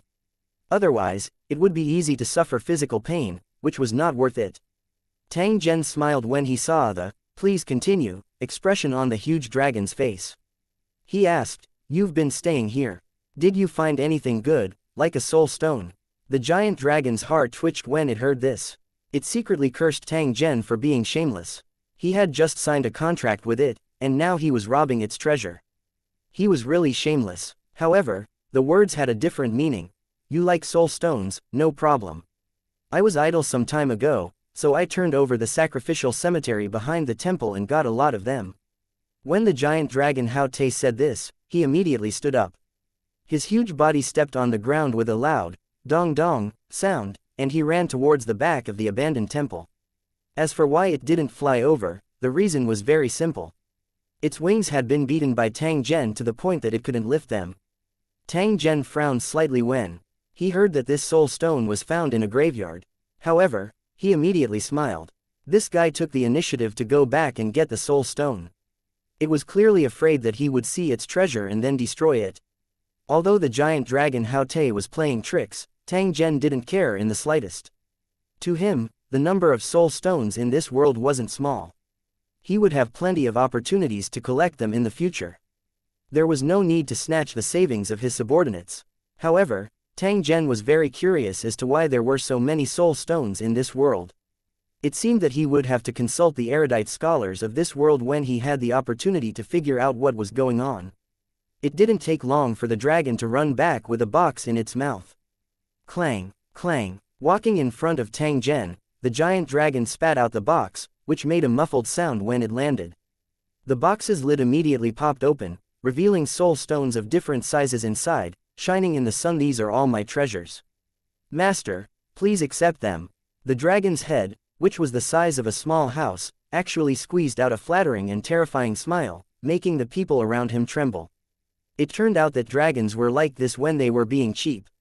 It was really an eye-opening experience. Tang Zhen swept his eyes over the entire box of soul stones. He smiled and casually waved his hand. Those soul stones suddenly disappeared. After seeing this scene, other than the Lord of Holy Dragon City and those new players, everyone, including the giant dragon, widened their eyes, their faces full of disbelief. This is amazing. Is this spatial magic? Jason muttered to himself, and the doubt in his eyes reappeared. I won't take your things for free, this is a reward for you, take it. At the same time Tang Zhen spoke, a pile of glittering gold coins suddenly appeared. They piled up on the snow to a height of over a meter. Upon closer inspection, they were all real gold coins circulating in the mainland, made of pure gold. These were the coins that Tang Zhen had made using the super laser engraving machine after he came to this world. As for the materials, they were piled up like mountains in the cave in the Holy Dragon City, all from the flashing gold race's sanctuary. Seeing this, the dragon, who loved gold coins by nature, almost fainted from happiness, because the amount of gold coins was almost equivalent to the entire savings of a city lord. He didn't expect this ant to be so generous. If he had known earlier, he would have taken out more treasures, and the gold coins might have piled up even higher. With a trace of regret, the dragon put the gold coins in its mouth at lightning speed. Its cheeks were stuffed, but its eyes were full of tears of happiness. He had stayed in this poor ravine for so many years, and the gold coins he had stolen and robbed were less than 1/3 of this pile of gold coins. This had made the giant dragon Hao Te sigh more than once. The great dragon had always looked down on the poor people of the Shuiman territory. However, Tang Zhen's first move today had given Hao Te a huge surprise.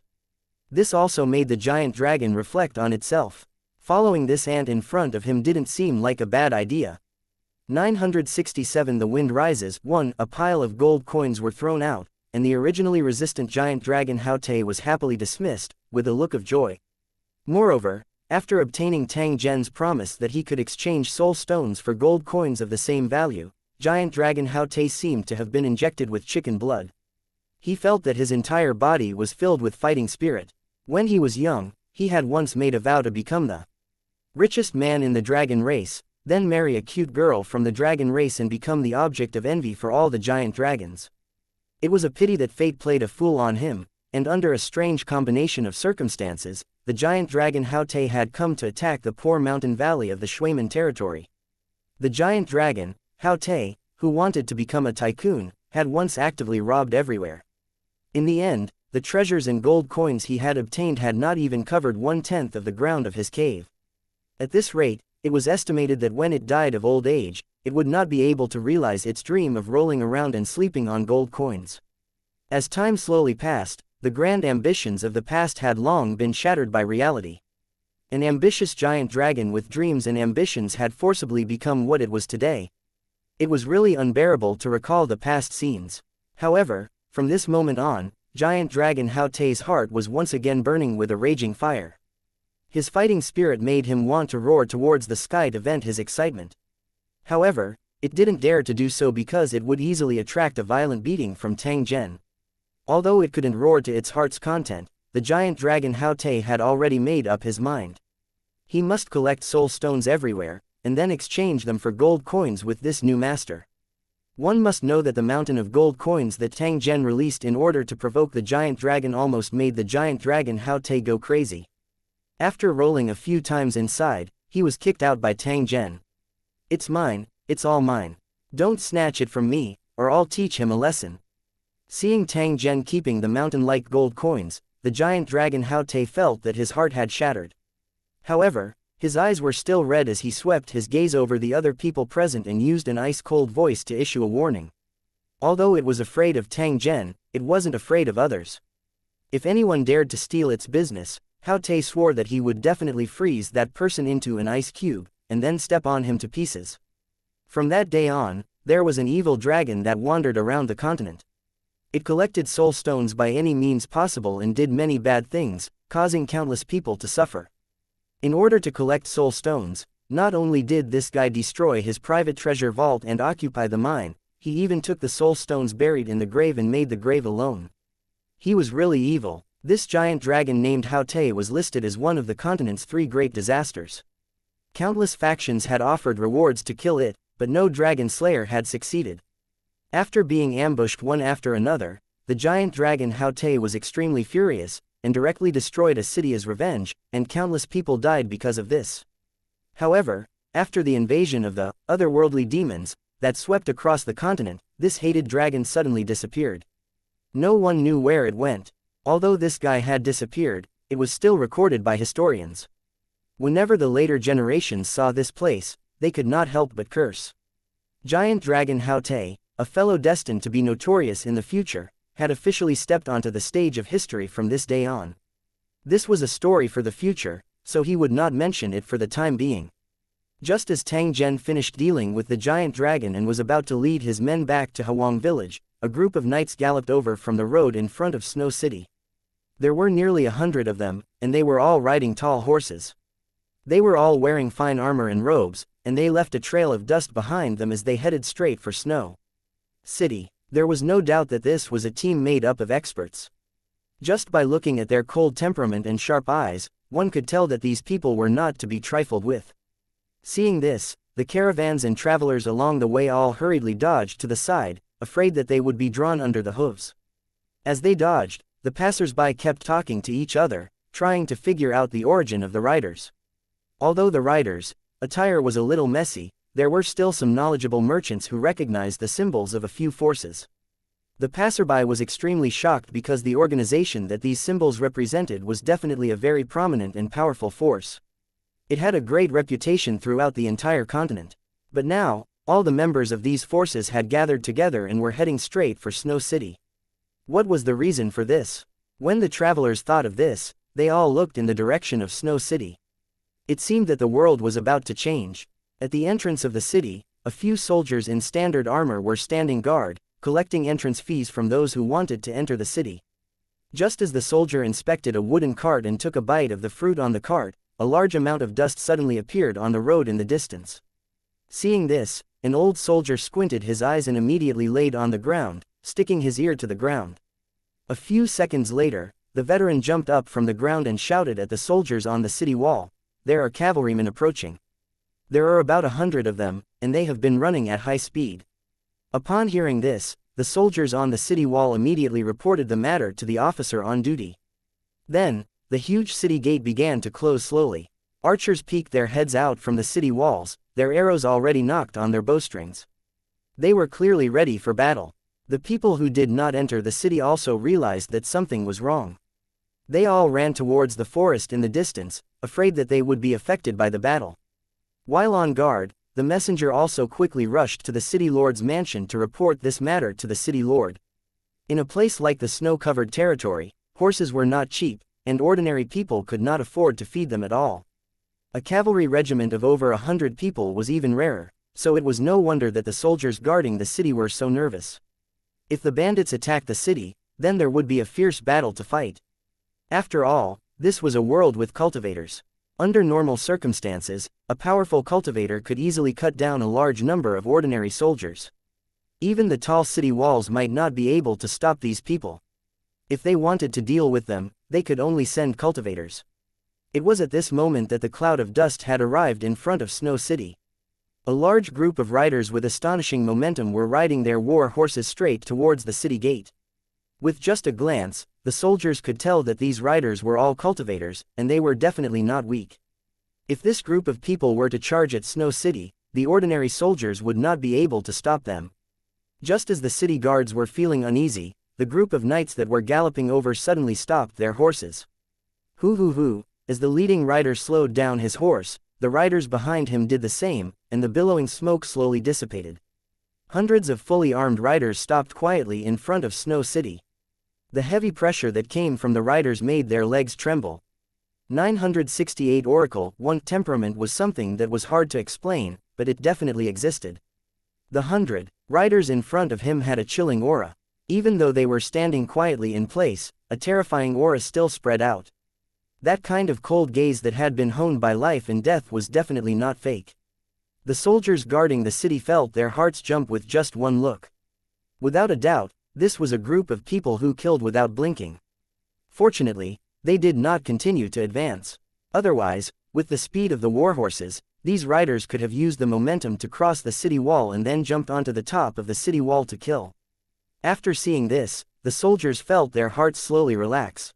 From the looks of it, the other party did not seem to want to attack Snow City. Of course, this result was the best. The soldiers served to make a living, but fighting a war would cost them their lives. The soldiers of the city knew which was more important. Who would be willing to be stabbed and bleed on the battlefield unless they had no other choice? Just as the city guards heaved a sigh of relief, they heard a series of hurried footsteps behind them. Then, they saw a series of strong figures leaping onto the city wall, all of them fully armed with their swords drawn. A few mages were like giant birds, floating to the top of the city wall in an instant. The magic staves in their hands flickered with a faint light of energy. The cultivators of Snow City had already rushed over after hearing the news. "What are you doing in Snow City?" A heavy armored cultivator with a broadsword on his back stood on the top of the city wall and shouted at the riders below with a solemn expression. "I'm the special envoy of the Empire. I'd like to see Lord Balgov. I have something important to discuss with him." A rider in exquisite armor and a scarlet cape stepped forward and replied to the cultivator on the wall. "What is it that made you mobilize so many forces?" The heavy armored cultivator was still worried and asked again. The Empire's special envoy frowned slightly. He really didn't want to reveal his purpose of coming here in front of so many unrelated people. However, from the looks of the heavily armored cultivator, he probably wouldn't let them enter the city unless he made his intentions clear. Taking a deep breath, the envoy slowly said, "The Empire's high priest has received a divine decree. The otherworldly demons have already entered our world and a calamity is about to arrive. And according to the divine decree, the vanguard of this group of otherworldly demons is currently in the snow-covered territory." As soon as these words were spoken, the city wall suddenly fell silent, and faint gasps could be heard. "Open the city gates and let them go." The heavily armored cultivator shouted and the tightly shut city gate was quickly opened. Then, the 100 riders rode their war horses into the city. Ignoring the dust on his body, the Empire's special envoy immediately went to the city hall of Snow City to meet the lord of this place, Bargov. After crossing the long stone steps, the Empire's special envoy and 5 cultivators entered the lord's hall, which was located at the highest point of the city, under the guidance of the heavy armored cultivator. At this moment, the hall was brightly lit, and a group of armored cultivators from various races stood guard on both sides. They lined up from the door all the way to the lord's throne, and when the Empire's envoy entered, they all looked over. As a neutral territory, the entire Shuiman territory did not have much respect for the Empire's officials. The same was true for the cultivators here. Under the unscrupulous gazes of the cultivators, the Empire's special envoy walked calmly and walked to Lord Balgov with his head high. "Viscount Carlot of the Empire greets his lordship," the Empire's special envoy said in a melodious and soothing voice after performing a noble salute to Balgov. "Viscount Carlot, you said that the otherworldly demonic tribe is invading. What's going on?" Lord Balgov, who was wearing a golden crown, did not waste any words and directly asked the envoy of the Empire. When the Empire's high priest was making the sacrifice, he suddenly received a divine decree, saying that an otherworldly demon had broken through the crystal wall of the plane and secretly entered our world, and that they had appeared in the snow-covered territory. This group of heavenly demons was very powerful, and according to the instructions of the gods, they were only the vanguards. There would be more heavenly demons coming later. The heavenly demonic tribe's goal is to destroy our world. Once they succeed, the world will become barren and all living beings will be destroyed. Thus, I request that His Lordship give the order to allow us to lead our men to search the territory. We cannot allow the otherworldly demons to succeed in their plot. The Empire's special envoy told Lord Balgov everything he knew in a serious tone. Balgov, who had been supporting his body with one arm, also sat up straight. He looked at Viscount Carlot and asked, "Are you sure that this is the content of the oracle, and that you're not trying to use this matter to taint my Schwayman territory?" Carlot laughed bitterly and said to Bargov, "If your lordship doesn't believe me, you can ask. Please like and share the video on the YouTube channel Cultivation Audiobooks. The representatives beside me, the gods they worship, have also sent down oracles with similar contents." The expression of the previously expressionless Bargov, who even had a trace of suspicion in his eyes, finally changed at this moment. He knocked on his throne and thought for a while before looking up at Carlot and the others. "So, the purpose of you coming here is to find the vanguard of the otherworldly demon race and kill them all." "That's indeed the case, but our numbers are limited, and the territory of the Schwayman territory is too vast, so we can only ask. Please like and share the video on the YouTube channel Cultivation Audiobooks. For the Lord's help." Carlot's tone was very sincere, but he was very depressed in his heart. If it wasn't for the fact that Lord Schwayman and the Empire were not in the same boat, and rashly mobilizing troops would easily trigger a war, he would have already brought his soldiers here.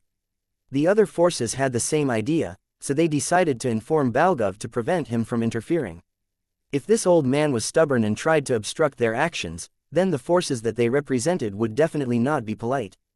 They would definitely mobilize a large number of troops to occupy Snow City, and then dig 3 feet deep to find the otherworldly demons and kill them.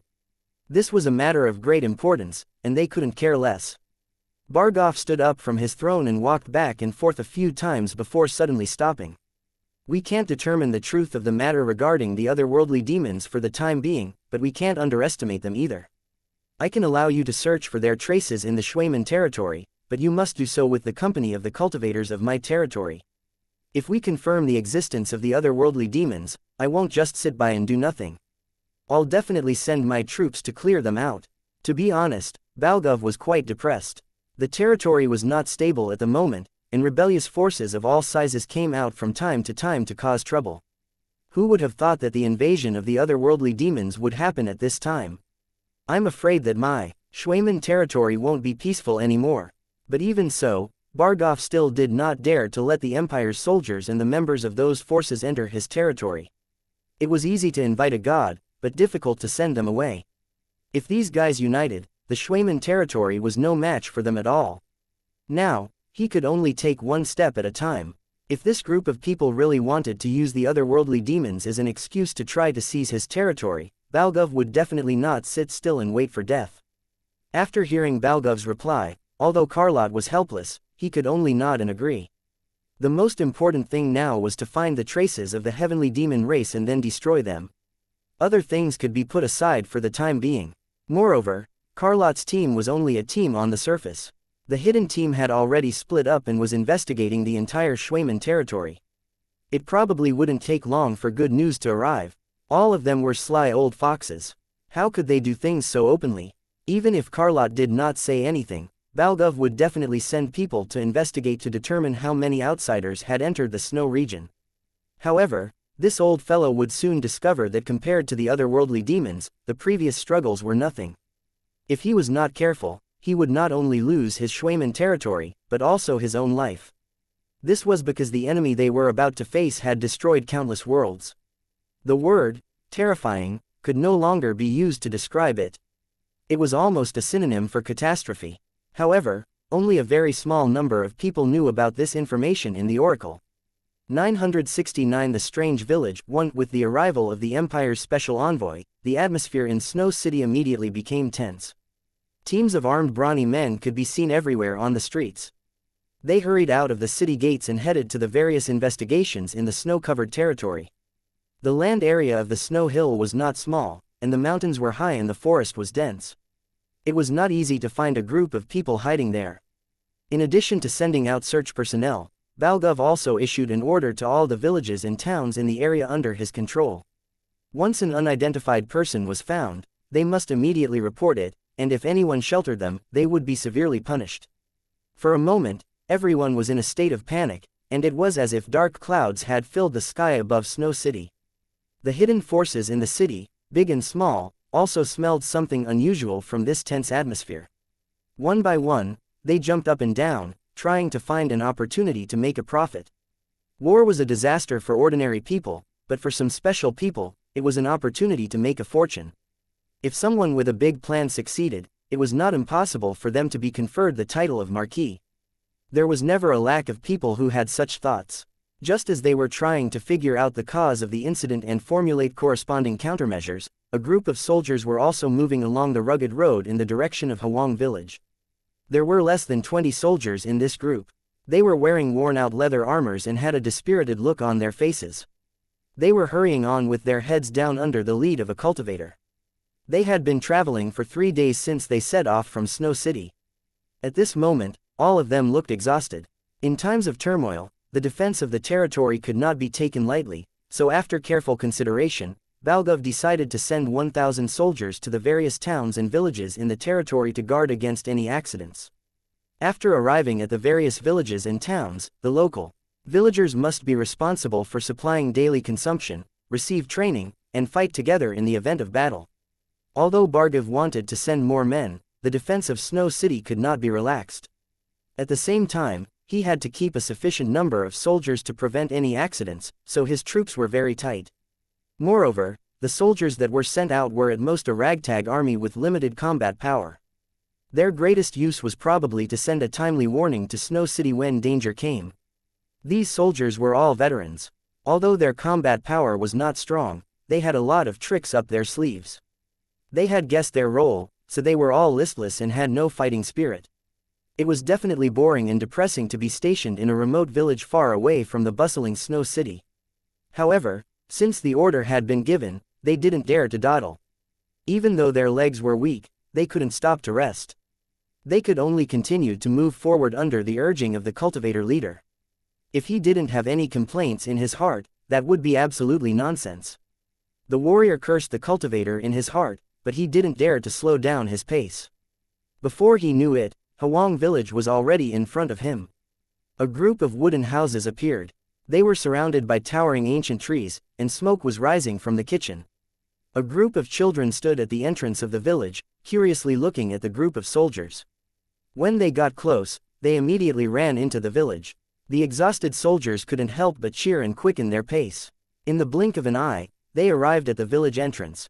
He had long heard that Riverview village wasn't small and that there were shops like taverns in it, so there was no shortage of places to drink. The past few days of travel had been exhausting. If he could drink a large glass of ale later, it would definitely be an indescribable enjoyment. With a trace of desire in their hearts, the warriors walked into the village and kept looking around. These ruffian soldiers often used their status to do things like snatching chickens, ducks, and wine. At this moment, their eyes were fixed on the fat chickens foraging in the grass, and they couldn't help drooling. However, just as these soldiers were thinking about the roast chicken, the cultivator leading the team frowned and kept looking around. Ever since he had entered Riverview village, he had felt that something was wrong. The deserted streets and the expressionless villagers made him feel like there were thorns on his back. By right, the villagers should be busy at this time of the day, but why was it so quiet? Where is your village chief? I have something to see him about. The cultivators leading the team did not need to reveal their identity, because the standard leather armor they wore was the best proof of identity. In a place like the snow-covered territory, only soldiers would dress like this. The villager who was stopped looked up at the leader and raised his eyebrows. He replied impatiently, "The village chief isn't home. Tell me what you want to say." The leading cultivator was furious. This villager was so rude that he had to teach him a lesson. At the same time, it was also to show these villagers that he was intimidating them, so that they would not dare to deal with the matter when they were providing supplies. At this thought, the leading cultivator suddenly whipped the villager's face. If this leather whip were to hit the face, the skin would definitely split open. If it touched the eyes, the eyeballs would definitely explode. It was obvious that the leading cultivator didn't treat the villagers as human beings and had dealt them such a heavy blow. As a mere punishment, the soldiers were watching with a smile, imagining the villager rolling on the ground after being whipped. It was obvious that they had experienced this more than once. However, just as the whip was about to land on the villager's face, he nimbly dodged to the side.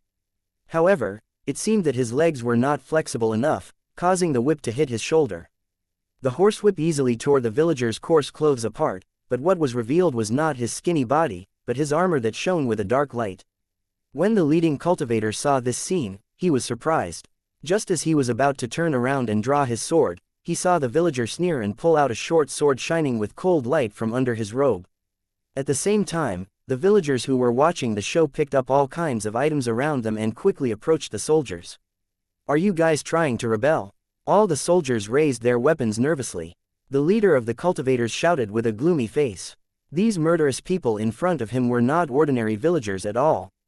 The leading cultivator finally realized what was wrong. The villagers' eyes were too calm, without the fear and respect that ordinary villagers had when they saw them. Could it be that xianxia? A terrifying thought suddenly flashed through the leader's mind. At the same time, a trace of fear appeared on his face. Without any hesitation, he reached into his clothes and took out a scroll-like item. Just as he was about to tear it open, the crippled villager suddenly rushed up and grabbed the magic scroll at a speed that shocked the leading cultivator. "You want to call the police? Hee hee, dream on." The villager sneered and punched the leader of the cultivators to the ground. Then, he took the leader's whip and whipped him. The villager was still cursing under the crisp sound of the whip. "Damn bastard, do you still want to slap your grandpa Downey as you please like before? You're tired of living." The leading cultivator kept dodging and trying to fight back, but every time he did, Downey would hit him with the electric baton and make him twitch. Tang Zhen only fiercely spat out a mouthful of saliva after continuously whipping them dozens of times. He turned his head and looked at the soldiers who had been beaten until their heads were bleeding. They were tied up with hemp ropes and thrown to the side. "Send them to the temple. The city lord is in need of hard labor to move stones." Donnie looked at the soldiers who were all scared and sneered. 970 Boulder VLT. When the soldiers who were tied up and thrown together were filled with despair. These guys who were disguised as villagers were definitely bandits. Otherwise, they wouldn't be so fierce and guarantee that they wouldn't kill him but would only be in so much pain. Right now, everyone was as limp as mud, unable to lift a single strand of strength in their hands and feet. They could only wait to be slaughtered. Fortunately, these people did not kill them directly, which made the soldiers feel relieved. In order to avoid provoking these murderous fake villagers, they all obediently kept their mouths shut and secretly looked for an opportunity to escape. At this moment, their hearts were filled with regret. If they had known that this mission would be so dangerous, they would not have accepted it even if they were beaten to death. If they disobeyed orders, they would at most be thrown into prison for a period of time. However, looking at the current situation, whether they could keep their lives was a problem. Unfortunately, there was no medicine for regret in this world. Whether he lived or died next, it was all up to God's arrangement. Just as these soldiers were having wild thoughts, a few carriages came over. Then, they were thrown onto the carriages like pigs and sheep. After that, the carriages slowly moved toward the forest outside the village. As the carriage jolted, the leading cultivator who had been whipped by Donnie woke up from his coma. He tried to struggle, but when he found that he was firmly tied up by the rope, he gave up. However, his heart was already in a state of shock. He lay on his side on the carriage and looked at the road that had just been opened up and the indifferent villagers who followed the carriage. His heart was full of doubts. These people were definitely not the original villagers of Hwang village, but were disguised by powerful bandits, because he was too familiar with the aura. He had been careless just now, so the bandits had fooled him. Now that he had identified them carefully, he was sure that he was right. If that was the case, then where did the original villagers go? Could they have been killed by these bandits? The leader of the cultivators didn't care about the life and death of these lowlifes. What he was concerned about was where they were going to send him and what was going on with the city lord. Could it be that the nearby city lord was involved in this matter? If that was the case, things would be more complicated than he had imagined. Could the other party's goal be to get their hands on Snow City? Or could this matter be related to the otherworldly demons? Were they the ones who controlled the villagers of Riverview Village and forcibly occupied this place to hide? His mind was in a mess, and he didn't know if he was still alive or not. This made the leader extremely irritated, and his eyebrows were almost twisted together. Just as he was lost in his thoughts, there was a flash of light from the corner of his eye. Then, A strange-looking metal flying monster suddenly appeared beside the carriage. It floated a few meters in the air, its body emitting a red flash. After circling the carriage once, it hid in the forest and disappeared. What the hell is this? Why have I never seen it before? The leading cultivator was surprised and couldn't help but mutter in his heart. At the same time, he also tried to recall the appearance of this monster in his heart. He was prepared to tell Lord Balgov after he escaped. There were many erudite people in Snow City, and they might be able to determine the origin of the enemy just by looking at the appearance of this item. Or perhaps this matter really had something to do with the otherworldly demons. The carriage jolted along the way. As the leading cultivator's imagination ran wild, they finally passed through the dense forest and arrived in front of a valley full of huge rocks. When the leading cultivator and the soldiers saw what appeared in front of them, their mouths were wide open as if they had seen a ghost. In the valley, a city wall made of huge stones rose from the ground. It was more than 30 meters tall and looked extremely majestic. The huge stone wall completely cut off the valley, forming a sealed area that looked like a city. At the moment, many men and women wearing coarse clothes were busy up and down the city wall. They seemed to be setting up something. Because it was too far away, they couldn't see clearly, but they were sure that it was some kind of big object. This kind of work scene was not unusual, but some of the workers involved in the construction of the city wall were extraordinary, even appalling. A giant dragon the size of a small mountain was flying in the air, grabbing huge rocks and stacking them on the unfinished city wall like building blocks. Then, a dozen white monsters that were more than 3 meters tall placed the huge stones properly and filled the gaps with small stones.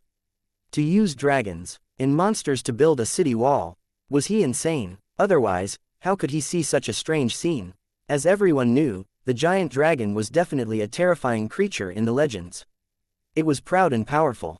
Many people had never seen it in their lives, but those who had seen it would remember it for life. Proud, powerful, and always maintaining the majesty of a king, this was the general impression people had of dragons. But now, this legendary noble dragon was like an ordinary person, working hard without complaint to build the city wall. This scene simply destroyed everyone's three views. Where's your pride? Where's your restraint? Don't tell me this guy is a mutated lizard. Several soldiers even bit their tongues to make sure that they were not still awake and not hallucinating after being hit by the rolling pins of the fake villagers. The result was obvious. The intense pain proved that they were perfectly normal at this moment. Oh my God, don't tell me we didn't catch the demons but sent them directly to their nest. A soldier said in a tone of despair. The soldiers beside him nodded subconsciously. That's right, if it wasn't the devil's lair, how could such a strange scene exist? Just as the captives were in a daze, the villagers who had been following the carriage all this time came over and kicked them off the carriage like pigs. When the captives got up from the ground with difficulty, they were driven forward by the fake villager to a group of strong men in black armor. The leader shivered at the sight of the black-armored cultivators because he felt a suffocating aura from them. Without a doubt, these black-armored cultivators were all top experts. Even 10 of him combined wouldn't be a match for one. Where did these cultivators come from, and when did so many experts appear in the Snow City?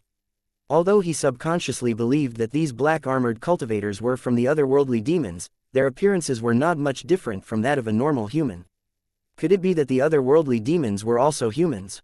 If that was the case, then the entire Schwaman territory would be in danger, because once these people mixed into the crowd, there would be no abnormalities to be seen. Who are they? One of the cultivators in black armor noticed the captured soldiers and strode over. He glanced at the soldiers who had bruises on their faces and asked in a strange tone. Your lordship, these are the soldiers that Snow City sent to Riverview Village. Their mission is to search for the otherworldly demons and to prevent any rebellious forces from causing trouble. I was afraid that they would discover the abnormality in Hwang Village, so I ordered them to be captured and sent here to be your coolies. Donnie appeared out of nowhere and said to the Lord of Holy Dragon City with a sneer. Well done. In a while, let them go and build the city wall. A simple sentence decided the fate of these captives.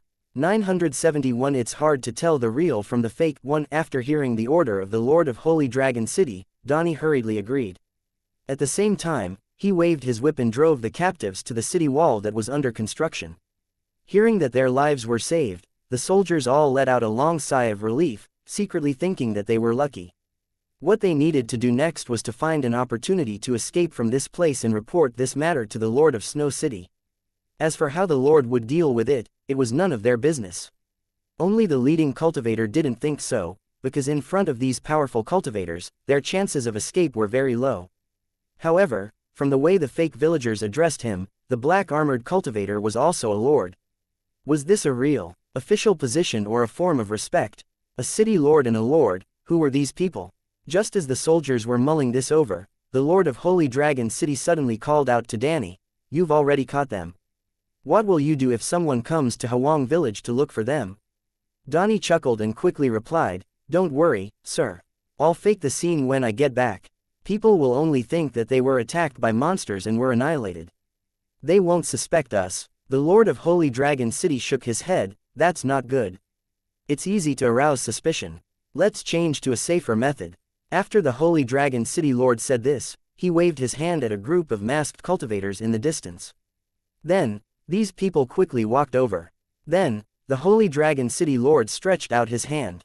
Under everyone's gaze, an item the size of a book appeared out of thin air and he fiddled with it. Those who had never seen this before were all dumbfounded, wondering where this thing had come from. The Lord of Holy Dragon City had a smug look on his face. After he ordered his men to clean the faces of the captured soldiers, he raised the box and scanned the soldiers one by one. The Holy Dragon City's special spy detection equipment was in the hands of every overlord, and had been used more than once in the past few days. The soldiers being scanned were confused, but they did not dare to resist and could only obey. "Take off your clothes, hurry up." Seeing the Lord of the Holy Dragon City do this, Donnie immediately shouted at the soldiers and waved his whip, as if he was going to whip them. Although the soldiers were filled with grief and indignation, they did not dare to resist. They could only obediently take off their clothes and squat on the ground, shivering. The Lord of Holy Dragon City at the side placed the equipment in his hand on the table and tapped it a few times.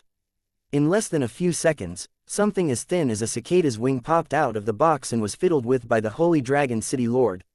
He raised his head and swept his gaze across the group of masked cultivators. He pointed at one of the cultivators and asked him to come in front of him. "Take off your mask and put this on your face." The cultivator in black leather armor immediately took off his mask, revealing a face full of scars. "Damn it, it's actually that butcher Matt," one of the soldiers from Snow City mumbled to himself after seeing his face. Although his voice was soft, it was still heard by the man who had taken off his mask. He turned his head and revealed a cruel smile to the soldiers of Snow City, his eyes filled with cold killing intent. The soldier trembled and cursed himself for speaking out of turn. It was not a good thing to be targeted by a wanted criminal in Snow City. Fortunately, that Matt didn't dare to be impudent in front of the Holy Dragon City's Lord. After all, the lives of these masked cultivators were in the hands of the Holy Dragon City. If they were obedient, they could still get gold coins. If they were disobedient, they would only end up as corpses. Therefore, in the past few days, the mountain bandits that the Lord of Holy Dragon City had used all sorts of methods to get were all very well behaved. Under the threat of powerful strength and the temptation of benefits, even if the Holy Dragon City asked them to beat the dog, these guys would not beat the chicken. In fact, these bandits also had their own plans. From what he had learned over the past few days, he could confirm that the Holy Dragon City was definitely a superpower with a great background. Gold coins and equipment were piled up like mountains, and the cultivators were powerful. They could even command giant dragons and monsters on the snow mountains. After the bandits saw these things, they made up their minds to follow the Holy Dragon City. They wanted to take a gamble and obtain wealth and glory for themselves and their descendants. Matt was one of them. He was now extremely loyal to the Holy Dragon City, and it had nothing to do with the contract. Following the instructions of the Lord of Holy Dragon City, Matt applied an paste-like substance to his face. After standing there for a dozen seconds, he reached out and wiped his face. Immediately, all the hair on his face fell off. The originally rough and fierce brawny man was now like an egg that had its shell peeled off. It was really funny. However, no one laughed. Instead, they watched Matt pick up the thin object and spread it on his face. When Matt moved his hand away, a burst of exclamations immediately rang out. The captured cultivator leader was even more dumbstruck, staring at the person in front of him who looked exactly like him. Is this a Xianxia human skin mask? The leading cultivator's body kept trembling. He had already understood the other party's plan. Clearly, They wanted this Matt to impersonate him and continue to station himself in Riverview Village. In that case, even if Snow City sent people to patrol the area, they should be able to deal with it. After all, such a lifelike human skin mask was simply a work of art.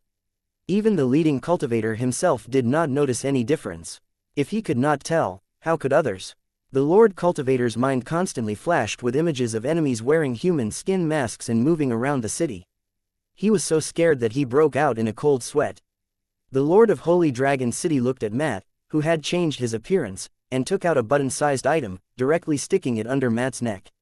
After sticking it to his skin, its color slowly changed, becoming the same as his skin. If one didn't look carefully, they wouldn't be able to notice that something was stuck to Matt's neck. You say a few words to him. The others, don't make a sound. Following the Holy Dragon City Lord's orders, the team leader was forced to say a few words to Matt under the pressure of his warblade. However, this situation of trying to find something to talk about was truly awkward. However, after exchanging a few words, Matt's voice suddenly changed, becoming exactly the same as the leader's. After seeing this, the leader of the cultivators lost all hope and his face turned ashen. Although Matt had changed his appearance, his voice was quite different from his own. However, after sticking that thing on him, his voice had also undergone a magical change. The current Matt was like a clone of himself. There was no difference in his body shape, appearance, or voice. Even his own family wouldn't be able to figure out who the imposter was in such a short time. At this moment, the leading cultivator was certain that these black-armored cultivators were otherworldly demons. Otherwise, how could they have so many strange and powerful techniques? Snow City was really in danger this time. After successfully duplicating a soldier of the City of Snow, the Lord of Holy Dragon City nodded and duplicated the rest of the soldiers. Soon after, these clones changed into the leather armor of the soldiers of Snow City. Under the lead of a Lord of Holy Dragon City, they staggered back to Riverview Village. The real soldiers were driven to the bottom of the city wall and began to build the city wall with the villagers of Hwang Village and the giant dragon in the sky. However, they didn't know that the villagers of Hwang Village and the giant dragon would receive a generous salary after they worked, all of which were paid in shiny gold coins. Although they had temporarily lost their freedom, both the villagers and the dragon were full of energy as they looked at the increasing number of gold coins in their pockets.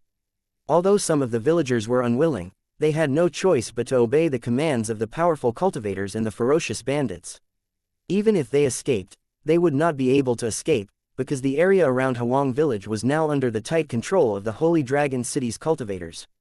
Under the blockade of cultivators and drones, it was impossible to escape from here. 972 Chapter 969. Passageway opens. Tang Zhen opened his eyes and stood up from a huge rock. This world was indeed not simple. It had immediately sensed his arrival. It seemed that the gods that these natives believed in were not simple characters. They could sense the world, so when the changes occurred, they reacted quickly. Although they couldn't do anything due to some restrictions, they still sent down an oracle and ordered their believers to start searching for their traces. The entire continent of Timriel was probably in turmoil because of his arrival. However, it was impossible for these native cultivators to kill him and drive him away. Tang Zhen glanced at the stone city that was about to be completed. He called over a Holy Dragon City Lord and gave a few instructions before his figure suddenly disappeared. The preparations for the invasion were almost complete, and it was time for Holy Dragon City to activate the teleportation. In a daze, Tang Zhen's figure appeared in the Holy Dragon City and walked towards the Lord's Hall. An hour later, the Holy Dragon City suddenly issued an order. From today onwards, the business district was temporarily closed. Unrelated people were to immediately evacuate to the outer urban area and wait. A large number of Holy Dragon City cultivators who were out on missions also began to return to the tower.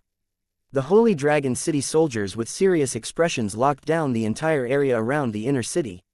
Just as the foreign merchants were confused and couldn't figure out what was going on, some of the more knowledgeable people had already guessed the answer.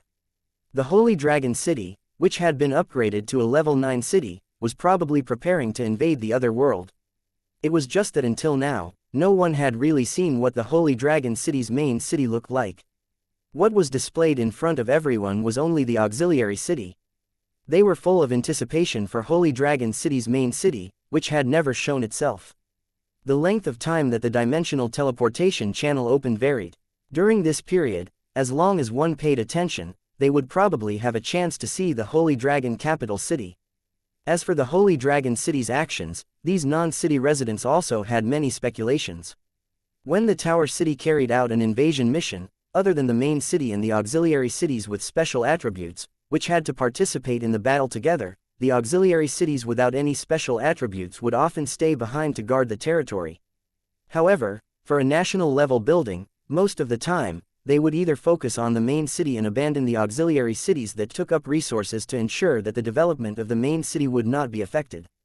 The other option was to take all the secondary cities with them when they invaded, so as to avoid leaving any low-level secondary cities behind and giving the enemy in the Tower World an opportunity to take advantage of them. Even if they were afraid that the entire city would be destroyed after the defeat and secretly built a city to preserve their bloodline, they would not choose to build it in the area controlled by the city. They did not want to be implicated after the defeat and be sent overseas. This wasn't something rare. The land in the world of Lusheng was constantly increasing and decreasing. Today, there were a few thousand square kilometers of land, and tomorrow, a large piece of land would disappear into thin air from time to time. In fact, it was all the work of the Cornerstone platform. However, the abilities of the Cornerstone platform could not be fathomed. Even if such a thing happened, it would not affect the normal lives of the Lusheng natives. At most, they would wake up to find that the original mountain peak had disappeared, or the city that was thousands of miles away had suddenly appeared in front of them. Fortunately, this kind of thing would only happen in the area controlled by the national-level buildings. Such a wonderful scene would definitely not be seen near the low-level buildings. Unknowingly, countless eyes were focused on Holy Dragon City, waiting for the situation to develop further. One night passed, and when the next day arrived, the Holy Dragon City's residents were surprised to find that the commercial district had disappeared. About 30 kilometers away from the Holy Dragon City, a building appeared out of thin air. It was the commercial district that had disappeared overnight. After confirming that their eyes were not playing tricks on them, everyone's hearts were filled with shock. No one knew what method the Holy Dragon City had used, but they had actually used a method that was akin to moving mountains and filling the seas to forcefully move a large area of buildings so far away. This incident had really made countless people's jaws drop.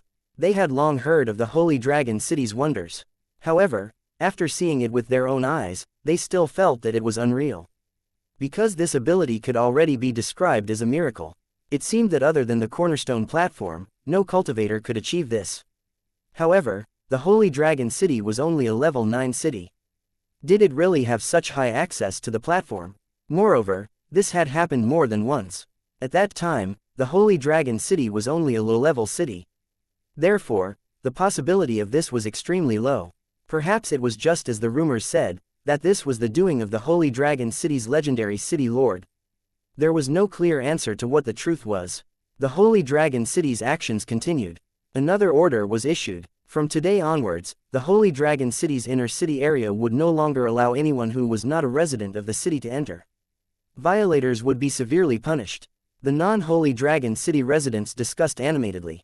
From this series of actions, they could conclude that the Holy Dragon City was indeed about to begin their invasion mission.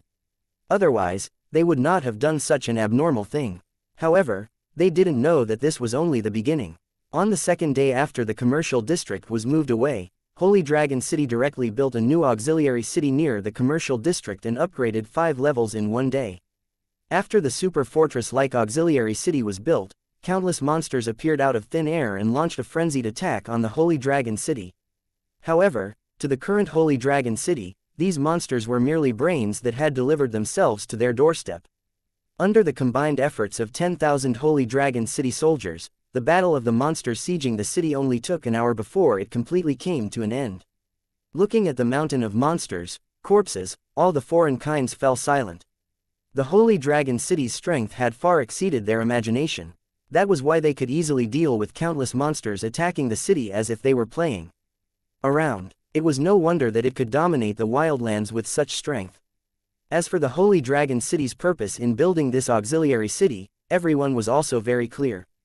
It was clearly used to guard the city. With this auxiliary city as a garrison, even if the Holy Dragon City was teleported to another world, they did not have to worry about their old lair being destroyed. Under everyone's expectant gazes, a huge vortex slowly appeared in the sky above the Holy Dragon City, then continued to expand and extend. One only needed to take a glance at this strange scene to be destined to never forget it. Look, the Holy Dragon City's dimensional portal has opened. With a cry of surprise, the foreign tribe merchants and Holy Dragon City residents who had remained in the outer city area all raised their heads to look at the sky, their faces filled with excitement. For these people, who mostly came from the low-level towers, to be able to witness the teleportation process of a tower was definitely something they could boast about for many years. As for the Holy Dragon City's residents, they were already in a state of excitement. They were all silently making preparations, waiting for the official teleportation to begin. However, following Tang Zhen's other order, the Holy Dragon City's residents were no longer happy. The Holy Dragon City's invasion of the foreign world this time only allowed Lu City's warriors and cultivators to participate. All non-combat personnel would not be brought. This order made the Holy Dragon City's residents very unhappy. It should be known that every time Lu City invaded, it could be considered a feast. Other than Lu City, who would enjoy the greatest victory, the residents of Lu City could also take the opportunity to get a lot of benefits. Lu Cheng was also very willing to see this scene. As the saying goes, keep the fertile water in one's own field. If the residents of Lu Cheng got benefits, it also meant that Lu Cheng would benefit. In this case, why should he stop them? Tang Zhen's order could be said to have directly cut off the income channel of the Lusheng residents. No wonder the Lusheng residents were unwilling. In addition, no one knew how long it would take for Lu Cheng to invade a foreign world. It was not rare for it to take 100 or 80 years. Therefore, in order to prevent the soldiers from missing their loved ones, Lu Cheng naturally brought all the residents with him when he invaded. Unless Tang Zhen was certain that he would complete the invasion mission within a short period of time, he would definitely not give such an order. For a moment, the residents of the city were in a heated discussion. However, the city lord's words carried enormous weight. Even if the residents of the city were unwilling, they could only obey his orders. In a slightly tense atmosphere, the Holy Dragon City's mission to invade the other world had officially begun. 973 exposed, 1 pa. With a crisp sound, an exquisite wine cup was thrown to the ground, its fragments flying everywhere. Balgov took a deep breath and slowly sat down on the chair. His expression was uncertain, and his eyes were full of anger. On the table in front of him, there was a piece of information. It was the contents that made Balgov extremely angry. According to the reports from the servants, during this period of time, a large number of armed men had suddenly appeared in the vicinity of the Shuimen territory. They had used various methods to enter the Shuimen territory and then disappeared without a trace. These arrogant fellows did not even put him, the Lord Shuimen, in their eyes. Other than that, there were also armies approaching the Snow City. They came from different territories, and the total number of soldiers had already exceeded 50,000. According to the current information, it could be confirmed that these troops were not simple soldiers, but were composed of cultivators and elite veterans, and their combat power was quite amazing. One could imagine what kind of turmoil they would cause once they entered the territory. That was definitely not something Balgov wanted to see.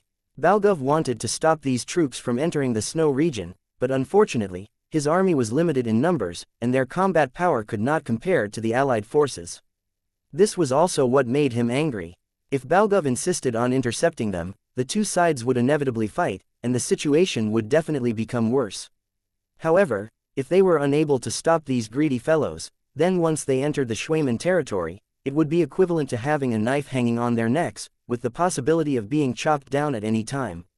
In the end, it was all because of that damned otherworldly demon race.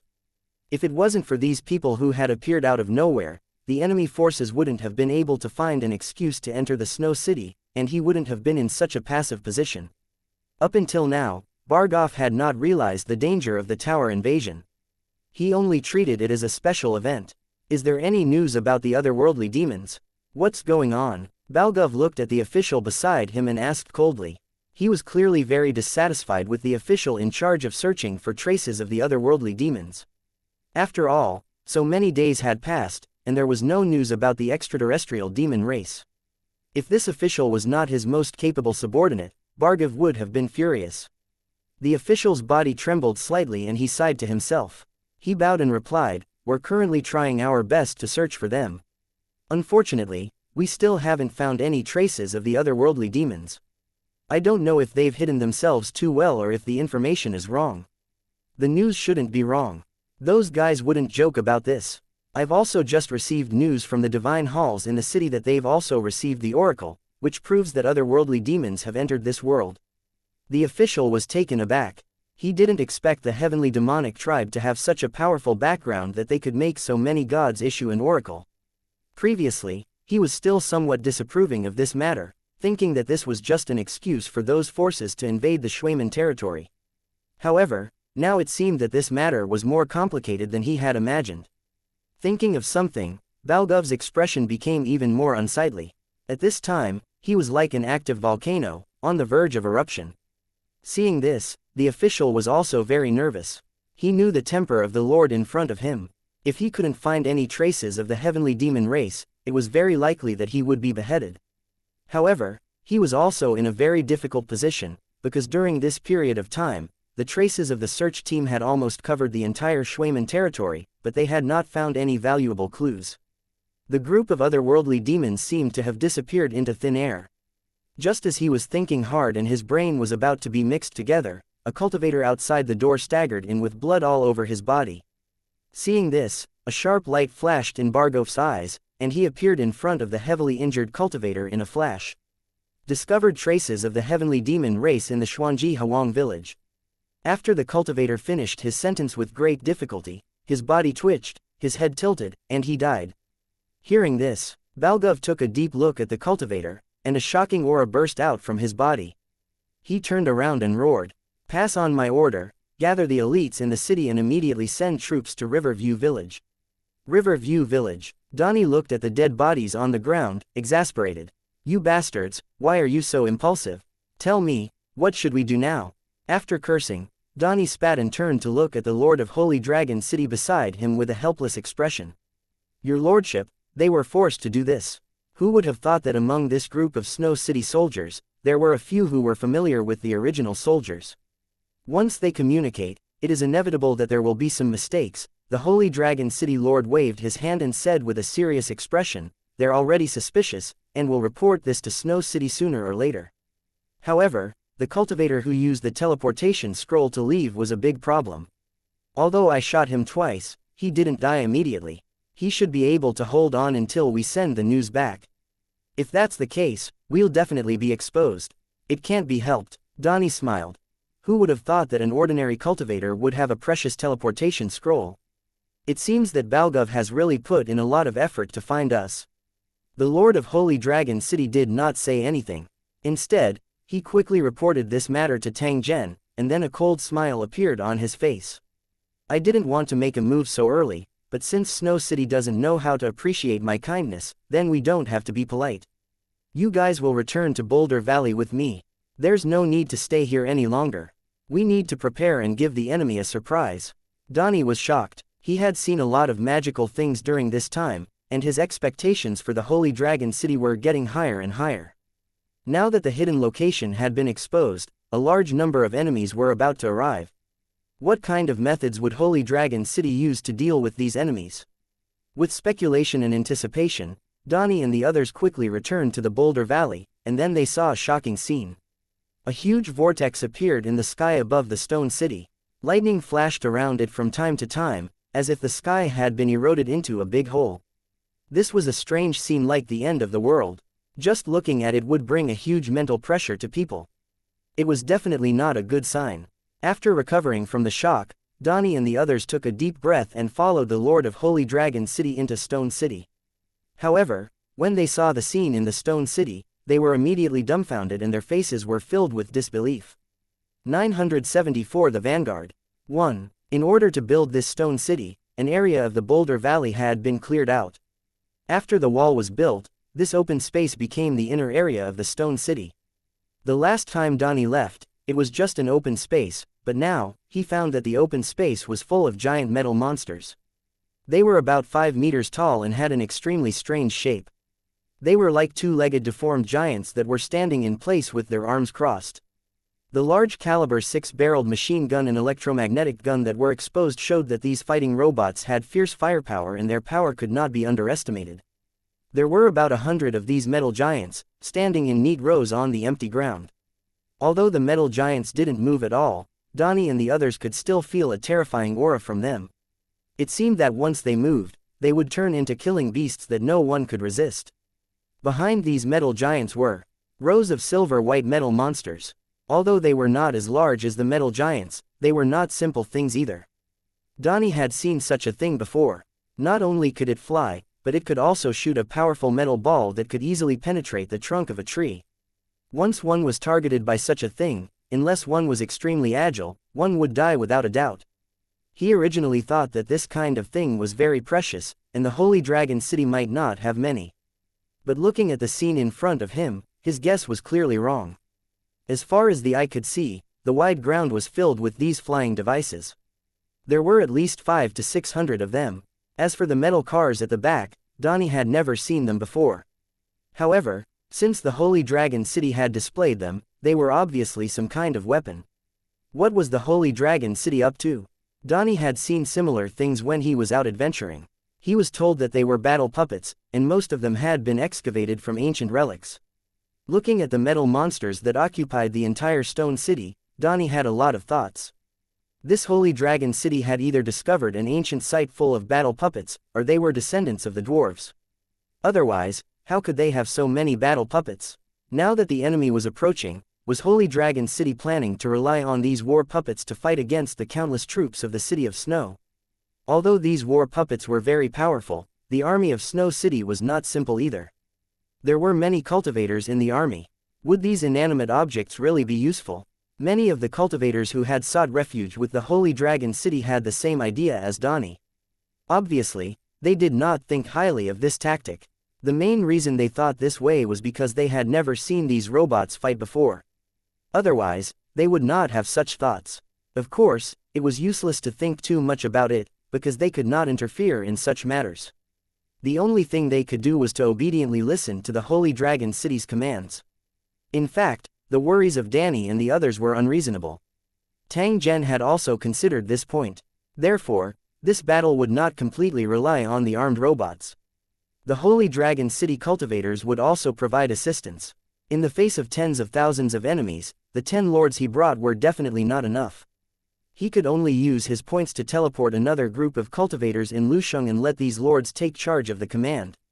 The Holy Dragon City's war achievement points that they had just accumulated had been used up again.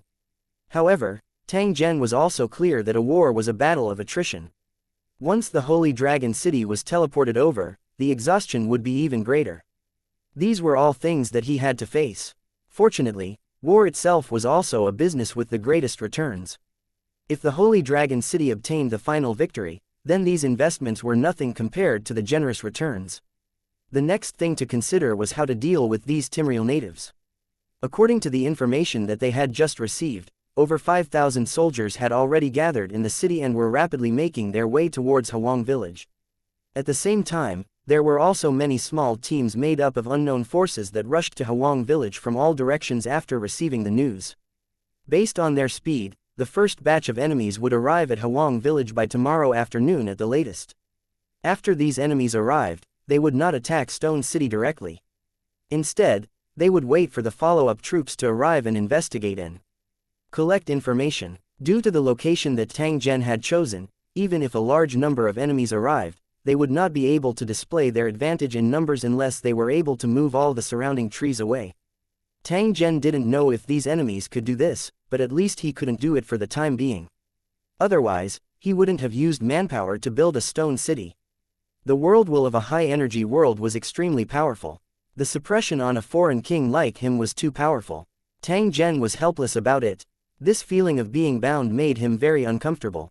Sometimes, he even wanted to use a host body and arm himself to the teeth. This way, he would not have to worry about such things.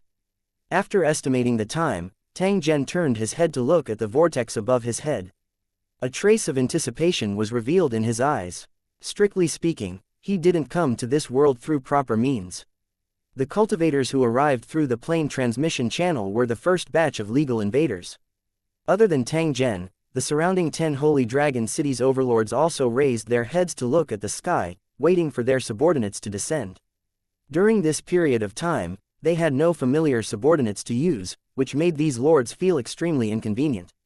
As for the natives like Danny, whether it was in terms of strength or quality, they could not meet the requirements of the Holy Dragon City Lord at all. They could only be considered to be passable. If Donnie and the others knew what the Holy Dragon City's lords were thinking, what would they think? However, they weren't in the mood to think about these things at the moment. Instead, they looked at the huge vortex in the sky with the curious villagers of Riverview Village. Under everyone's gaze, the frequency of the lightning in the sky suddenly increased, and the dazzling light seemed to have connected into one.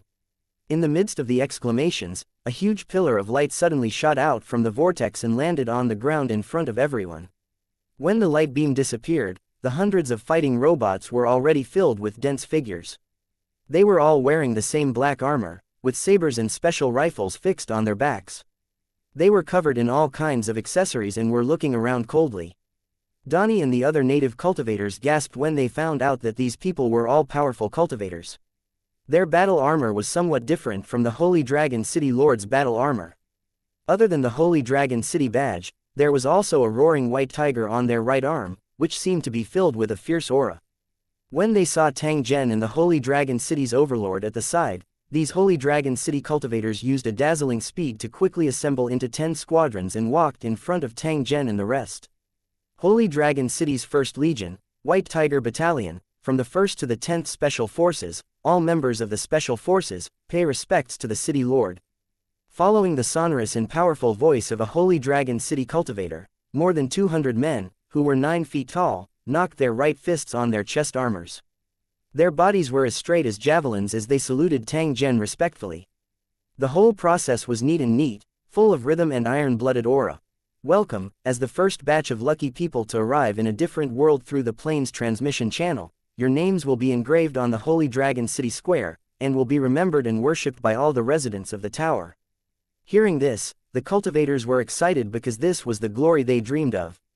After paying their respects to Tang Zhen, the Holy Dragon City cultivators stood to the side and looked up at the sky. Soon, another pillar of light descended. When the pillar of light disappeared, another 200 Holy Dragon City cultivators appeared. Compared to the cultivators of the White Tiger Battalion, these cultivators of Lusheng wore an armband of a black tortoise. Holy Dragon City's 1st Legion, Black Turtle Camp, all members of the 1st to 10th battle teams, pay their respects to the City Lord. The same voice rang out again, but this time, the cultivators had changed. They were also the Holy Dragon City's 1st Legion's elite cultivator battle team. The teleportation continued. The Azure Dragon Camp that belonged to the 1st Legion and the cultivators of Vermilion Bird Camp were also teleported over one after another. At this point, the first batch of Holy Dragon City's vanguard cultivators had all arrived. A total of more than 1,000 awe-inspiring cultivators stood together, and the shocking aura was enough to stir the weather. 975 letting the tiger into the mountain. Donnie and the other spectators were stunned for a long time. The scene that had just happened was definitely something they had never experienced before in their lives. The light pillar that fell from the sky and the powerful cultivator that appeared out of thin air had caused a huge psychological impact on them. Never in their dreams would they have thought that the Holy Dragon City would summon thousands of powerful reinforcements in such an unbelievable way. The people who had been afraid of the attack from Snow City were now filled with confidence. With a large number of majestic-looking battle puppets, giant dragons, and monsters from the Snow Mountain, as well as more than 1,000 powerful cultivators, what did they have to fear? Putting everything else aside, these cold and fierce cultivators were enough to put Snow City in an unprecedented crisis. Cultivators were not ordinary soldiers. Even if Snow City had cultivators as well, they would not have this many. Moreover, the cultivation equipment of these Holy Dragon City cultivators was enough to crush the cultivators of all Snow City several times over. Thinking about that, Donnie and the others' eyes were brighter and brighter, bursting with amazing brilliance. They saw hope in the Holy Dragon City, as well as the opportunity for them to obtain glory, wealth, and fame in the future. As mountain bandits, they were basically desperados with no future. Everything was for their own benefit. This was also the reason why they were so active after being controlled and recruited by the Holy Dragon City. This was because the Holy Dragon City could give them enough gold coins to cover the cost of their lives. Although the Lord of Holy Dragon City had promised that as long as they worked hard, they would not lack wealth and fame, it was a pity that everyone did not take it seriously. They didn't believe in false promises. Only gold coins were real. But now, it seemed that fame and fortune might really befall them. Realizing the possibility, Donnie and the rest of them were all short of breath and had a hint of hope. Who didn't want to be an aristocrat, enjoy a luxurious life, and control a piece of land? God bless me, I might really make the right bet this time. In fact, the residents of the Holy Dragon City did not care about the thoughts of the natives like Danny at all, because this was just their harvest land. After they evacuated, it would have nothing to do with them who was in charge here. However, if they could bring benefits to the Holy Dragon City after they came to power, what was the harm in supporting them? Other Lusheng might not do this, but to Tang Zhen, who could freely travel between worlds, it was definitely a feasible method to use these foreign worlds as a resource base. Of course, before that, he had to control the natives here. Otherwise, everything would be empty talk. This wasn't an easy task, because this world also had a large number of cultivators, as well as high and mighty gods, who were hiding in secret corners and coldly monitoring the world. Tang Zhen retracted his thoughts and looked at the 10 Holy Dragon Cities overlords beside him. From now on, the 10 of you can lead your own men and use the terrain here to snipe the enemy. I don't care how many you kill. I just want you to make sure that the enemy won't be able to get close to us before the tower descends. Can you guys do it? When the 10 Holy Dragon Cities overlords heard this, they immediately straightened their bodies and replied to Tang Zhen in unison, I promise to complete the mission. Very good, you all go and prepare. Tang Zhen smiled and nodded. He waved his hand and softly said. The 10 lords returned the salute, then quickly turned around and went to their respective subordinates, beginning to shout loudly. Following the orders of the 10 lords, the 1,000 Holy Dragon City cultivators immediately scattered and returned to their respective lords. Let's go. A Holy Dragon City lord saw that his subordinates had all gathered and waved his hand. Then, 100 Holy Dragon City cultivators moved at the same time, slowly leaving the stone city. At the same time they started moving, the combat robots that had been silent all this time suddenly let out a soft sound. Immediately after, they moved their huge bodies and left with the Holy Dragon City cultivators. Flying devices and tank-like vehicles followed closely behind. All of them swarmed out of Stone City's gate. After the first cultivator battle team left, the second cultivator battle team also formed a long line and followed them out of the Stone City. After they entered the dense forest, they disappeared without a trace in the blink of an eye, like a drop of water falling into the sea. After waiting for all the Holy Dragon City cultivators to leave, Tang Zhen looked at the plane transmission channel above his head and the corners of his mouth curled into a smile. Next, he had to make some arrangements around the Stone City to ensure that there would be no interference before the tower completed its teleportation. Although there were 10 elite cultivator teams guarding the city, some powerful natives would definitely have a way to bypass them and go straight to Stone City to explore. This was Holy Dragon City's first invasion. It was a matter of life and death. Tang Zhen would definitely not be careless. Therefore, for a period of time in the future, he would stay here and act as a guardian until the loose city completely descended. After thinking for a while, Tang Zhen beckoned to Tang Zhen and motioned him to come over. When Downey saw this, he immediately came to Tang Zhen with a respectful expression. He had long been in awe of this mysterious expert who had countless powerful cultivators as his subordinates. I need a large number of soul stones, but I don't have enough people to collect them at the moment, so I hope you can do this. As a reward, if you give me a soul stone, I will reward you with 10 gold coins. The higher the quality, the more rewards. Are you interested in this matter? Donnie nodded hard to show that he was willing. He had personally seen the mountain-like amount of gold coins in Tang Zhen's hands. He knew that the other party definitely did not lack money. Since he had given such a reward, he would definitely honor it when the time came. The opportunity to make a fortune had come. Very well, then you can go with the companions you recruited. Some time ago, I'll wait for you to return with a full load. Tang Zhen's tone carried a hint of encouragement as he patted Tang Zhen's shoulder. As Tang Ni and a group of bandits left excitedly, only Tang Zhen, the evil god's believers, and the villagers of Huang village were left in Stone City. He waved his hand at the empty field, and piles of items appeared. They were the materials for building the soul teleportation circle. This was one of the reasons why the Holy Dragon City's cultivators were not afraid of death and why Tang Zhen dared to challenge strong enemies. Because of its existence, even if the Holy Dragon City's residents died in battle, they would have a chance to be reborn.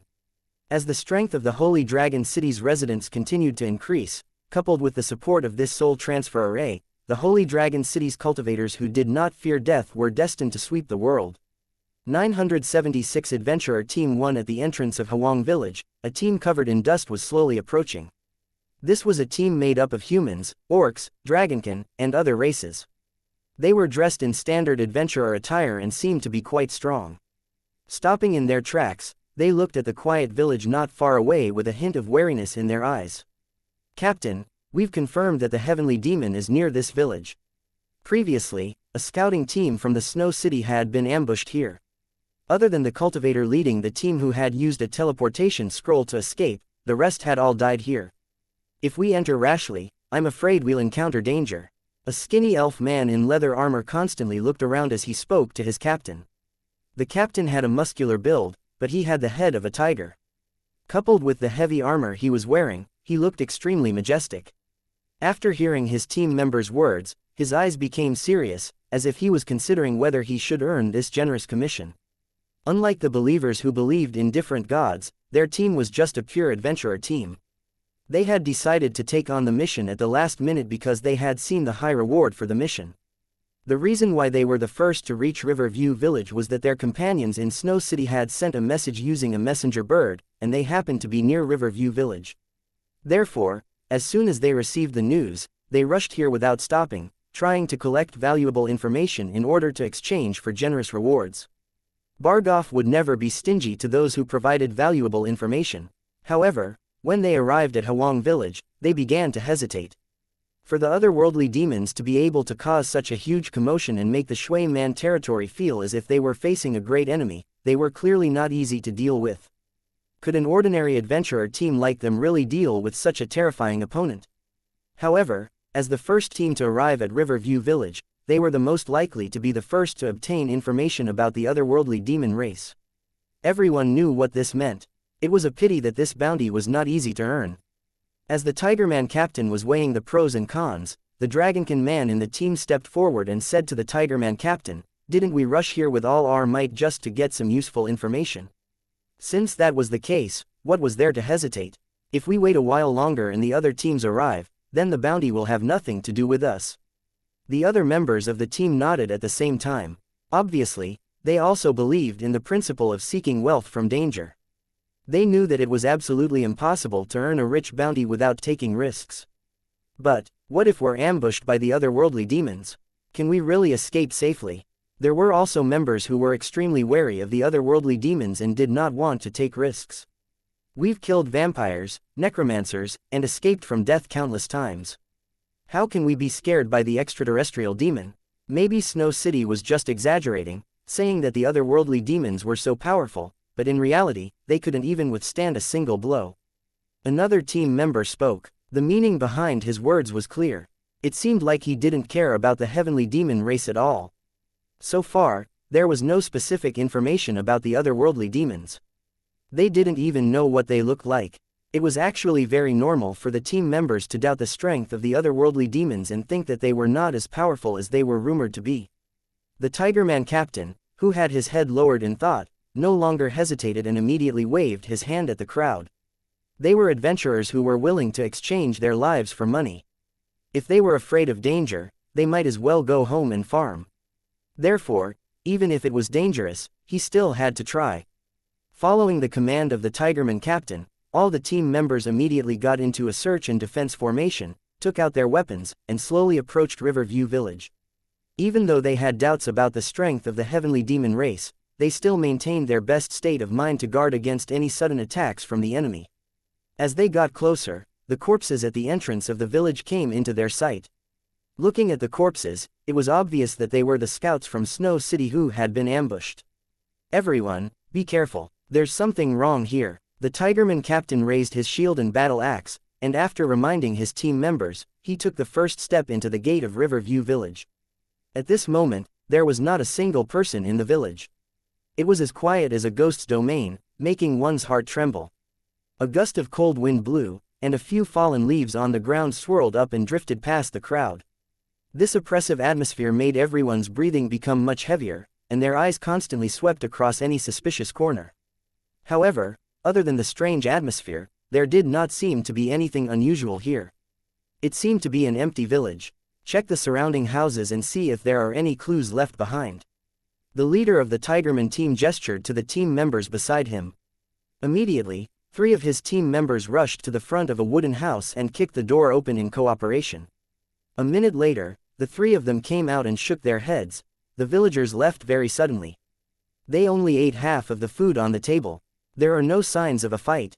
The Tigerman captain nodded. Just as he was about to go deeper, he caught a glimpse of a black shadow that had suddenly appeared out of the corner of his eye. When he saw the appearance of the black shadow, he was shocked. Enemy attack! The captain of the Tiger squad roared. As he warned his team members, he also raised his shield and looked at the black figure that had suddenly appeared. At the same time, all the members of the adventurer team raised their weapons and looked around with solemn expressions. It turned out that there wasn't just one shadow, but more than 20 of them. They were wearing black armor made of an unknown material, and their faces were covered by helmets. They were slowly walking out from behind the wooden houses with sabers in their hands, blocking all the retreat routes of the adventurer team. An almost tangible murderous aura spread from the black armored cultivators, causing a cold wind to blow in the originally quiet village. Upon seeing this, the hearts of the adventurer team's members sank, and a hint of fear flashed in their eyes. Although the 2 sides had not fought yet, they could be sure that these enemies were not simple just by looking at their aura and equipment. Could this group of black armored cultivators be the otherworldly demons that Snow City was looking for? After realizing this, the members of the adventurer team knew that the crucial moment had arrived. Valuable information that could be exchanged for a large amount of gold coins was definitely not as simple as providing a location. It had to include a lot of information such as the enemy's strength, equipment, number, and so on. And the best way to obtain this information was naturally to fight with real weapons. 977 Escape. When faced with the enemy's encirclement, the members of the adventurer team all had serious expressions. They had encountered the worst situation. There were still enemies hidden in the village, waiting for them to walk into the trap. However, the team members had no time to regret. Besides, they had already made preparations before entering the village, and encountering the enemy was naturally the best opportunity to obtain the other party's true information. Not to mention, on the battlefield, it was still uncertain who would win. The Tigerman captain took a deep breath and said in a serious voice, "In a while, we'll directly break out of the village. If we succeed, we'll immediately evacuate to the scheduled location. If it fails, everyone will give the little bird a chance to deliver the information. Little bird, you must listen to the order this time. If we can't make it back, remember to take care of our family after you receive the reward." None of the team members objected to the Tigerman captain's words. Some of them even smiled. However, the female swordsman called Little Bird immediately growled, "I won't leave you behind. If we die, we'll die together. Cut the crap. Do you want the gold coins that we exchanged for with our lives to be blown away by the wind?" The leader of the Tiger men didn't have time to say anything else, because the black armored cultivators around them were already rushing toward them. Charge! With a loud roar, all the members of the adventurer team began to rush towards the village entrance. In the blink of an eye, they were entangled with the black armored cultivators who surrounded them. As soon as they exchanged blows, all of the team members felt a chill in their hearts. The situation was not good. The other party's equipment and strength were actually higher than they had expected. One of the team members looked at the sword that had been cut in half and was stunned for a moment. Then, he pounced on the black armored cultivator in front of him and waved his hand. A hand axe appeared in his hand. With a flash of cold light, the hatchet went straight for the black armored cultivator, and the broken sword in his hand was like a poisonous snake, stabbing straight for the gap in the opponent's armor. Ding, ding, ding. With a crisp sound, the battle axe landed on the black armored cultivator's body and bounced off without leaving a trace. The broken sword that was aimed at the gap in the armor was also blocked by a kind of cloth. Even with the team member's brute force, he could not penetrate the armor at all. The team member was shocked. Just as he was about to turn around and retreat, the other party's fist came at him like lightning and hit his head. The team member's vision turned black and he fainted. The leader of the werecats roared in panic and tried to take the unconscious man away with him. However, 2 long sabers appeared at the same time and blocked his way. The sabers were so sharp that they cut off a small piece of the tiger captain's metal shield. "Damn it, what kind of weapon is this? How can it be so sharp?" A member wearing leather armor cursed and took out a scroll from his pocket. At the same time, he roared out a strange sentence. This was a secret code that only the members of the adventurer team could understand. When the members of the adventurer team heard this code, they immediately leaned together and firmly held each other's bodies. The adventurers whose hands were not free were also pulled by the teammates in the middle. In the blink of an eye, they had become a human ball. The adventurer who was holding the scroll pulled it hard, and the entire scroll instantly turned into a stream of light and disappeared. At the same time, a strong air current suddenly rose from under their feet. The members of the adventurer team used this air current to run at the same time with great tacit understanding. Their sprinting speed was extremely fast. At the same time, the person who released the scroll chanted another incantation, and a protective barrier completely enveloped them. Boom! At the same time the protective shield was formed, the already powerful airflow actually strengthened again. The running adventurer team members roared loudly and stomped on the ground in unison, then flew up together. Under the dumbfounded gazes of the black-armored cultivators, the human ball directly passed them and flew toward the forest outside of Hwang village. Fuck, flying human ball. What kind of tactic is this? A holy dragon city cultivator took off his helmet and looked at the disappearing adventurer team with shock and surprise. Who knew? I originally wanted to test the strength of these natives and then interrogate them for information. Who would have thought that they would have such a method? In the end, ying, hee, it was really unexpected. The other holy dragon city cultivator also took off his helmet and sat on a stone by the road, replying with a hint of regret. The holy dragon city cultivators at the side were the same. After they put away their battle sabers, they all had a leisurely look on their faces. Other than marveling at these indigenous people's strange escape techniques, they did not seem to have any intention of continuing the pursuit.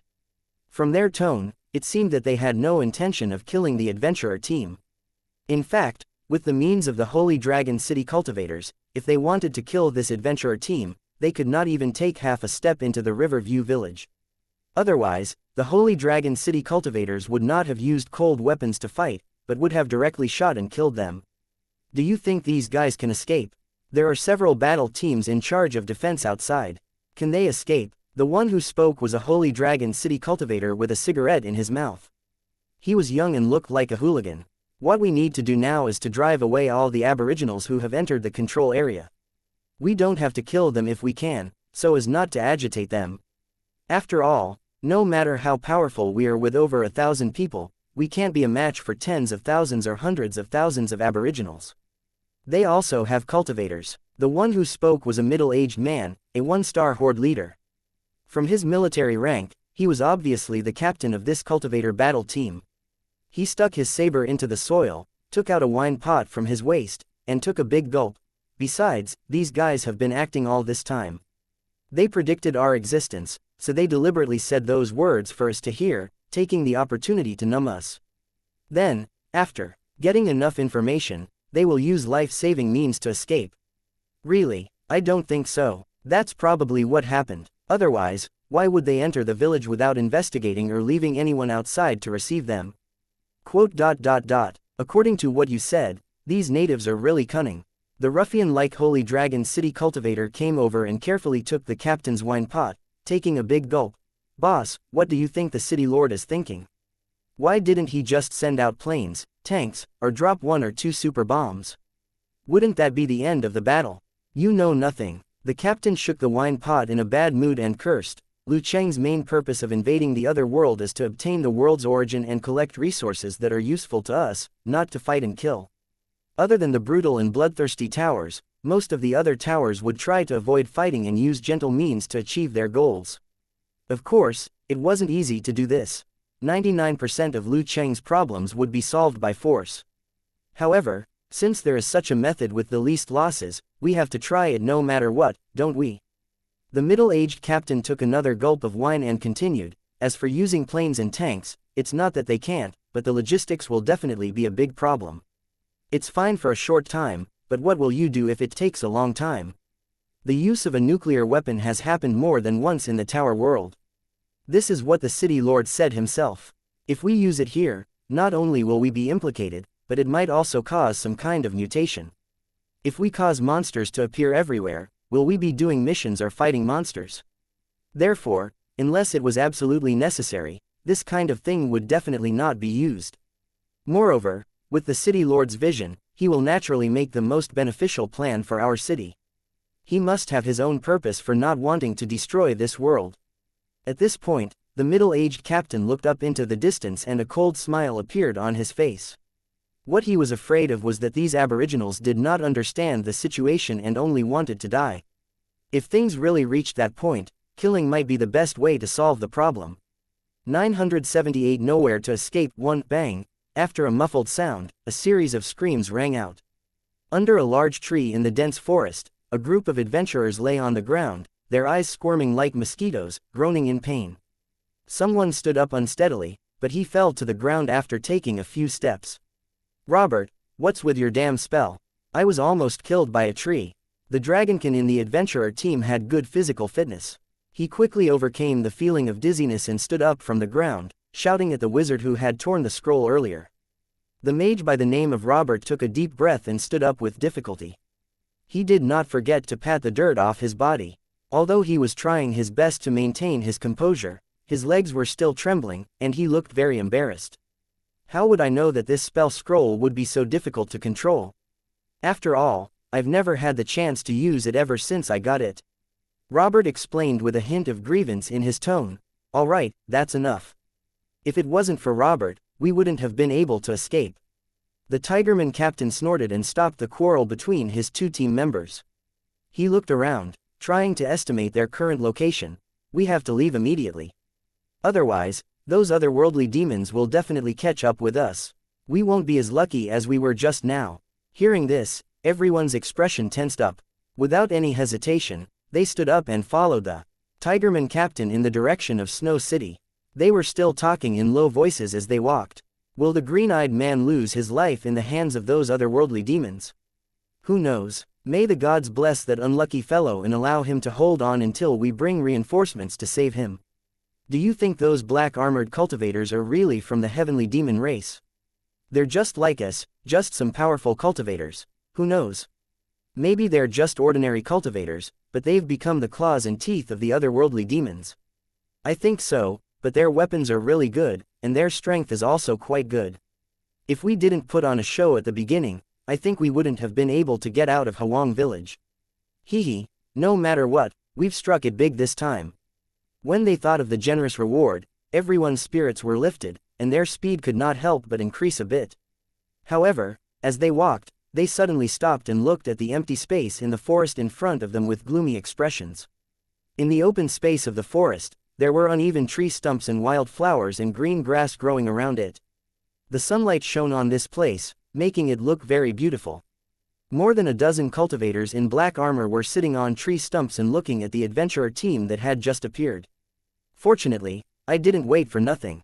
You're finally here. A black-armored cultivator stood up from a tree stump and slowly walked over under the gaze of the adventurer team members. He spoke in a somewhat mocking tone. Unlike the other cultivators who were fully covered in armor, this young cultivator didn't wear a smooth black helmet. Instead, his face was exposed. This was a rather handsome face, with red lips and white teeth. There was a smile at the corner of his mouth, and one look at him would make people feel good. As if he had met an old friend, he looked at the adventurer team's members, whose expressions were getting uglier and uglier, and said in a warm tone, I'll give you two choices now. You can either surrender or be killed by us. You only have 10 seconds to consider. The young cultivator's tone was warm, and his smile was kind. However, the contents of his words made the members of the adventurer team nervous. They looked at the young man as if they were facing a great enemy. The other party's Lord-tier cultivation gave them a huge pressure. The Tigerman captain laughed bitterly. He hesitated for a moment before saying, we choose Yingluo. Fuck him, I'll die either way, I'll go all out. Before the Tigerman captain could finish his sentence, the violent dragonkin behind him had already jumped out and slashed at the young cultivator with his saber. Don't worry about me, you guys run. As soon as he finished speaking, the dragonkin's saber had already landed in front of the young cultivator. However, the young cultivator sneered and caught it. Holding the saber in one hand, the young cultivator's smile gradually turned cold, and a trace of killing intent appeared in his eyes. Is this your choice? Not a bad one. As soon as he finished his words, a crisp sound was heard. The dragonkin's heavy saber was broken by the young cultivator. This scene made the hearts of the adventurer team members twitch. A bitter smile flashed across the tiger captain's face, and in the blink of an eye, it turned into determination. At this point, they had no other choice. "Everyone, cover the little bird." These words came out of his mouth again, but it was all an act in Riverview Village, and now it was real. In this life-and-death moment, the team members didn't hesitate at all. They all rushed forward with a shout and pounced on the young cultivator. The female swordsman named Little Bird gritted her teeth and immediately rushed in the opposite direction. She was about to disappear into the dense forest. However, at this moment, two more Holy Dragon City cultivators appeared from the forest and blocked the bird's path. The bird's reaction was extremely fast. It immediately pulled out two flying daggers from its waist and threw them at the cultivators who were blocking its way. However, the Holy Dragon City cultivators were even faster. The moment the flying daggers were shot out, a cultivator rushed over like a ghost and attacked the back of the bird's neck. If he was hit by this attack, he would be seriously injured even if he didn't die. The little bird let out a soft cry. Its body was really like an agile little bird, avoiding the attack at an unbelievable angle, and at the same time landing on a big tree. Just as the little bird neared the tree, a strange scene appeared. Her figure actually fused with the tree and disappeared without a trace in the blink of an eye.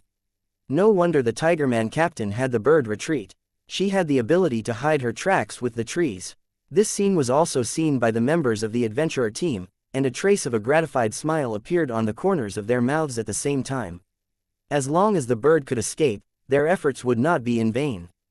As adventurers, sooner or later, they would end up dying. However, with the little bird helping them take care of their family, they could rest assured. The sound of weapons clashing could be heard. The Tigerman captain of the adventurer team, who was still fighting, finally fell to the ground slowly. The heavy armor on his body was also broken. Looking at the Holy Dragon City cultivators standing around with blood-dripping battle sabers in their hands, the Tigerman captain laughed bitterly, blood spurting from his mouth. "You think your death was worth it, because your sacrifice allowed your companion to escape, don't you?" The handsome young lord of the Holy Dragon City walked over and looked down at the Tigerman captain, a mocking smile on his face. The leader of the Tiger Men was speechless, but his expression and eyes clearly showed that he agreed with the young cultivator's question. There was even a hint of provocation and pride in his eyes. The young cultivator shook his head and pointed to the edge of the forest with a trace of regret in his voice. "Actually, I really wanted to let that girl go, but my team members definitely wouldn't allow it, so I could only bring her back." The tiger captain's eyes immediately widened. He desperately turned his head and looked in the direction the young cultivator was pointing. Two Holy Dragon City cultivators were slowly walking over from the knee-high weeds. One of them was carrying a woman covered in blood, her life or death unknown. "Little bird xianxia," the tiger captain roared and spat out another mouthful of blood. With an unwilling expression, he fainted. 979 Cage 1. A sharp pain hit the little bird, causing it to let out a groan. It then realized that something was wrong, and the habit formed by years of adventure made it open its eyes suddenly. What she saw was a huge stone roof, which occupied her entire field of vision.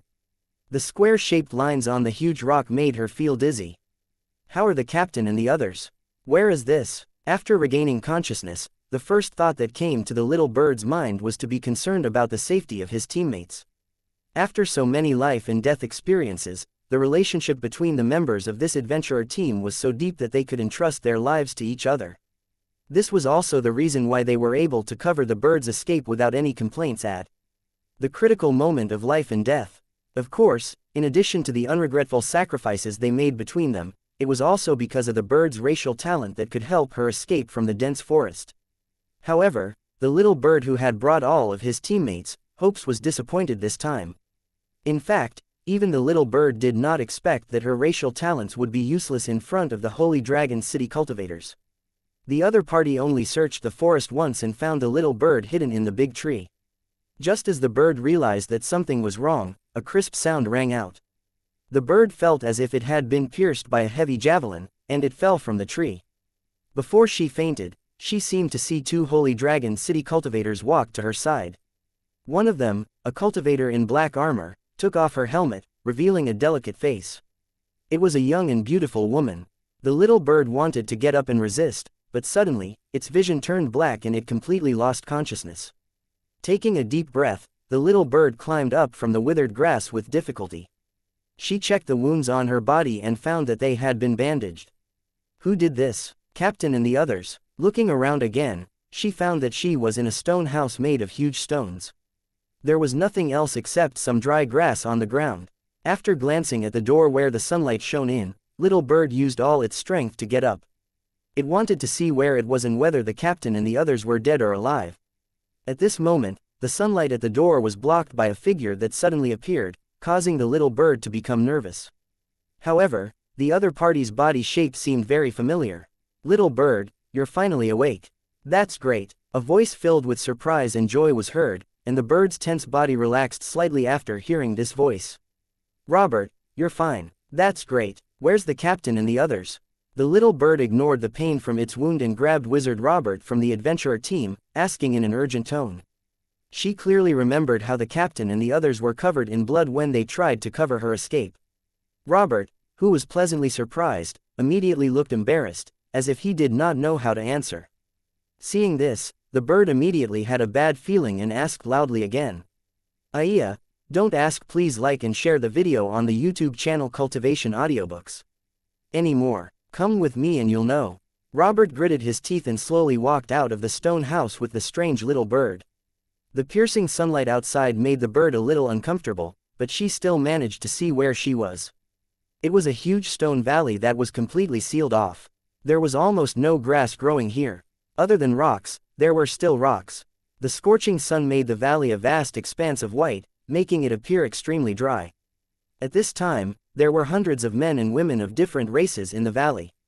From their appearance and dress, they were obviously cultivators and adventurers. They sat in every corner of the valley and looked like strangers were not allowed to enter. However, if one observed carefully, they would discover that they were all looking up at the top of the valley. It was as if there was a treasure there that could appear at any time. Among these cultivators, the bird saw the tiger man captain and the others. Even Green Eye, who had fallen into the hands of the otherworldly demons, was sitting under a huge rock, safe and sound. All the team members were there. Although they didn't look like they were in good condition, with blood and bruises all over their bodies, they were indeed still alive. This was the biggest surprise for the bird. The little bird couldn't help but laugh. As it laughed, tears flowed out of its eyes.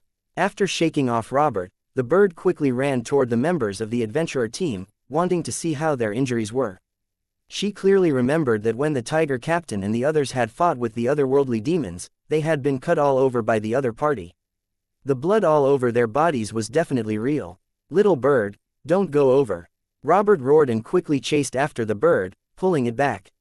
What are you doing? Why won't you let me go over? What's going on? The bird asked angrily as it looked at Robert, who was holding it back. However, before Robert could reply with a bitter smile, the bird heard a burst of shouts from the valley.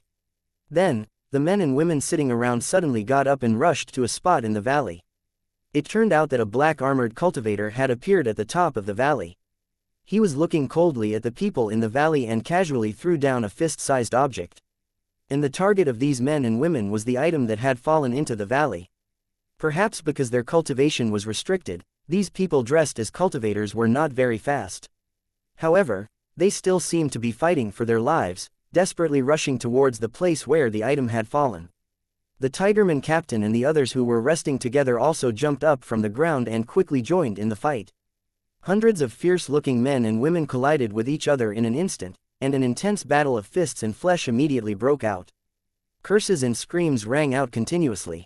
These cultivation had all disappeared, but their strong physical qualities were still preserved, so their killing power was also very considerable. On the chaotic battlefield, people would be knocked unconscious from time to time, or thrown into the air far away. The tiger captain and the others huddled together and blocked the attacks from the cultivators around them. Even though they had to take on countless punches and kicks, they still tried their best to get closer to the object. It seemed that the item was of great significance to them. Robert, what's Captain Xianxia and the others doing? After seeing this scene, the bird stomped its feet anxiously and grabbed Robert. Robert's face was full of unwillingness, and his eyes were burning with fire. He clenched his fists so tightly that they made cracking sounds. However, a few seconds later, He laughed bitterly and shook his head as he looked at the bird. The team leader and the others are snatching the voucher to exchange for an item. Robert's tone was calm, and his expression was calm. However, the little bird knew that Robert would only show such an expression when he was in extreme anger and pain. The little bird was stunned for a moment. She looked at Robert and asked hesitantly, "What does Captain Yinglua want to exchange for?" Robert heaved a long sigh of relief. He looked at the Tigerman captain and the others, who had already gotten the certificate but were now being attacked by hundreds of cultivators. He said coldly, "The thing that Captain wants to exchange is actually medicine for healing." The little bird seemed to have thought of something. Its body trembled and it asked in a trembling voice, "You exchanged for me, right?" Robert looked at the bird and smiled helplessly. He nodded hesitantly. The little bird's body suddenly went soft and it fell to the ground. 980 Choice 1. Seeing this, Robert was so frightened that he screamed. He quickly ran to the little bird and helped her sit up. Before the medical expert Robert could examine the bird's wound, the initially dazed bird suddenly stood up and rushed toward the Tigerman captain. "Damn it, do you want to die?" Seeing that blood was seeping out of the gauze on the bird's body, Robert once again pulled the bird back and scolded it loudly. "Get lost and let me go. I'm going to help the captain and the others. Let me go." The bird seemed to have gone crazy. It kept struggling, trying to break free from Robert's grasp. "You're injured and your cultivation is sealed. How are you going to help the captain? If you go now, you'll only be making things worse and putting them in an even more dangerous situation. If your injuries worsen, wouldn't the captain and the others have suffered for nothing the past few days? Do you want them to snatch more vouchers for you to exchange for medicine? We're not helping them, we're just trying to kill them." Robert's expression was twisted as he roared at the bird. It was a very frightening sight. This was the first time Robert, who had always thought of himself as a gentleman, had lost his composure in front of a lady. This also made the little bird, who had almost lost control of its emotions, suddenly calm down. The bird's calm voice sounded as it looked at Robert, who was squatting on the ground and covering his face with his hands in pain. "Tell me, Robert, what happened? Where are we? What's the use of that certificate? Why don't you go and help the captain?" Robert raised his head and looked at the bird with his blood-red eyes. He smiled miserably and said, "When we were captured by the otherworldly demons, we thought that we were dead for sure. Who knew that they would only injure us and not kill us? After that, our cultivation was sealed by the heavenly fiend race and we were sent to this cage. At first, there were only a few dozen people, but as time passed, more and more people arrived. They were all cultivators and adventurers who had their cultivation sealed after being captured by the otherworldly demons. These guys are indeed worthy of being from the otherworldly demon race. They actually imprisoned us here, but they don't give us food or water. They only leave 10 vouchers every day, and whoever gets them can use them to exchange for an item. In order to treat your injuries, the captain and the others risked their lives to snatch 3 vouchers, 2 of which were exchanged for potions." Tears were streaming down little bird's face when he heard this. He clenched his fists tightly as he looked at the blood-covered Tigerman captain and the others. Robert sighed and continued, "Because I'm a mage, my body is too weak, so the captain and the others didn't allow me to participate in the fight. Instead, I'm responsible for taking care of you and treating their injuries. Hee, without magical energy and medicine, what can I use to heal them? Did they really think I'm stupid? These bastards didn't want me to be killed, so they did this." Robert laughed like a madman, but he accidentally pulled on his wound. He couldn't help but cough loudly, and a trace of blood seeped out of the corner of his mouth. It was obvious that he had also suffered heavy injuries in the battle when he was captured. The bird looked at Robert and reached out to wipe the blood from the corner of his mouth. It asked softly, "Why are those otherworldly demons doing this? Why don't they just kill us?" Rather than suffering such torture, death was a relief. Robert's originally white teeth were now stained with blood. After hearing the little bird's words, a cold glint flashed in his eyes. "Those guys said that as long as we sign a contract, we can leave this place. But do you know what kind of contract that is?" With a hint of anger on his face, Robert continued, "It's a complete slave contract. Once we sign it, we'll be controlled by the otherworldly demons for the rest of our lives. Our life and death will be in their hands." The bird had also heard of this type of contract before. It asked in surprise, "Isn't that kind of slave contract very precious? Isn't it a waste to use it to sign a contract with low-level cultivators like us?" It wasn't that Little Now was underestimating herself, but this kind of slave contract was very rare and precious. She never thought that the heavenly demon race would do this. This was definitely a huge waste of precious resources. Robert shook his head. In reality, he was also a little confused. Where did the otherworldly demons get so many slave contracts from? Then, did anyone agree to xianxia's request? Little Bird hesitated for a moment before asking again. Of course. After all, no one is willing to die here. Even if they become a puppet at the mercy of others and live a sullen life, it's still much better than dying of thirst and hunger. Robert snorted coldly and replied. The little bird still wanted to ask, please like and share the video on the YouTube channel Cultivation Audiobooks.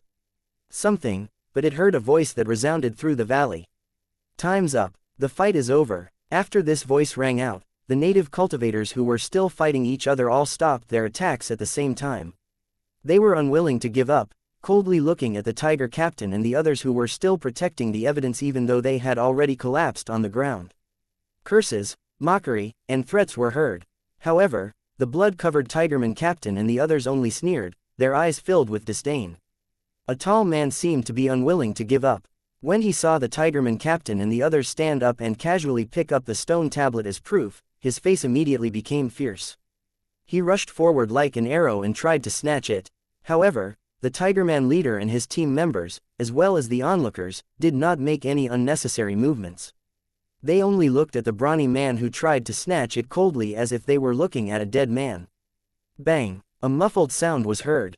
Then, the brawny man's head suddenly exploded, and blood spurted into the sky. His headless body fell heavily to the ground. This bloody scene instantly made many people's eyelids jump in fear. The cultivators who had entered the valley the earliest had already experienced the terrifying long-range attack of the otherworldly demons several times, and a few disobedient guys had lost their lives because of it. The cultivators were extremely afraid of the weapons that were used to maintain the rules and could easily take lives from 1,000 meters away. Therefore, they would never dare to break the rules. Only a hothead like him who had just entered would dare to ignore the rules and court his own death. Although it was a bloody scene, cultivators who licked blood on the edge of their blades were used to it. There were also some special cultivators who were looking forward to this scene. Because whether it was the unlucky guy who had died while snatching the voucher or the hothead who had been shot dead in one shot, they were all food that they were in urgent need of at the moment. It was not a strange thing for them to eat people when they were so hungry. Soon, more than a dozen strong orc cultivators came over and lifted the headless body with laughter. Then, they walked away. However, they obviously wouldn't succeed so easily, because the companion of that hothead had already rushed over and was fighting desperately with these orc cultivators. The bloody battle in the distance was still going on, but the starving native cultivators were staring at the minced meat and brain on the ground with hesitation and struggle in their eyes, and even a trace of madness. I can't take it anymore. I'll be a dog then. Let me out, I want to sign a contract. A native cultivator spat on the ground, climbed onto a huge rock in the valley, and shouted at the sky. As soon as he finished speaking, a holy dragon city lord descended from the sky and slowly landed in front of the native cultivator.